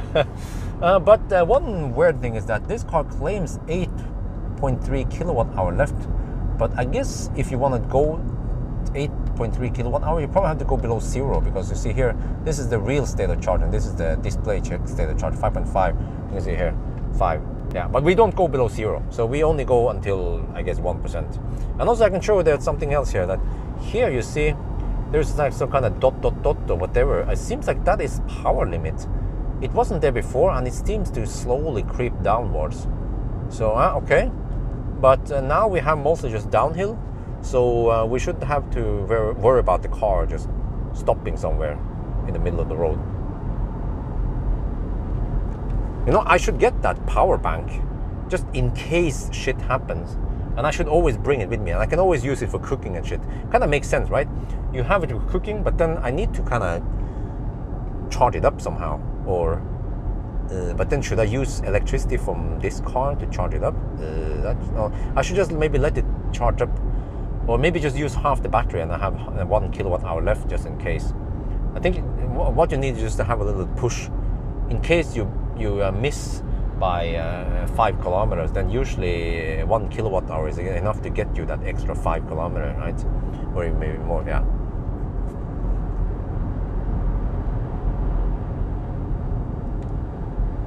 We're ใกล้จะถึง wait, maybe เราใกล้จะถึงสนามบินนะครับ เราเพิ่งจะผ่านดอนนะ แล้วก็ตอนนี้นะเราก็จะต้องแวะไปชาร์จก่อนไปถึงบ้านนะ ตอนนี้เราอยู่20ไม่ใช่เราอยู่13กิโลเมตรจากชาร์จแล้วก็เราเหลืออีก21กิโลเมตรนะเหลือ 5% นะครับแล้วก็เราก็จะไปที่คลฟต่อมันมีซูเปอร์ชาร์จแล้วก็มี150กิโลวัตต์เดลต่อนะแล้วเนี่ยมันก็จะวาดไว้ว่าเราน่าจะขับไปได้ไกลแค่ไหนนะครับก็อยู่ในโซนนั่นนะแล้วก็แต่ว่ามันจะแปลกนิดหน่อยนะคือรถมันกะว่าเรามี 7.7 กิโลวัตต์อเวอร์นะแต่ว่าเราเหลือ 5% ก็แปลว่าถ้าเราจะได้ 7.7 กิโลวัตต์อเวอร์เราคงต้องไปต่ำกว่า 0% แต่ว่าเนี่ยในดิสเพลย์นะมันจะบอกว่ามันเหลือ 5% แต่ว่าที่จริงมันเป็น 9% นะมันก็เหลืออีกนิดหน่อยต่ำกว่า 0% แต่ว่าเราจะไม่เทสแต่ว่าเราวิ่งได้ไกลแค่ไหนหลังจาก0นะในอนาคตเราจะเทสนะแต่ว่าณวันนี้เรายังไม่มีอุปกรณ์ที่มันเทสได้นั่นนะเพราะมันต้องมีแบบ power bank พิเศษนะ ตอนแบตเตอรี่หมดนะแต่ว่าก็อีกไม่นานเราก็ได้ขับข้างหลังคันนี้ก็ประหยัดไฟฟ้าตั้งเยอะแล้วขับช้าหน่อยแต่ว่าก็ไม่เป็นไรจะได้ประหยัดไฟฟ้านะ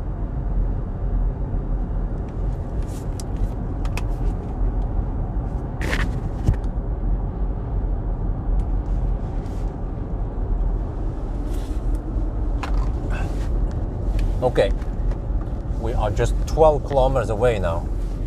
4.5%. Yeah, I see the power limit is crawling down more and more now. But yeah, I think actually with the power bank, I feel safer.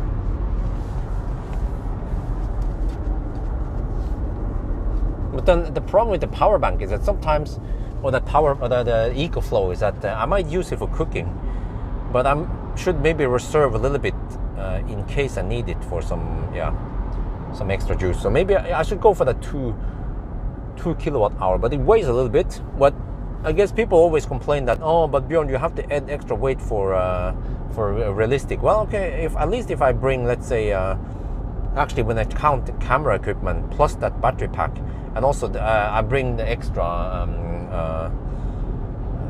solar panels that I try to put on the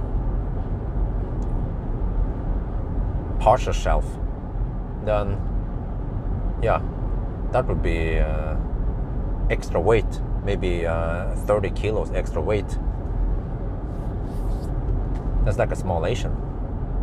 You could put a couple of solar panels on the roof of your garage and charge the EcoFlow off. Yeah, well, yeah. Well, I mean, I will try to use, but yeah, actually, it can actually run outside 100%. So I think also the EcoFlow can run outside. Just put it on my porch and then let it just stay there. And then it will take maybe a couple of days to get 2 kilowatt hour. But then I'm kind of running extra cycles on there. Well, maybe it would be interesting to also test how many watt hour it has and then how it degrades over time. But it would be great if I can get that shit for free. It's just, you know, for EcoFlow, it's just pocket money for them. Okay, they sell that stuff. If I want to buy it, I have to pay almost, let's say 25k NOK or 2,500 euros, which is a small price for EcoFlow. They will get lots and lots of PR from me because I'll be using it a lot. When I saw it, I was like, ooh, I want that shit. But I might just buy it. If they don't respond within a week, I will just buy it and use it for my trips, and I'll bring it with me. It's kind of heavy, but I need some exercise anyway. I just put it in the trunk and strap it on, or put it, I don't know how big it is, we'll see.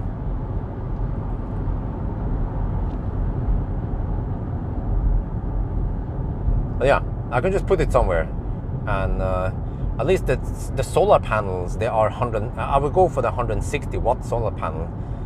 So in one day I could get maybe 1 kilowatt hour, but that's kind of almost waste of energy or waste of cycles, because it costs nothing to charge it from the grid anyway. So I'm just kind of using up cycles in the battery. And then what I'm supposed to do with that one, I can charge the car, but it's just lots of losses, and I get only 1 kilowatt hour, 2 kilowatt hour out of it, which is kind of waste.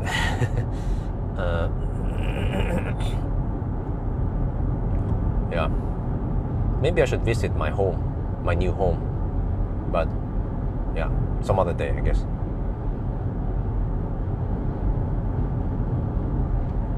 Well, this guy has been slow poking. He's been a good companion, this dude with a trailer. He didn't hammer too hard. Oh, charger distance critical, near the edge of the range. Fine, okay, close. Well, you can make it there, right, dude? Why are you scaring me? I mean, the car has supposedly 6.8 kilowatt hour, and it's scaring me like as if I couldn't make it there. There's, you know, kaput car here. The fossil is kaput.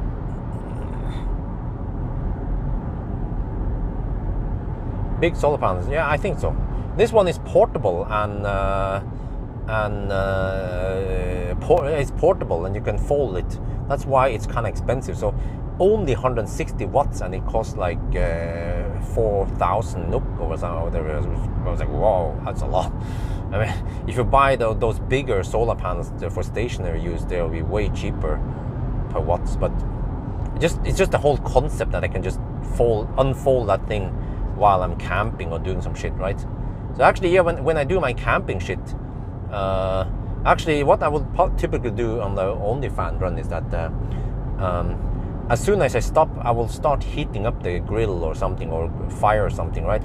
And then usually I will spend about half an hour just eating, and then I could just charge up a little bit on the sun, because I will usually pick sunny days when I do OnlyFans. So I'll be charging back some of the pack, and I guess I can also, yeah, use it as a backup in case I go too deep. But most of the time, it's not a problem. I always have a small margin. But the battery pack there will be mostly used when I actually go all the way to zero. So I will start doing tests and go all the way to zero. Do you guys think it's useful? I mean, normally I don't care about going down to zero, but it would be interesting. Just test it out, see, maybe those videos become popular.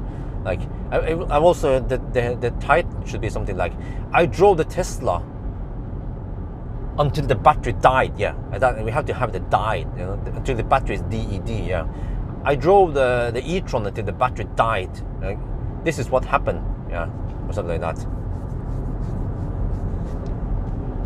So yeah, because I kind of want to know if there's a zero buffer or whatever below zero. And also eventually we can test this. Yeah, you know what? Oh, I have an idea.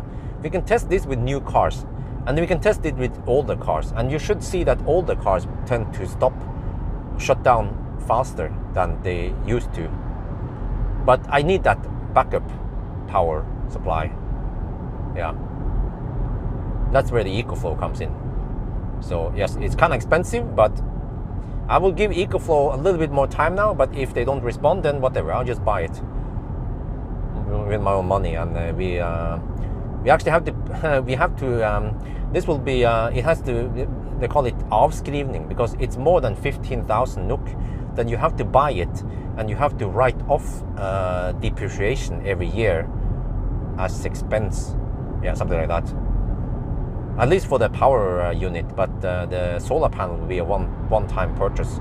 Unless I actually buy it as a package. I can ask the shop maybe if they can just give me a good deal on a package. Yeah, just give me, let's say, 1,000 NOK discount. And I can even promote them. I can say, oh, I bought this from photo.no, or yeah, somewhere. But at least, wait, can I go further? No, I should bail out here. Oh, I can go, yeah, I can take the Kongsvinger route, drive a little bit further before I bail out.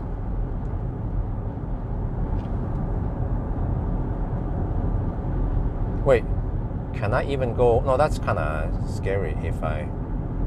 2.5% now. Okay, I should bail out here. I mean, I should drive in a circle around here. But I'm not sure if I can make it to Skedsmokorset or not.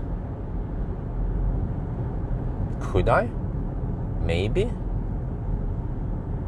Wait, I can... no fans. I can have no fans now. Let me check here. Can I make it to Skedsmokorset? Let me just go here for now. Oh, that's kind of cutting it close. Yeah.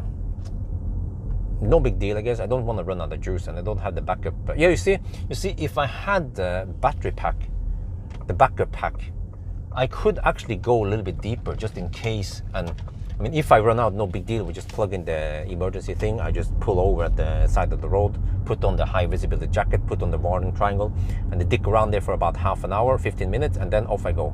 And I make it to the next charger, and I can recover myself in I guess 99% of the cases. Okay, I think I can go here still, right? It should be safe. The car still says 12 kilometer range left, and we can trust it. So we can just slow poke here.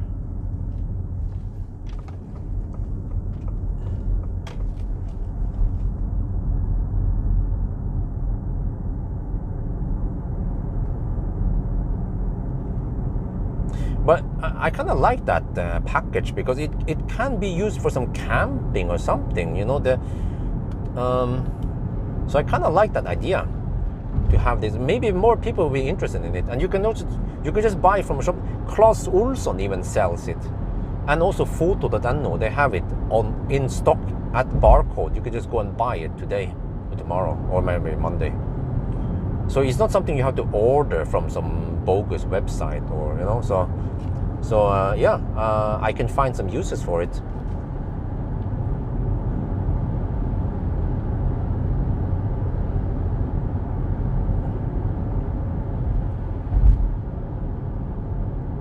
Oh, this is gonna be kind of close. Oh shit, yeah. Okay, I have no fans now. Okay, let me shoot this one. Okay, this is kind of close. Yeah, but we're gonna go deep. Okay.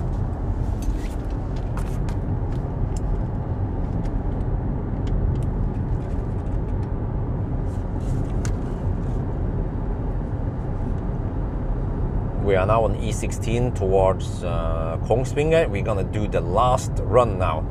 Down 9 kilometers of range left. 7. Oh, let me just. Okay, I'm gonna go a little bit slower now. Go 80. 9 kilometers left. 7 kilometers to Cleavage. Here, take a little extra loop now. So we will arrive with 2 kilometers left, and we are now down to 2%. Oh, okay, this is gonna be close, but hopefully we are fine and we don't run out of juice. So yes, like one guy said here, ABC, always be close. Come on, Mach-e, come on, Mustang, don't die on me now.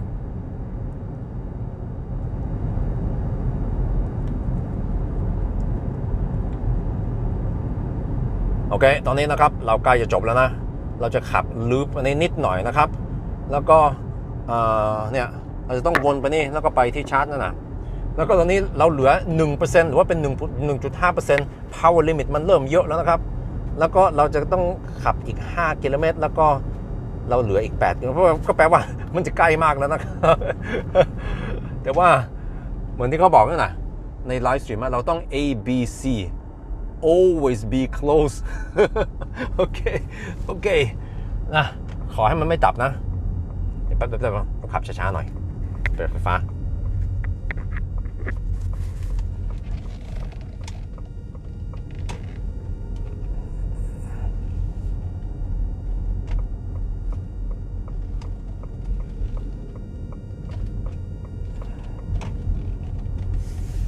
Okay, I just go slow now. I go 80 kilometers per hour just in case.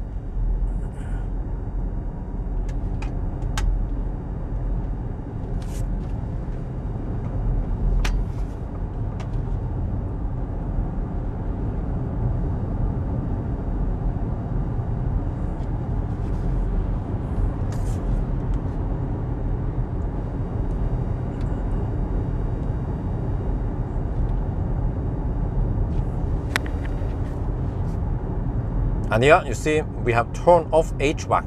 It's 18 degrees Celsius outside, so that's plenty. So yes, remember that no fans is always better than only fans. Oh, come on. Let's go back to cleavage.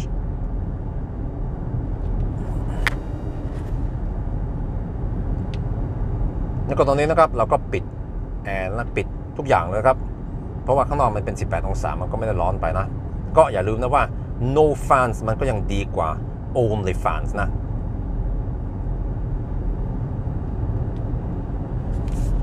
Will it beat Enyaq? 9 because we have only done 507.5 kilometers uncorrected. Oh shit, I have 1% left. Now we actually have 1% left. Maybe I should coast here. Can I coast here? Will the shit blow up?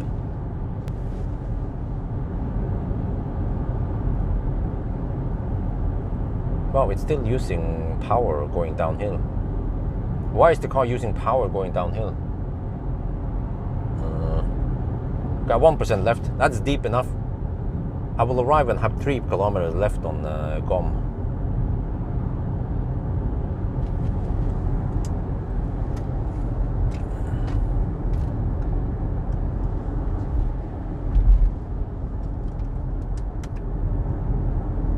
Oh, we have a little uphill here. Oh shit.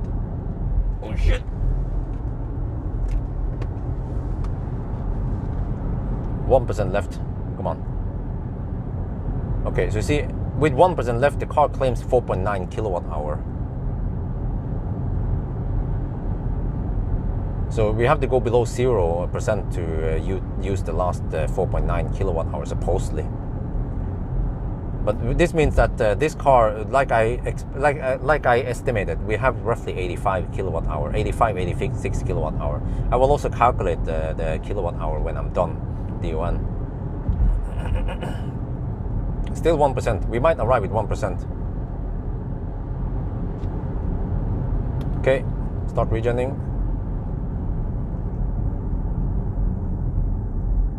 All right. Careful. We have some power limit. Yeah, but we still have around 20% power left. That's plenty. 20% means roughly 100 horsepower, right? We should be plenty. It's not really a limbo. There's no turtle or anything.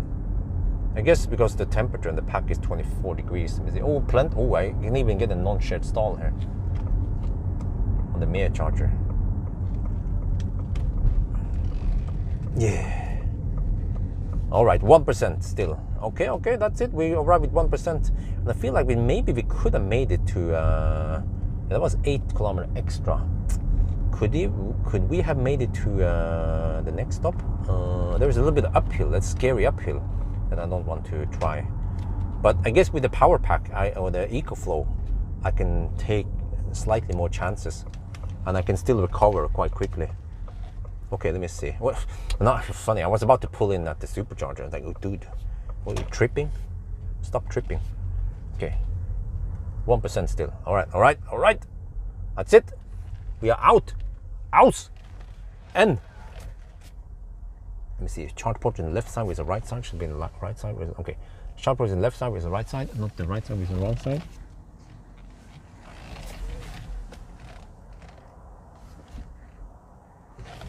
Zuck. Okay. Park done. Why are we pulling 500 watts by stationary with HVAC off?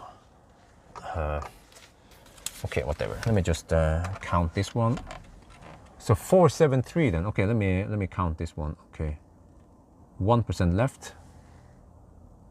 5 kilometers of range left supposedly, but I don't dare to go that much deeper. But with the EcoFlow, I would go deeper. 4.7 kilowatt hour left, and it claims 5 kilometers left. Oh, I have to record this one, of course.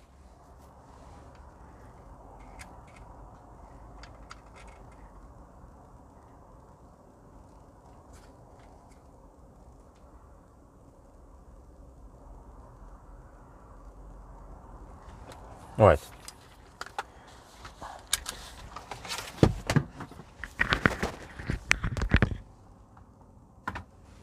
Let's do the flip mode here. Let me write down some numbers. You know, I could just quickly top up here and then go home instead, and I can, because it's kind of noisy here. Let me just do that. I have to write down some numbers and start. Okay, and then end 4.73 kilowatt hour when I ended, which means that used. Okay, I can calculate that, but I have to write down 510.4 kilometers. And 170 watt hour per kilometer. That's it. And 1% left. Yeah. Okay. Okay, we can just pump it up now.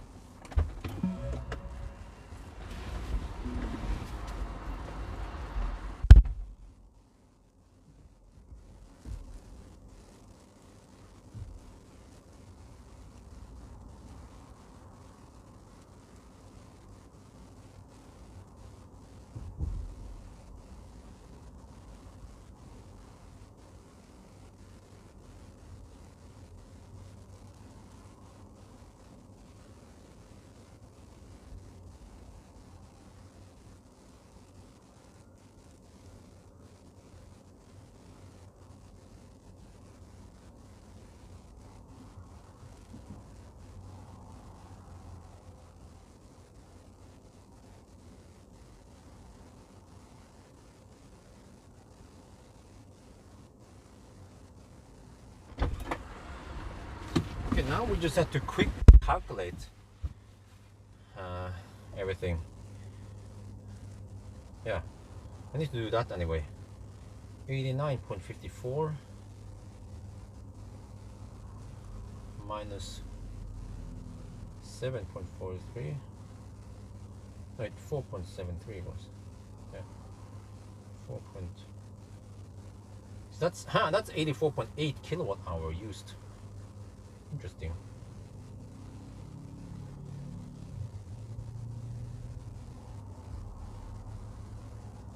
And then based on the trip meter here, 510.4 kilometers. 510.4 kilometers times 170 without any. Okay, that means 86 point. It's not. That's not correct, but 86.8 kilowatt hour. 86.8 kilowatt hour trip. No wait, and then and then with 1% left even. So actually I take this one divided by 0.99, so that's 87.6 kilowatt hour.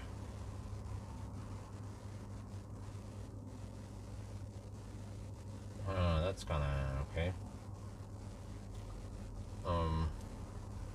Wait, 87.6, and if you take it divided by 1.0, that's 81 kilo. That doesn't make sense. How more than that? So, but it could be roundup error here. Let's see. So if I spend 84.8 kilowatt hour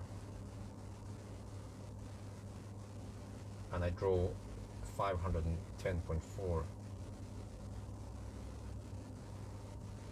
Okay, that's 166. Ah, you see, 166 watt-hour per kilometer. Yeah. So I think I will actually use the exact number here.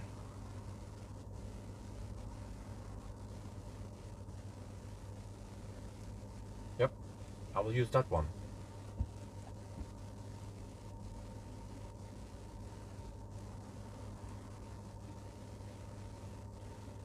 Okay, that's the exact consumption.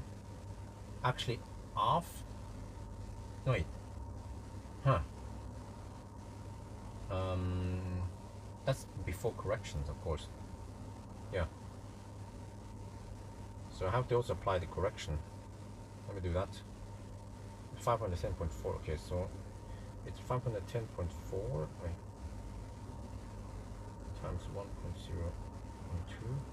So it's 516.5 kilometers done then.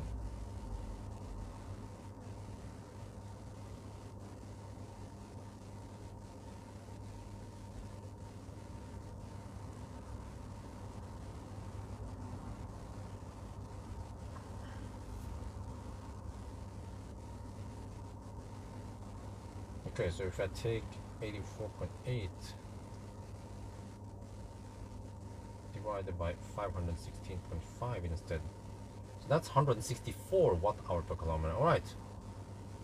Yeah, that makes sense. That's still high. That's still. Wait, 164. That's a lot more than Model Y and Skoda Enyaq. Wow. Wow.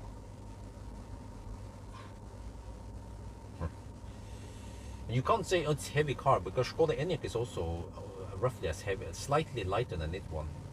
So it's not the weight really. It's not the power really. It's drag and drivetrain inefficiency. That's my claim.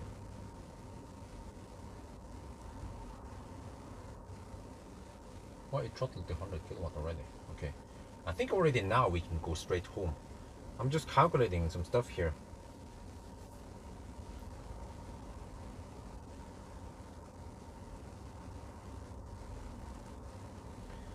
Okay, but originally is at 516.5. Okay, 516.5. So it can go 522 kilometers then.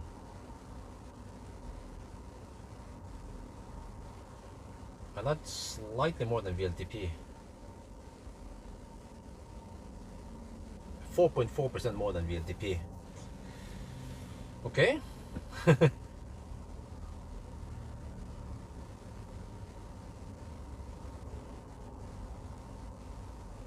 Alright, I did all the calculation now. Okay, let me check if I fire up the car.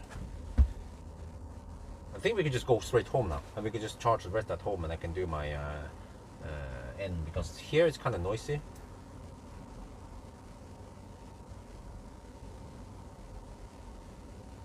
Waiting for the car to boot up the Mach-e OS. Mach OS.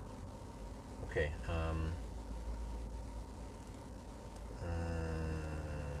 Waiting for navigation to fire up. Holy shit! Why is the car so? And this is with every legacy automaker that it just. Why can't you just keep the computer running for a little bit? I'm at 14% already. I think that's plenty to go home. I'm just waiting for this one to. I should have done just navigated via my phone instead. Wow, it's dog slow. Come on, home. Come on. Route code, huh? Unpaved. Yeah. Okay, that's fine. 27 kilometers to home. Okay, 27. I'm going to do a quick math here. 27 kilometers. If I hammer it and I average 300 watt-hour per kilometer, I will need 8.1 kilowatt hour. Okay.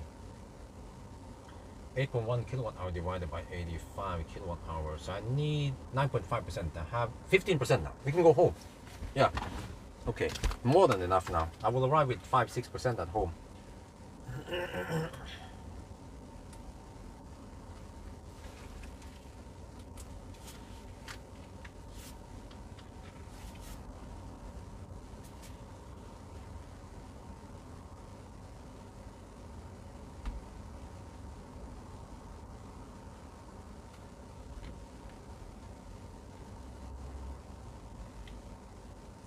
All right, we are now. Wait, huh?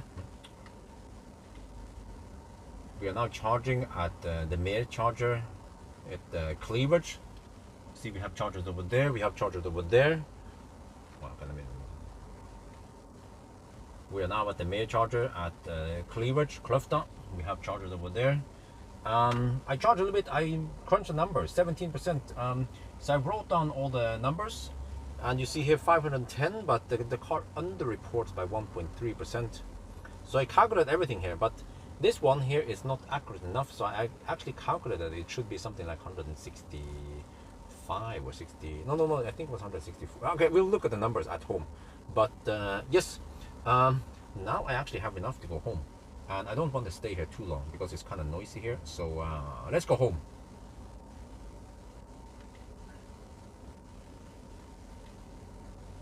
เรามาถึงครอฟตอนนั้นกำลังชาร์จที่เมย์150 กิโลวัตต์ผมก็ชาร์จแป๊บเดียวแล้วเนี่ยก็แป๊บเดียวก็ไปถึง 18% แล้วตอนนี้รถมันนับ105 กิโลวัตต์นะครับแล้วก็ผมก็ได้คำนวณทุกอย่างแล้วนะดูเปอร์เซ็นต์ดูทุกอย่างนี่นะได้จดทุกอย่างแล้วครับแล้วก็170ไม่ไหนที่มันไม่ใช่เป็น170มันเป็นต่ำกว่านี้อ่ะแล้วก็รถมันก็นับน้อยไป 1.2% เราก็ต้องเพิ่มนั่นแหละแต่ว่าเดี๋ยวเราจะดูที่บ้านว่ามันเป็นยังไงผมว่าที่นี่มันเสียงดังหน่อยก็ผมจะไปคำนวณอะไรที่บ้านที่เหลือนะปิกบ้านก่อน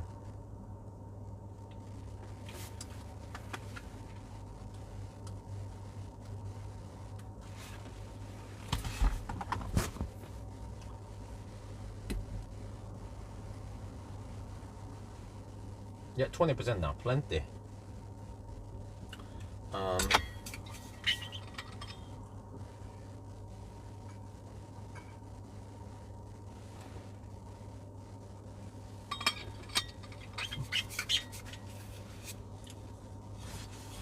Do you know about the Planet? The app is claiming that I can charge my Kona to 90% in 5 minutes. Huh? Okay, that one, I don't know what the heck they are smoking. Yeah, that's not correct. Right, let me see. I just have to unplug and go home now.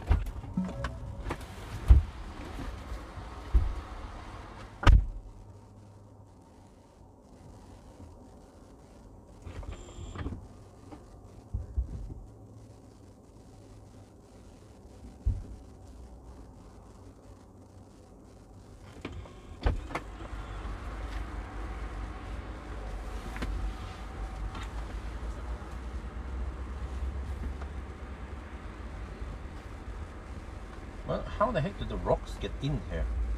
This is so weird, man. I keep getting rocks inside the... Okay, there. So we charged for only 10 minutes. And we are good to go now.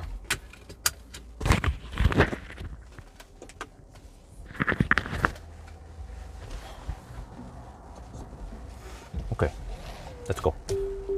Would have been actually fun to do 1,000 kilometer challenge, but I feel like I've been doing too many of those.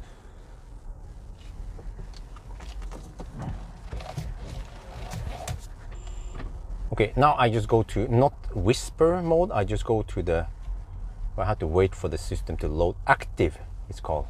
Go to active mode, which is like the comfort mode, right? And now 21%, plenty of juice to go home. 10 minutes charging only. Well, I still have a power limit. Wait, let me check that. That would be interesting. Okay, let me just go over here. Maybe I can record a little bit of video here. So under ideal conditions, I'm supposed to have 1060 amp. Wait, let me see, okay.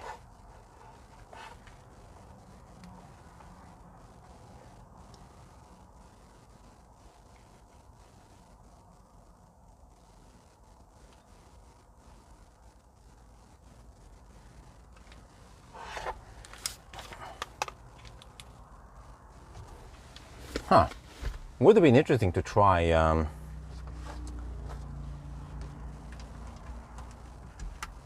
try 90 to 10% launch, but unfortunately those videos are not viewed that much. I can actually check today's video. I think today's video, oh no, not yesterday's video, I mean, probably didn't get that many views, the one with the steroids. Let me see. Let me check here. Oh, put on HVAC now, auto. Come on, oh yeah.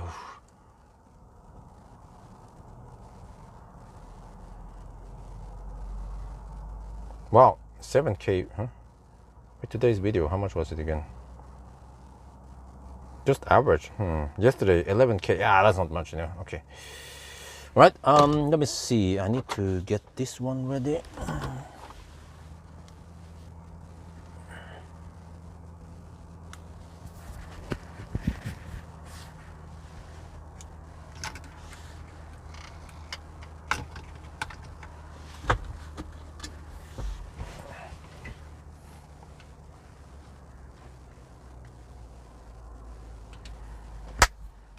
After kløfta.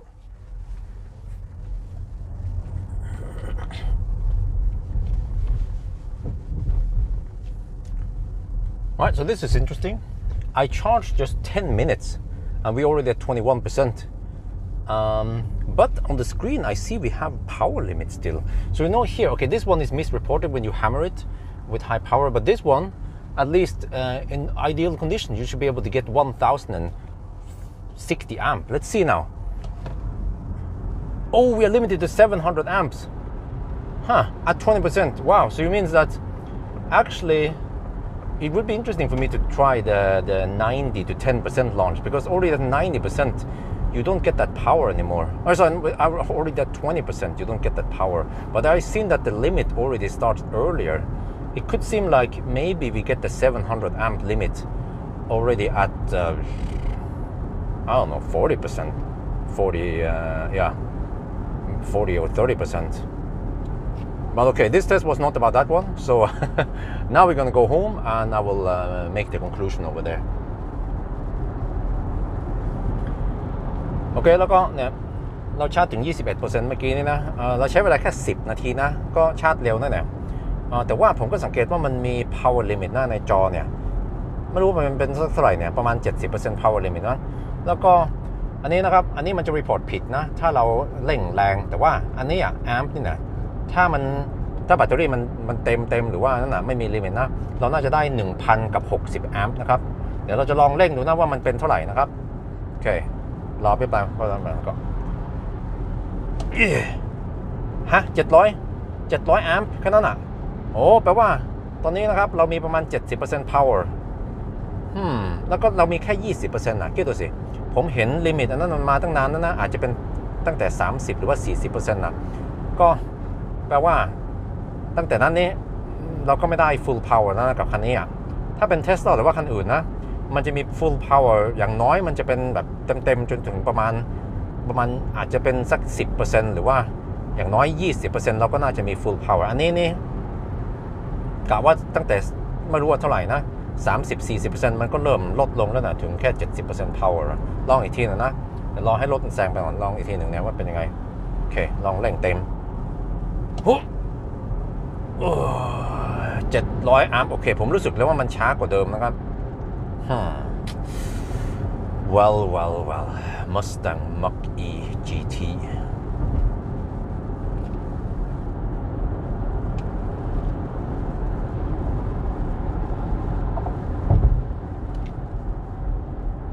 okay now I will just cruise and yeah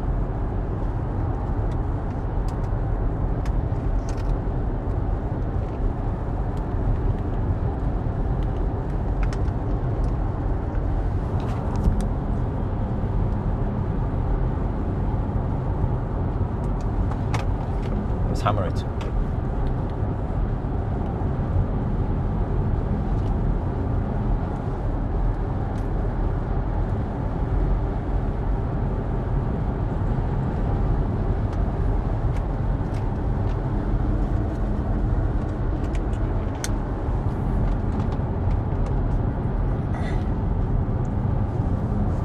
Yeah, we should have plenty of use to get back home now.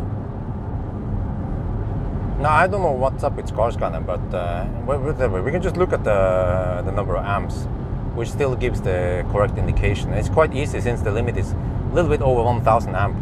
So if you have, it's supposed to be 1,060 amps, and then if you have lower than that, then roughly 70% power available right now.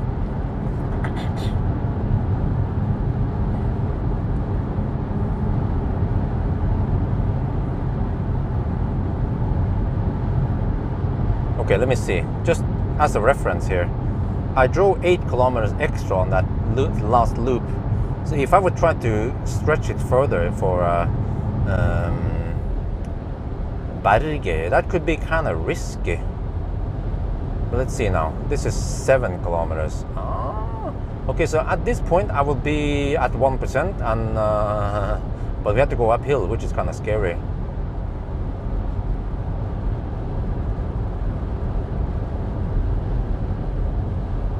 Yeah, I mean, yes, 90 to 10% test would be interesting, but for how many people? And I will have to spend a lot of time testing it.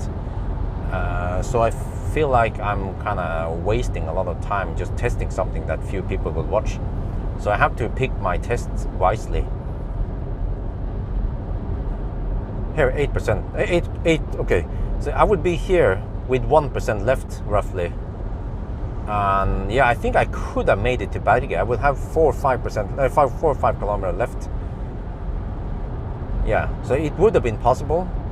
But how much time did I lose? Not too much, I guess. Because it didn't take me more than 5 minutes to get here. Dude, what the heck are you doing?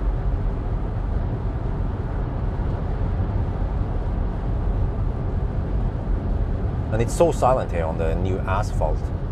I will just hug the left lane now. Yes, yeah, so 5.5, yes. And the number there is possibly misreported. Maybe it's just half of that. But that is still pretty high. Like after we're driving for after driving for half an hour, the car was still pulling at least 2 kilowatts, right? For cooling. Shouldn't be like that.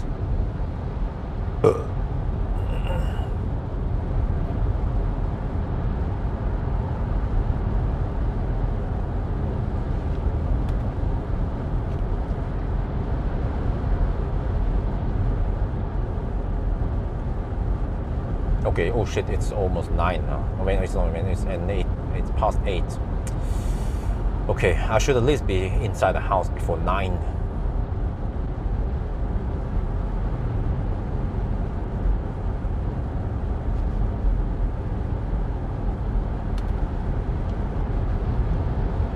The car feels a bit slower now. It has power limit.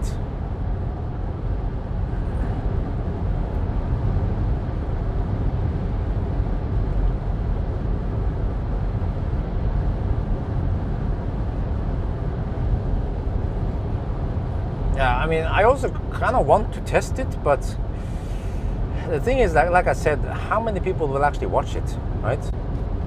Like I've seen,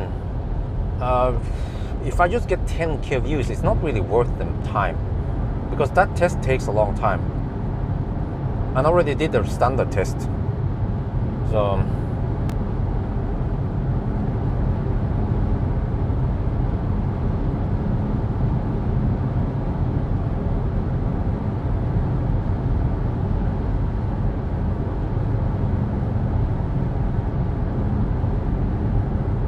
I could kind of do the reverse thing, which is to at Circle K Furuset, I could charge it up to 20%, launch it, charge it up. Well, actually, I might arrive with 10%. I can just test it at 10% and then test it at 20%. I can charge it up maybe up until around 50% before the limit is gone, and then see how it goes. But of course, not long, just to measure the power. Not the acceleration is not too interesting. It's just the power. Yeah, but it could actually be interesting. But maybe it will go slightly faster when the wheels are not spinning. That would be funny.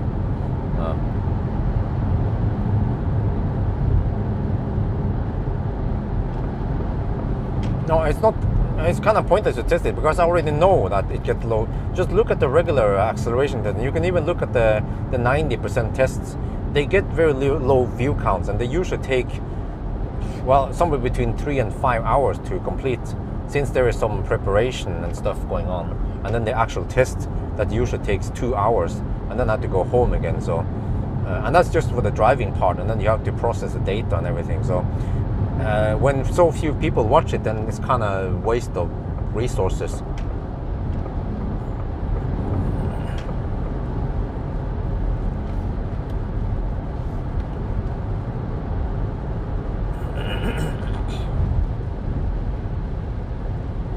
Because remember that you guys are the hardcore viewers, and also you guys are especially interested in this topic. But most people, they just see it and like, I have almost 300k subscribers now, and if only 10k people watch it, then that's a really low number.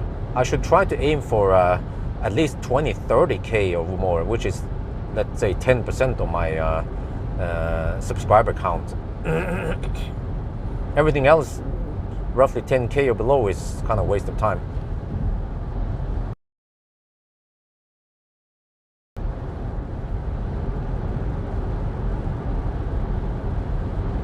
Maybe I should rinse the car.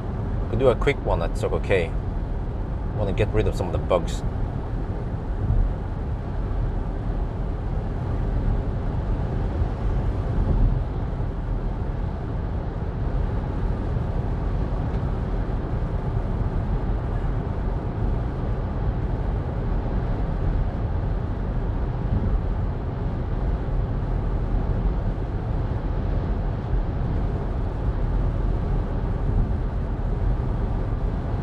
Actually,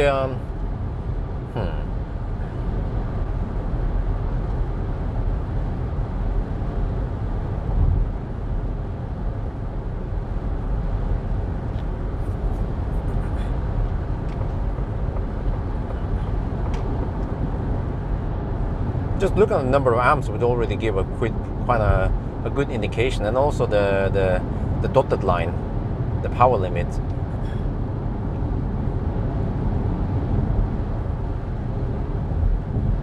Could do a quick test, but then it might cost me at least half an hour extra. But I could just record some videos, and I guess I don't need to say too much in editing post. We just see whatever you see, and that's it. That could be a quick one, because there is no point to charge it all the way to 90%. As soon as I hit the 1060 amp again, then that's good, you know. So that should happen at 50%, and then so it would be interesting. You will at least get some kind of indication of how many kilowatt you will get, and I can calculate it in post and just display it in the screen. So that's a quick one we could do.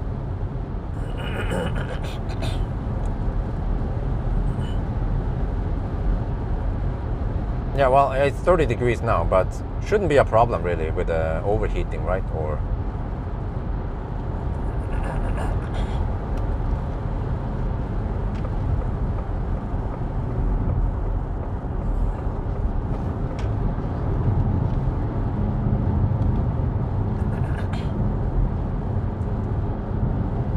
well, will it cool down? Maybe I can give a little bit of cool down. I can go wash the car and dig around a little bit before I do that test. But that'll be yeah. I think that's a good enough test. I can just explain in the beginning what I'm gonna do, and then we do the launches, a charge and launch, and charge and launch, and then we end it. That would be maybe a 10-minute video. That will satisfy many people. It would be close enough anyway. What do you guys think? It's the best compromise, time-wise and result-wise. Because I'm also kind of interested in this, and I noticed that the power limit came kind of early. I don't remember when it came. I might even have it in some of my footage when I went down, when I discharged it.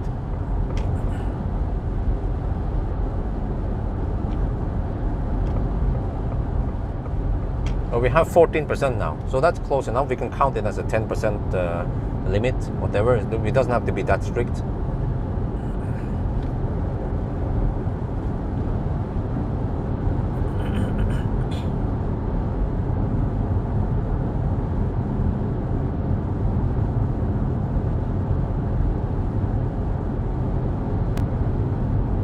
Or we can discharge it to 10%. That will require extra time.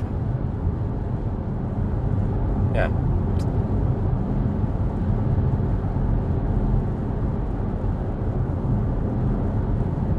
Oh, whatever. It doesn't have to be that strict. 14% is still close to 10% anyway.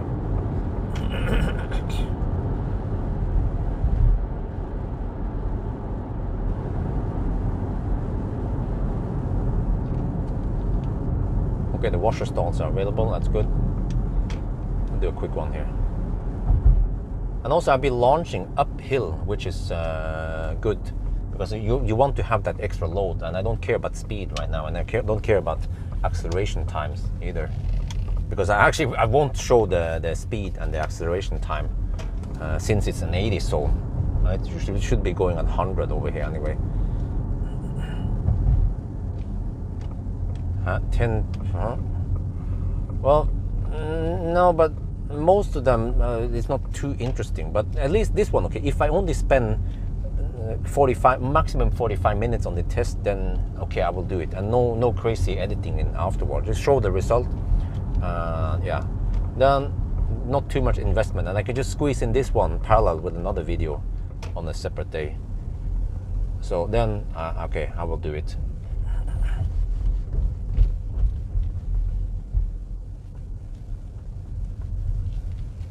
Okay, let me see. Okay, I need to go in front of these guys. Then I take this one.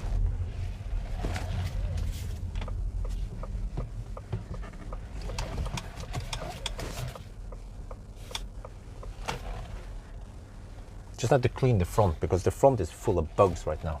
Just have to do a quick cleanup so it looks fairly nice.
Car's kind of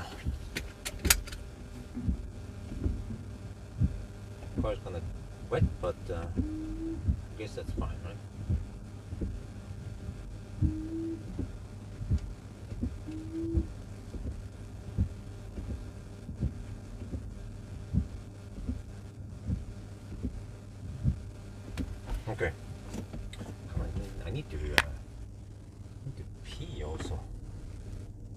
quick pee in one of the launches between. Okay, not I need to pee. There you go. Because the 10% charge takes it's quite quick, so I can't risk on overcharging it.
Okay, you know what? I think I'm just going to check here.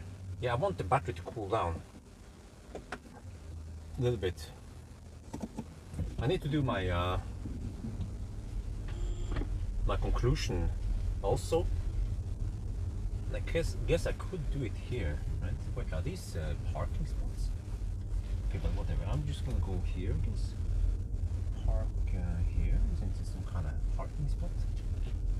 Then I do my conclusion here, and then I get the nice bouquet over there. Wait, I have a little bit of water here. Can we get rid of that one? Is this a good trick or a bad trick? Oh, it doesn't work that much. Deal, I need to blow it off, but whatever. Just stay here. Cool down the battery slightly. I have to do my wrap up.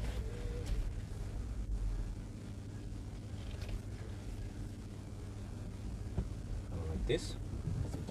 Okay. With a big cam. Oh, I need to switch. Oh shit. Okay.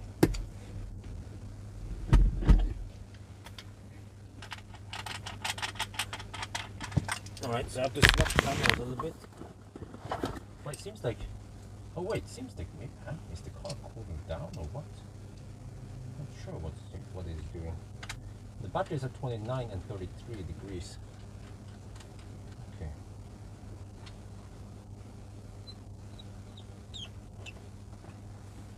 I'm not sure what it is doing. Wait, what if I enable that track mode thing? Let me just test it. Probably the state of charge is too low for it. Untame. Untame plus.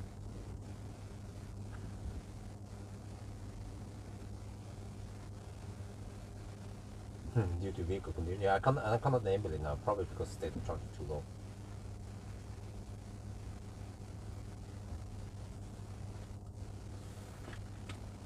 Right, let me do my conclusion then. And I have to point out that this car is quite thirsty compared to the Model Y and the Enyaq. What was the numbers again? 164 watt-hour/kilometer versus 126. 38 different. 30% more higher consumption. Wow.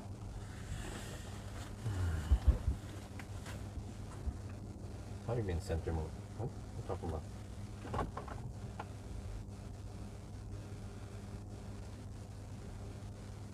I'm not sure if the battery is cooling down at all or not.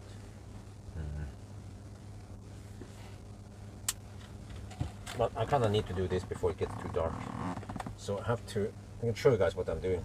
I'm going to do the wrap up of the only fan run now here. Okay, let me just do this and let's do this. Maybe go a little bit back here. It tends to look nicer when I go back.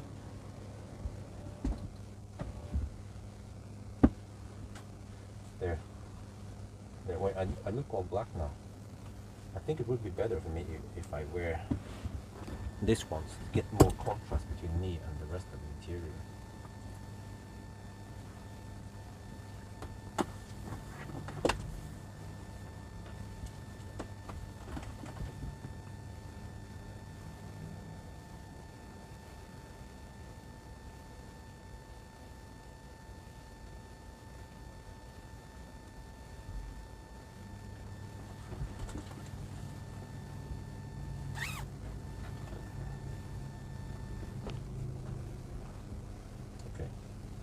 Right, that gives me slightly better contrast. Right, now I do my wrap up. Check here. Okay, that's good. 100% battery there. Maybe 1%. Okay, that's good.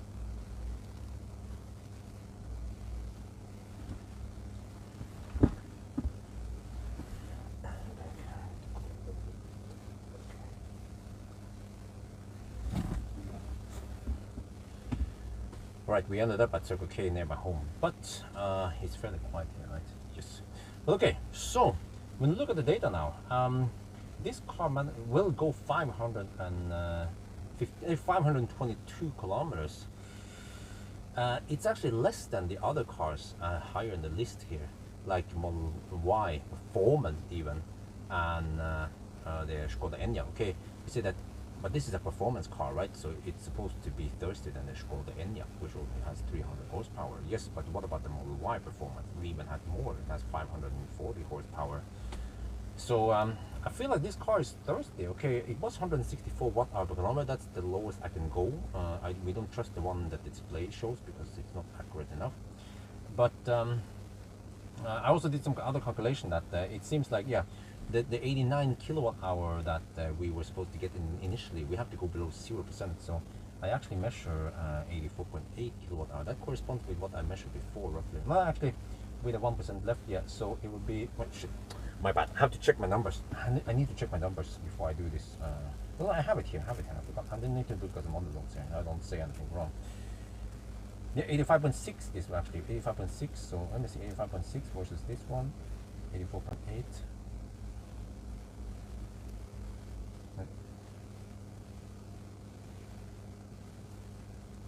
Yeah, that's 85.6. That is spot on. Yeah, that is spot on.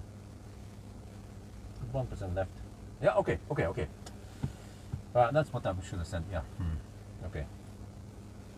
Let me do it again. Take 2 is always better than take 1.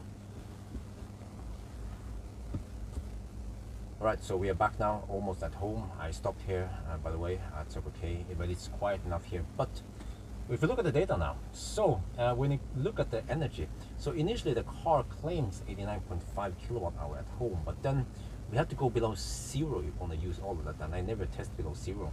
But we actually use 84.8 kilowatt-hour with 1% left, and that equals to 85.6 kilowatt-hour, and that corresponds with my range test. When I tested during range test, and that was not even without this one, without the car scanner, it was just based on the consumption numbers on the screen. I already came to that same conclusion. So it seems like the whole kilowatt hour we see there during the trip, it was not corresponding with the trip here, but then eventually it became the same. So that's what matters, right, by the end of the day. But okay, so this car can supposedly go 522 kilometers, and the consumption, I actually used the actual consumption numbers here, and not the reported with error, with round-off error, the 170 that screen claims, and then 164. But that is high. The consumption that is roughly 30% higher than Model Y performance, and also almost 30% higher than the Skoda Enyaq. So this is a thirsty car. You know, that kind of high consumption, it shouldn't be that high, because we drove economical today. We didn't even use air conditioning. Okay, we used it a little bit, maybe just for 15 minutes.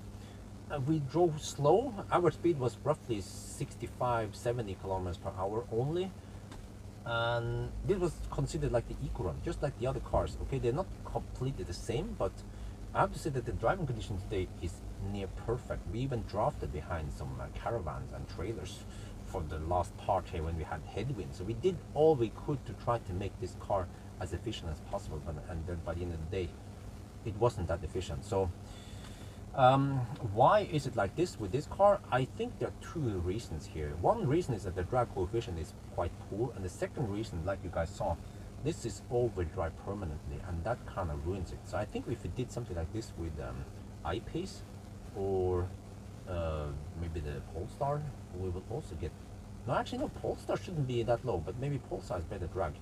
Yeah, but at least those all-wheel drive, permanent all-wheel drive cars should have some kind of drivetrain inefficiency, but this one seems to have all of it: drivetrain inefficiency and also the drag air drag inefficiency.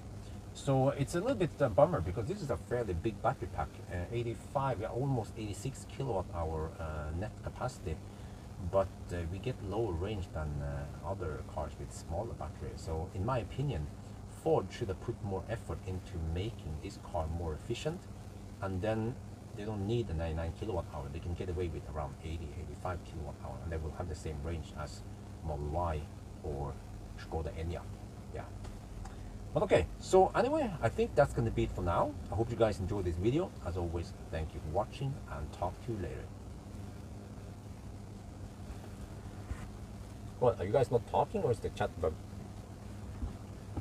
โอเคเรากลับมาเกือบจะถึงบ้านนะครับแล้วก็ผมก็คำนวณทุกอย่างนะครับว่าเนี่ยตอนเราเริ่มนะรถมันกะว่าเรามี 89.5 กิโลวัตต์อาวร์แต่ว่าตอนเราใกล้ไปถึง0นะมันยังเหลืออีกนิดหน่อยที่เราไม่อยากจะใช้เพราะว่าถ้าเราจะได้ 89.5 เราต้องไปต่ำกว่า 0% นะผมจะไม่วัดต่ำกว่า 0% นะครับก็แปลว่าเราใช้ 84.8 กิโลวัตต์อาวร์แล้วก็เราเหลืออีก 1% มันก็กลายเป็น 86.5 กิโลวัตต์อาวร์แล้วดับเบิลเช็คอีกทีนะ85.6 กิโลวัตต์อาวร์แล้วอันนั้นก็เป๊ะแล้วนะที่ผมเคยวัดดูตอนผมไม่มีcars scan เนี่ยผมดูในจอแล้วก็คำนวณทุกอย่างจากจอจากเปอร์เซ็นต์และทุกอย่างผมก็ได้เหมือนกันนะครับก็แปลว่าที่มันรีพอร์ตตอนแรกนั่นมันผิดไปนิดหน่อยผมไม่รู้ทำไมนะแต่ว่าตอนสุดท้ายมันก็รีพอร์ตถูกต้องแล้วนะครับ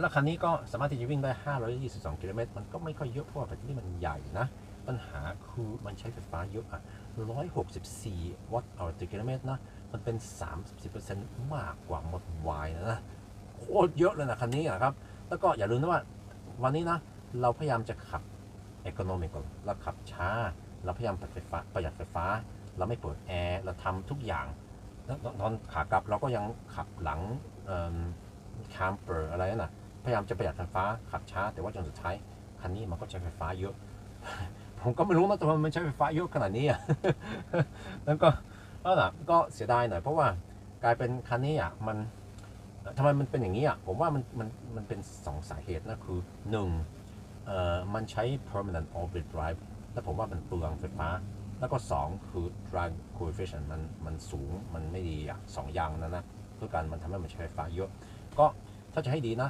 Ford เขาน่าจะใช้เวลาตอนเขาสร้างรถคันตอนเขาดีไซน์รถคันนี้เขาน่าจะพยายามจะทำให้มันใช้ไฟฟ้าน้อยทำให้ไม่รู้ว่ามอเตอร์อันหนึ่งตัดออกไปจะต้อง คงต้องใช้คันนี้มันอาจจะเป็น PM motor ข้างหน้ากับข้างหลังถ้า PM motor ข้างหน้าข้างหลังนี่มันจะต้องวิ่งตลอดมันตัดไปไม่ได้แต่ว่า Tesla มันจะมี PM motor ฝั่งหนึ่งที่แล้วก็มี induction motor แล้วก็ induction motor มันสามารถที่จะตัดไฟได้แล้วก็ไม่มี resistance นั่นแหละเหมือนกันรถเบนซ์ก็เหมือนกันนะ EQB มันก็เป็นเหมือนกันนะครับแต่ว่าถ้าเป็นรถเกาหลีมันจะมีเขาเรียกคล้ายคลัตช์นะที่มันไม่ใช่คลัตช์หรอกมันจะเป็นแบบ on off นะมันจะ disconnect motor แล้วนะอันนั้นมันจะใช้ PM motor 2 อันแต่ว่าสุดท้ายที่ผมพูดถึงคันอื่นนะมันจะมีดีไซน์ที่มันตัดมอเตอร์อันหนึ่งได้อันนี้มันไม่มีกลายเป็นอย่างนั้นนะแต่ว่า Ford เขาน่าจะพยายามใช้เวลาดีไซน์รถให้ drive มันดีกว่านี้ถ้ามันเป็น 0.3 เขาก็น่าจะกลับไปดีไซน์รีดีไซน์ให้มันดีกว่านี้ทำยังไงให้มัน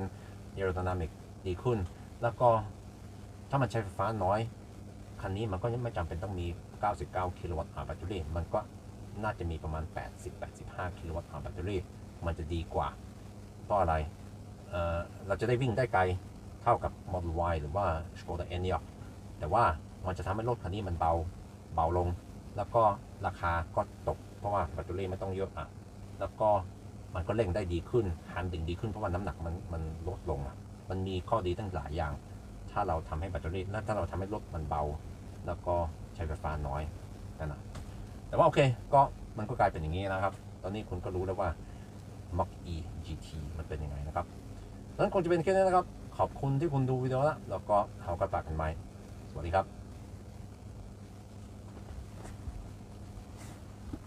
Okay. And now, yeah, we lost 1%. The temperature dropped a little bit. Wait, I'm still going up. So I finished that one. Now I have to quickly test the rest. I guess since I don't have to spend too much time, then we're gonna go for it. Because I think that one might be interesting for my viewers. So I have to do a little intro, and then off we go. But I will only make it in English. I'm gonna quickly do it. Not sure how long it will take. Half an hour to 45 minutes, maybe. But just think a quick and dirty video like that might get more views than the standard. When I launch it, I don't say anything, and then I have a little chat in the car afterwards, and people will be like, "Oh, we've seen that one before." Okay. I'm gonna get ready now. I will make my intro, and then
I will show you the problem here. Okay. What? Okay, we have to wait a little bit. Wait.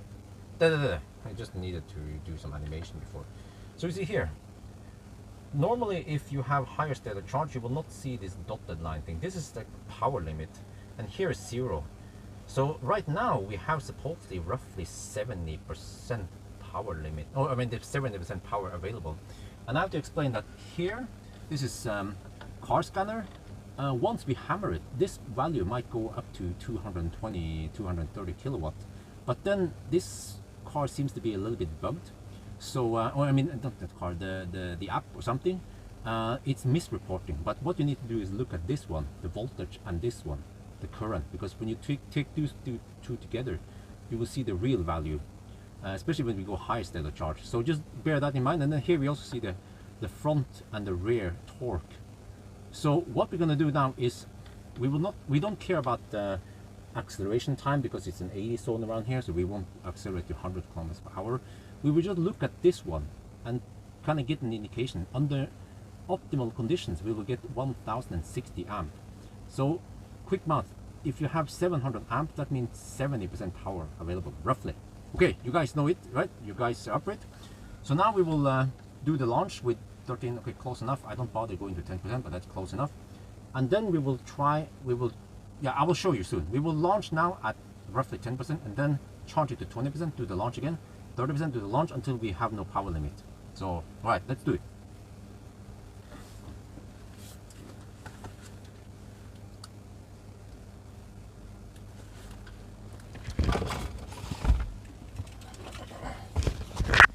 Okay, so I have to switch some mics, then do a quick launch and then come back here. It's just a really quick one. Not much. Yeah, all right, this one, that one, this one. Okay, check.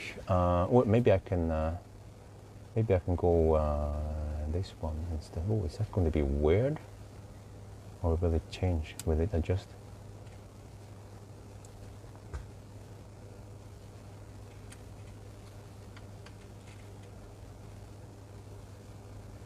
White balance seems to be a bit off. I need to point at something white.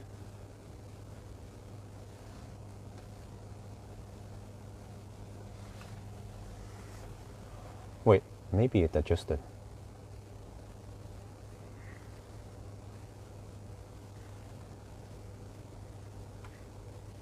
Let me try.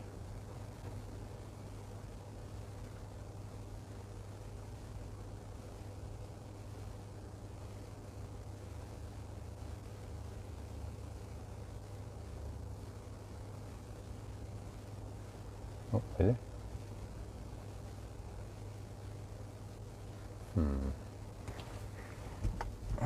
Let me manually do this. Okay, let me see.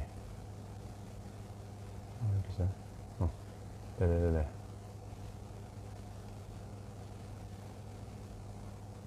Oh, there, that's better. Well, 5K, yeah, that sounds more like it. Okay. Set manual, set white balance. This should be correct. Okay.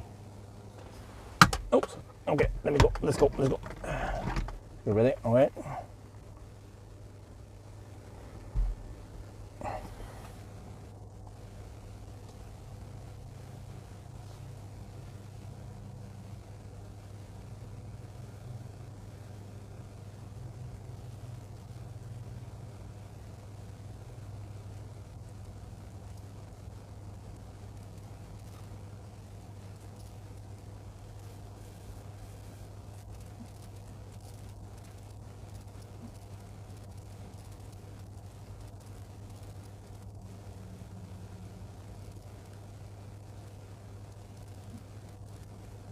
How the heck to remove? I don't want to. Shit, man. Maybe I could just put it in one. Yeah, okay, let's do that.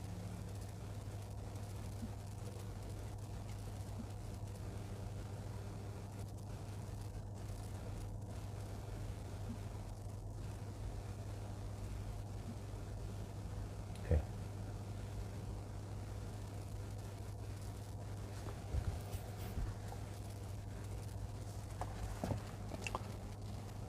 Right, I'm ready. Let's go. I'm gonna do the launch now. Oh, okay. So now we do the launch, and we will see how many kilowatt we get.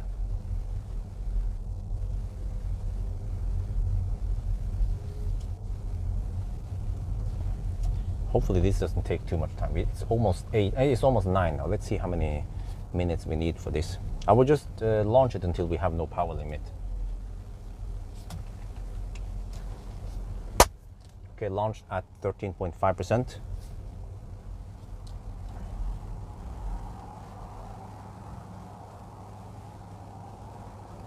Now we just wait for the car. This is quite easy then.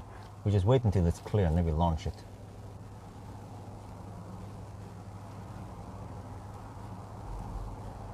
All right, let's see. Now we launch at 13.5%. Look here. 738, 740 amp roughly. That means quick mount around 70% power limit, or 70% power available, or yeah. Okay, that was it. A quick. We can try again, by the way, since we are already here. So if we slow down a little bit, what about? Yeah, we could also test power limit. What if we do consecutive launches? Now you see, still no limit, right? We can keep going, I guess. It's similar to what we did on the other video with the power limit. Huh? It says tire pressure low. What the heck? That was weird. The car claims low tire. It was really weird. I have low tire pressure with all 4 tires. What? Why? Getting scared now. Maybe I should pull over and check in case there is a flat tire. But this is really weird because it claims every tire has 0 bars, which is no, that can't be right. That can't be right, man. Let me just check it. We should always check. But of course, it could be a false signal. But what are the chances that all 4 tires are blown and they don't feel anything weird? Is this some kind of error? I hope it's an error. Let's pull over here. Yeah. And check. Where can I go? Where can I go? Let's go over here. Okay. That's another Mach-e, by the way.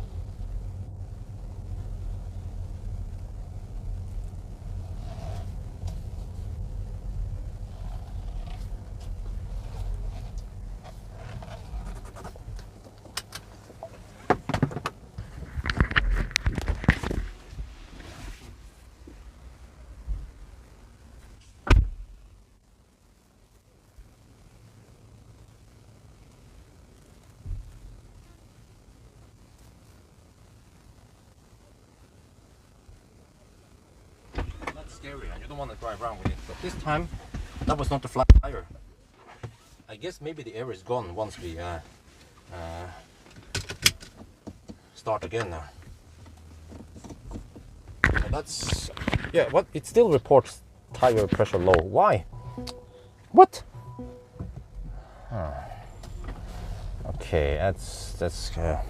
I can show you what it displays here, by the way. Okay, let me show you here. There's some seatbelt stuff. Yeah, there, look at that.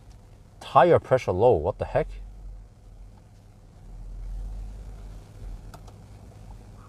What am I supposed to do then?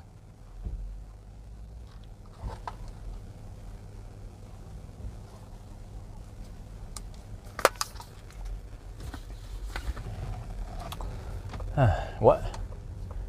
Okay, whatever. We just continue the test. I don't know how we're supposed to deal with this. Okay, let me stop this one now. That was that test.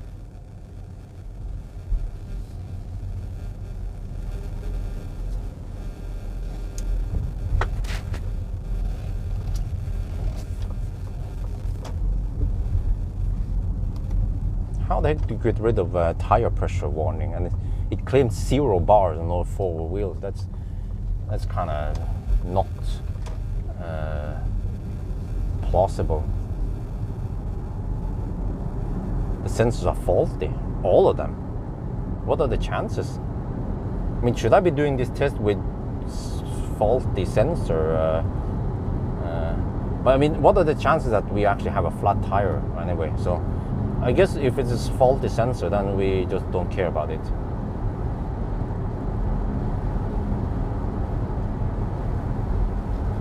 Because now we kind of have to go back and back, and then charge up to 20% and then redo it.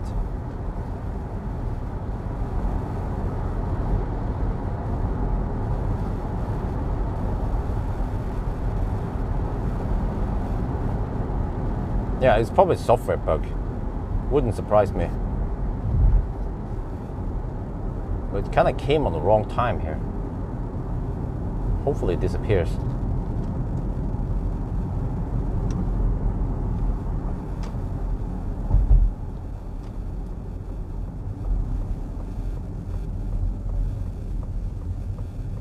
Okay, but we have 70% power limit, which makes sense at almost 10%, right? So okay, but then we will see, I guess, if we still get 70% power limit at higher state of charge or not.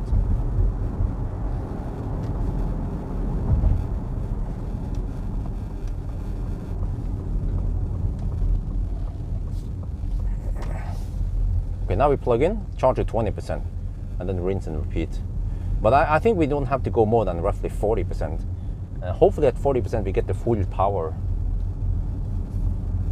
Then my test is done.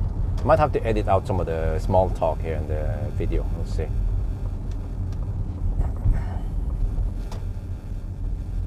Oh wow, I just forgot that this site might be a bit busy. Like now. Well, okay. Okay, that's one thing I didn't consider. That where is the last one there? Well, all the charges are taken now. No, there's one available. Oh shit.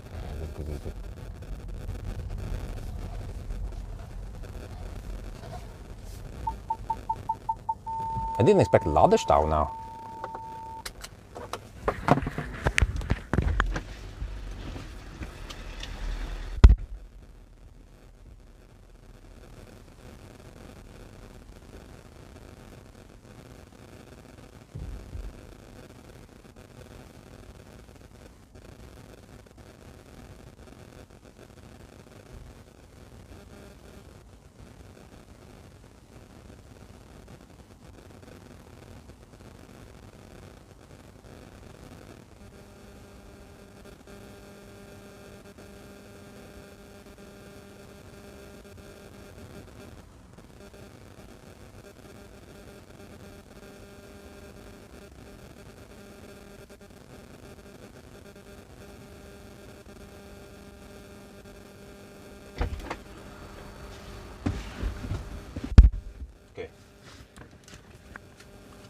Switch mics a little bit. I want to switch mics all the time now.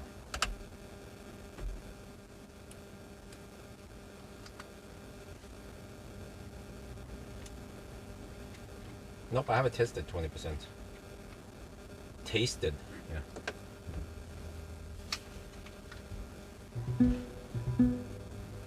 Tire pressure low. Oh, what the heck? How can you reset that one? Wait, it says the rear one, supposedly. But I already checked it. Let's double check again.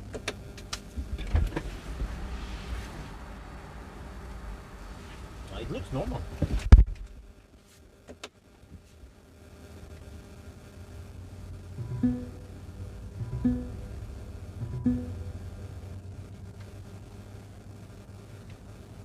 Okay, so now we are topping up. We just need 20%. Shouldn't take too long. Yeah, let's wait for it. And I guess this one, yeah, it's around 30 degrees, no big deal.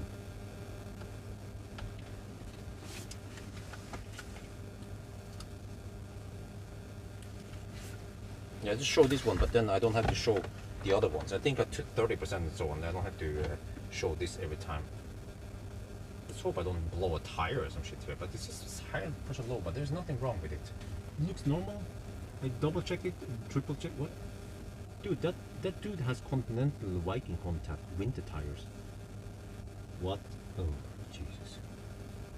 Continental Viking contact 7 in July. Why?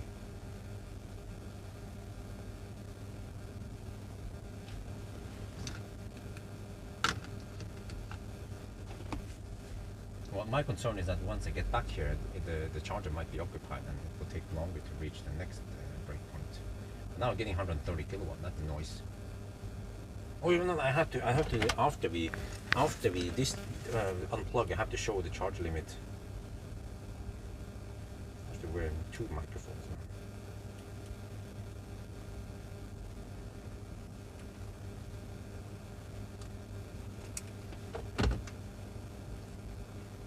Yeah, but dude, I didn't show that one in the video. This is a separate video, so I have to show this one. That's why. The other one is just a part of the other video. And people watching this video, they might have not had watched the other video. Yeah. No, but that's because I haven't picked up the microphone yet. So just calm down, guys. Hold your horses.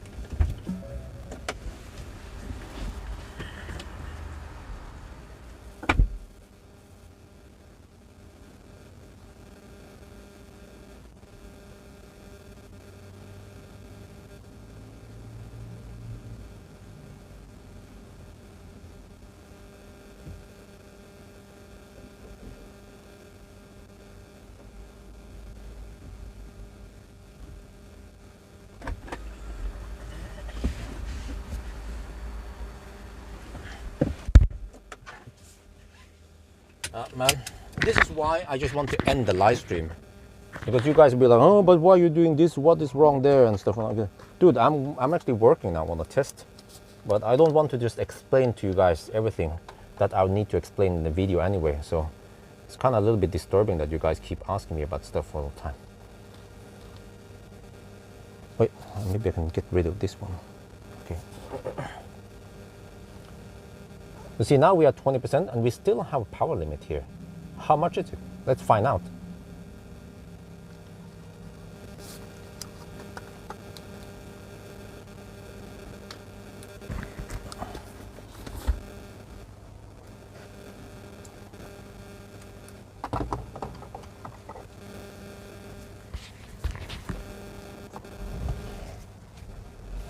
Oh, seems like that guy wants it. Okay. Hopefully I get another spot there. Well, they might not be available once I get here. So I might have to suck on some 50 kilowatts. Which kind of sucks. Unless some of these guys move soon. Okay, let me see. Alright, so this one, let me just get ready. That one, this one. Wait, did I? Hopefully I did record this one, right? Let me check here. Okay, there's a new one here, okay. Let me see, I did record, let me just check here. That one is done, okay, good. I can delete this one, let me check.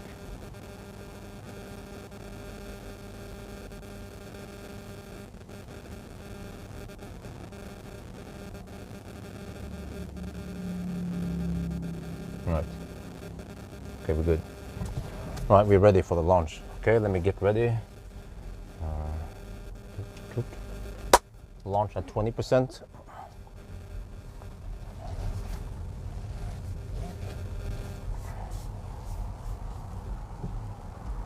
I can wait till that guy moves. Well, I can wait now after that Tesla. Just want a clear shot now, without anyone behind me. Oh, there's more coming. Oh shit. Well, that guy is kind of slow. Oh, he exited. Okay. Okay, let's see now. Look at this one again. Oh, still the same power limit, pretty much. Yeah. Okay, so that wasn't much different between the 14% and the 20%. Let's try again here. Look here. Okay. What happens if I have several consecutive launches? It's still interesting, right? It's still a 730 or 740, which seems like under normal conditions, although there's slight degradation, or the slight limit now. No, not really. 720, 710, okay, but the power doesn't drop that much. Versus when we have high power, then when we have a high state of charge, then it seems to drop faster. Okay, good.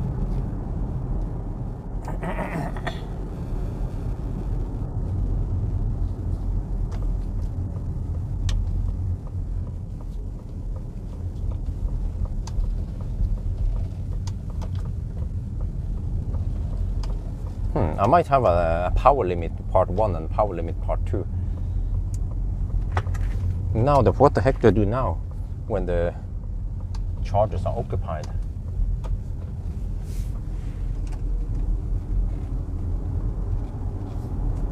Well, I saw that it might take almost 10 minutes for me to get 10% on the 50 kilowatt. So I'd like to get it on a high power charger if I can.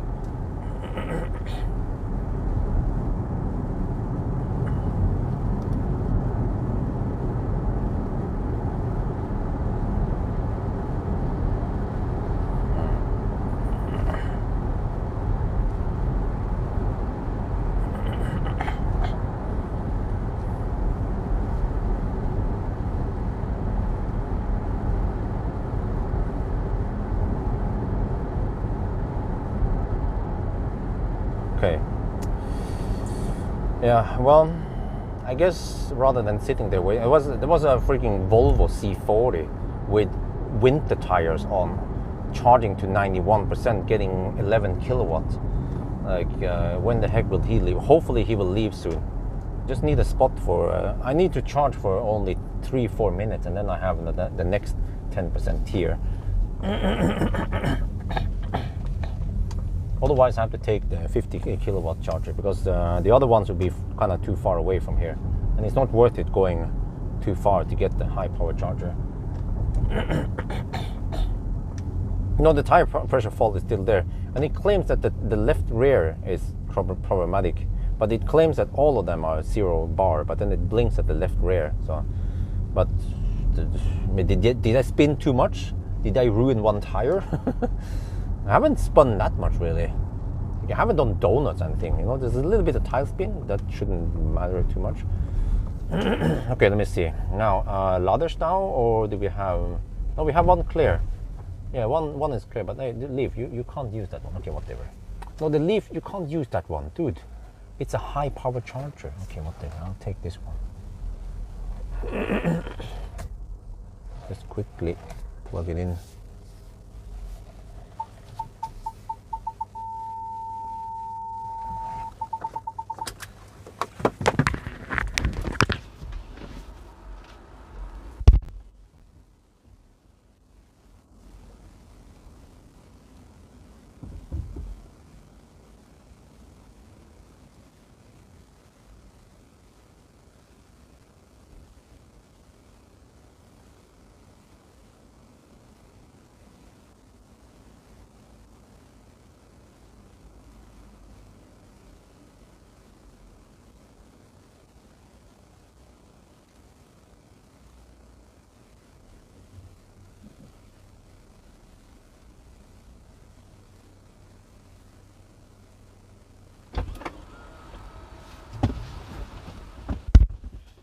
Okay.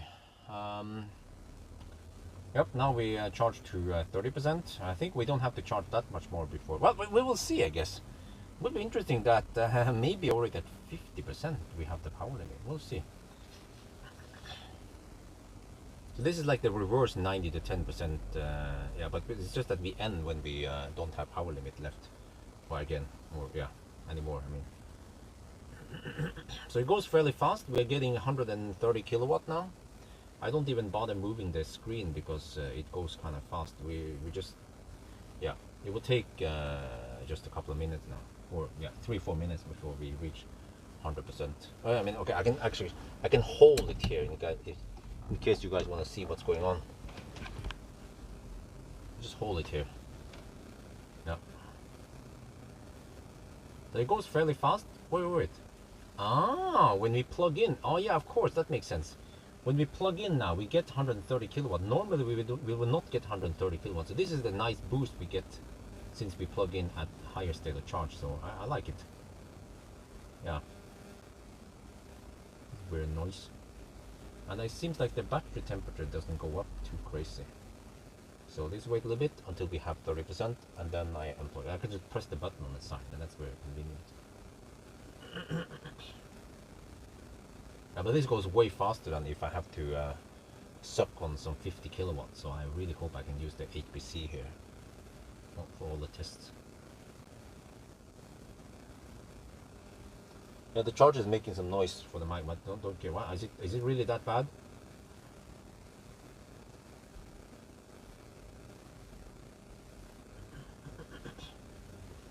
We can move it away here. Is that better? I moved it away from the charger. Check how many percent we have on the. Okay, yeah.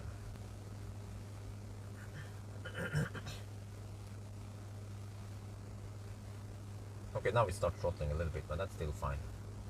We did get that nice initial boost.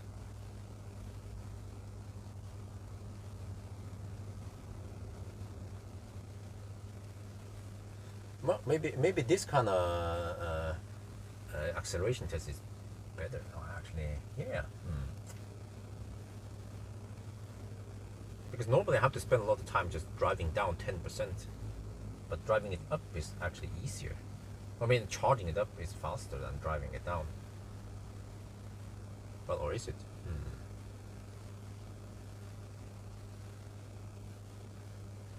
Okay, so at 30% we unplug. How many minutes have we used now? Oh wow, already 20 minutes. Damn. We started at 9. Yeah. Man, I hope this doesn't take too long. Wife is probably wondering, dude, he said he would be fast and then he's still not done. But I'm gathering another test now. Which could be video for a whole day, or at least, well, I could release this for one day, but I would probably just push 2 videos per day. So it's like half day's work done in just an hour. So that's, I'll take it. Because the funny part is that sometimes I spend a whole day just to make one day's video, but then sometimes I just spend half an hour filming some truck and then I get the video views for one day. It's all about working smart.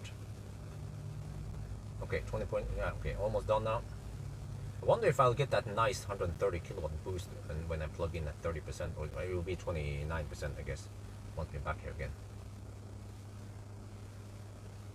Okay, I'll get ready now. Right, almost there. Let me get ready. Actually, this time I will prepare everything so I don't have to start up too much stuff. There, and the car is focusing on bugs.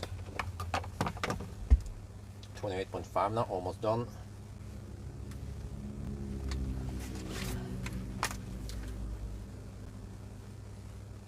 Goes quick now, 106 kilowatt.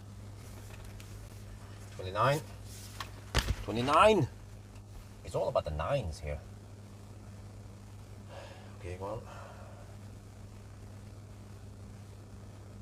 32 degrees. Oh, is that going to be a problem? 29.5. Let's get ready.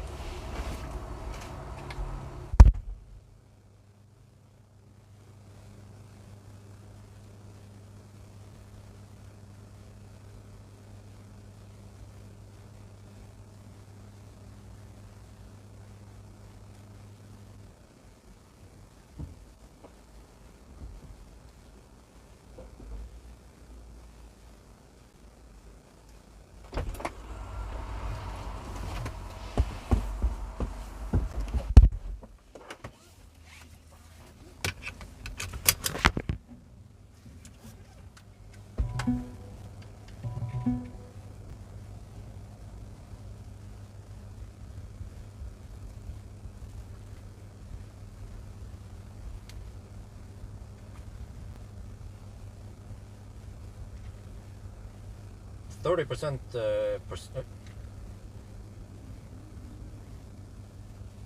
30% battery and still power limit.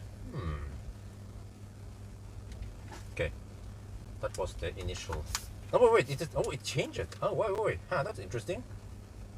It suddenly went.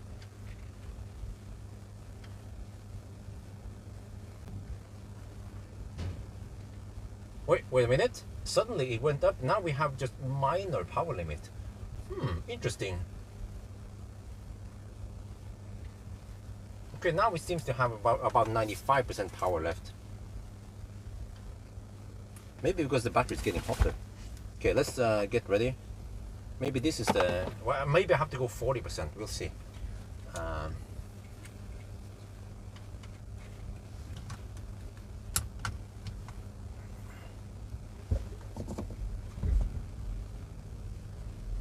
I actually don't know if this is even a video that will get into the production.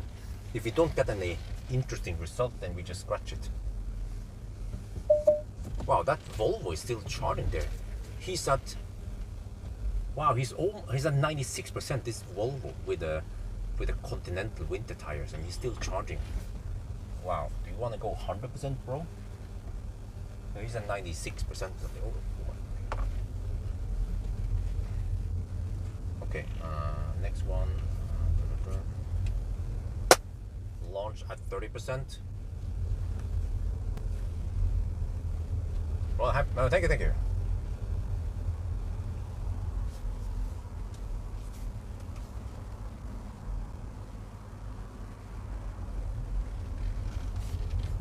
Okay, here again. Check. Whoa. Okay, to have 95% power. Whoa, oh, we have the power now. 1053, that's full power. Yes. Maybe it has something to do with that the battery is hotter now, so we have full power. But do we have now the power degradation or the power loss after just...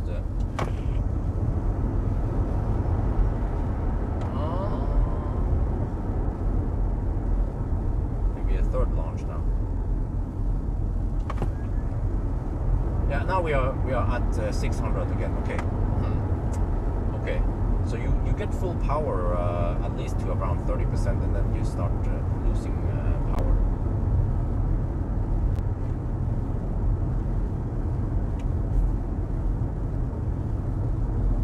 Alright guys, I think based on this, I think I will not make a video, because this is more normal. That usually below 30% then you have reduced power.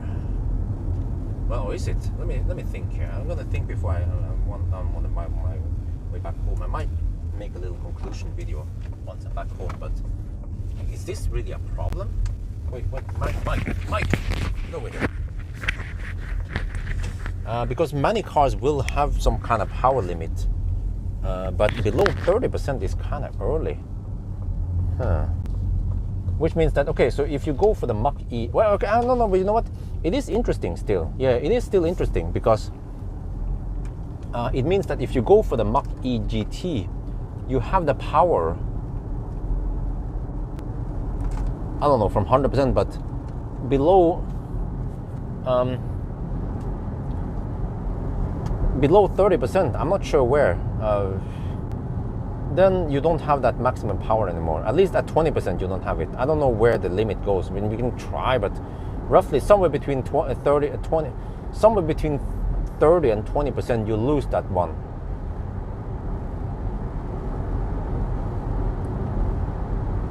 But I think that's acceptable, right? Because I also don't expect full power on a Tesla or something, or even a Taycan. I don't expect full power until 10% or 0%. So I've also shown in the other cars that they have a little bit of a power limit, but for the other cars it's more gradual. Here, at least, even at 30%, you get full power, which is quite a lot, and then you get according to the regular power limit. So I think based on this, I'm not going to bother making another video, because it's not that sensational or super interesting that, oh no, you have low power limit, or you have power limit at low state of charge. It's very common. What's your take on Toyota lacking behind EVs? Well, it's just the whole mentality of the Japanese people. They had the advantage with the hybrid. They were kind of early out with their hybrids, but they didn't build further on that. They could have been world leading on EVs if Toyota kept going for it, but they spoil it. They had the chance, but they spoiled it.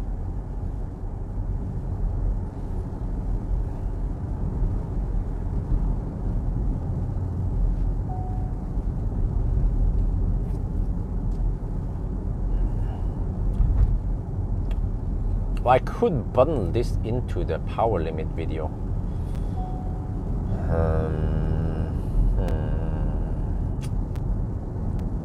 Yeah. But then it was weird because I said, yo, what's up and all that. That's kind of weird. But yeah, I could bundle it in there.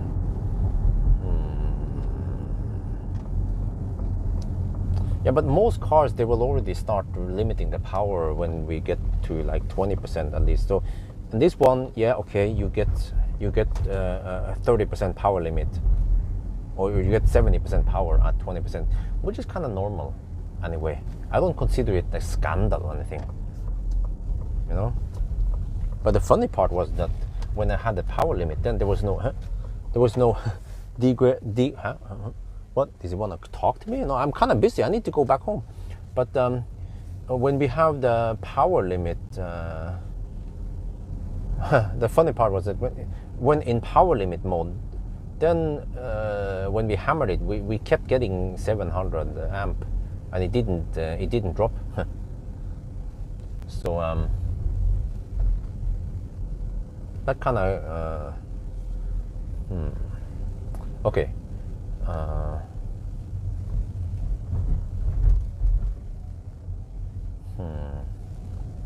I could button this in that other video, but is it that important? No, I don't think so. The problem is that the risk is that we make the video longer, and then people say, if people see a video that is 15 minutes long, then they can watch it. But if it's 25 minutes, they'll be like, oh, fuck that shit, it's too long. Bjørn makes too long videos. So yeah, I will just scratch this video. I mean, I might save it in my hardy drive, but I will probably not edit, just in case I need it for something. Yeah, but other than that, it will just stay in there. Yeah. So you guys just saw me drafting something, but it never went into production.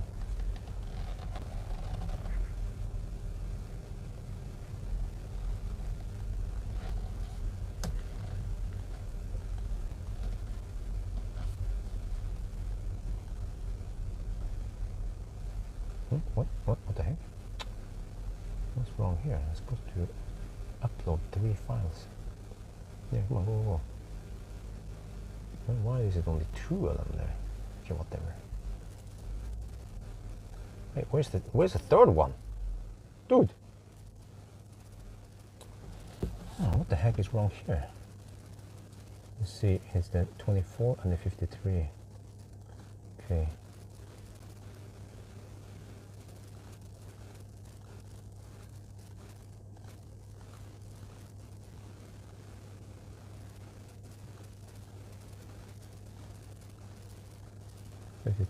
Okay. 24. Okay, what about the last one there? This one. Weird. Let me upload it separately. Okay. Right, I'm home now. I have to get back home. I'm late. I spent half an hour extra just to test something.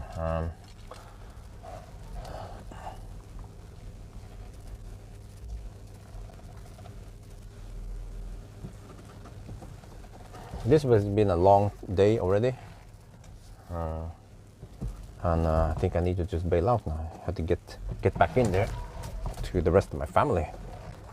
It's kind of overtime. I was hoping to get back by 8, and now it's 9:30. So wife's gonna be like, why the heck did it take so long? I was like, oh, well, I tried to make another video, but by the end of the day, I scratched it. Wow, Maya parks really close to the wall. Maya's been driving Millennium Falcon. She's borrowing Millennium Falcon nowadays.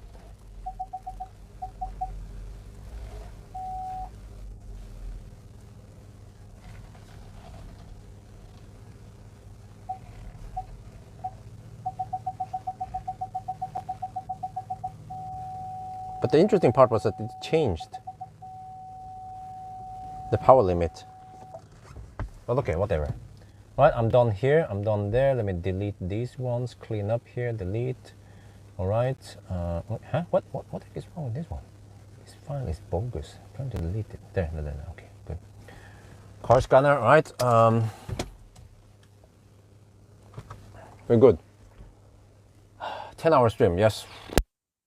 We didn't expect it to be that long. Okay, so we gathered enough data. At least we are happy. We didn't waste any time or anything like that. So just have to get the heck back home now and do my father stuff. And tomorrow I will probably not do anything except for maybe take a driving impression thing in the evening. Yeah, and I think I won't bother with the baby stroller test here. It's not that much viewed. So more like power limit scandals will get more views than the baby stroller test. Unfortunately, that's how the world has turned. So I'm just packing up my shit now, and I'm preparing to actually leave this car. I'm done with it, most of it. I don't have to do any. Well, actually, I have this one. Yeah, okay. But yeah, just tomorrow we have to drive the Mach-e to the restaurant. I'll take out some of the stuff here. So, Mach-e owners talk at the chargers to be very happy with the cars. The ABC always be waxing the car. Okay.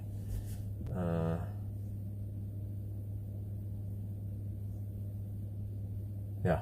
Well, the problem for me though with testing the Mach-e is that it is a thirsty car. The overdrive is a thirsty car. Well, I checked something here. I just remember something. So this today we had 164 watt-hour per kilometer, but when they did the range test, yeah, that's crazy, man. In the range test, it was 200 to 208. Wait, huh? When did you get that one? It was roughly 200 watt-hour per kilometer. That is freaking high in the range test. And then on the high-speed test, it was supposedly 296 or 274 watt-hour per kilometer. And it kind of makes sense if even in this run it was, yeah, even in the OnlyFans run it was 160. So this is a thirsty car, and I don't know why, but I wonder if the overdrive, the regular non-GT, might also be equivalently thirsty. I don't know what the difference between this one and the other one is. Do you guys know? Does it have triple motor? It doesn't have triple motor, right? And what did they have? Does it have? Do you guys know, by the way? Does it have a bigger rear motor, or what did they do to make this one faster than the other one? It has the same battery, right? Maybe they are squeezing they are punishing the battery too much, squeezing out too much. Now why am I pulling 7? Oh no, I'm running the HVAC. Okay, that's fine.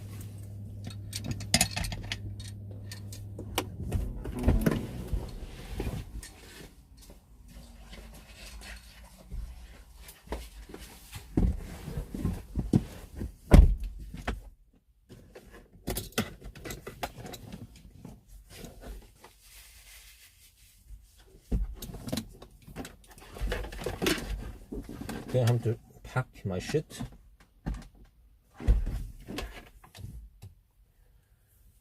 So that's it, boys and girls. No, I'm just kidding. That's just Sandy Munro. He's getting old. I mean, when I'm getting old, I'll be like Sandy. But yeah, so that's the conclusion after spending lots of time with this one. Actually, not that long, but spending some time with this one. I found out this one is quite thirsty. If I did 1,000 kilometer challenge, it would be quite high, even for summer run. But it would be a stressful run. Yeah, and now we just went the chill run instead. So hopefully I still get the same amount of views on this one and people find it interesting. Okay, I packed most of it now, so I'm good. And that's it, guys. I will try to. How good is one? Okay, the one pedal drive is very good on this car. It goes. It has strong regen, so that's good. You can drive with one pedal driving. So, what should I say? I mean, it's a big battery. It's a bit thirsty, but at least it still gets the range done. You still have good range, but just that it's a bit inefficient. But I guess most people who drive this car, they don't care about it. Just like e-tron owners. Bigger motor in front, bigger wheel. Hoses. Yeah, I saw Sandy Munro. Yes. Bigger motor in front. Really? Okay. But yeah, I have to leave now, guys. So that was great. That was interesting as always. And next week it will be about the BYD Tang. So I think that's gonna be it. I'll just disconnect this one. All right. Yes. Okay. And I don't know what's up with that tire problem. Let's see, I guess. Well, yes. Wow. Why the heck is the USB so hot? Maybe that's why the car is so inefficient. USB is so hot. So yes, I will try to end the live stream now. If not, then yeah, you will see me try a couple of times to kill the live stream. But thank you guys so much for joining me on this live stream, and I guess I'll see you guys next week. Not sure which day yet, but most likely on Saturday for some 1,000 kilometer challenge. Yeah. Right. So that's it. Hasta la vista.